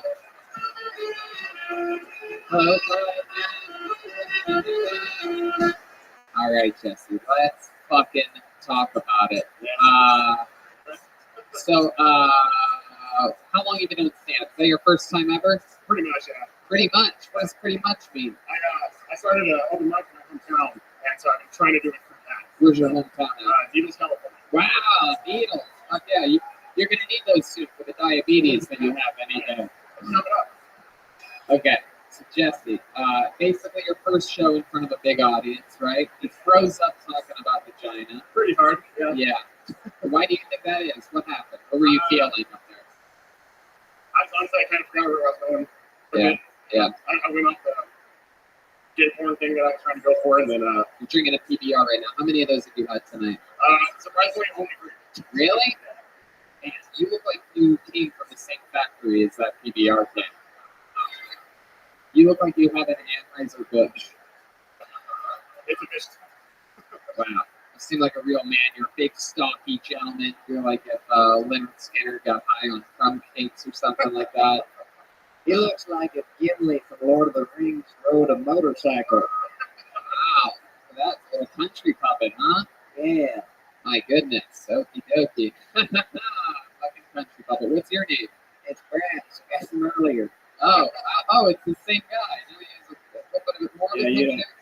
No, you just didn't remember Brad. Oh, okay. I didn't realize Disappointed. he had that thick of an accent. So, Jesse, let's talk about it. What do you do for workout needles? I work for a cannabis cultivation facility. Wow, really? Yeah. So you grow pot. Yeah, I'm part of it. It's a pretty big facility, so there's multiple departments for it. Yeah. Is that something that you were doing before you worked there? Were you growing pot and then you showed up and you're like, I can do that? No, not at all. I just got fortunate to get a job with a company I work for, so I've been doing it for 5 years now. And that's in Needles. Yeah. And that's where you're from. Needles is sort of an empty, very scary place, right? Super. A lot of guys out there that look like you. I mean, it's over here. Right. It's a very devil's rejects type of thing. You look like a devil's food cake reject. You see a lot of scary things out there. You know, that is considered like the top right on the Grand Theft Auto map. Basically, the old, it's very scary territory. A lot of four-wheelers and fucking dirt bikes, right? Yeah, I've been a fair bit of that. What's some of the trashiest stuff you've seen out in Needles? And the place is literally called Needles, like one of the dirtiest things that you don't want to be around. It's a funny thing with Needles because there's always that type of tweaker that's out there that'll always make the joke like, oh, you know why they call it Needles? Because you can't spell syringe. You know, it's the dirtiest time to do that fucking makes that joke. Like you're calling, that's the pot calling kettle an idiot as far as that's concerned. You know? Oh, that was hilarious. I know. I'm not speaking for it. So, what else have you, what's something that you've seen that you think's trash? I'm wondering if maybe you can't even recognize it for some Needles. Maybe it's something you do. Maybe one day you were fucking your sister on the front porch and somebody else saw it. You know what I mean? And like, to you, that's just natural. When you say fucking a sister, what do you mean? Where's my motherfucking handy? Anyway, a funny thing I seen there was I saw a girl bitching about the fact that she had to choose between buying diapers and bottles like Similac or whatever, or having to buy cigarettes or treasure tickets. Like she's pissed off to have to choose between the two. I can relate. My parents died in a tractor fire. my goodness. So, what do you do for fun out in Needles? You have a 4-wheeler, right? Yeah, I know. Okay, what do you do for fun? I try to do my comedy thing up there. I play music with my buddies. What type of music do you play? Thrash metal. Yeah, what do you play in the band? Guitar. Guitar. Yeah. Hey, look at that. You are Meatloaf, correct? How long you played guitar for? About 15 years. What's the name of your band? Regressive. Regressive. Super tough, right? Yeah. You don't ever sing? No, I think more. Yeah, can you give us an example? Can you look out there at the people giving us an example of your playing? Wow. Tony, I just stepped on his foot. That wasn't a singer. Oh, no, yeah. My goodness. Well, that's fucking interesting. What type of trailer do you live in? It's an extra stream. We're hoping to get up to a bigger one later. Is it? I thought you were going to Is it say really? Game of Thrones show. Is it really? Yeah. Yeah. You have a house. Yeah, I live in a fairly respectable house, 2 bedroom, 1 bathroom. Is it your house? Like, What? I rent it. You rent it. How much is rent for a 2-bedroom house in Needles, if you don't mind me asking? We're paying about $500 for it. But I see $500 a month for a 2-bedroom house. I might take the Needles. we both do that.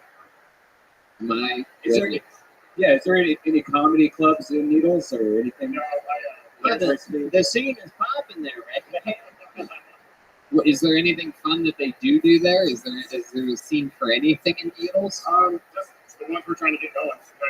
But not stand-up comedy. I'm talking about, is there anything there? Is there like a fucking Applebee's? Are they known for anything? The occasional rodeo. It's on Route 66, so we got that going for us, I guess. Huh.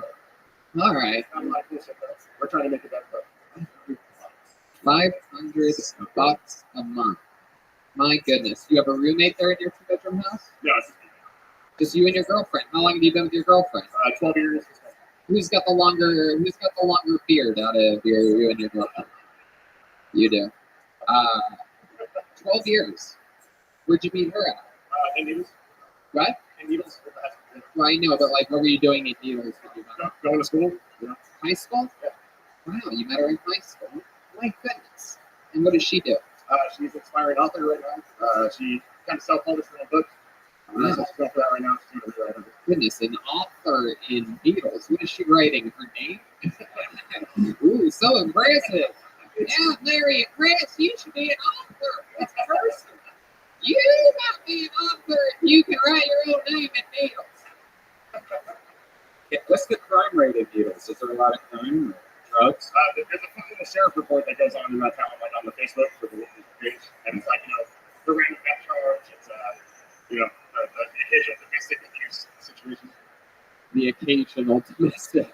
Okay, Every day. Yeah. Welcome to another episode of The Daily. All right, Jesse. Well, it was nice to meet you. I'm surprised that your last name is Hart, since that's how you're going to die. It's just funny because it's true. You know what I mean? He nodded right back at me like, yep, you're right. Definitely won't be like time. Whoa, look at you. A little pro wrestling reference there. All right, there you go. Let's put your hands together for Jesse Hart. It's on Twitter at Jesse Hart.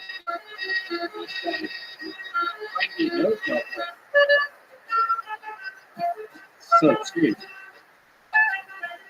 There we go. Keep this fun train moving along. You guys said you liked your comedians bad, and you are getting what you wanted here tonight. It's happening live from Las Vegas. It's fucking. Now you guys know why so many comedians kill themselves. All right. Here it is. I guess I can laugh about that now. That makes me happy. Put your hands together for Jordan Underwood, everybody.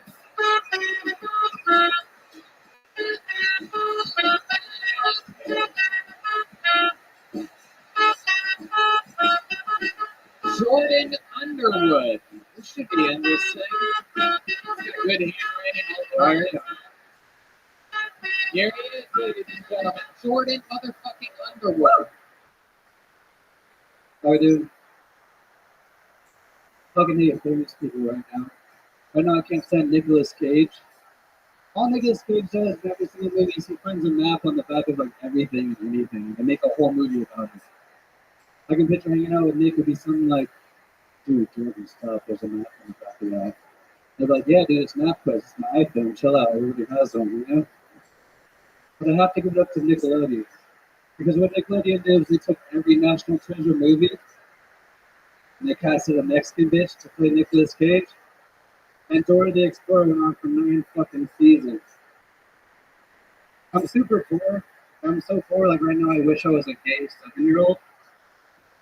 That way I could go on the Ellen DeGeneres show and get a check for like $60,000 for being the bravest 7-year-old in the whole entire world. Alright, thanks guys. Hey now, 58 seconds from Jordan Underwood. Staying in the pocket while the audio is saying, kind of like nothing even shook him at all. Jordan, you've been doing stand-up for a little bit? Actually, my first time ever doing stand-up. Wow, look at that. You're like a natural. Look at you. You're like Louis C.K. before he found out about masturbating. Got it all going for you. Your looks, the black t-shirt, black pants. Yeah. I look like a potato on toothpicks, actually. Wow, look at you. My first time doing stand-up was in Boulder City on Christmas of 2017, actually. On Christmas of 2017. Did you always put the cord around your neck like that just in case things go bad? And, You know what's funny is I sang in a punk band like the majority of my life. It's like a bad habit of mine. So really? What's the name of the punk band that you sang in? Nest. N-E-S-T-S. We actually played here. Oh, really? Do you have anything on like SoundCloud or anything like that? We do. You want me to plug it? Do I want you to what? Plug it? No. Okay, great. You just said the name of the band. Yeah. It's on SoundCloud. Yeah. So it's called Nest. It's like N-E-S. plural for Nest. Why did you call it that? We were influenced by another band on River 7. It's called Nest. Punk is weird. So the name of the band that inspired you was called The Nest. name of the band that inspired us was called Sex Babe, actually. So why Nest? Because they wrote a album called Nest. Because they what? They had an album called Nest. Joel, he on top of you. I guess so. And he also understands whatever fucking language you're speaking. He's used to having to defend his parents' lack of green card while ICE comes to his door. So yeah. Anyway, what's the name of your biggest hit song? Hardcore is gay and I can care less. Hardcore is gay and I could care less. What's that song about? Dude, it's about anal sex. It's dumb. Yes. Actually. Jordan, what is that song about? About stigmas of hardcore punk and how there's too many racist people sometimes. What the fuck is that? Is that it?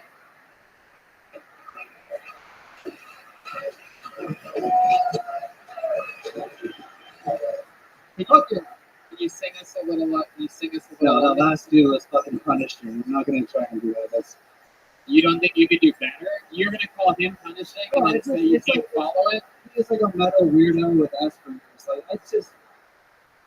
Wow. You're taking shots at a crowd favorite. How many of you want to see this guy belt a line of punk music, huh? No, but yeah, so I was doing the whole punk What the fuck are you doing right now? I'm telling you, I was doing the whole punk rock thing for a long time. It's my passion and stuff. Joel and I got matching black bug tattoos, and so sing, you idiot. Yes, sing us a line. That's not right. Yeah, it's rough. No. Listen, so let me tell you the story. I did the punk thing You for a while. stop it right now. What the fuck do you think is going on? No idea. I don't understand what you're embarrassed about. You think that it's going to sound bad if you say a line? No, I'm going to tell you because I have a pride. It's my pride and joy. It's my pride, and you're not going to There's no talent in it. I'm not going to say. I disagree. You're out. I can't believe No, you're saying that's something. watch this.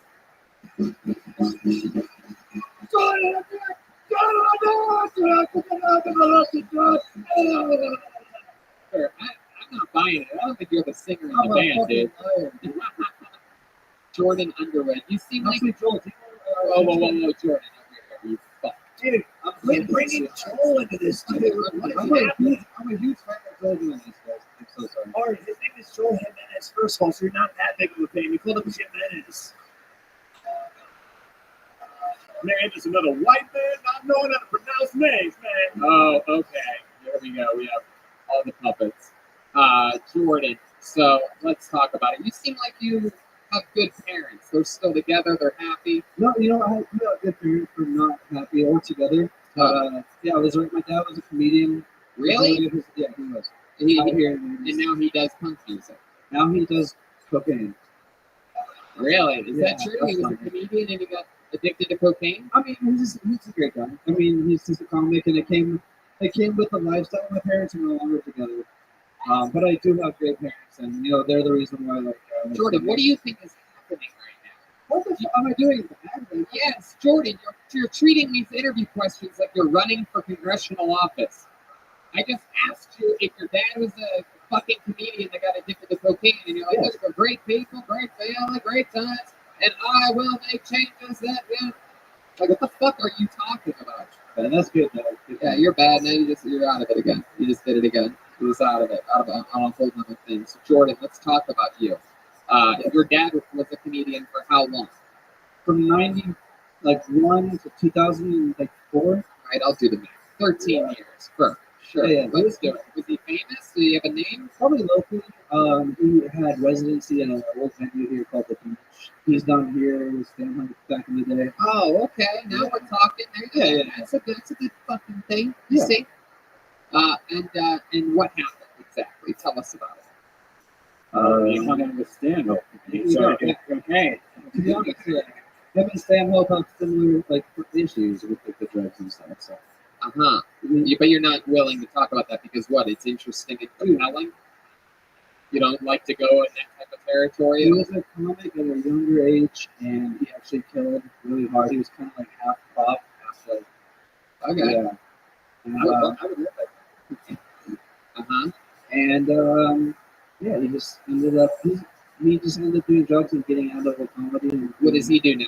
Dude, my brother's here actually, and if Dad hears this, he's gonna be so fucking bummed. Well, if he's as big of a coke addict as you like to think, he's probably never going to listen to this podcast. Okay. I got news for you. He listens every Monday. Really? Is that true? Yeah, for sure. Then he's So if he hears this, he's gonna fucking hear it. Cats have the bag, dude. Spill it. All right, Jordan. What can you tell us about you? What about you? What does a day in the life of Jordan Underwood look like? Right now, I work 50 hours a week. Doing what? I do restoration for flood and fire damage to homes. I just design the homes on the computer and then send Mexicans out to do it for me. It's cheaper. And then I do comedy. Actually, I had a show in Vegas for a year at the Center of Science and Wonder. That was fun. So I do comedy. I work. What else do you do, Jordan? I have a girlfriend who I love so much. Yeah, I'm so in love, dude. Yeah, she's cheating on you right now. Yeah. How long have you been with your girl? A year and 4 months. That's cool. What does she do? She waits tables, like really good. Wow, really good. I like that. Look at that. Yeah, she knows how to work it when she's waiting those tables. Yeah. Yeah. Where did she wait tables at? And she waits tables at the sugar factory. Ooh, the sugar factory. Yeah. She comes home every day with complaints. I like how you won't talk about your dad's former cocaine problems, but you'll give the direct location where your girlfriend currently works. That's good. Sugar factory. Go see her live. She always comes home complaining because I guess a lot of people order the fancy drinks that make their effects and stuff, and then once they Snapchat it, they send it back to the kitchen. It's just anonymous. Jordan, tell me something fun and silly about you. Something that we might find fucking interesting or something like that. Anything at all, I'm convinced that I have Asperger's and autism, but no one else believes me. We believe you. We promise you. We truly believe you. If you ever need to convince a doctor to show him a 9-minute clip of you on this show here tonight. Thank you. You look like a thespian on the spectrum. Oh, Jordan, I'll tell you this: is that I think that if you get honest and talk about compelling things, give the people what they want. You know what I mean? For sure. It's really interesting that you didn't sing a line from the punk thing. It would have taken 10 seconds, and then we would have been into the interview. And it's really weird that you're on a stand-up comedy show, second generation comedians. It's a stand-up comedy show about comedy, and your dad is a comedian, and we're at the cokiest place that we ever do this show. And you wouldn't talk about your dad being on coke at the dive bar on a stand-up show. You gotta sort of figure out. Like the real compelling stuff about you. Like the funniest thing that happened up here is when you said that your girlfriend's a waiter. She's a really good waiter. Because you really believe that. You know what I mean? You accidentally were funny. That's the thing on this show that's come up a lot. Accidentally funny, where you don't know why the fuck it even worked. Probably. That's good. There you go.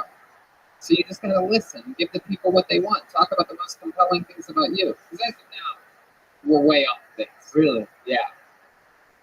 I don't know. I'm a cool guy. No, yeah. No, I had like the most sold out comedy show of last year for sure. Now that makes you a good promoter. I'm great on a skateboard. I could blow fire and let it recycle at the same exact time. Wow. There he goes, Jordan Underwood, everybody.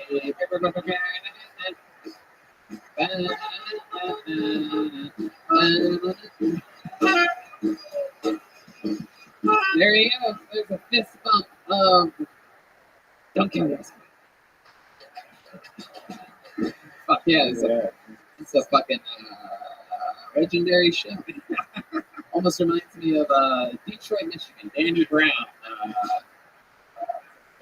No, I think it's more of a Tiffany Haddish episode. Yeah, it's something like that. Oh, okay. This is interesting. Your last comedian was Jordan Underwood. Ladies and gentlemen, this is sort of crazy. Put your hands together for Corey Underwood. Oh, the interesting. It's going to be the turning point. The likable brother, Corey Underwood. Hey, any of you guys watch the show Intervention? Awesome, me too. It's my favorite show. It's my favorite show to get high to. But I don't know if you've noticed the same thing as I have. Each episode kind of starts out the same way. It's with the parent not being able to comprehend how their loved one got to the point at which they're at. Specifically because they could always recall them being such a happy baby. Such a happy baby. Such a happy baby. And not Jimmy does her own. But wouldn't it be great to shake things up a bit and just keep that perspective of an addicted baby? Something was wrong, little Jimmy couldn't kick the bottle, and he had to move on to more pure heart brand name formulas. And to start funding his hobby, he had to take up sucking binkies in the nipples of mothers and wanted to relive that time of their life again. Just feel the rush, remember how it was. The family's finally able to get him to an intervention, comes in kicking and screaming low, just being a general fucking baby about it. But he agrees to a 12-step program. But just like everybody else in the show, the parents make a big deal about him completing the first steps, and everyone gets on with their lives. Wow. That was impressive, actually. I mean, you had jokes that you wrote, and you did it all into the microphone, sort of. That was the part. But yeah, so far, I mean, goddamn. So this show, you're basically the fucking Dave Chappelle of tonight so far. Thank you. And I got a bucket filled with names, and I'm going to go off on a limb here and guess that you are the last comedian's brother. Yes, sir. Wow, that is incredible. This is you guys any relation to Carrie Underwood? No, you're not. Okay, very good. So moving on. How long have you been doing stand up? This is my first time. First time ever. Your first time. Okay. Now your brother says he's been doing stand up for what? Like 2 years. 2 years. And you just signed up tonight. Yeah. Your first ever time ever on stage doing stand up. 60 seconds. I played a show on stage before. A music show. Yeah, were you in Ness? I was in Ness. You were? Yes, I was the bassist in Ness. Wow, the bassist. Yes, and then in another band I'll play guitar with him, and then another band with him, and guitar. Very cool. What if he plays guitar too? Yeah. Very cool. My goodness, well, Corey, very impressive. You're already better than your brother that's been doing it for 2 years. Tony, I thought you were great, but you just proved my theory. Something about the show, like, is a magnet for Bobby Hill looking people. It really is. You're like the 14th fucking Bobby Hill we've had. It really is. We are the creme de la creme of Bobby Hill fans. So Corey, let's talk about it. Tell us about your life a little bit. You've seen the show so far. You know how it works. Yeah. Did you have a dad with a cocaine problem too? Yeah. Yeah, I'm working my way up to that. I'm excited to see if you'll open up about it. But sure, let's just do it. Your dad was a comedian. Yeah. Like the Asian, we're Japanese. Uh-huh. He's a Japanese Jeff Fox movie. Really? Yeah. Wow. So he was big in Japan. No. Oh. He was okay in Las Vegas. He was okay. Now this guy's honest. Yeah, that's honest and See funny. the difference? He's okay. He was big in Japan. He's okay in Las Vegas. You're a funny dude. How old are you? I'm 27. 27. What do you do? Nothing right now. I'm kind of. This is about as much as I've done in the past like 4 years. Really? Why is that? I was pretty sick. I had leukemia. Wow! Look at you! Give it up for leukemia. It's incredible. You got diagnosed with leukemia at what age? Right before, like 3 weeks before my 21st birthday. Oh my goodness. And you went through a lot of hard chemo? Shit ton of chemo, like 6 months. We go like 3 weeks at a time in hospital, and like 2 weeks rest and go back. Holy shit. We left, and I would go back a year later, UCLA, do the transplant, all that shit. Oh my goodness. Yeah. Now, like, Wow. That is unbelievable. What was it like at its hardest point? Like the it's like, hardest point was for down a few times at UCLA. Yeah. Kidney failure really bad. That's why I kind of have the Bobby Hill effect. Yeah. The chubby cheeks and shit. I don't take it back. Yeah, you wear it well. You wear it well. Oh yeah. It's not Bobby Hill. It's Bobby Pill. You know what I mean? It's medicine that did that. I also did have a blood problem. Oh yeah. Well, that happens now in the American hospital system. As your brother would say, you know, there's a real problem in the hospitals that I want to improve on. Heck yeah. So you're off work because you're a fucking cancer survivor. Yeah. You ever get any hospital pussy?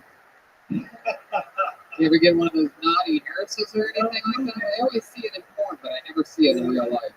Yeah, you ever get that little keep your dick sucked while you in the hospital world? No. I had a wonderful girlfriend, not my fiance, throughout the whole thing. Wow. You knew her, you were with her before you got diagnosed. Probably 3.5 before. She didn't leave you. Great. Goodness, strong woman. You almost left her a few. Fuck yeah, I like your style, lady. That's a chick that knows how to bone on the hospital bed right there. Chick that knows how to get on top and get it done. You know what I mean? Insert one more tube into this motherfucker.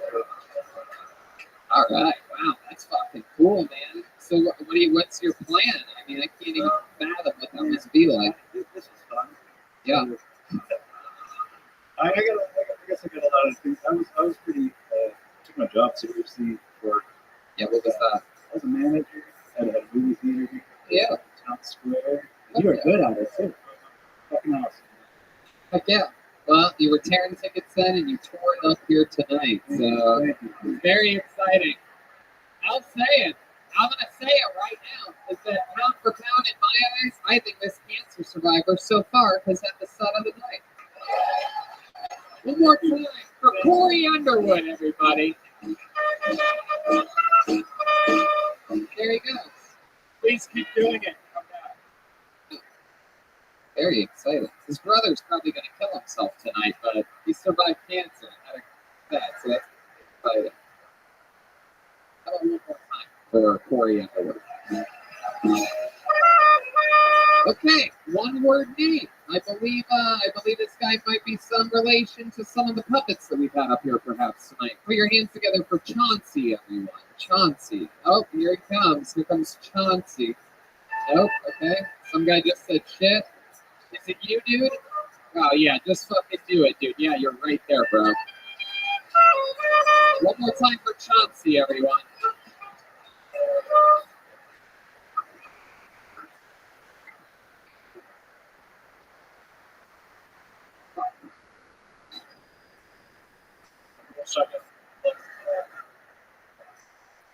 Yeah.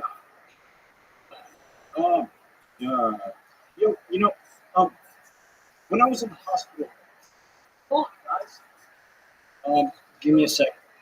Thank you. Hey, all of you, we're going to do a reset here. All of you, when you see somebody struggling and thinking, don't fucking say, well, you could do it. It doesn't work in fucking real life, you idiots. That's in the worst movies ever made. That's not how life works. So just let them fucking gather their thoughts in complete fucking silence. So how about this? One more time for Chauncey, everybody.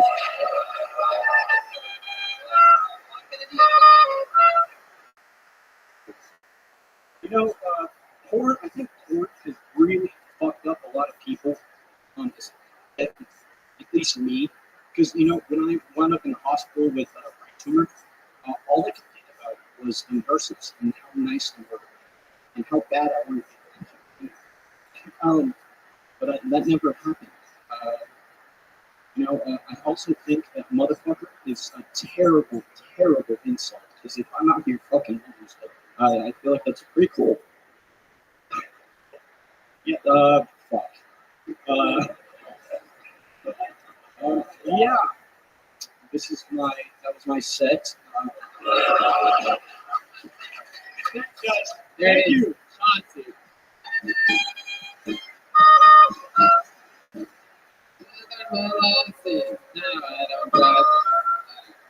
So, Chauncey, you saw that being a cancer survivor works pretty well on this stage tonight. And then somehow you failed with a cancer survival story. Is that true that you had a brain tumor? Yeah, glioblastoma.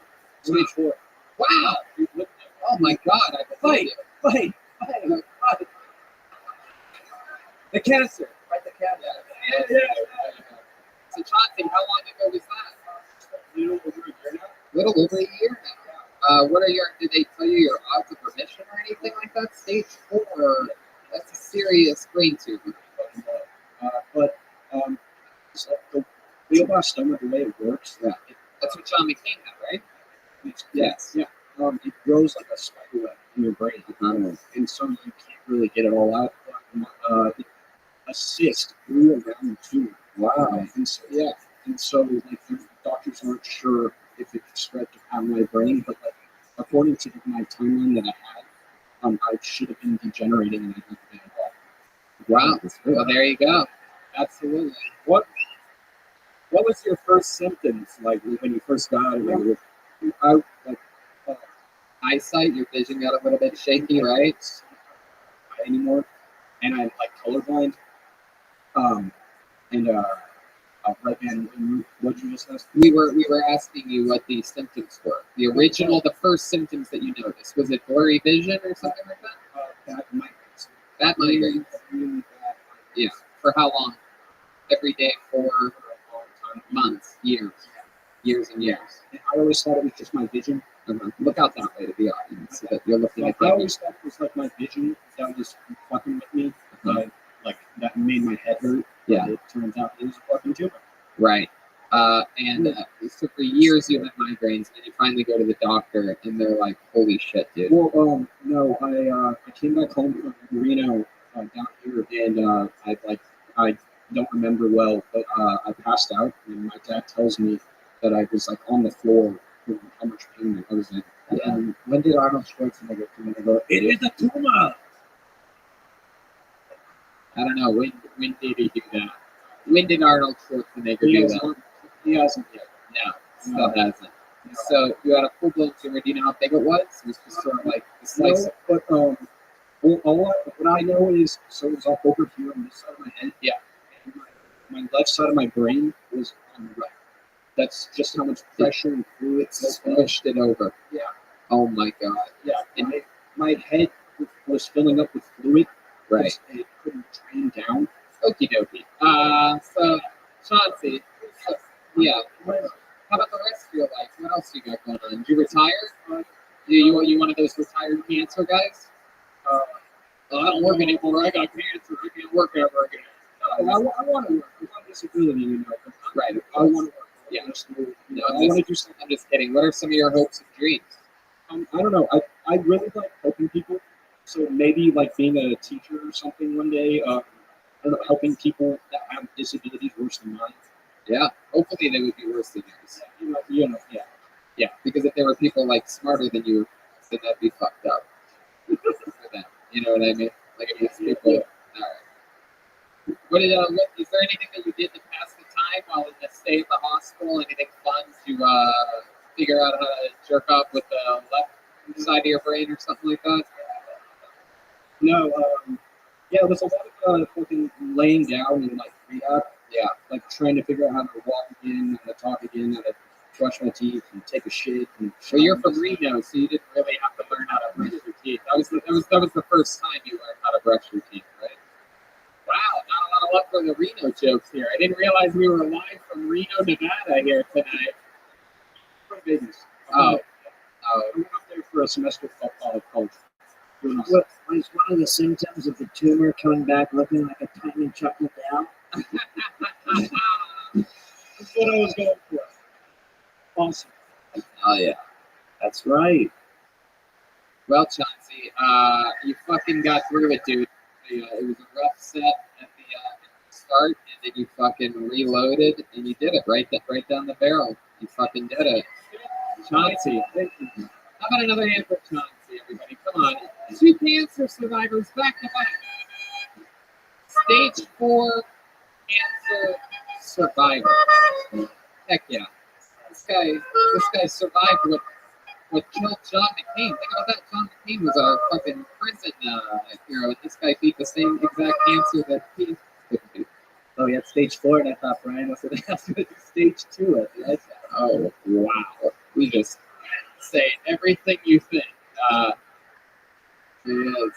Iceberg. Then what happened to your shirt? Wait, what? Okay. Moving on. How many of you are having fun out there, huh? Seems like you guys are enjoying yourselves. Even fucking John Boy over here in the sound booth. It's very, very exciting. Let's see what could possibly happen next. Put your hands together for Cody Glale. Glale? Cody Glale. The Maserati goes 185. Looks been good to me. So, one more time for Cody Glale. People that talk about their house being haunted really just brag about that they can own a house. And on top of that, they got a bunch of like people living there with them. That would be nice. Have you ever watched those ghost shows? Like, it's never a couple moving into a tiny shithole apartment somewhere, right? Like, what kind of ghost are you behind that? You're sitting in your bedroom / kitchen / bathroom, and a dead college kid appears in front of you, and he's like, bro, it's your turn to buy the toilet paper. Or like you leave to go to work in the morning, and there's just a dead meth head passed out in the bushes. He's got his dick in one hand and the 7-Eleven hot dog to kill him in his other hand. Oh yeah, comedy! Holy shit, joke! Wow, my mind is blown at the fact that we just got jokes in the 60-second set. One after the other, tight edited, a really good comedy set on the show. Woo. Yeah, Gerald felt here. I think we all collectively, after watching his set, went, thank God. That was amazing. You did it. You prepared. You executed. Very fucking good. How long have you been doing stand-up comedy? 60 seconds. Really? That was your first time? Insane. Holy shit. Look at this. Maybe this could be a Star is Born scenario. Oh, hi. Oh, wow. Cindy's interested. You single, Cody? No, I'm married. Married? How long have you been married for? 2 years. Wow, Cindy. But can your wife do this? Yeah. Cindy, you are a dirty girl. Yeah. Goes forever. She could suck all the way down the side of your leg. My goodness. Cody. That is incredible. How old are you? 26. 26. This is something you've always wanted to do, try out stand-up comedy, or what brought you here? Yeah, I watch a shitload of comedy and I listen to all the podcasts. I just thought I was giving it a shot. Fuck yeah, look at you. He's a natural. He's looking out to you while answering the question from me. I don't even have to tell him. Look at him. He's fucking built for this. You don't live here, do you? You're born and raised in Las Vegas? No, I grew up in Massachusetts. I came out here for college. Oh, yeah. You went to what, ODU? Got a thing? UNLV. Oh, that's right. What did you study there? Engineering. Engineering. Hell yeah. You do anything with that degree? Yeah, I'm a design engineer. Wow. Look at you. You're so different than the fucking other 10 people I pulled out of this bucket. You're answering the questions. You're fucking playing to the crowd. I don't even know what to do with people doing what the fuck they're supposed to be doing on the fucking show. I'm out of my comfort element. Used to be yelled at from 8 different fucking puppets at a time, saying a bunch of fucking half shit, and then just sometimes the puppeteers talk. Anyway, Cody, Cody, I'm about to break this motherfucker off, man. Don't talk like that. all right, Cody, where did you meet your wife? High school. High school. My goodness, what does she do? She's a social worker. Social worker. Look at you two. She wears glasses too. She wears glasses too. Yeah, I can tell you're in a fucking. I can tell you're into that nerd puss. You guys fuck and then fucking glasses. Yeah, you fucking drag. You guys always laugh every morning. Like, oh, I put on your glasses. They had their baby shower at Lens Crafters. Yeah, man. So she's a social worker. So she helps people, right? And you're just out there making the fucking engineering money. She actually thinks more than me. Really? Social. What kind of cancer did you be? The last 2 better bumpers for the little bit cancer. Anthony, now if you want to have a good set on tonight's show, you have to beat some type of cancer. I don't know. This guy doesn't look like he even has a mole on his body. Hey, Joe, you don't have to do this. Incredible. You're a healthy dude, right? Yep. Take care of yourself. You exercise? I do. What type of exercise you do? You fucking Speed weights. You a speed reader? You look like a speed reader. You ever do that? No. Hate reading. Speed reading? No, remember that? Remember that bullshit? You know, it turns out that was a fucking con all along. These motherfuckers already knew the book. I can't believe it. My mind's blown from that. Where do you live, spirits? There we go. All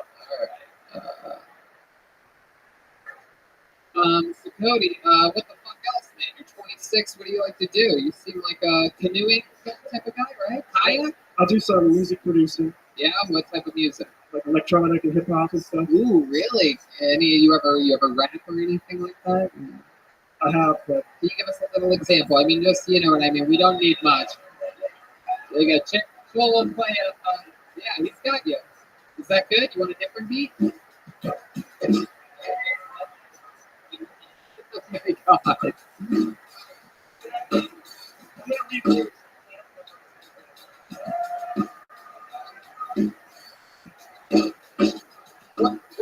What are you doing? What type of beat do you need? If you tell us specifically, we can bring that up for you in the actual sound systems. Whatever the fuck. you want to Yeah, okay. search Kid You Not. On what? Kid You Not. Or the letter U or spelled out? oh, no space. I don't know about you guys, but nerds rapping is one of my favorite things on the planet Earth. I'm excited as fuck right now. Man, I'm like one damn bit. Come on, there must be some white rappers that you like, right, Leon? What is it, Eminem or something like that? Yeah, right. Kid You Not? Yeah. What song? Gotta No, go. one word. One word, Kid You Not. My goodness, how long have you been in the music field for? A while. High school. Wow, high school. I also play drums. Wow. It's gonna be a lot of fun. Wow.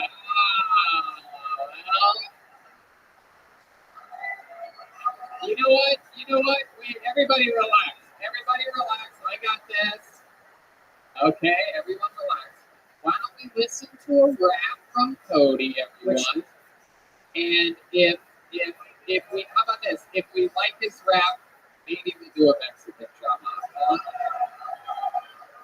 But I told you before, I fucking like nerd rap. The bar is set extremely low. No pun intended. But if you rap at all, I'm going to be very impressed. Here he is rapping. Cody Whale. You podcast listeners, picture a fucking nerd.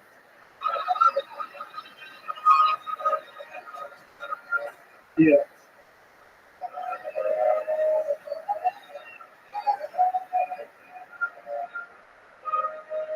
It's a really good intro of this beat. They'll send you in the chat. Oh my god. Okay. Let's let Cody fucking rap, please. Jesus.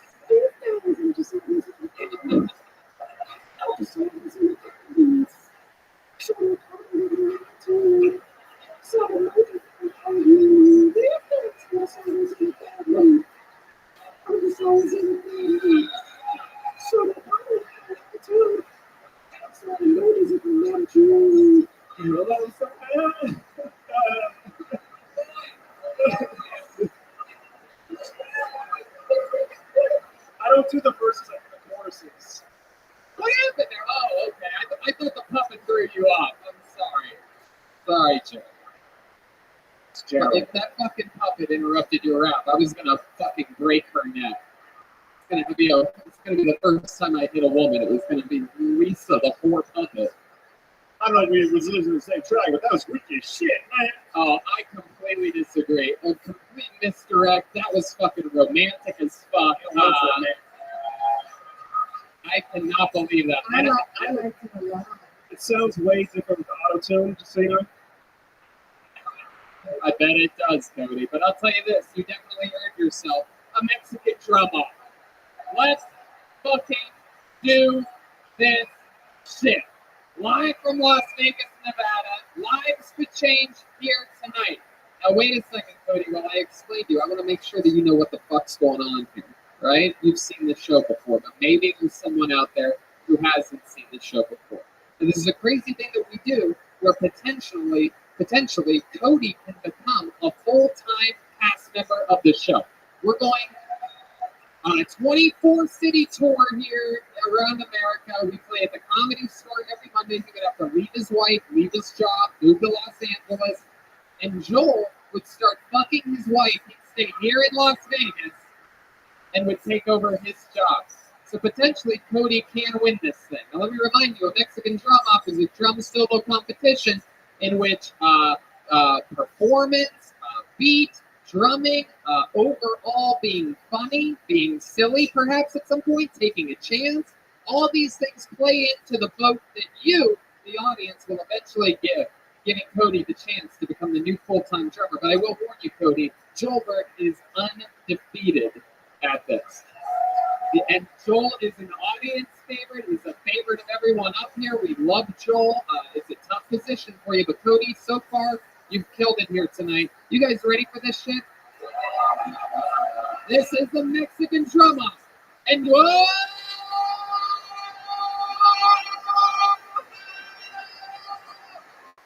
Wow! And drumming first, going for the throne. Put your hands together for Cody Glad.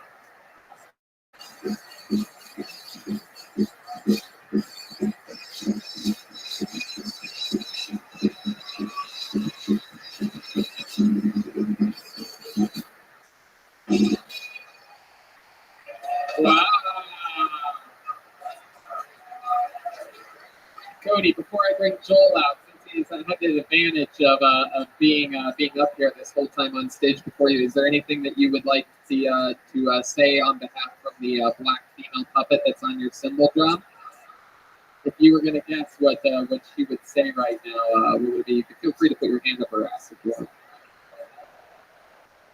Treat people good. Wow, that's the whitest thing I've ever heard a black puppet say. Yes. Sorry, I threw my voice from over here. All right, Cody, stand up and stand, I guess, right behind there, right there. Yeah, right there. Ladies and gentlemen, I present to you the reigning, defending drummer of Kiltony, undefeated in the Mexican drum up, the one and only Joel Jimenez. He's wearing underwear and suspenders. Yeah, in his underwear.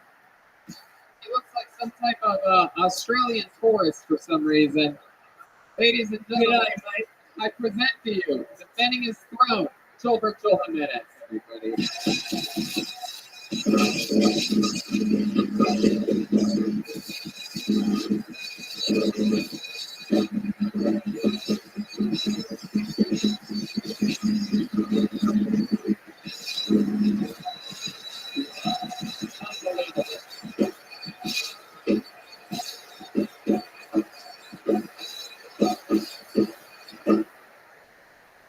Wow,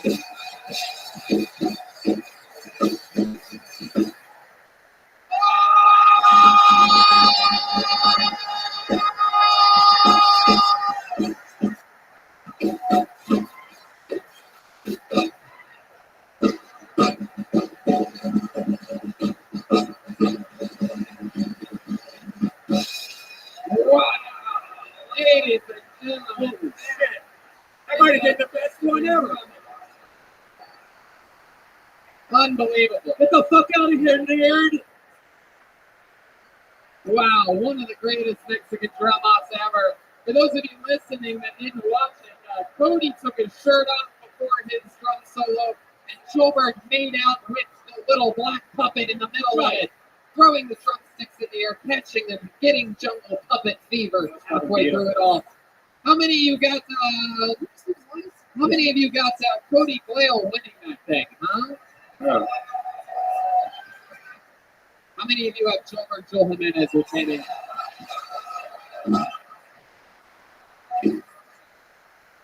Here we go. We think we got John Boy coming over to fix the lights, right, John Boy? Oh yeah, we do. I'm positive of it.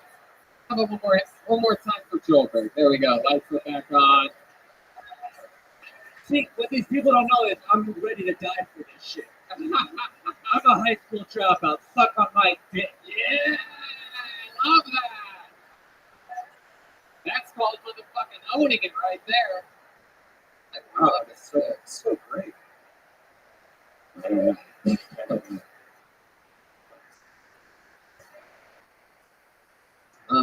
Okay. All right. Why don't we, what do you say we go to the bucket one more time, huh?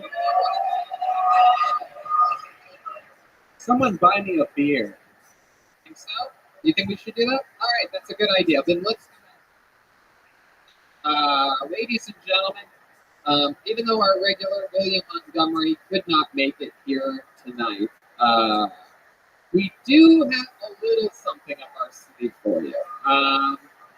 I think you're going to be very excited to know that a man who a lot of the reason why we are at this venue is actually because one of the great anomalies in the history of Tiltonia, a gentleman that goes by the name of Ichabod. He actually, I guess he DJs here sometimes for free soda pop or something like that. Is the story, and he hooked us up with the venue a while back, and we just fell in love with it, and we've always loved Ichabod. He's the creator of the Bucket of Destiny, but he lives like an hour away from here now or something like that, and we weren't able to get him here. However, he was able to get himself here, and it is pretty crazy. I don't know if you guys know this, but there's a famous thing way back on the show called Tweets from Ichabod. And I started getting direct messages from Ichabod in anticipation of this Vegas show about a week ago. A message which I almost never respond to any of these, but I get a message from Ichabod once every 2 weeks or so usually. But about a week ago, I got one that says 7 days till Vegas. By the way, I've been thinking about trying prop comedy. 4 minutes later, like Carrot Top, question mark? 5 days till Vegas. It's gonna rock. You want to go on that giant wheel? Open bar, can fit plenty of people in there. 4 days to Vegas. I'm scared. Next day. 3 days till Tony Vegas, and I got a zit forming on my nose. Sucks! Exclamation point. I responded, LOL, gonna be fun. The next day. I've been trying every kind of chemical I can get my hands on. The zit keeps getting worse. Oh my god, 2 days to kill Tony. 3 exclamation points. Oh my god, it's still spreading. My nose is red and it's starting to bubble up. And uh-oh, it's dripping. It should be okay though, right? 1:39 a.m. last night. Oh no, it won't stop bleeding. 3:28 today. Okay, I woke up and my nose came off, but my entire face is melting. But don't worry, I'm on my way. In about an hour, I'll be on the bus. And then at 6:47 p.m. tonight, I got a message that said, "This bouncer won't let me in. Help!" Ladies and gentlemen, I present to you Las Vegas' own, the reason why we are here, a legend on the show, the one and only with a brand new minute, Ichabod.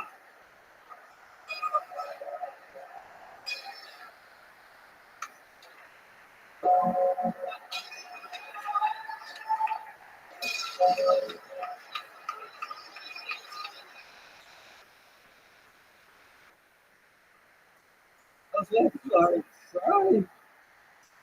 Oh, hey everyone. Hey, I like hookers. Yeah, I like hookers so much. I invited one to my hotel room, and 6 of them showed up.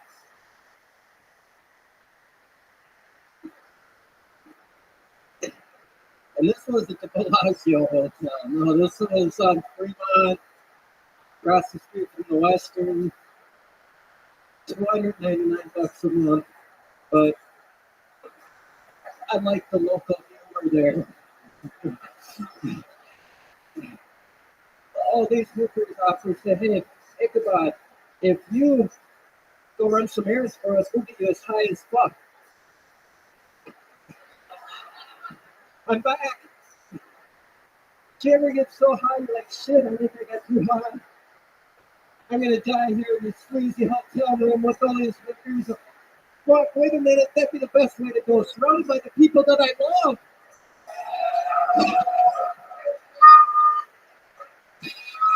Well, there you go, a new minute from Ichabod. He loves hookers. This is surprising to me, Ichabod. This is something we did not know about you, Ichabod. Ichabod, what are you doing? Ichabod. There you go. That puppet was on my dick. Ichabod, so, Ichabod, you over here. Hello. There you go. Just stand still, Ichabod. You're literally spinning around in circles right now. Oh, you got to take the jacket off? Hell yeah. All right, let's just do that. Leon? Can I just say that we all know that you're not staying at the damn Bellagio? We all know that, man. Yeah, you're definitely not near any fountain, especially the fountain of youth. Yeah. You look great, Ichabod. This is probably the best I've ever seen you. Is this true? You really get hookers? Oh, I love hanging out with these guys. What do you do? What do you get from them? You have sex with hookers? It's okay. Up here. So you're a little bit different. Everybody else I want to look around. I feel like any time you're not looking at me, you just go into a daydream about nothing. Flashbacks. Flashbacks. What does that mean? That's some lingo, the Vegas Well, lingo. one of them being this one gal and a bunch of guys took out her clothes after she took her clothes off, and I ended up being the foot guy. You were the foot guy? What does that mean? I get the foot. What does that mean? Hell no. Describe it with your words. I wanted to be nice about the whole thing, so I said, well, I'll massage your foot, right? And I go, well, I might as well lick it, right? So wait a second. Hooker's foot. Wait, and you said there were other guys in the room? Yeah, she wanted me to watch. She wanted you to watch, but you ended up licking her foot. Yeah. Did she see you licking her foot at any point? Yeah. And what did she say? She sent me out to go get vibrators and stuff. I bet she did. So you're Postmates. I don't have a cock blocker, but a foot locker. My goodness. She sent you to go get vibrators and stuff. Yeah, I feel around with and stuff, but mainly it's just camaraderie. You like cheap hookers or expensive hookers? Oh, it's an easy question. Basically. By the way, that's the first time anybody ever said that they hang out with hookers for camaraderie. It's like comparing that. I think he said camaraderie. That's when your cum rots in the innards of your I underwear. feel like apples and oranges are almost two fruits. Two fruits that you probably know nothing about, Ichabod. Apples and oranges. When's the last time you think you had an apple or an orange? Oh, God. More than a year. More than a year. Absolutely. Maybe two or three. Get your life together, man. So I'm curious to know, because my guess is that you've been with some pretty cheap hookers, Ichabod. Have you ever paid them for sex? Not that I remember. Nah, I just like camaraderie. You really just hang out with them? Yeah. What's like the most hangout thing you've ever done with a street hooker before? Anything like you ever take one to Denny's or anything like that? Pick a year. 1993. Oh, this was right before we started fooling around, and they would like pee out the public, but They that pee was out just the beginning of it. Good year. Another year, So they pee out. Like, yeah. somewhere between 95 and 2012. 2013. If you just pick any year, we connected. Sure. How about any of the fucking years, Ichabod? How about your favorite story from any of those years? Anything ever stand out to you, Ichabod? Oh, Tony Rothschild. Hey, how's our friend? All right, forget it. This is clearly. I didn't realize I was asking Elon Musk how he built the fucking Mars rover or whatever. I'm asking you. You just said you love hookers. I'm asking you about one fucking hooker story, but it's okay. We got the toast thing. Let's move on. How's our old friend Uncle Ron? Oh, he's Is he really? Is he really? Uncle Ron, why don't you come up here real quick? Where's Uncle Ron at? Let's get Uncle Ron up here with Ichabod. Yeah.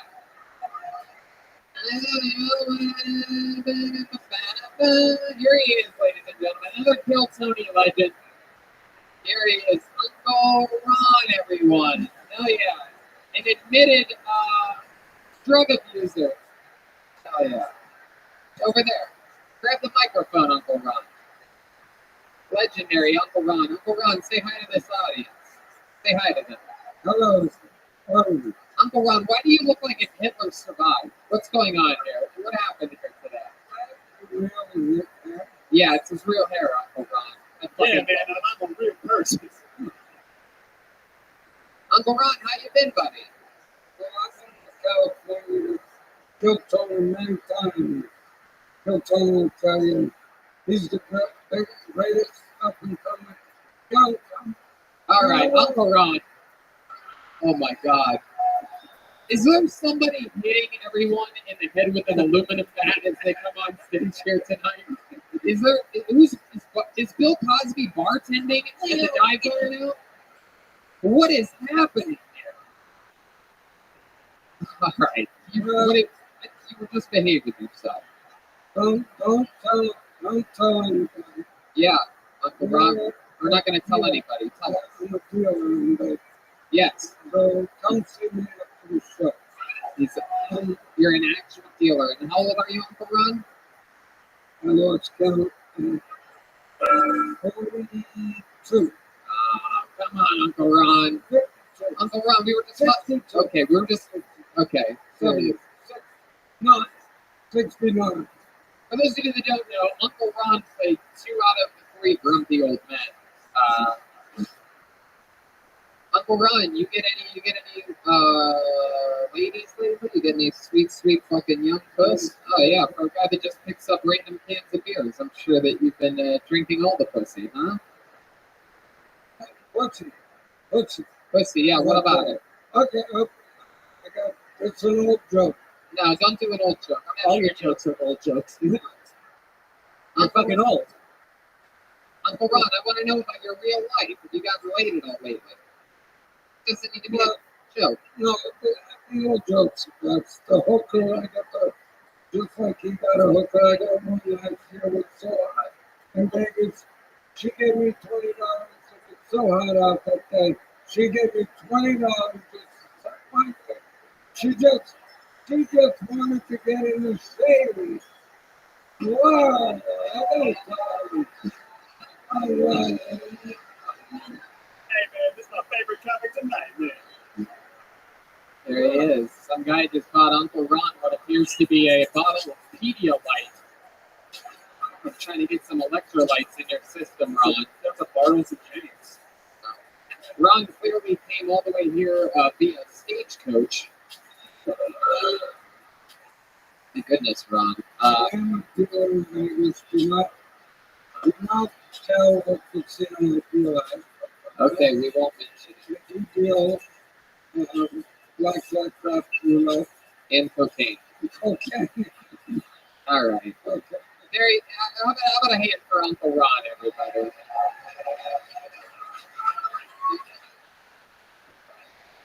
I'm curious why Ichabod and Uncle Ron haven't spoken so. Yeah, that's a good question. Ichabod and Uncle Ron used to be besties, and we heard that they haven't spoken in a while. Ichabod or Uncle Ron, would either one of you like to answer that question, Ichabod? Well, Ichabod smoked a lot. Of cigarettes. Is that right? And lung cancer. That's about You're a lung cancer survivor? Wow. lung cancer. Does everybody have cancer in here tonight? How long have you been dealing in Vegas for, Uncle Ron? 12 years. Wow. And when's the last time you had lung cancer? About a year ago, after 12 years, Hanging out with Ichabod? Ichabod smokes 2 packs a day. He thinks he only smokes 1 pack a day. He smokes 2 packs. Somebody Ichabod. Are you sure he's actually smoking 2 packs of cigarettes, or does he just have a bunch of fake cigarettes? He thinks he only smokes a pack a day. He's down to 3/4 of a pack a day. Wow, so Ichabod, what do you think about Uncle Ron busting your balls about smoking so much? I only smoke 3/4 of a pack a day. No way do I smoke that much. And what you guys want to give each other a little peck on the lips? Why don't you guys make up right here? Give each other a little peck. How many of you want to see these two make up right now? Come on, let's do it. The crowd wants it. Making friends again. Hey,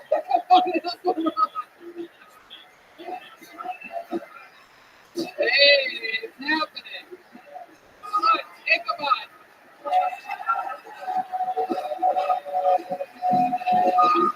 This show is chaos. Yeah, there's some gay white people shit right here, man. This is one of the creepiest shows in our history, They right? kiss me while a vampire kisses Father Time. It's crazy, man. I love it, man. How many of you love Uncle Ron and Ichabod, huh?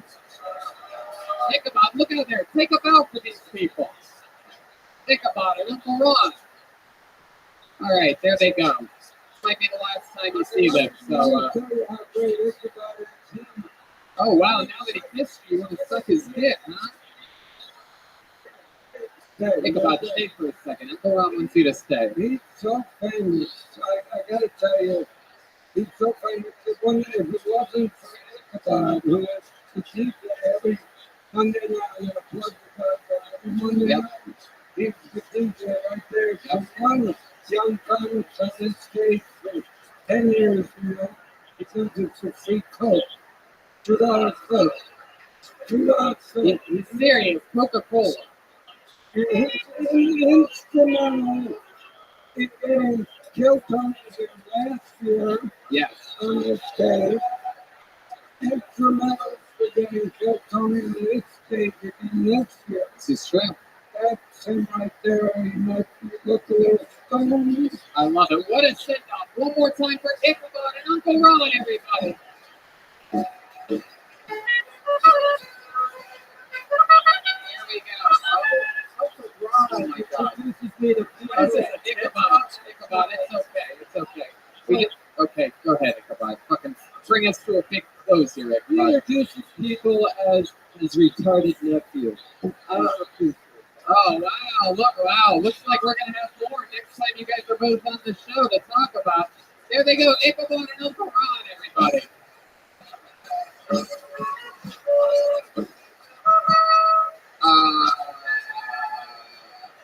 There goes Uncle Ron, everyone. One more time for Uncle Ron. What do you guys think? Should we go to the bucket just one more time? There we go. Gotta do it. We gotta fucking do it. No doubt about it. Put your hands together for your final comedian of the night. Brad Goldby, everyone. Brad Goldby.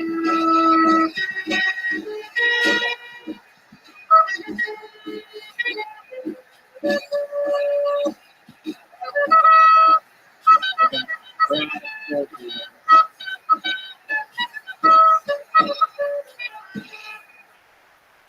Woo!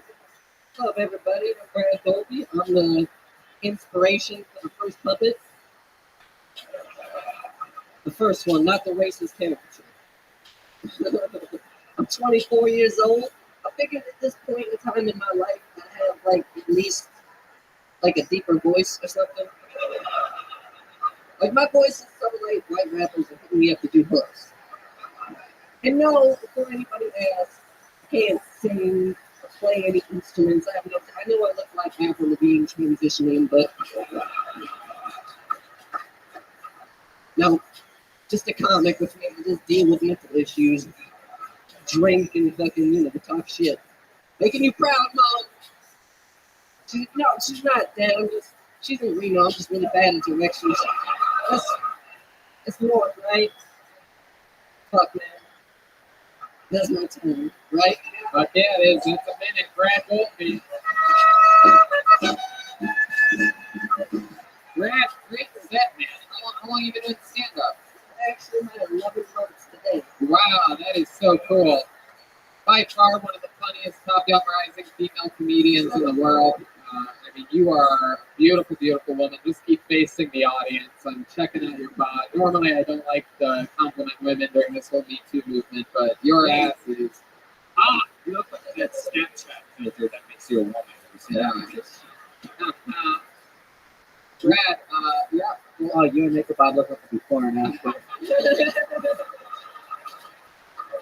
I'm only in a half a time.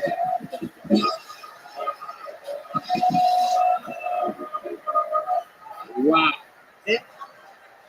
This is what meth can do to you in 3 months.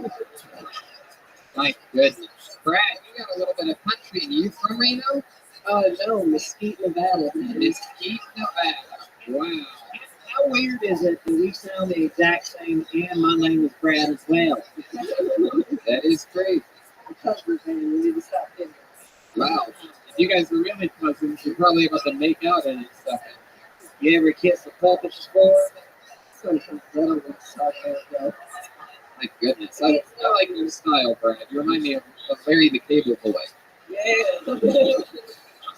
Brad, what do you do for work? I work in the Las Vegas Arts District at a private gambling supply company. Wow, my goodness. Wow. Pretty cool. They hired me off Craigslist so I can move out here and try to come. They hired me off Craigslist. I'm from this thing from Nevada, don't I? You talk with just like your teeth, just like, I'm up here, right? I do what I want to here. I'm always boxing it right in front of my 2 front feet. Yeah, people say I sound like a banjo. Yeah. Brad, you're from Mesquite, Nevada. What the fuck's out there? That's an Area 54 shit? Where is that at? Nothing. There's a retirement town, isn't it? It's a retirement town, tell me. So what are you doing there? You retired? No, I was just, raised there. Yeah. Exactly. Yeah, the whole parents, raised there. What do your parents do? What Walmart do they work at?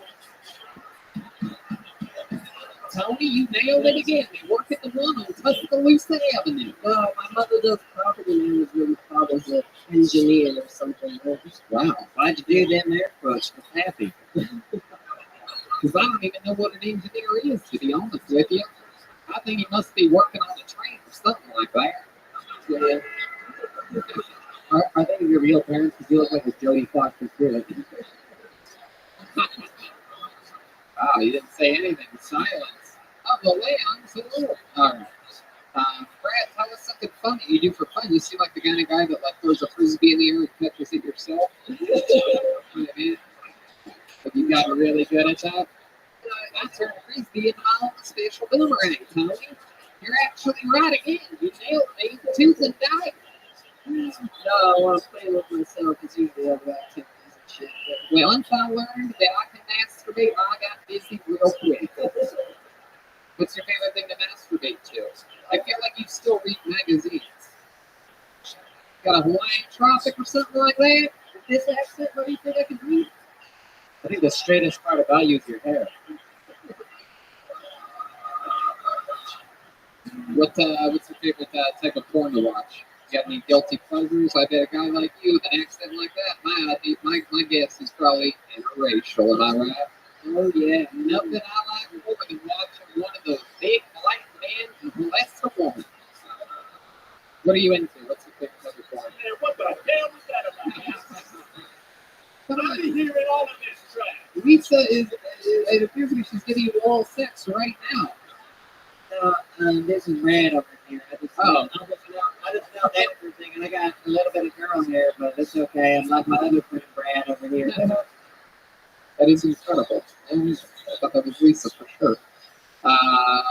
It was Cindy. Favorite kind of porn? Oh shit! Whatever pops up, lesbian porn. You know? Yeah, you know, fight the demons. So what do you tell us? Do you believe in like religion and stuff? Are you a Christian guy? You go to church ever? No, there was around my time like hardcore Mormonism, so it's pretty easy to resist that. Right. Right. What else? What else are you into? You seem like you fell out of one of Leonard Skinner's carry-ons or something like that as a child. Is that true? Yeah, too many. How about in life? Is there anything that you do for a hobby? Anything like that? I'm dumping all my time into comedy and a date job, you know. There must be something that you do to relax, something that you do out in Mesquite. You have your own spittoon or something like that you try to make spit into from the back patio? Ride around on my dirt bike and shit, yeah, and avoid the cops. What's your living situation? Single wide, double wide? A couch, usually whatever couch. Is that true? Yeah, my sister's couch, and if I do good enough, I just take it home and sleep on somebody else's couch. Comedy. How long have you been sleeping on your sister's couch? Like 4 months. What does your sister do? She works at, she's a manager. I can't remember, she's at a clothing store. She does other management stuff. You don't know anything about your own family? Yeah, I know, right? I don't know, she does something. She's like an engineer in the mall or something like that. I don't know what any of this means. My goodness gracious. You have a girlfriend? No. I have a dog. You have a dog? And you sleep on your sister's couch? Yeah. Which means your dog sleeps on your sister's couch too? Yeah. What kind of dog do you have? A big lab. A big lab. Oh yeah, a lab seems like what you probably cook meth in. Let's say, how long has it been couch surfing again? About 4 months. 4 months ago, where'd you live? In Mesquite. In Mesquite. With your parents? Yeah. They're still together? No. No, you lived with your mom. My father. Oh, okay. Why'd you end up with your dad and your mom? That's just how the shit went down. They separated me like super young, so I can't remember. I think I put the coin. Making bad decisions since day one. You know? I don't know what the fuck that meant. You prefer your dad over your mom? What's your favorite thing about your dad? Yeah, you ever want to fuck your dad before? That's the category of porn I look at. Yeah. Favorite thing about your dad? Do you have any? So shitty talking about engineering, you know? You're real sarcastic about that. Yeah, I didn't really get it. Is there like a white trash meal that you and your dad like to have a lot when you're in Mesquite, Nevada? Is there something like just like straight up like cheese sandwiches or something like that? Or just a slice of American, some mayo and white bread? The most white trash thing I remember eating growing up was like Velveeta mac and cheese. Yeah. And what about Spain and crackers? No, I was never into Spanish. You into Spanish crackers? Yeah. Alter ego? Yeah. Yeah. Brad, last time you were with a woman, how long ago was that? Maybe a week ago. Yeah, who was that? My from a venue. Someone from a venue. You were doing comedy. What person was she at the venue? She was just there to watch. She was just a fan. Yep. She was a fan of yours. Did well enough, hung around the bar, drank late, and was like, go home, I'll take you home. Was she? Were you excited? Good looking girl. Excited for the couch. Hell yeah, different couch every night. Wow. You had sex with her. She still made you sleep on the couch. It didn't go over well. Yeah, it didn't. Really? Is that true? Okay. Tell the truth. I slept in her king-size bed. Uh-huh. And went to work. Did anything stand out to you about the sex? Did she have like a smelly vagina or anything like that? No. Nothing really stood out. Just a little bit. Just a missionary position for 5.5 minutes and then you're done. Missionary from behind. There's a lot there. Look at you. Yeah, Wow. you gotta try to get invited back when you're sleeping on couches. Yeah. Have you talked to her since? Did you get invited back? Did you suck her toes? No, it's like a tough. Are you getting invited back? Yeah. That's right. You gotta learn from Uncle Ichabod. I love it, Brad. Well, I mean, great set, dude. You fucking did it, right? We like them? Brad Goldie, everyone. There you go. And that is it. Extra long. This might be one of our longest episodes ever. We did it for you. Bearing the heat.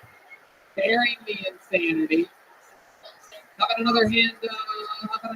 For the great Jeremiah Watkins, everybody? We puppeteered a great episode here today. You can pre-order the new Reagan and Watkins album right now on iTunes. There's a special album release party on June 7th at June 6th, June 7th. June 6th. And the album comes out on June 7th, June 6th. We're all at the Comedy Store doing stand-up comedy. You can follow him on social media at Jeremiah Stand Up on all platforms and pre-order the album on iTunes. Anything else? Subscribe to my YouTube channel, youtube.com/Jeremiah Watkins. There you go. How about another hand for Joel Jimenez? Wow, there he is. The man under the wig.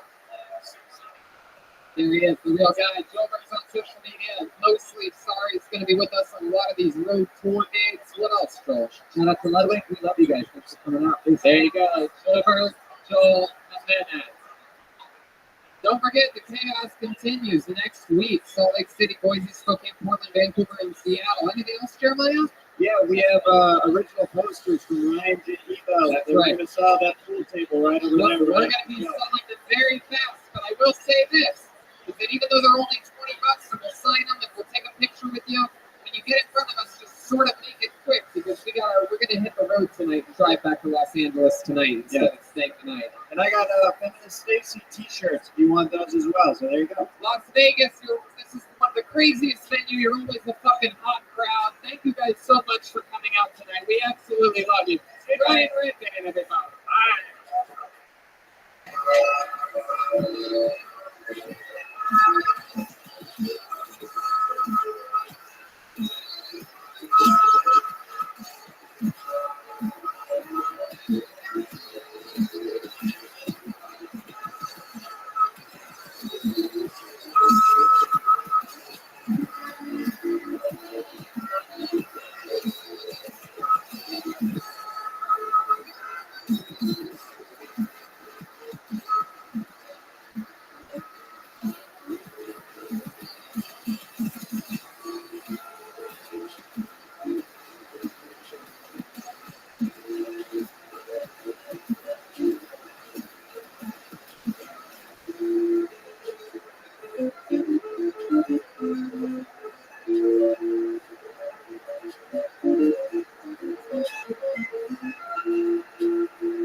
Hey, this is Frank. Coming to you live from Boise, Idaho for a brand new episode of Girl Tony. Oh, Tony, it's Quinn. Boise, we're here. Make some fucking noise. Wow, look at this. It's Brian Red Band, ladies and gentlemen. What's up, guys? Oh, yeah. Welcome. We're excited. This is the first ever Kill Tony live in Boise, Idaho. You guys excited about this shit or what? I know I am. We are in the middle of a big, crazy tour, Brian Redband. That's what brings us to Boise. Yes. We got our potato bucket, I see. We have the official Idaho potato fucking bucket of destiny here. This is very exciting. It went bad on 4/18/2019, but we're going to be pulling out of there anyway. I'm excited. There's actually a lot of signups tonight. It's a good amount. It's been a good turnout so far. We've been to Phoenix, Vegas, Salt Lake City yesterday. We're in Boise tonight. Tomorrow, Spokane, then Portland, Vancouver. 2 shows in Seattle are sold out, and then it starts again in June. Lawrence, Kansas at the Granada Theater, Omaha, Nebraska at the Waiting Room, Des Moines at Woolies, Appleton Skyline Comedy Cafe, Milwaukee at the Turner Hall Ballroom, Chicago at Thalia Hall, Madison, Wisconsin at the Majestic Theater, Minneapolis at the Cedar Cultural Center, Poughkeepsie in New York. New York has 2 shows at the Gramercy Theater. Drink delicious caveman coffee. Use the promo code CALTONY. Save 15%. There's a new Reagan Watkins album coming out on June 7th. You can currently pre-order that as of right now. So that's very exciting for you. Correct, everybody? Reagan Watkins, a band born on CALTONY. You guys like bands, right? Well, that's very exciting. Normally on these road shows, we never have guests. A little fun fact for you. But when somebody told us that we were coming to Boise, Idaho, I said, Boise, Idaho, are most likely our lowest turnout of audience members on the entire tour that we're going on. I mean, Boise with 3 bars of Wi-Fi at best anywhere. Yeah. We're going there. I said we have to do something special for them. I feel like they deserve something special. So let it be known that as it looks, this is the only stop on the tour this entire week that we'll have a guest. Only you, Boise, get a guest. This guest is, you're a fan of the show. He's one of your favorite guests that you've seen on the show. You know him from his amazing comedy specials. I mean, he's basically the granddaddy of live podcasting in front of a live audience. He has unbelievable TV shows, documentaries, and podcasts. You know him from Doug Loves Movies. You know him from Getting High with Doug. Boise, I present to you Doug Benson. You sons of bitches. Wow! Yay! Oh yeah!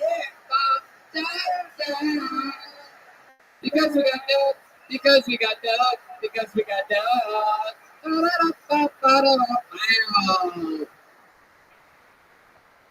Doug Benson is here live in the flesh. Doug's got Doug Loves Movies. He's going absolutely everywhere on the road with it. It's very exciting times. You are going to lost my fucking notes. Look at that. Oh, I can say it. I'll be in Madison, Wisconsin on May 25th at Comedy in the State. That is correct. Oh, yeah. There it is. Yes. May 25th. DougLovesMovies.com. Touring everywhere. Yeah. Welcome back, Doug. This is so cool to be here. I love Boise. Yeah. You literally. I don't want to blow your cover of being such a great guy, Doug, or get this audience any more on your side because they seem like they already love you. But let it be known that Doug came here because he looked at our tour schedule and literally wanted to stop into Boise, Idaho. He really does think it's an amazing city. Honestly, I still need a little more convincing. I don't really. I'm not that big of a Boise guy yet. Now, way better than Salt Lake City, Utah. Yeah, that is true. There you go. Fuck you, Salt Lake City, and your hundreds and hundreds more audience members that turn out. Well, that is true. Yes, that is. But we're happy to be here. Doug's here. I mean, it doesn't get much cozier than this for me when it comes to this show. Sitting, I got clowns to the left of me, jokers to the right. I think we're only missing one thing, and that's a band. Here on this show, we have what I like to call the best damn band in the land. Every single episode, they commit to being different characters. I never know what they're going to be. We never know what they're going to be. It could be anything. Maybe it's the return of some of our favorite band characters of all time. Maybe it's a brand new character. Boise, I would expect maybe, I don't know, anything can happen. Let's see what happens all together, shall we? Ladies and gentlemen, I present to you one of the greatest things in all of comedy. It's the Kill Tony Band. Jeremiah Watkins and Joel Jimenez. Let's see what's happening here. Wait, what? What is happening? Oh my goodness. Wow. We were in Salt Lake City yesterday, and I'm guessing these are a couple Mormon guys. Oh. That's what's happening? What exactly can you help us out? Target employee? Team leader at Target, Jane Roberts. How's her? What are you doing? Team leader. This is a serious job. The team leader of Target. That's fucking cool. That's great. All right, and what do we got back here? What is this little? Oh my God! I mean, you look like this is what Donald Trump looks like without the I don't know what you're missing there. This is something's going on. Do you want to hear my name or what? Yeah. I'm Thomas Alfonso. I work in the stockroom here. You're what? Thomas Alfonso. I work in the stockroom here at Target. Watch your tone, mister. Thomas Alfonso, and one more time, Zane Roberts. Zane Roberts. All right, Zane. I'm excited. This is definitely the first time we've had Target employees on the show, correct? Am I correct about that? Yeah. This is the debut of the event. We have Doug Benson. We have Brian Redmond. Very exciting. This brings me back to the amazing Idaho potato bucket of destiny that we have here. A bunch of people signed up for the show to get the opportunity to do 60 seconds to stand up on the stage, and then all of us about your lives. Maybe we find out something that you want to talk about too. Maybe we find out something that you don't want to talk about. You just answer the questions honestly, and we'll take care of the rest. You know, your 60 seconds of stand-up is up, and you're the sound of a kitten. Oh, isn't that adorable? Did you hear that? Let's hear it one more time. There you go. It's louder now. That means wrap it up then, or else you're going to bring out the angry West Hollywood bear. Oh, I mean the angry balcony bar bear. Is that the right reference? Balcony bar? Balcony bar, yeah. The balcony bar. Yeah, there was another one also. Yes, the runner-up for that was the Lucky Dog Tavern. There's a couple gay guys that know what I'm talking about. Lucky Dogs. The Staircase is is a perfect name for a gay bar, right? Just easy conversation starter. Hey, you come here often, you lucky dog? Just butt fucking immediately afterwards. All right. Anyway, there's a staircase right here down the middle. Don't try to get on the stage any other way. Take your time, being safe, coming up and down. That is a real cement floor. So take care of yourselves and one another, and you people at the bottom, catch them if they fall. Please, this big soft guy right here, please. Just fall towards him. Yeah. All right, you guys ready to start this fucking thing? This is how it happens. We're live for the first time ever in Boise. We got a balcony up there. Balcony, how are you guys doing? Wow, there's got to be at least 17 people up there. This is very exciting. It's the type of warm welcome we were hoping when I found out we got fucking Boise, baby. This is how it works. Okay, let's see what happens here. Put your hands together for Joshua Dickey. Exclusive? Yeah, Joshua Dickey. Here he comes.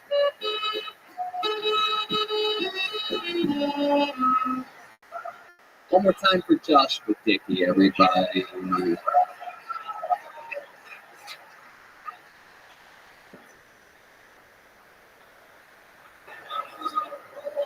One more time for Joshua Dickey. Let me, before we start this, let me remind you right now, there is no heckling from the audience of the comedian 60 seconds. And one more time for Joshua Dickey. Where my anti-vaxxers at? There you go. Forgot my change.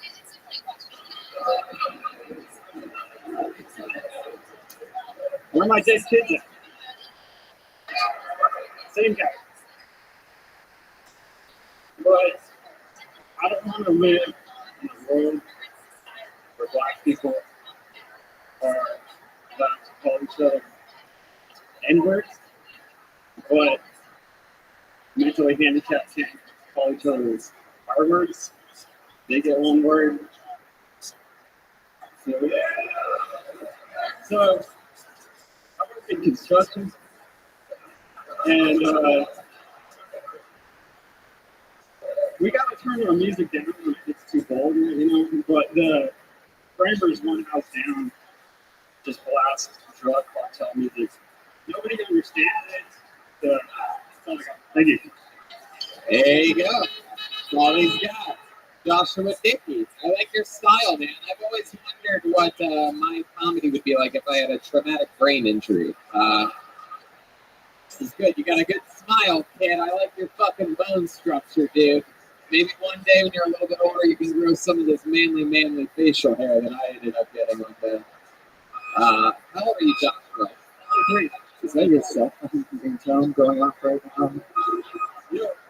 Wowzers. All right.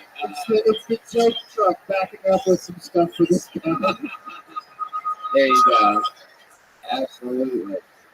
So Joshua, let's talk about it. First time ever doing stand-up? Hell yeah. There you go. Pop in your cherry. And you wrote it all out on that piece of loose leaf paper? Can I read it? Can I take a glimpse of, I always feel that when somebody comes up with notes, that I should get to examine the evidence, sort of like a judge in court, you know what I mean? I mean, I got a bad memory too, obviously, but I mean, I think I could hold a minute of material in my head, just the 1 minute, and they don't penalize you for going under. It's not Crayola. That's a good sign. Is it better on the page? Can I just tell you, there's one, we did everything word for word, right down the barrel, except one thing here is scratched out, and it might be my favorite joke out of the whole thing, of course. It says, my new neighbor's dog just got kennel popped. Now you guys are going after dogs now? That's it. That's perfect. Got it. Did Seinfeld write that one for you? I know people don't take their dogs to dog parks anymore. Because of the anti-vaxxers. There's gotta be, right? Wait, dogs can get measles? I don't get it. Wow. So Joshua, your first time doing stand-up, how old are you? 23 fucking years old. That's great. And you work in construction? What do you do? The paperwork? I'd rather do actually work. Yeah, like what? Back-breaking work? What is that for you? Getting out of the car? Getting off the phone books that you sit on? How many women do you yell at during a day while you're working as they walk by instantly? I yell at the Oh, yeah? You're not cat calling? You're dog calling? No. Lucky dog? You say you're hollering? I'm confused. You said you're hollering at guys while you're at work? What does that mean? Get them to work. Getting them to work? You're like a supervisor there? Getting there. Really? How are you moving up the chain so fast at 23 years old? Well, for fun, you gotta pay 4 years of school. You gotta get so many thousands of on-the-job hours. You gotta get your journeyman exam, which is 2 exams. I'm on my way there. Oh yeah. Just got done with it. You wear a hard hat while you're at work? No, I can tell. A few beams that's definitely falling. Good luck with your journey, man.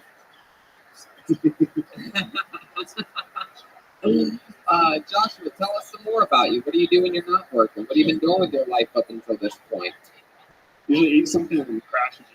Eat something and you crash. You might want to check with the doctor about perhaps some food allergies. Dog food makes me sleepy. Dog food is in aisle 9. Hey, Thanks. Tony, I like this guy. He's slim and shady. For sure. So, Joshua, what else about you? What do you do for fun? Lose yourself in the music the moment you want it. People will never let it go. Hey, make them earn it, you fucking weirdos. People were just picturing chanting all day long. And then we're gonna fucking do it when it happens. Gotta let them warm up sometimes. You'll fucking know. You know, a lot of opportunities for Adam Sandler cosplay. Adam Sandler with leukemia cosplay? Joshua, I'm trying to find out what you do for fun. Come on, you gotta think hard on this one. There's gotta be something. You seem like the kind of guy that shoots yourself in the head with a paintball gun or something like that. There must be some hobby. There must be some trophy that you have on your wall, or like a sport of some kind, or maybe camping or something like that. Do you play a lot of pinball in the cigar store? Or do you perhaps you smoke a lot of cigars in a pinball store? Anything. That's the answer. That's the question I was hoping not to get. I really don't have much hobbies. So, okay, you want to play this game? Let's all play it, Joshua. So when you go home, right, after work, what time do you get off? About 5, 6? Maybe 6:30. 6:30? Okay, well, that's pretty specific. What's the first hobby you do? No, what do you do exactly when you get home? Yeah, or what's your living situation? You live with your parents? Wait, what? What? Dinner. What kind of dinner? Yeah, sure. Come on. Yeah, like what? Hungry boy. Chicken? Chicken? You cook chicken every day? Stick with me, Joshua. Don't fucking turn your hand upside down at me. Like, I don't know what the fuck I'm doing, dude. I do like your bike cord work your first time out. It's impressive. Okay, so you cook some fucking chicken.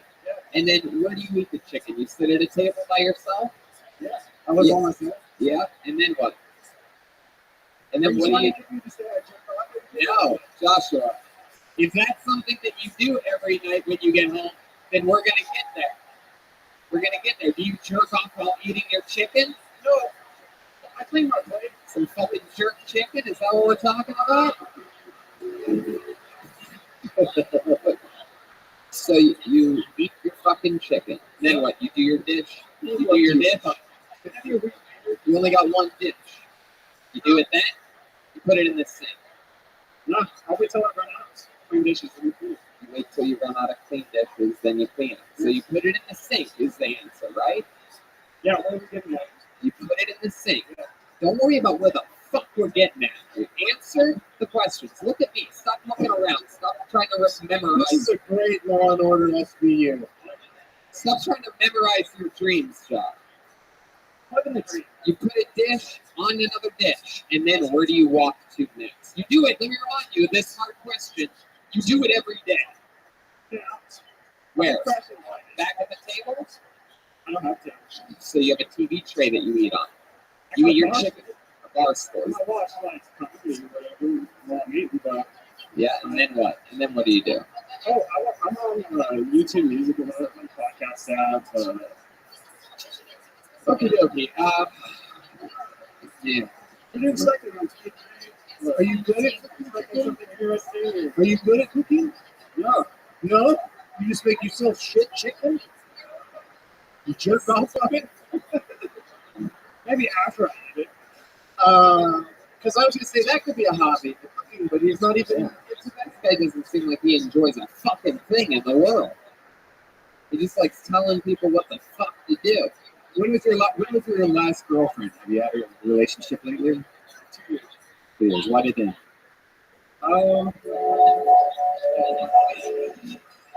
Go ahead, Joshua. This is where you answer the question. You're not good at it. Not good at what? At keeping a relationship. Yeah, I don't really get it. She got sick of chicken. Yeah. She got sick of eating chicken and then sitting around until they fell asleep together. Hey, baby, I'm gonna listen to some podcasts about comedy. You just sit over there and maybe do the dishes that I've never done before. Joshua, how long were you with her for? Couple months. Couple months. Is that your longest relationship? Yeah. All right. Well, And what was her reason for leaving? what did she tell you? It's on every application. Your reason for leaving your previous job. Just answer the question. Move back to Oklahoma City. What? Move back to Oklahoma City. Oklahoma City. She moved back to Oklahoma. Oklahoma City. Her home city. Where's that? California.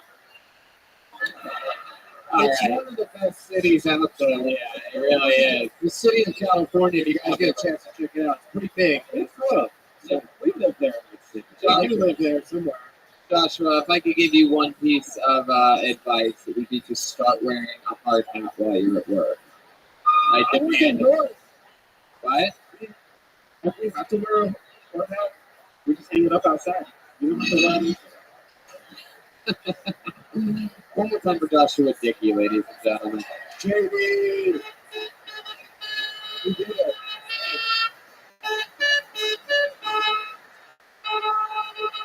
Yeah, there you go. You know, construction work, and you really have a hard time pulling out a microphone out of the little clip.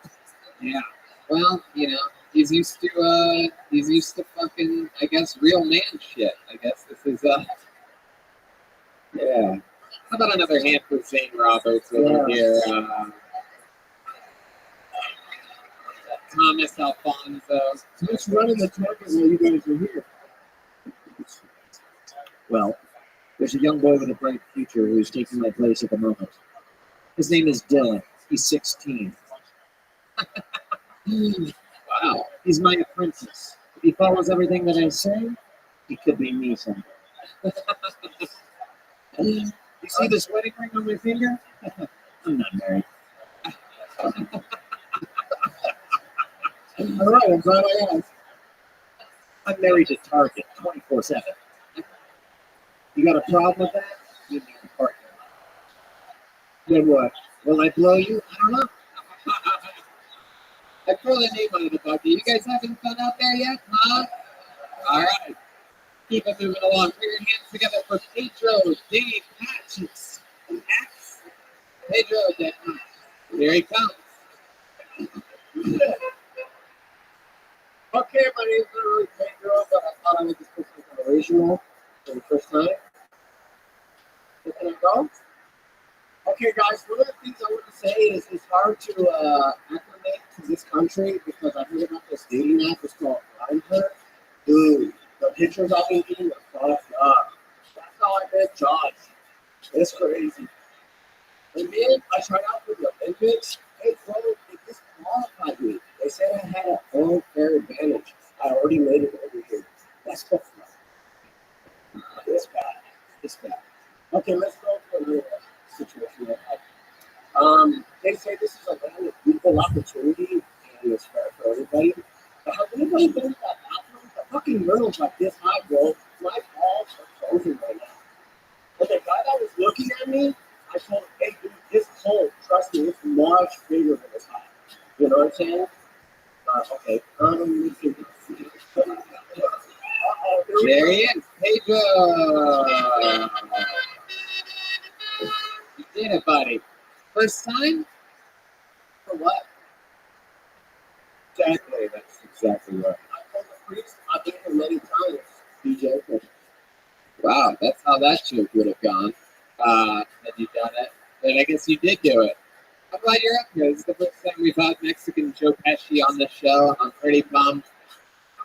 Hey, bro, you know what's fucked up? I was outside, they were asking me for my autograph, and I thought they saw me from training day, but it was actually they really want to talk about me. Dude. That's how that joke would have gone. I don't get it. Thank goodness you took these things out of yourself. All right. Yeah, Pedro, let's slow it down a little bit. So first time doing stand-up comedy tonight? Heck yeah, there you go. First time, see? I'm trying to get them to like you a little bit here. Very smooth for the first time. For You sure. got the speed. But that's just his head. How we blend in, bro. Heck yeah. That's how we take your job. Wow. Jesus. Hey, Okay. wait a second. I'm all right with you. Nice.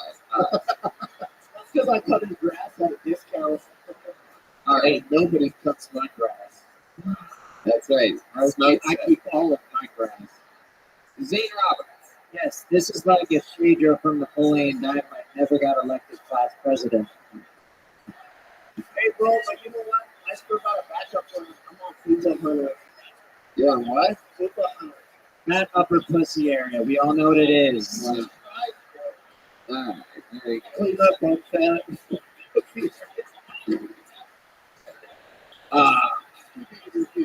I like your Doug, you keep up that attitude, you're gonna get a job real soon. Hey, in the parking lot. I still want to meet you outside. Wow. All right. Easy, Eddie Bravo. Hoping the push pop at Target were really good. 0 for 7. This is incredible. You're like reverse. You're He's the got snake. lines. He lays them out there with confidence. He tries. Yeah. Yeah. This is Well, how did I make it across the border if I wasn't confident? Because you're a Mexican genie. Oh, shit. I can't give you wishes, but I can give you something else. No one knows what you're He's talking got a about. response to everything, but it never adds up. It's so weird. It's like the worst. How did I get across the Mexican border to get to the other side? No, that would be fun. I know. You fucking pushed it up. I was accidentally funnier than anything. I'm trying to be unfunny, and I can't even pull it off with you. Hey, let me tell you this, bro. When they told us they were building a wall, you know what I thought? Hey, I'm going to finally get to work out those glutes. Like, why? Why would you do that? Why would you? What's the connection? What are you doing? Reverse wall sit? What are you going to jump over the wall? What is happening? Dude, I'm like, jokes on you, Trump. I'm gonna fucking work on my glutes, dude. I'm going to be so fit when I get into your country? But only my glutes. I could be working on everything, but I'm gonna focus on the glutes. Hey, bro, I can't tell you why. Because they don't know, and then I won't make it. It's like a Mexican fortune cookie.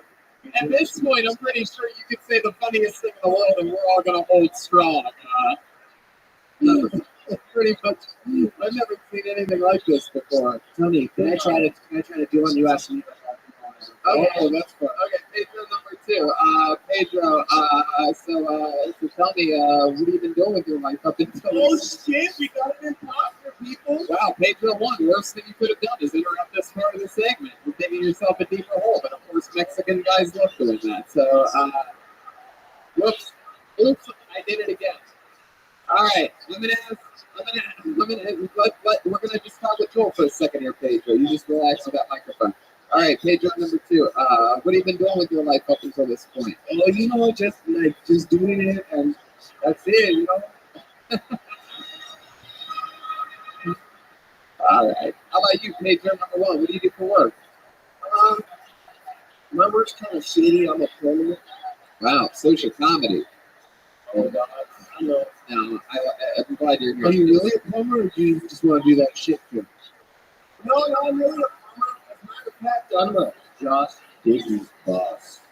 Whoa, is that true? I saw that you were sitting next to Joshua Dickey, the previous comedian. The only empty seat next to him was yours. And I also noticed that you were filming his whole set, so this is really true. You guys work together.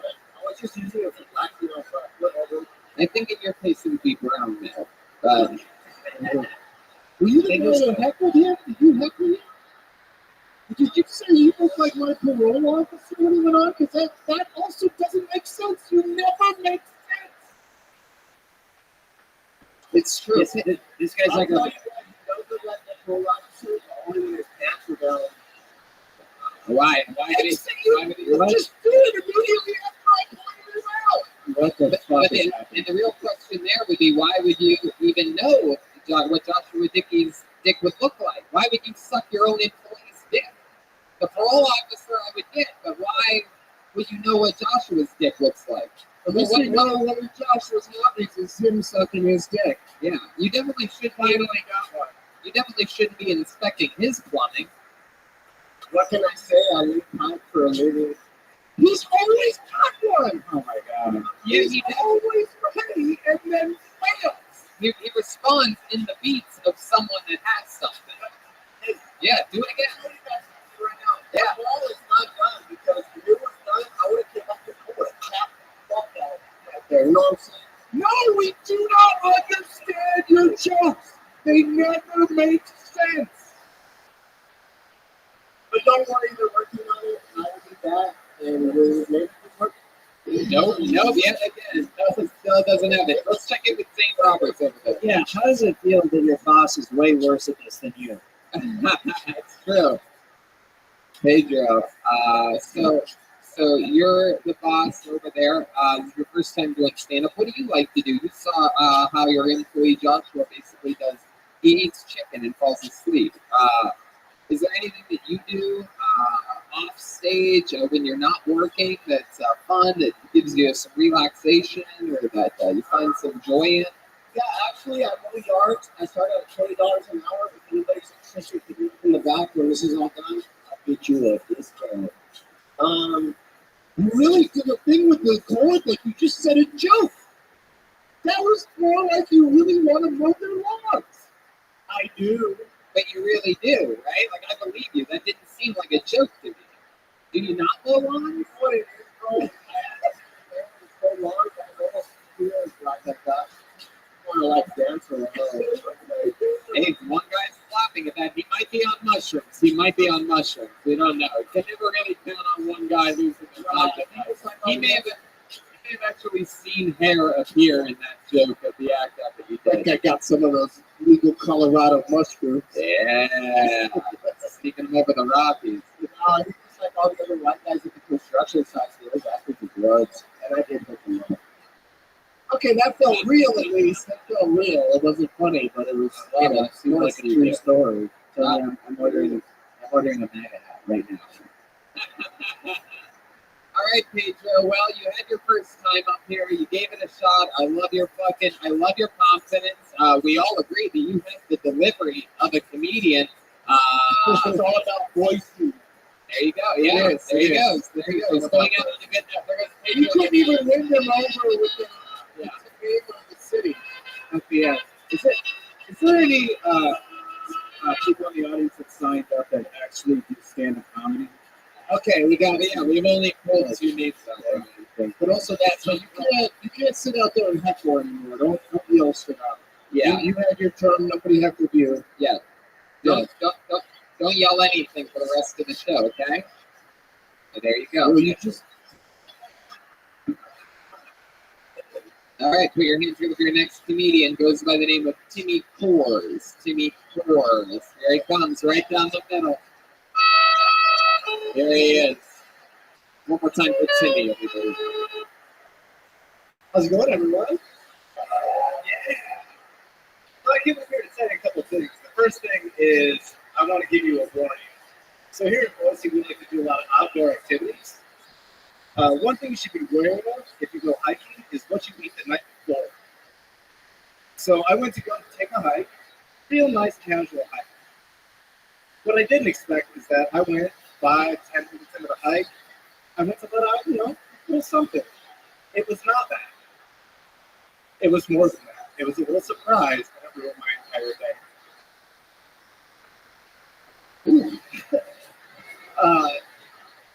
The other thing I wanted to tell you about was, I don't know if you've ever been to Walmart, got fried chicken there, but I have a story that someone there just was miraculously healed by the fried chicken. We were walking in, and this woman and her daughter came in. They jumped off these rascal scooters, immediately went to the deli, got fried chicken. I saw them later in the store, and I saw the struggle. Go ahead. I saw the struggle, and she looked up and looked at the shelf, and she reached up to the top shelf, stood up, and I said, "Holy shit, it's a fucking miracle. I need some of that chicken." Thank you. All right, Timmy Coors. Now, you ate something the night before your hike. You said that you thought you were going to let out a little something, and that it wasn't that. I'm not exactly sure. Did a gerbil come out of your ass? I mean, it felt like it, but it was a trusted part I should. So you shit yourself on the hike. Absolutely. It made me really think about What kind of Diapers, aisle 11. were you wearing like tidy whities or like what kind of underwear are we talking about? Boxers? Did it drop out? No, it was more of like jogger pants and boxers, and then it was a frantic panic to try to figure out what the hell I was going to do. Frantic Panic is one of my favorite bands I've ever seen in my entire life. But shitty pants opened for them the night that I saw them. So you had poop in your pants. How much longer did you have to hike? What part of the mountain were we at here? Luckily, it was just when we first started, Uh-huh. so I think I got away with it last year. Oh, because you got to do the whole hike with shit in your pants? No, it Hey, what a break. No, it was only like 5-10 minutes into the actual hike, so I caught it. And I could go hang Oh, okay. Because, yeah, that story you sort of moved on to something else right after shit was in your pants. And also, it was just like you were performing somewhere where you were told that you were clean. So you didn't want to say the word shit in my pants. Right. Yeah. So your joke was just shit yourself. That's it. Yeah, that's really it. It's a true story. You thought you were going to fart and you pooped. It's happened to all of us. Wow. You were construction? I don't. What do you do for it? I'm a corporate trainer. Corporate trainer? What corporation? Bass Fisherman Company? No, I wish. I work for a time tracking company here in Treasure Valley. A time tracking company. So that's tracking what? Packages? Or? No, so we do software that actually, just like when an employee needs to clock in or something like that, they clock into a job and tracks to make sure they're where they need to be. Well, I like this guy. Yeah, it seems like this feels like some real corporate bullshit right here. Oh, I hear you.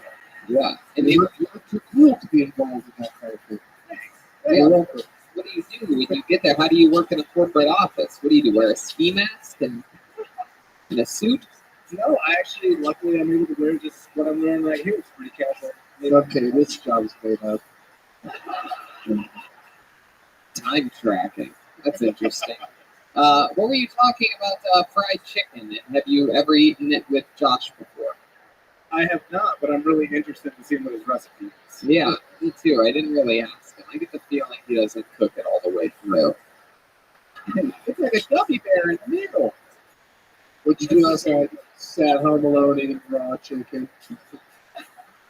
I'll ask you the same thing I asked him. What do you like to do for fun? You definitely seem like you have hobbies. I mean, or I already know for a fact you've been on one more hike than Joshua ever has. Yeah, that's natural. That's natural. Can I guess what your hobby is? Yeah, of course. Building birdhouses. That's a good No, guess. that's a really good guess. Is it? What is it? One of my favorite hobbies is like doing like stand-up paddleboarding, or I like breaking clay pigeons and doing sporting plays in my shotgun. Wow. Shotgun. Very nice. I hope that. Yeah, no, I can tell. You ever shoot a potato before? Never had. That's if you do that, you become governor of Idaho. Is that how it works? Yeah, you have to shoot a potato with a shotgun. Or if you don't have a chain, it's welcome to Game of Thrones Idaho, bitch. You gotta shoot it right in the eye. Right in that potato eye. Target shooting with a potato sounds actually fun. Just line up a bunch of potatoes. They don't mention target shooting. Yeah, target, yeah. It's such a, you guys don't sell potatoes, do you? Target shooting. We used to. Before the incident. The target shooting? So what were you saying about the fried chicken? I didn't really get it. I was trying to pay attention. Maybe I missed I know I was running out of time there. it. But that joke went over my head like a clay pigeon. You know what I'm talking It's ironic that you were running out of time at the end when that's what you do for a living. Yeah. You thought you were. Very true. Very true. I thought you would have been able to keep better track of it. So the fried chicken, what were you talking about? So when we went to the store and we were just going to go shopping, so a couple of people coming from like deep in the parking lot walking by. So then when they got in, they got on these scooters, and I saw them kind of like scoot around throughout Walmart. And then I miraculously saw someone just stand up off of one of those scooters, grab something off the top shelf after they ate the fried chicken. After they ate the fried chicken. Oh, so they ate fried chicken from the hot department in a scooter, didn't pay for it, and then you saw them get something off the top shelf. Yes. All right. Well, I'll tell you this, Timmy. You're talking about things that are true, that have happened to you, that you've seen, that you've witnessed. You just gotta be a little bit more clear. You gotta hit it on its head. Don't be afraid to hit it on the nose, and then come up with something sort of funny about it. You know what I mean? Like instead of just saying, it's about what you ate the night before. I thought I was gonna fart. Instead, I fucking pooped. No worries. Luckily, I was still at the bottom of the mountain. I had to go change my underwear, and then I went back up, and I accomplished my goal of shitting myself twice. See, that's not it, but you have to put something at the end. I think we should go to the poop master himself, Brian Redband. Yes, let's go to the poop meister. Yeah, because you poop punch and stuff. Yeah, absolutely. Chickens, a lot of times when you eat chicken, there's actually poop in the chicken at Walmart. It's like, it's a Walmart thing. It's a Walmart thing. Everybody the people that make it there never wipe their ass, so half the food there. They did a study on Dateline, like 80% of the food from Walmart had shit in it. Hold on, let me just find my bucket list here. Walmart sponsorship gone forever. There it goes. You really wanted that. I do. You feel bad that we lost it. Who needs Walmart when you have charge? Oh, that's right. Hey, look at that. Teamwork up here. All right, Timmy. Well, is this your first time on Stand-Up? Look at that. Well, that's fun. All three first timers. And there we go. Timmy, I like your style, dude. You think this is something you're going to do again? I would love to keep pursuing. Well, there you go. Start going to fucking open mics. Get your shit together, all right? There he goes. Timmy Cloys, everybody. Yeah, the balls to sign up, telling true stories. Those first three guys combined, if they took each of their, strengths, you'd almost have a comedian. 100%. All right, His honesty with Pedro's performance and beats, and with a little bit of Joshua's sweetness of Joshua. That's right. Joshua, you are one of the sweetest comedians we've ever had on this show. All right, let's see what happens next. Put your hands together for the one, the only, Brandon Brewer, everybody. Brandon Brewer, here he comes, right down the middle. Hell yeah. Oh, this is a fun episode. Boise, Idaho.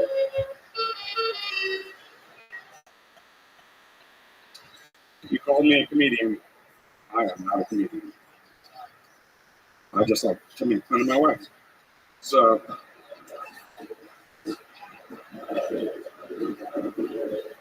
I came up here to talk shit about violence.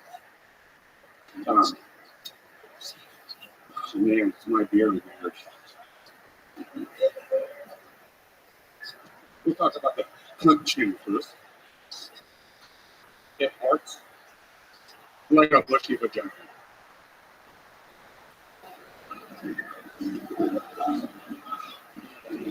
Then, I'd like to talk about the anti-Hitler I have here. Very fun. To own. It's my life. So,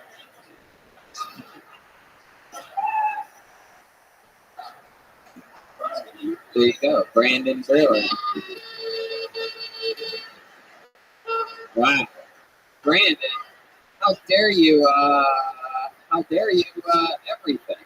I'm going to start this off by checking in with good old Zane Roberts. Yeah, how many strokes did you have during that set? Keep using the mic, dude, to talk to us. Podcast. No, you don't have to pull it out. You just talk to her. Oh, yeah. What do you want? not enough. Really? Wow. You think more? Whatever it is. I take it back what I said about Salt Lake City. All right. I like this. Wow, 2 knockouts. Oh, there they go. Wow. People just leaving, asking for their money back. Brandon, you are the first real-life big potato that's ever performed on the show. It's very exciting. You are like if you are like an Action Bronson drowned in a kiddie pool. You are. Do you really have a wife? Step up to the microphone. You don't need it. Why don't you just sort of like casually stay closer to the microphone? Have you ever seen a stage or a microphone before? You got this. I believe in you. Let me ask you something. I love it. How long have you been with your wife? 4 years. 4 years. Let me ask you something. You ever titty fuck your wife? Hell yeah. Has she ever titty fucked you? That was one of my jokes. I bet you should have done that one.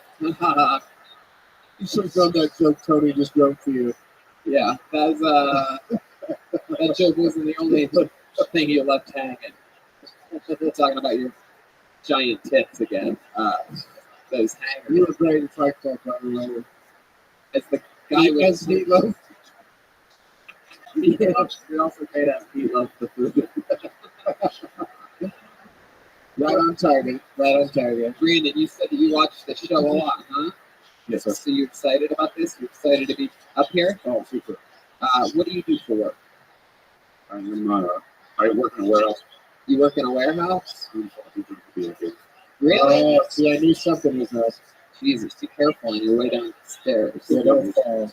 Anyway, I don't even believe you. I just think you're not doing that well and you're making excuses. So what do you do at the warehouse? I just moved parts around. Yeah, I get the feeling that's how it's done. So move parts around. You ever drive a forklift? Yes, sir. You like drunk? You like lifting forks, don't you? What is that noise? The groans from the audience. That's the life here at Noisy, lifting forks. Watch it. We all have obese aunts and uncles here. So tell us, married life, what does your wife do? She works titling. She works what? Titling. Idling. Title loans. Title loans. Okay. That's a fancy way of saying an escort, right? Title loans. Not really. All right. You said you were going to make fun of her, and then you didn't say any jokes about her. Yeah. Why do you don't like Not her? that I want to joke. Can Why lead us down that road? Yeah, you Make took a a sharp turn. big left turn. You go, I'm not a comedian. I'm just here to talk about my wife and, like a little bit more about me. You remember that? Remember what happened? No. 5 minutes ago? Let's go with the same Robert Tibbetts. First question: is your wife in attendance tonight? Is she here? Perfect. What I think that we should have him do was something clear because he alluded to it so much. We should bring his wife up and he should have to make fun of her while she's on stage. You guys want that to happen? This innocent wife? All right, here she comes. I didn't even have to. Wow. Damn. Look at this. Damn. She's pretty fucking cute. What are you yeah. How did you get that? Yeah, how did that happen? Good Lord. What the fuck? What are you doing with this guy? Yeah, you don't need the mic anymore. Give it to him. She met him when he was running the same customer. Yeah, no, you're great. I loved you in 500 Days of Summer. The end of 500 Days of Summer. What is that movie? Hey, so if you follow the trajectory of the movies that Tony's been watching on this podcast, Pitch Perfect 2, 500 Days of Summer. Pitch Perfect 2 was 3 months ago. I'm just saying, let's keep a mental track of this. It's whatever HBO 2 plays in hotel rooms. That's my movie selection. So, hello, what's your name, sweetheart? Tessa. Oh, Were you worried he was going to actually make fun of you? Oh, so that's why he probably didn't do it. Let me ask you a question, Tessa. If he was going to make fun of you, what do you think he would make fun of you about? What do you think his primary focus would be? Is there ever anything he busts your balls about around the house? Like what? A little bit closer to the mic. You're a nerd who reads. I don't read. You don't? Oh, keep telling us. The blacks is Keep telling us things that he makes fun of you about. You're controlling. That's all we got out of you. You said everything, and then. Wow. Well, what are some complaints you have about this fucking loaf of bread that you married? His eyes look like vaginas. Look at this fucking guy. He looks like a founding father up top, and the bottom half looks like a "Where's my father?" He never found his father. Yes, fucking Thomas Alfonso. You're needy and he's needy. Yeah. they both have. You can't hit the target every time. Tessa, can you tell us something weird about Brandon's penis that only you would know? Is it like him? Is it just one giant ball? Wow! Wow! Oh yeah! Who wants to see this growing dick right now? What? Zane. Oh, sorry. Please don't wrap me up. This is the third time this is happening. Zane, I don't know how it works at Target. I'm sorry. I want to keep your position here, and I apologize. My goodness. Can I just say I got a message sent to me specifically that there's no nudity allowed here. Oh, really? Yes. They sent it to you? Yes. Specifically. Yes. Have you ever been nude on the show? Not fully. All right, well, perfect. Then we have nothing to worry about. Okay, back to you, Tony. Thank you. Hell yeah. So, what was I going to say? Oh, you said shower. It's a grower, not a shower. Right. And Is she a grower, not a shower, as well? Like, he doesn't understand the question, and nor do I. yeah. Who are you talking to, Zane? So basically, a grower, not a shower for ladies, is like it looks all like deformed and stuff like that. No. But then like blood starts to flow, and it's like, oh, Rabbi. Is that something? An extended labia? No. Now we're just saying random words that have nothing to do with what we're talking about. Let's do a little reset here. What do you do, Tessa? I'm a manager for a title loan company. No, that's right. Fucking title loans. How could I possibly forget? What is your favorite thing about Brandon?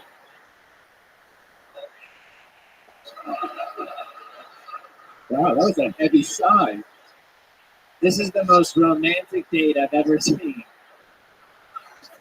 I get to take care of it. Well, that's what you do to the mentally retarded. I'm sorry. Please don't write me up. I apologize. Wow. So he says you're controlling, but basically you're his nurse. I got mom. Yeah, but better?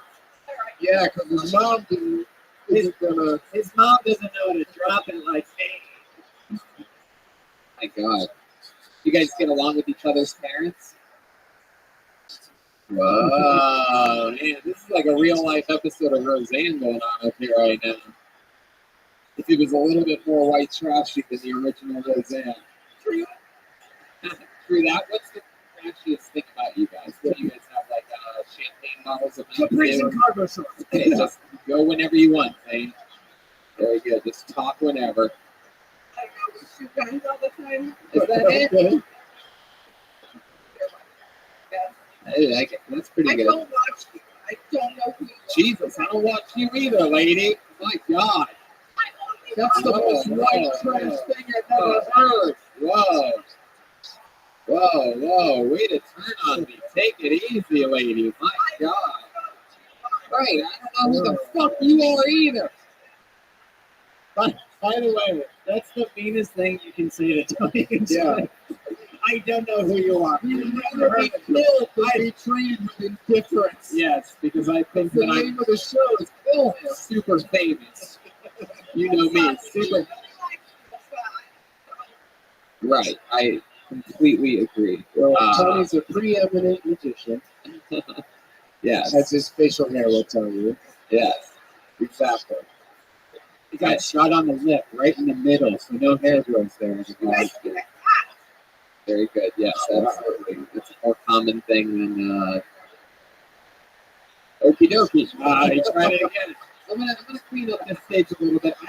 I thank you guys for coming out. Congratulations for getting pulled, and you did it. There you go. Thank you so much. There goes Brandon and Tessa. All right. Here we go. This is interesting. Look at that. Look at them helping each other. I'm glad you guys did go in the stairway. If you are back at the same time, right? All right. There they go. Let's come on one more time for that happy couple there. Huh?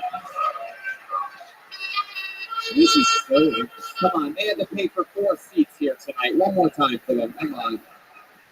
Oh, I don't know who you are. I don't listen to you. Oh, why do you make fun of me? She loans out titles and she couldn't even call you famous. There you go. Very good. I wonder if this is her name in the fucking. I'm excited about this one. There's something in my gut telling me this is going to be good. Put your hands together for Stephanie and Mason, everybody. Here we go.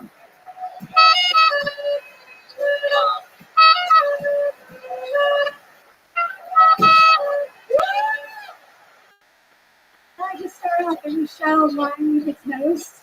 So raise your glasses with me if you will. True greatness comes from truly great struggle. So here's to getting through true struggles and ways reaching out for greatness. Cheers! Woo! I've known a lot of fucking struggles. My greatest strength was my greatest struggle. I have the gift to gab or shut the fuck up. Yeah. And I snort, which is like the greatest cock block ever. I once snorted in the middle of a blowjob. Asked how it felt. He said like he snorted on a good dick. Yeah. There's actually a term for excessive talkativeness. It's called logorrhea. And you can into like gonorrhea because they go thinking I know.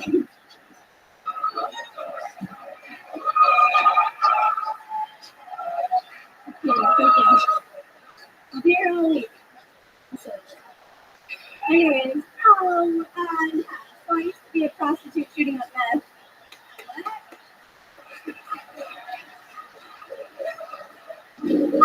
There you go, Stephanie and Mason, everybody. Hi, Stephanie. How are you? I've known you for a while. Yeah, you were in LA, indeed, at the Comedy Store back in 2007, 2008, 2009, around that. And now you live here? Back in Boise, yeah. This is where you're originally from. How long have you been back here? 7 years. How long have you been doing stand-up comedy? 13. 13 years. How about that? Stephanie and Mason. You hit what could be considered the first joke tonight by a comedian, and only you're the 5th pull out of the bucket, first joke of the night. 15 minutes in. Not bad. Yeah. Great joke with she also did the drink take where she took the sip right after the punchline. Very professional. It's incredible. I'm very happy to hear. Thank you, indeed. So, Stephanie, what you been doing in Boise? You how long were you in LA for? I was in LA for long enough to do cocaine and get back home. Yeah, what? So did you just do a little right there? I got sloppy with cocaine and I had to come back home for a while. But yeah, I mean, I was doing a belly room. You remember, I was doing to be all right there in LA. He got the house sitting gig.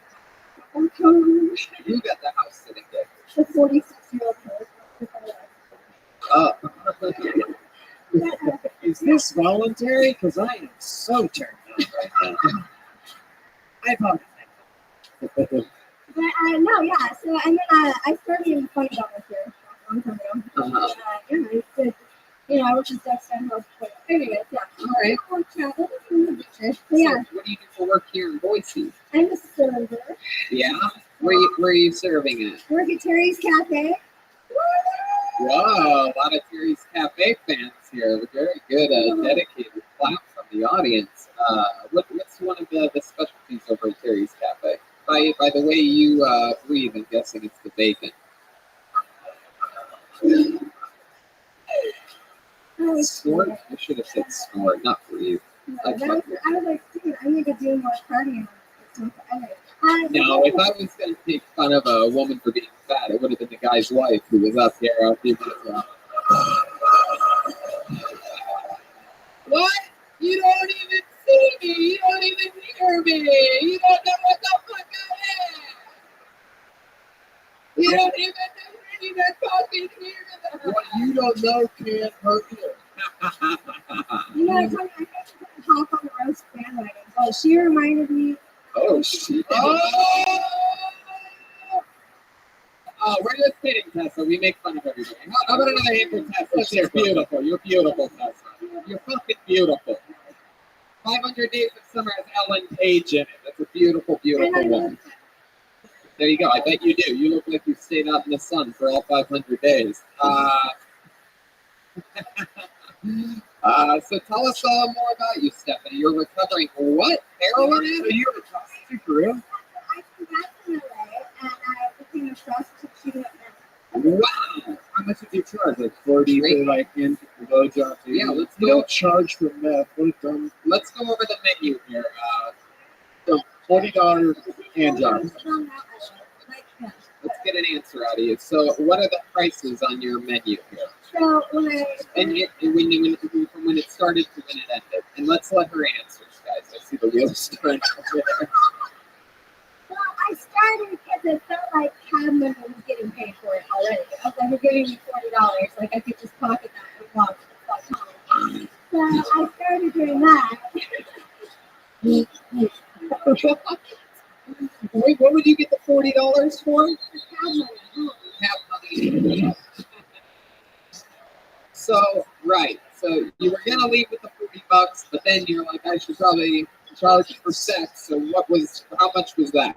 So, like, when I started, it was like $500 something. $500? And then when you left, it was like coupons for milk or something like that. Luckily, hopefully, that was pretty much it. Right, that was it. Worst thing you ever did for drug money? What was your like requiem for a dream moment here? Well, okay, if you want to hear it, so 5 years ago, this July 4th, Independence Day. Yeah. Oh, shit. When I shot up the last time, and it was with my in my dead grandfather's trailer. Wow, you shot up Harold. You shot up Matt with a needle with your mother in your dead grandfather's trailer. With him sitting right there. Happy July 4th. Zane, Robert, can I just say this is the most beautiful white trash fairy tale I've ever heard. So, did you and your mom use the same needle that day? No. She was like, oh, let me snort it. And she's like, oh, the other room. So I don't know. Yes, Zane. Yeah, curious about your menu. Do you have any weekly specials or daily lunch specials or anything like that? Take me back to LA. It's free. Are you talking about the cafe? Wow, looks like we have a new member on the team at Target.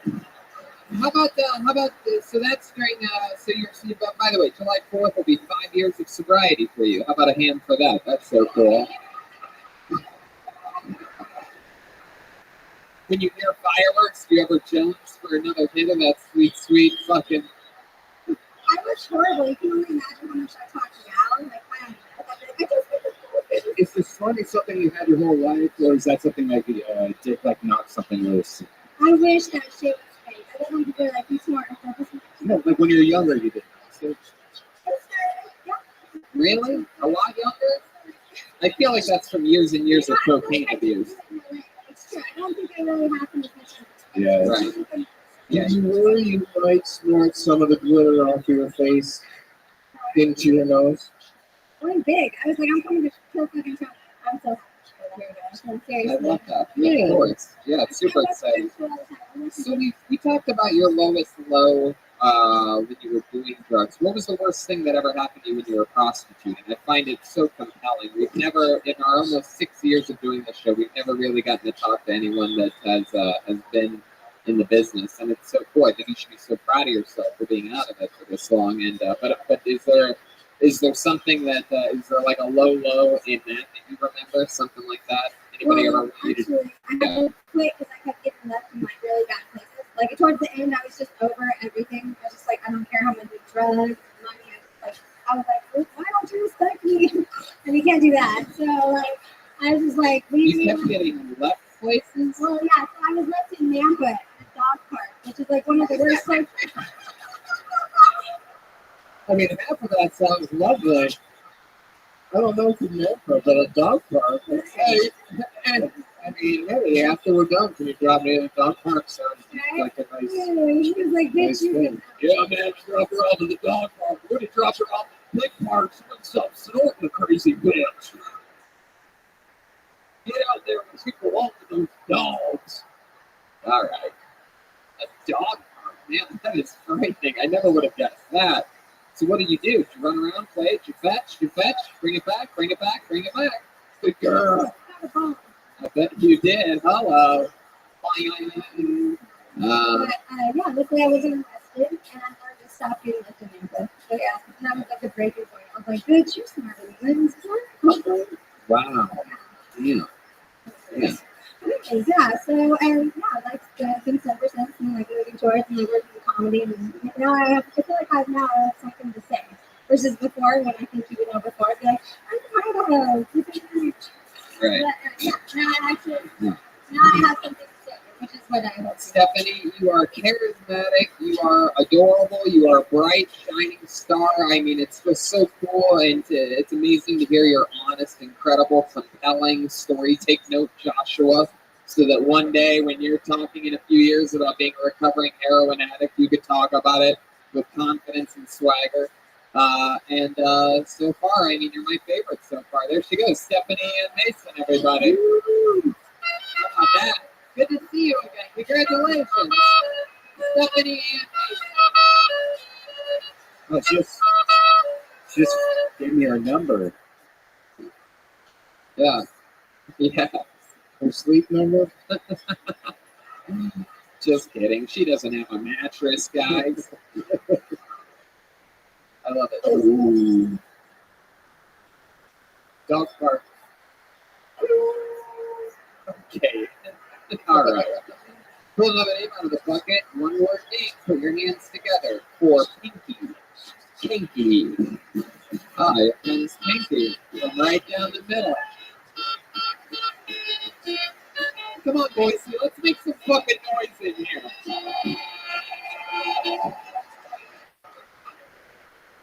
So I don't like jokes. It's more like unfortunate life stories. So like I've grown up in Idaho. I've got 5 brothers. We're not like Mormon or anything, but like we're different on how these are. So my mom homeschooled us. That was fun. And being homeschooled is like really cool because you can like sleep in later. The only problem was you didn't really get like an education. Another downside, I'm like really good with girls. I did get a girlfriend when I was about 15 though. Her name was Anna. Anna was cool. I don't think she liked me very much. She would like run out of the room whenever I came into the room. So that was cool.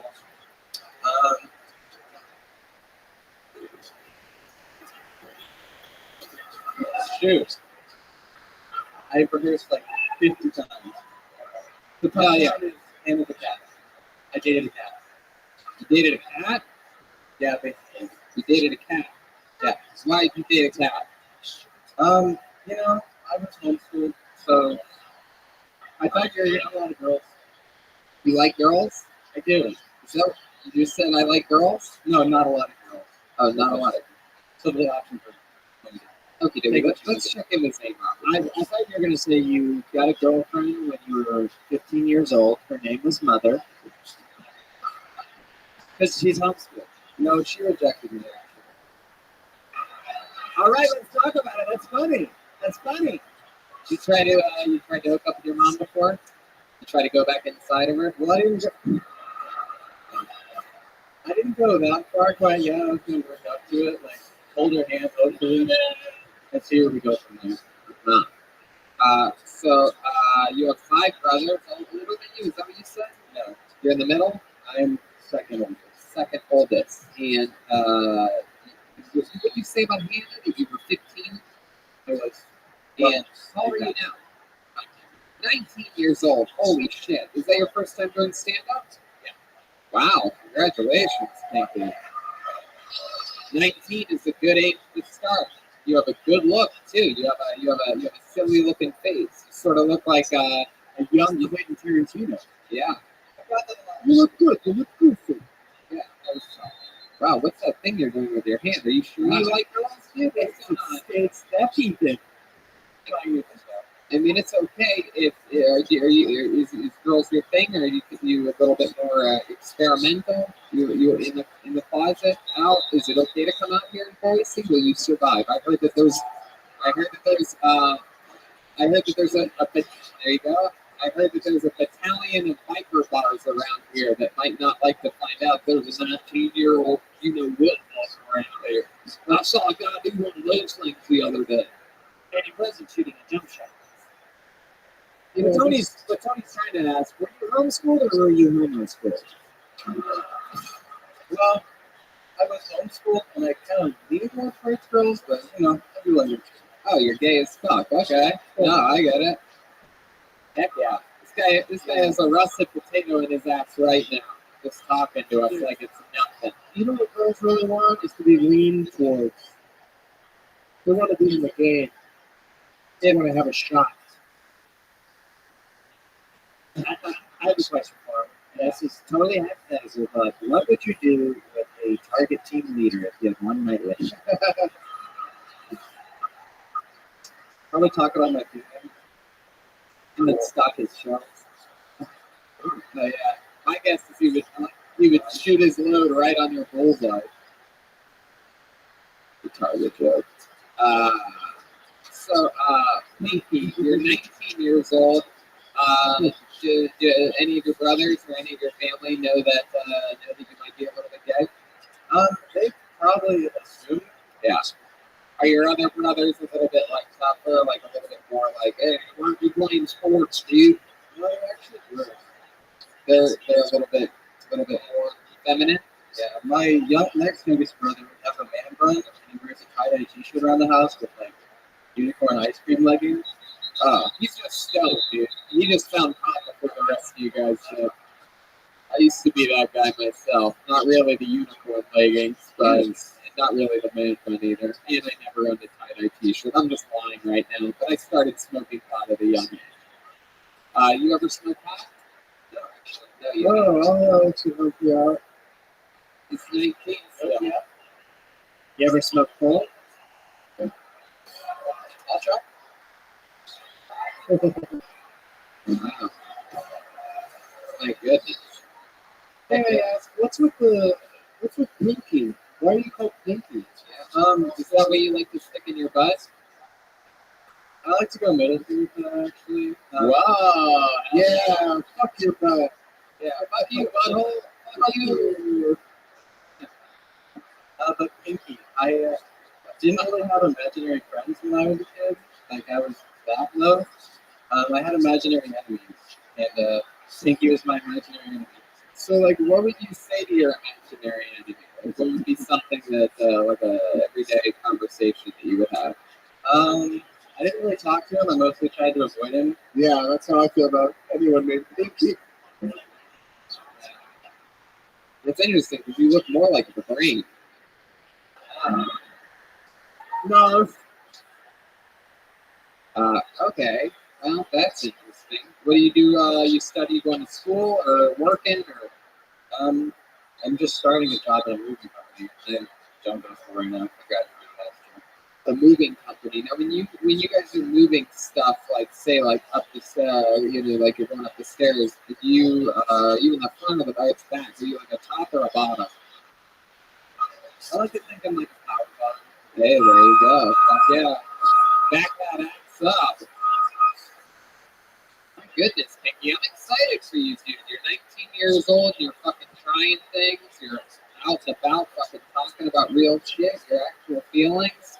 Anything else for Pinky, guys? You think you could get him a job at Target or something? Oh, absolutely. Oh, Zane, it seems like you might like this guy a little bit, huh? Off the record? Yeah. Funny story. We kissed Jeremiah. Oh, you and Jeremiah kissed? I mean, what's his name? What were you just about to say? Yeah. Sorry. I had an orientation at Target that almost worked there. Sexual orientation? Maybe. But then I didn't work there, and I went and worked in a homeless shelter. So. You worked at a what shelter? Oh, so you worked at Walmart. Very funny. All right, Pinky. Well, you had your first time up here. You're 19 years old. You have a huge jump start on everybody else, and keep talking about real shit. Talk about shit that you want to talk about that you love. Go to open mics. Keep doing it. Another hand for Pinky, everybody. There he goes. I'm not actually gay. Love you, Mom. Guys, I would have thought if Pinky was going to plug something up here, it would have been his butt. Oh, one more quick tip, Pinky. Don't open your cell when I don't have any soaps. Yeah. It's probably Yeah. but otherwise, you're right away. Yeah. Have a little bit of goddamn swagger at the top end. There you go. One more time for Pinky, everybody. Sweet guy. You might be. I go off on a limb here and say, earlier I said Joshua Dickey was the sweetest comedian so far. I might give Pinky the sweetest comedian so far award. Quite a little down. Quick love and up your hands together for Nick Daniels. Nick Daniels. You got a big clap from the audience. I'm excited about this. One more time for Nick Daniels. Hey! Adam and Eve, not Adam and Steve. That's my impression of my uncle telling me where to buy a dildo. I really hope I didn't offend anyone with that joke. I'm not really a fighter. I've only ever been in one fight.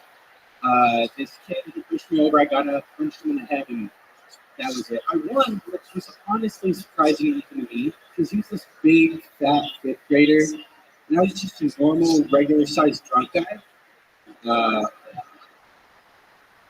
It wasn't even really a fight, like, now there was later that night when his dad beat the fuck out of me. Something good came out of it, though, I quit drinking on jungle gyms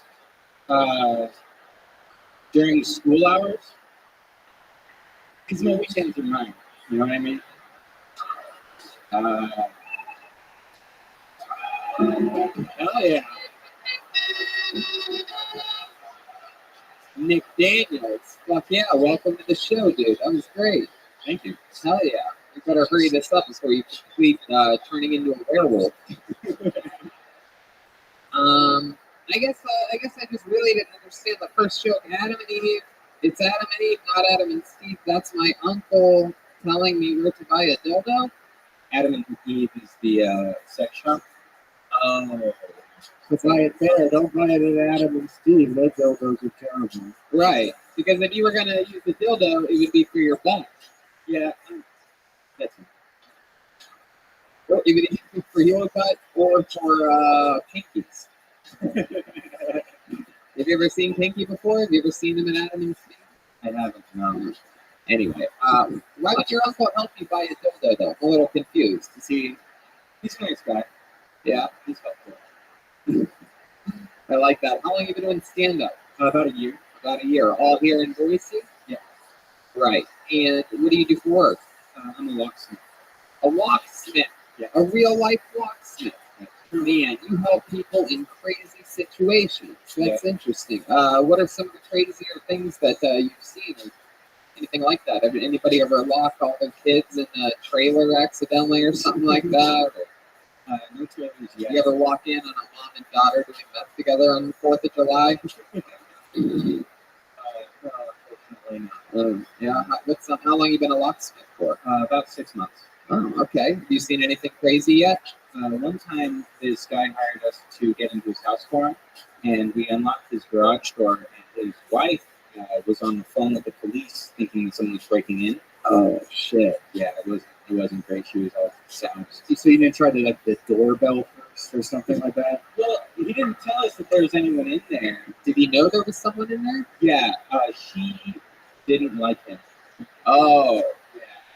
Did she have a restraining order or something like that? No, he lived there. She just, I guess they had a fight and she locked him out. Police ended up showing up and they dealt with it. I just, like, they haven't paid me. Oh, yeah, you're damn right. How much does it cost to let someone into a house that, $50. $50? Fuck yeah, that's all it takes to fucking sort of win that argument. How much would it be if maybe you got, really wasted one night, did some poppers with a guy named Pinky, and locked yourself out of a Target? How much would it be to get inside of a Target? A Target? That depends on what kind of lock it is. Are locks getting harder to pick nowadays? Like with this? We're getting easier? Yeah, a lot of them are really easy. The only ones that I have trouble with are the electronic ones, and that's just because if they fail, I mean, you gotta kind of break them. Yeah. Wow. You ever use your locksmith abilities for anything a little bit shady? You ever break into an ex-girlfriend's chastity belt? Hey, now, look at that. Honestly, I wanted to pick locks because I wanted to be a magician when I was a kid. You did? Do you know any tricks? Can you do a trick right now for us? You guys want to see a fucking magic trick? I know I do. There's a little bit of magic from the amazing Nick Daniels. I'm really excited to see this. It's a cigarette magic trick. Uh-oh, cigarette.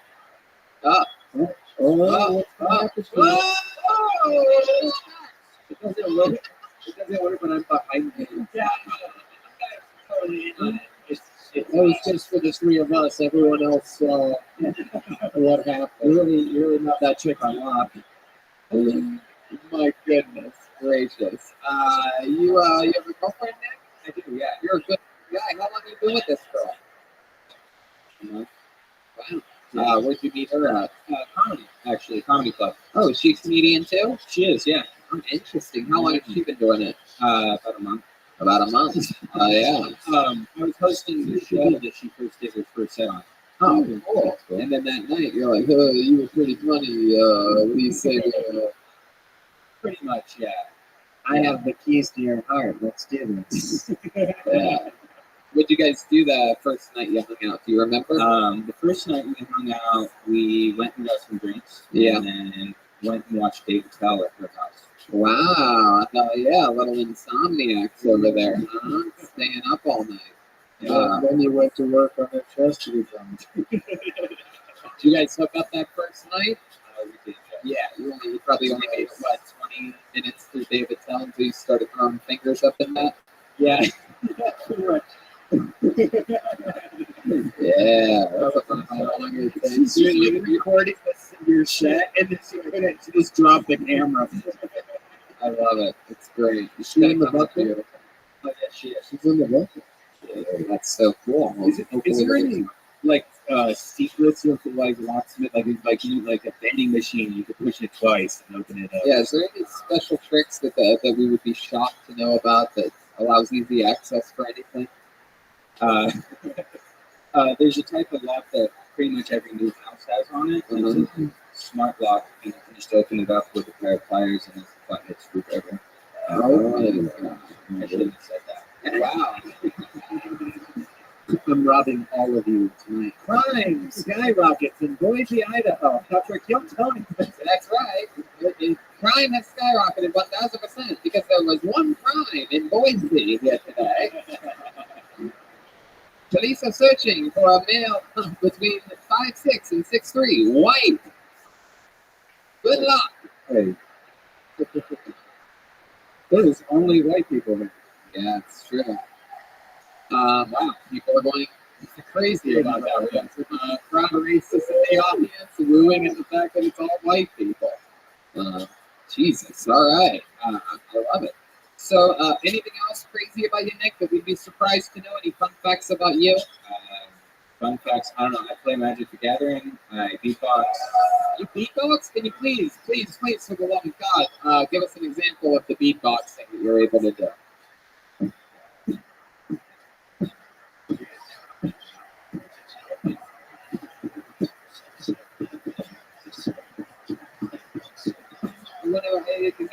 Doug actually mentioned a good idea. I don't want to put too much pressure on you, Zane. I know you're just a supervisor over at Target, but Doug had an idea that he wanted to hear if maybe you could rap over some of.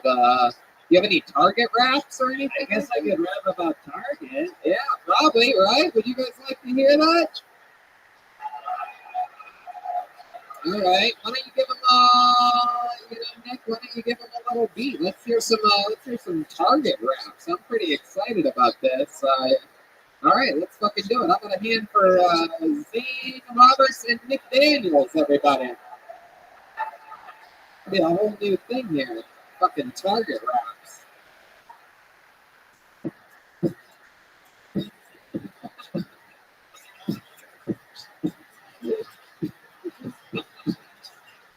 Hello.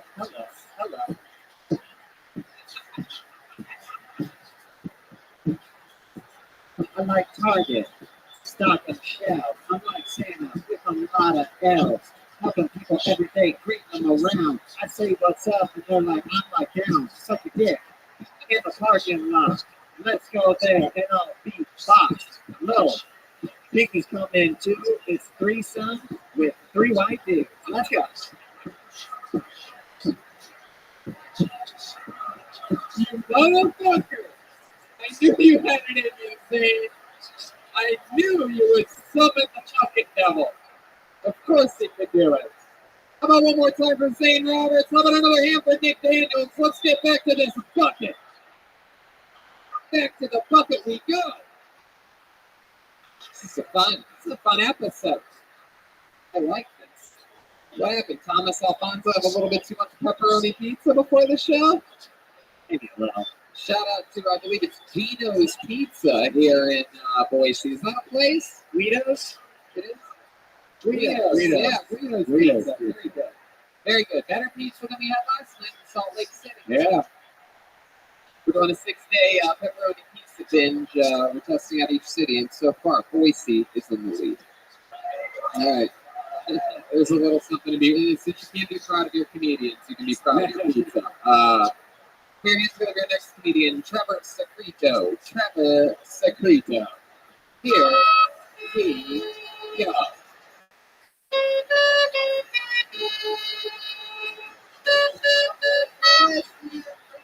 Hey, one more time for Trevor Secreto.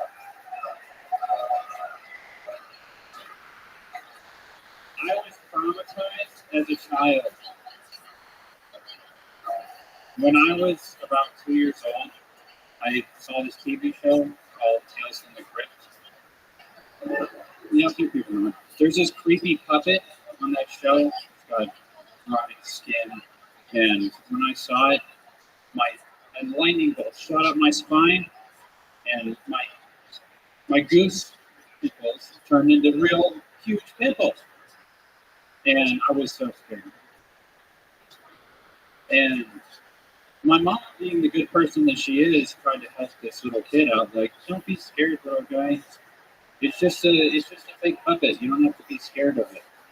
And that's like, Mom, the grenade already went off, and this soldier isn't coming home. That was quick. One more time for Trevor Secreto. Did you have anything else? Did you want to finish it or something? I got a little kid. I got a little boy. And I just, from that experience, learned that how to raise myself and how to raise this little kid with the horrors of the internet today. They're going through that piece. Thank you. Okay. How about now? Is there something else? You want to do it again? No, I'm kidding. I'm just kidding. That was as good as it's going to get. I guess it is. I believe you. It's just about time somebody's doing some Crypt Keeper comedy. Heck yeah. Take that fucking guy down. What's goose pimples turn into real pimples mean? I had a different line. But that was just what I improvised in the fear of the movement. You know, I've been trying to conquer that fear since I saw that ear puppet, and that's what I came up with. Trevor, a lot of people would tell you that they hated your set tonight. I wouldn't. I think it was amazing. I've always wondered what it would be like if Jeffrey Dahmer and Timothy McVeigh had a baby that became a nurse, and a nurse that injected poison slowly into his patients without them knowing. No, I'm just kidding. You're a good-looking guy. You look like someone pushed together all the cast members of Big Bang Theory. You were wondering what I was trying to think of that whole time. That's what it was. I saw you noticing. Anyway. I have social anxiety? Asperger's. Yeah, all that. Plus, hey, don't knock Asperger's till you leave me. Yeah, they make people stand up out of rascal scooters. So, Trevor, how old are you?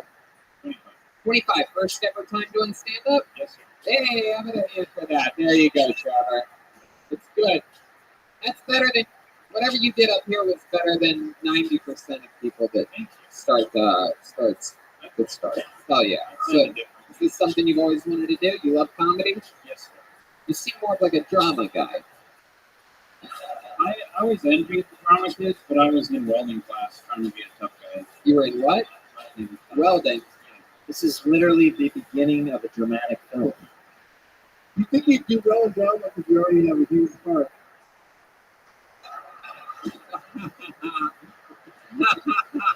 That's so good. What do you think as a welder you would have held it together then? You do have a huge. Doug covered something really, really interesting there. You have one of the most aggressive parts we've ever had on this show, hairstyle-wise. Have you ever thought about taking it 1 inch further and just combing your left ear over to your right side of your head? Yeah, I'm a little bit extreme with it. With a what? I'm extreme with it. I like to take it over the edge. There's nothing like a guy with plenty of hair doing a comb over. Trevor, what do you do for work? Welder. Oh, you are a welder. Oh, okay. Are you also a flash dancer? Guys, respect your welders. What do you weld one thing in particular, or do you specialize in different metals? Trailers. What is it? Trailers. Trailers. Miles. Trailer. Wow.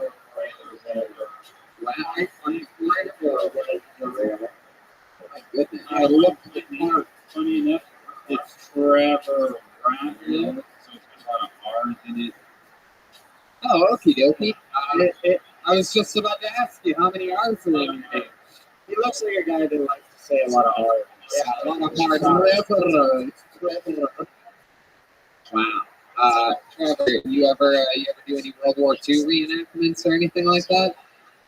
No, but if that was today, I would enlist. Heck yeah. Well, there you go. Trevor, what do you like to do for fun? You seem like a guy that definitely has some hobbies. Yeah, I'm totally obsessed with psychedelic drugs.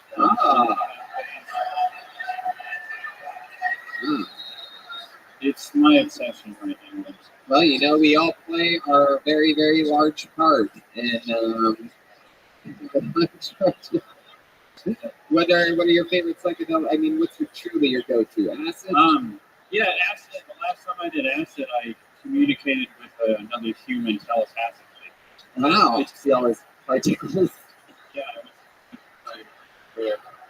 Were you really communicating telepathically, or were you on FaceTime or something like that? No, how hard were you tripping? Honestly, I would use a good first sign for hard tripping, and was it just you going, hey, back, like in your head? It's like, whoa, you heard that? But honestly, we hiked down to the river, and we found this bridge, and we sit down on this bridge, and he suggests, hey, let's just sit here and meditate for a second. There, focus on your breath for a moment. Within 10 seconds, we feel each other above each other. Wow. Wait a second. Is this a story about the time that you sucked Pinky's dick? Good to see you again.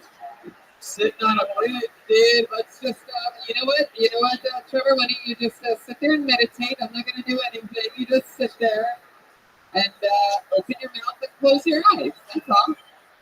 Yo, feel something on your tongue. Now that's the acid. I want you to fuck me in my acid. Did you do that? So you did the acid now? You had a partner? And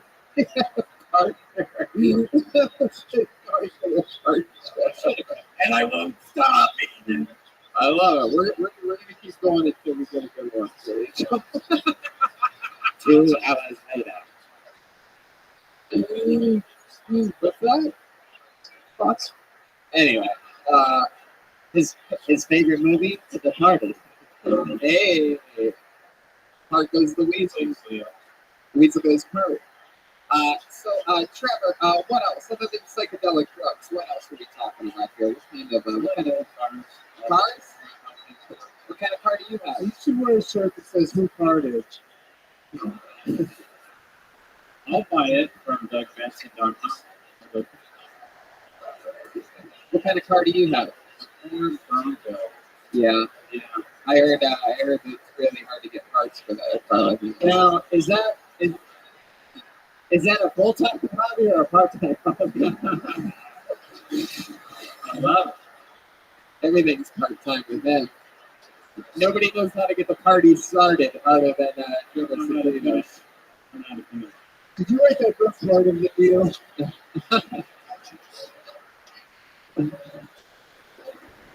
Which part of the book have you read? All right. I didn't finish. Do you have a similar example of the part is? Okay. Well, you know.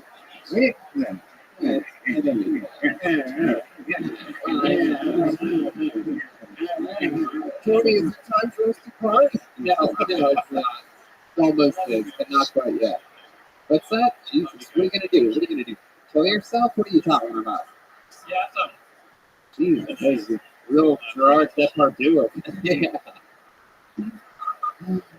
Well, it's just I like your style, Trevor. First time doing stand-up. I'm excited for you. I had no idea what you were talking about.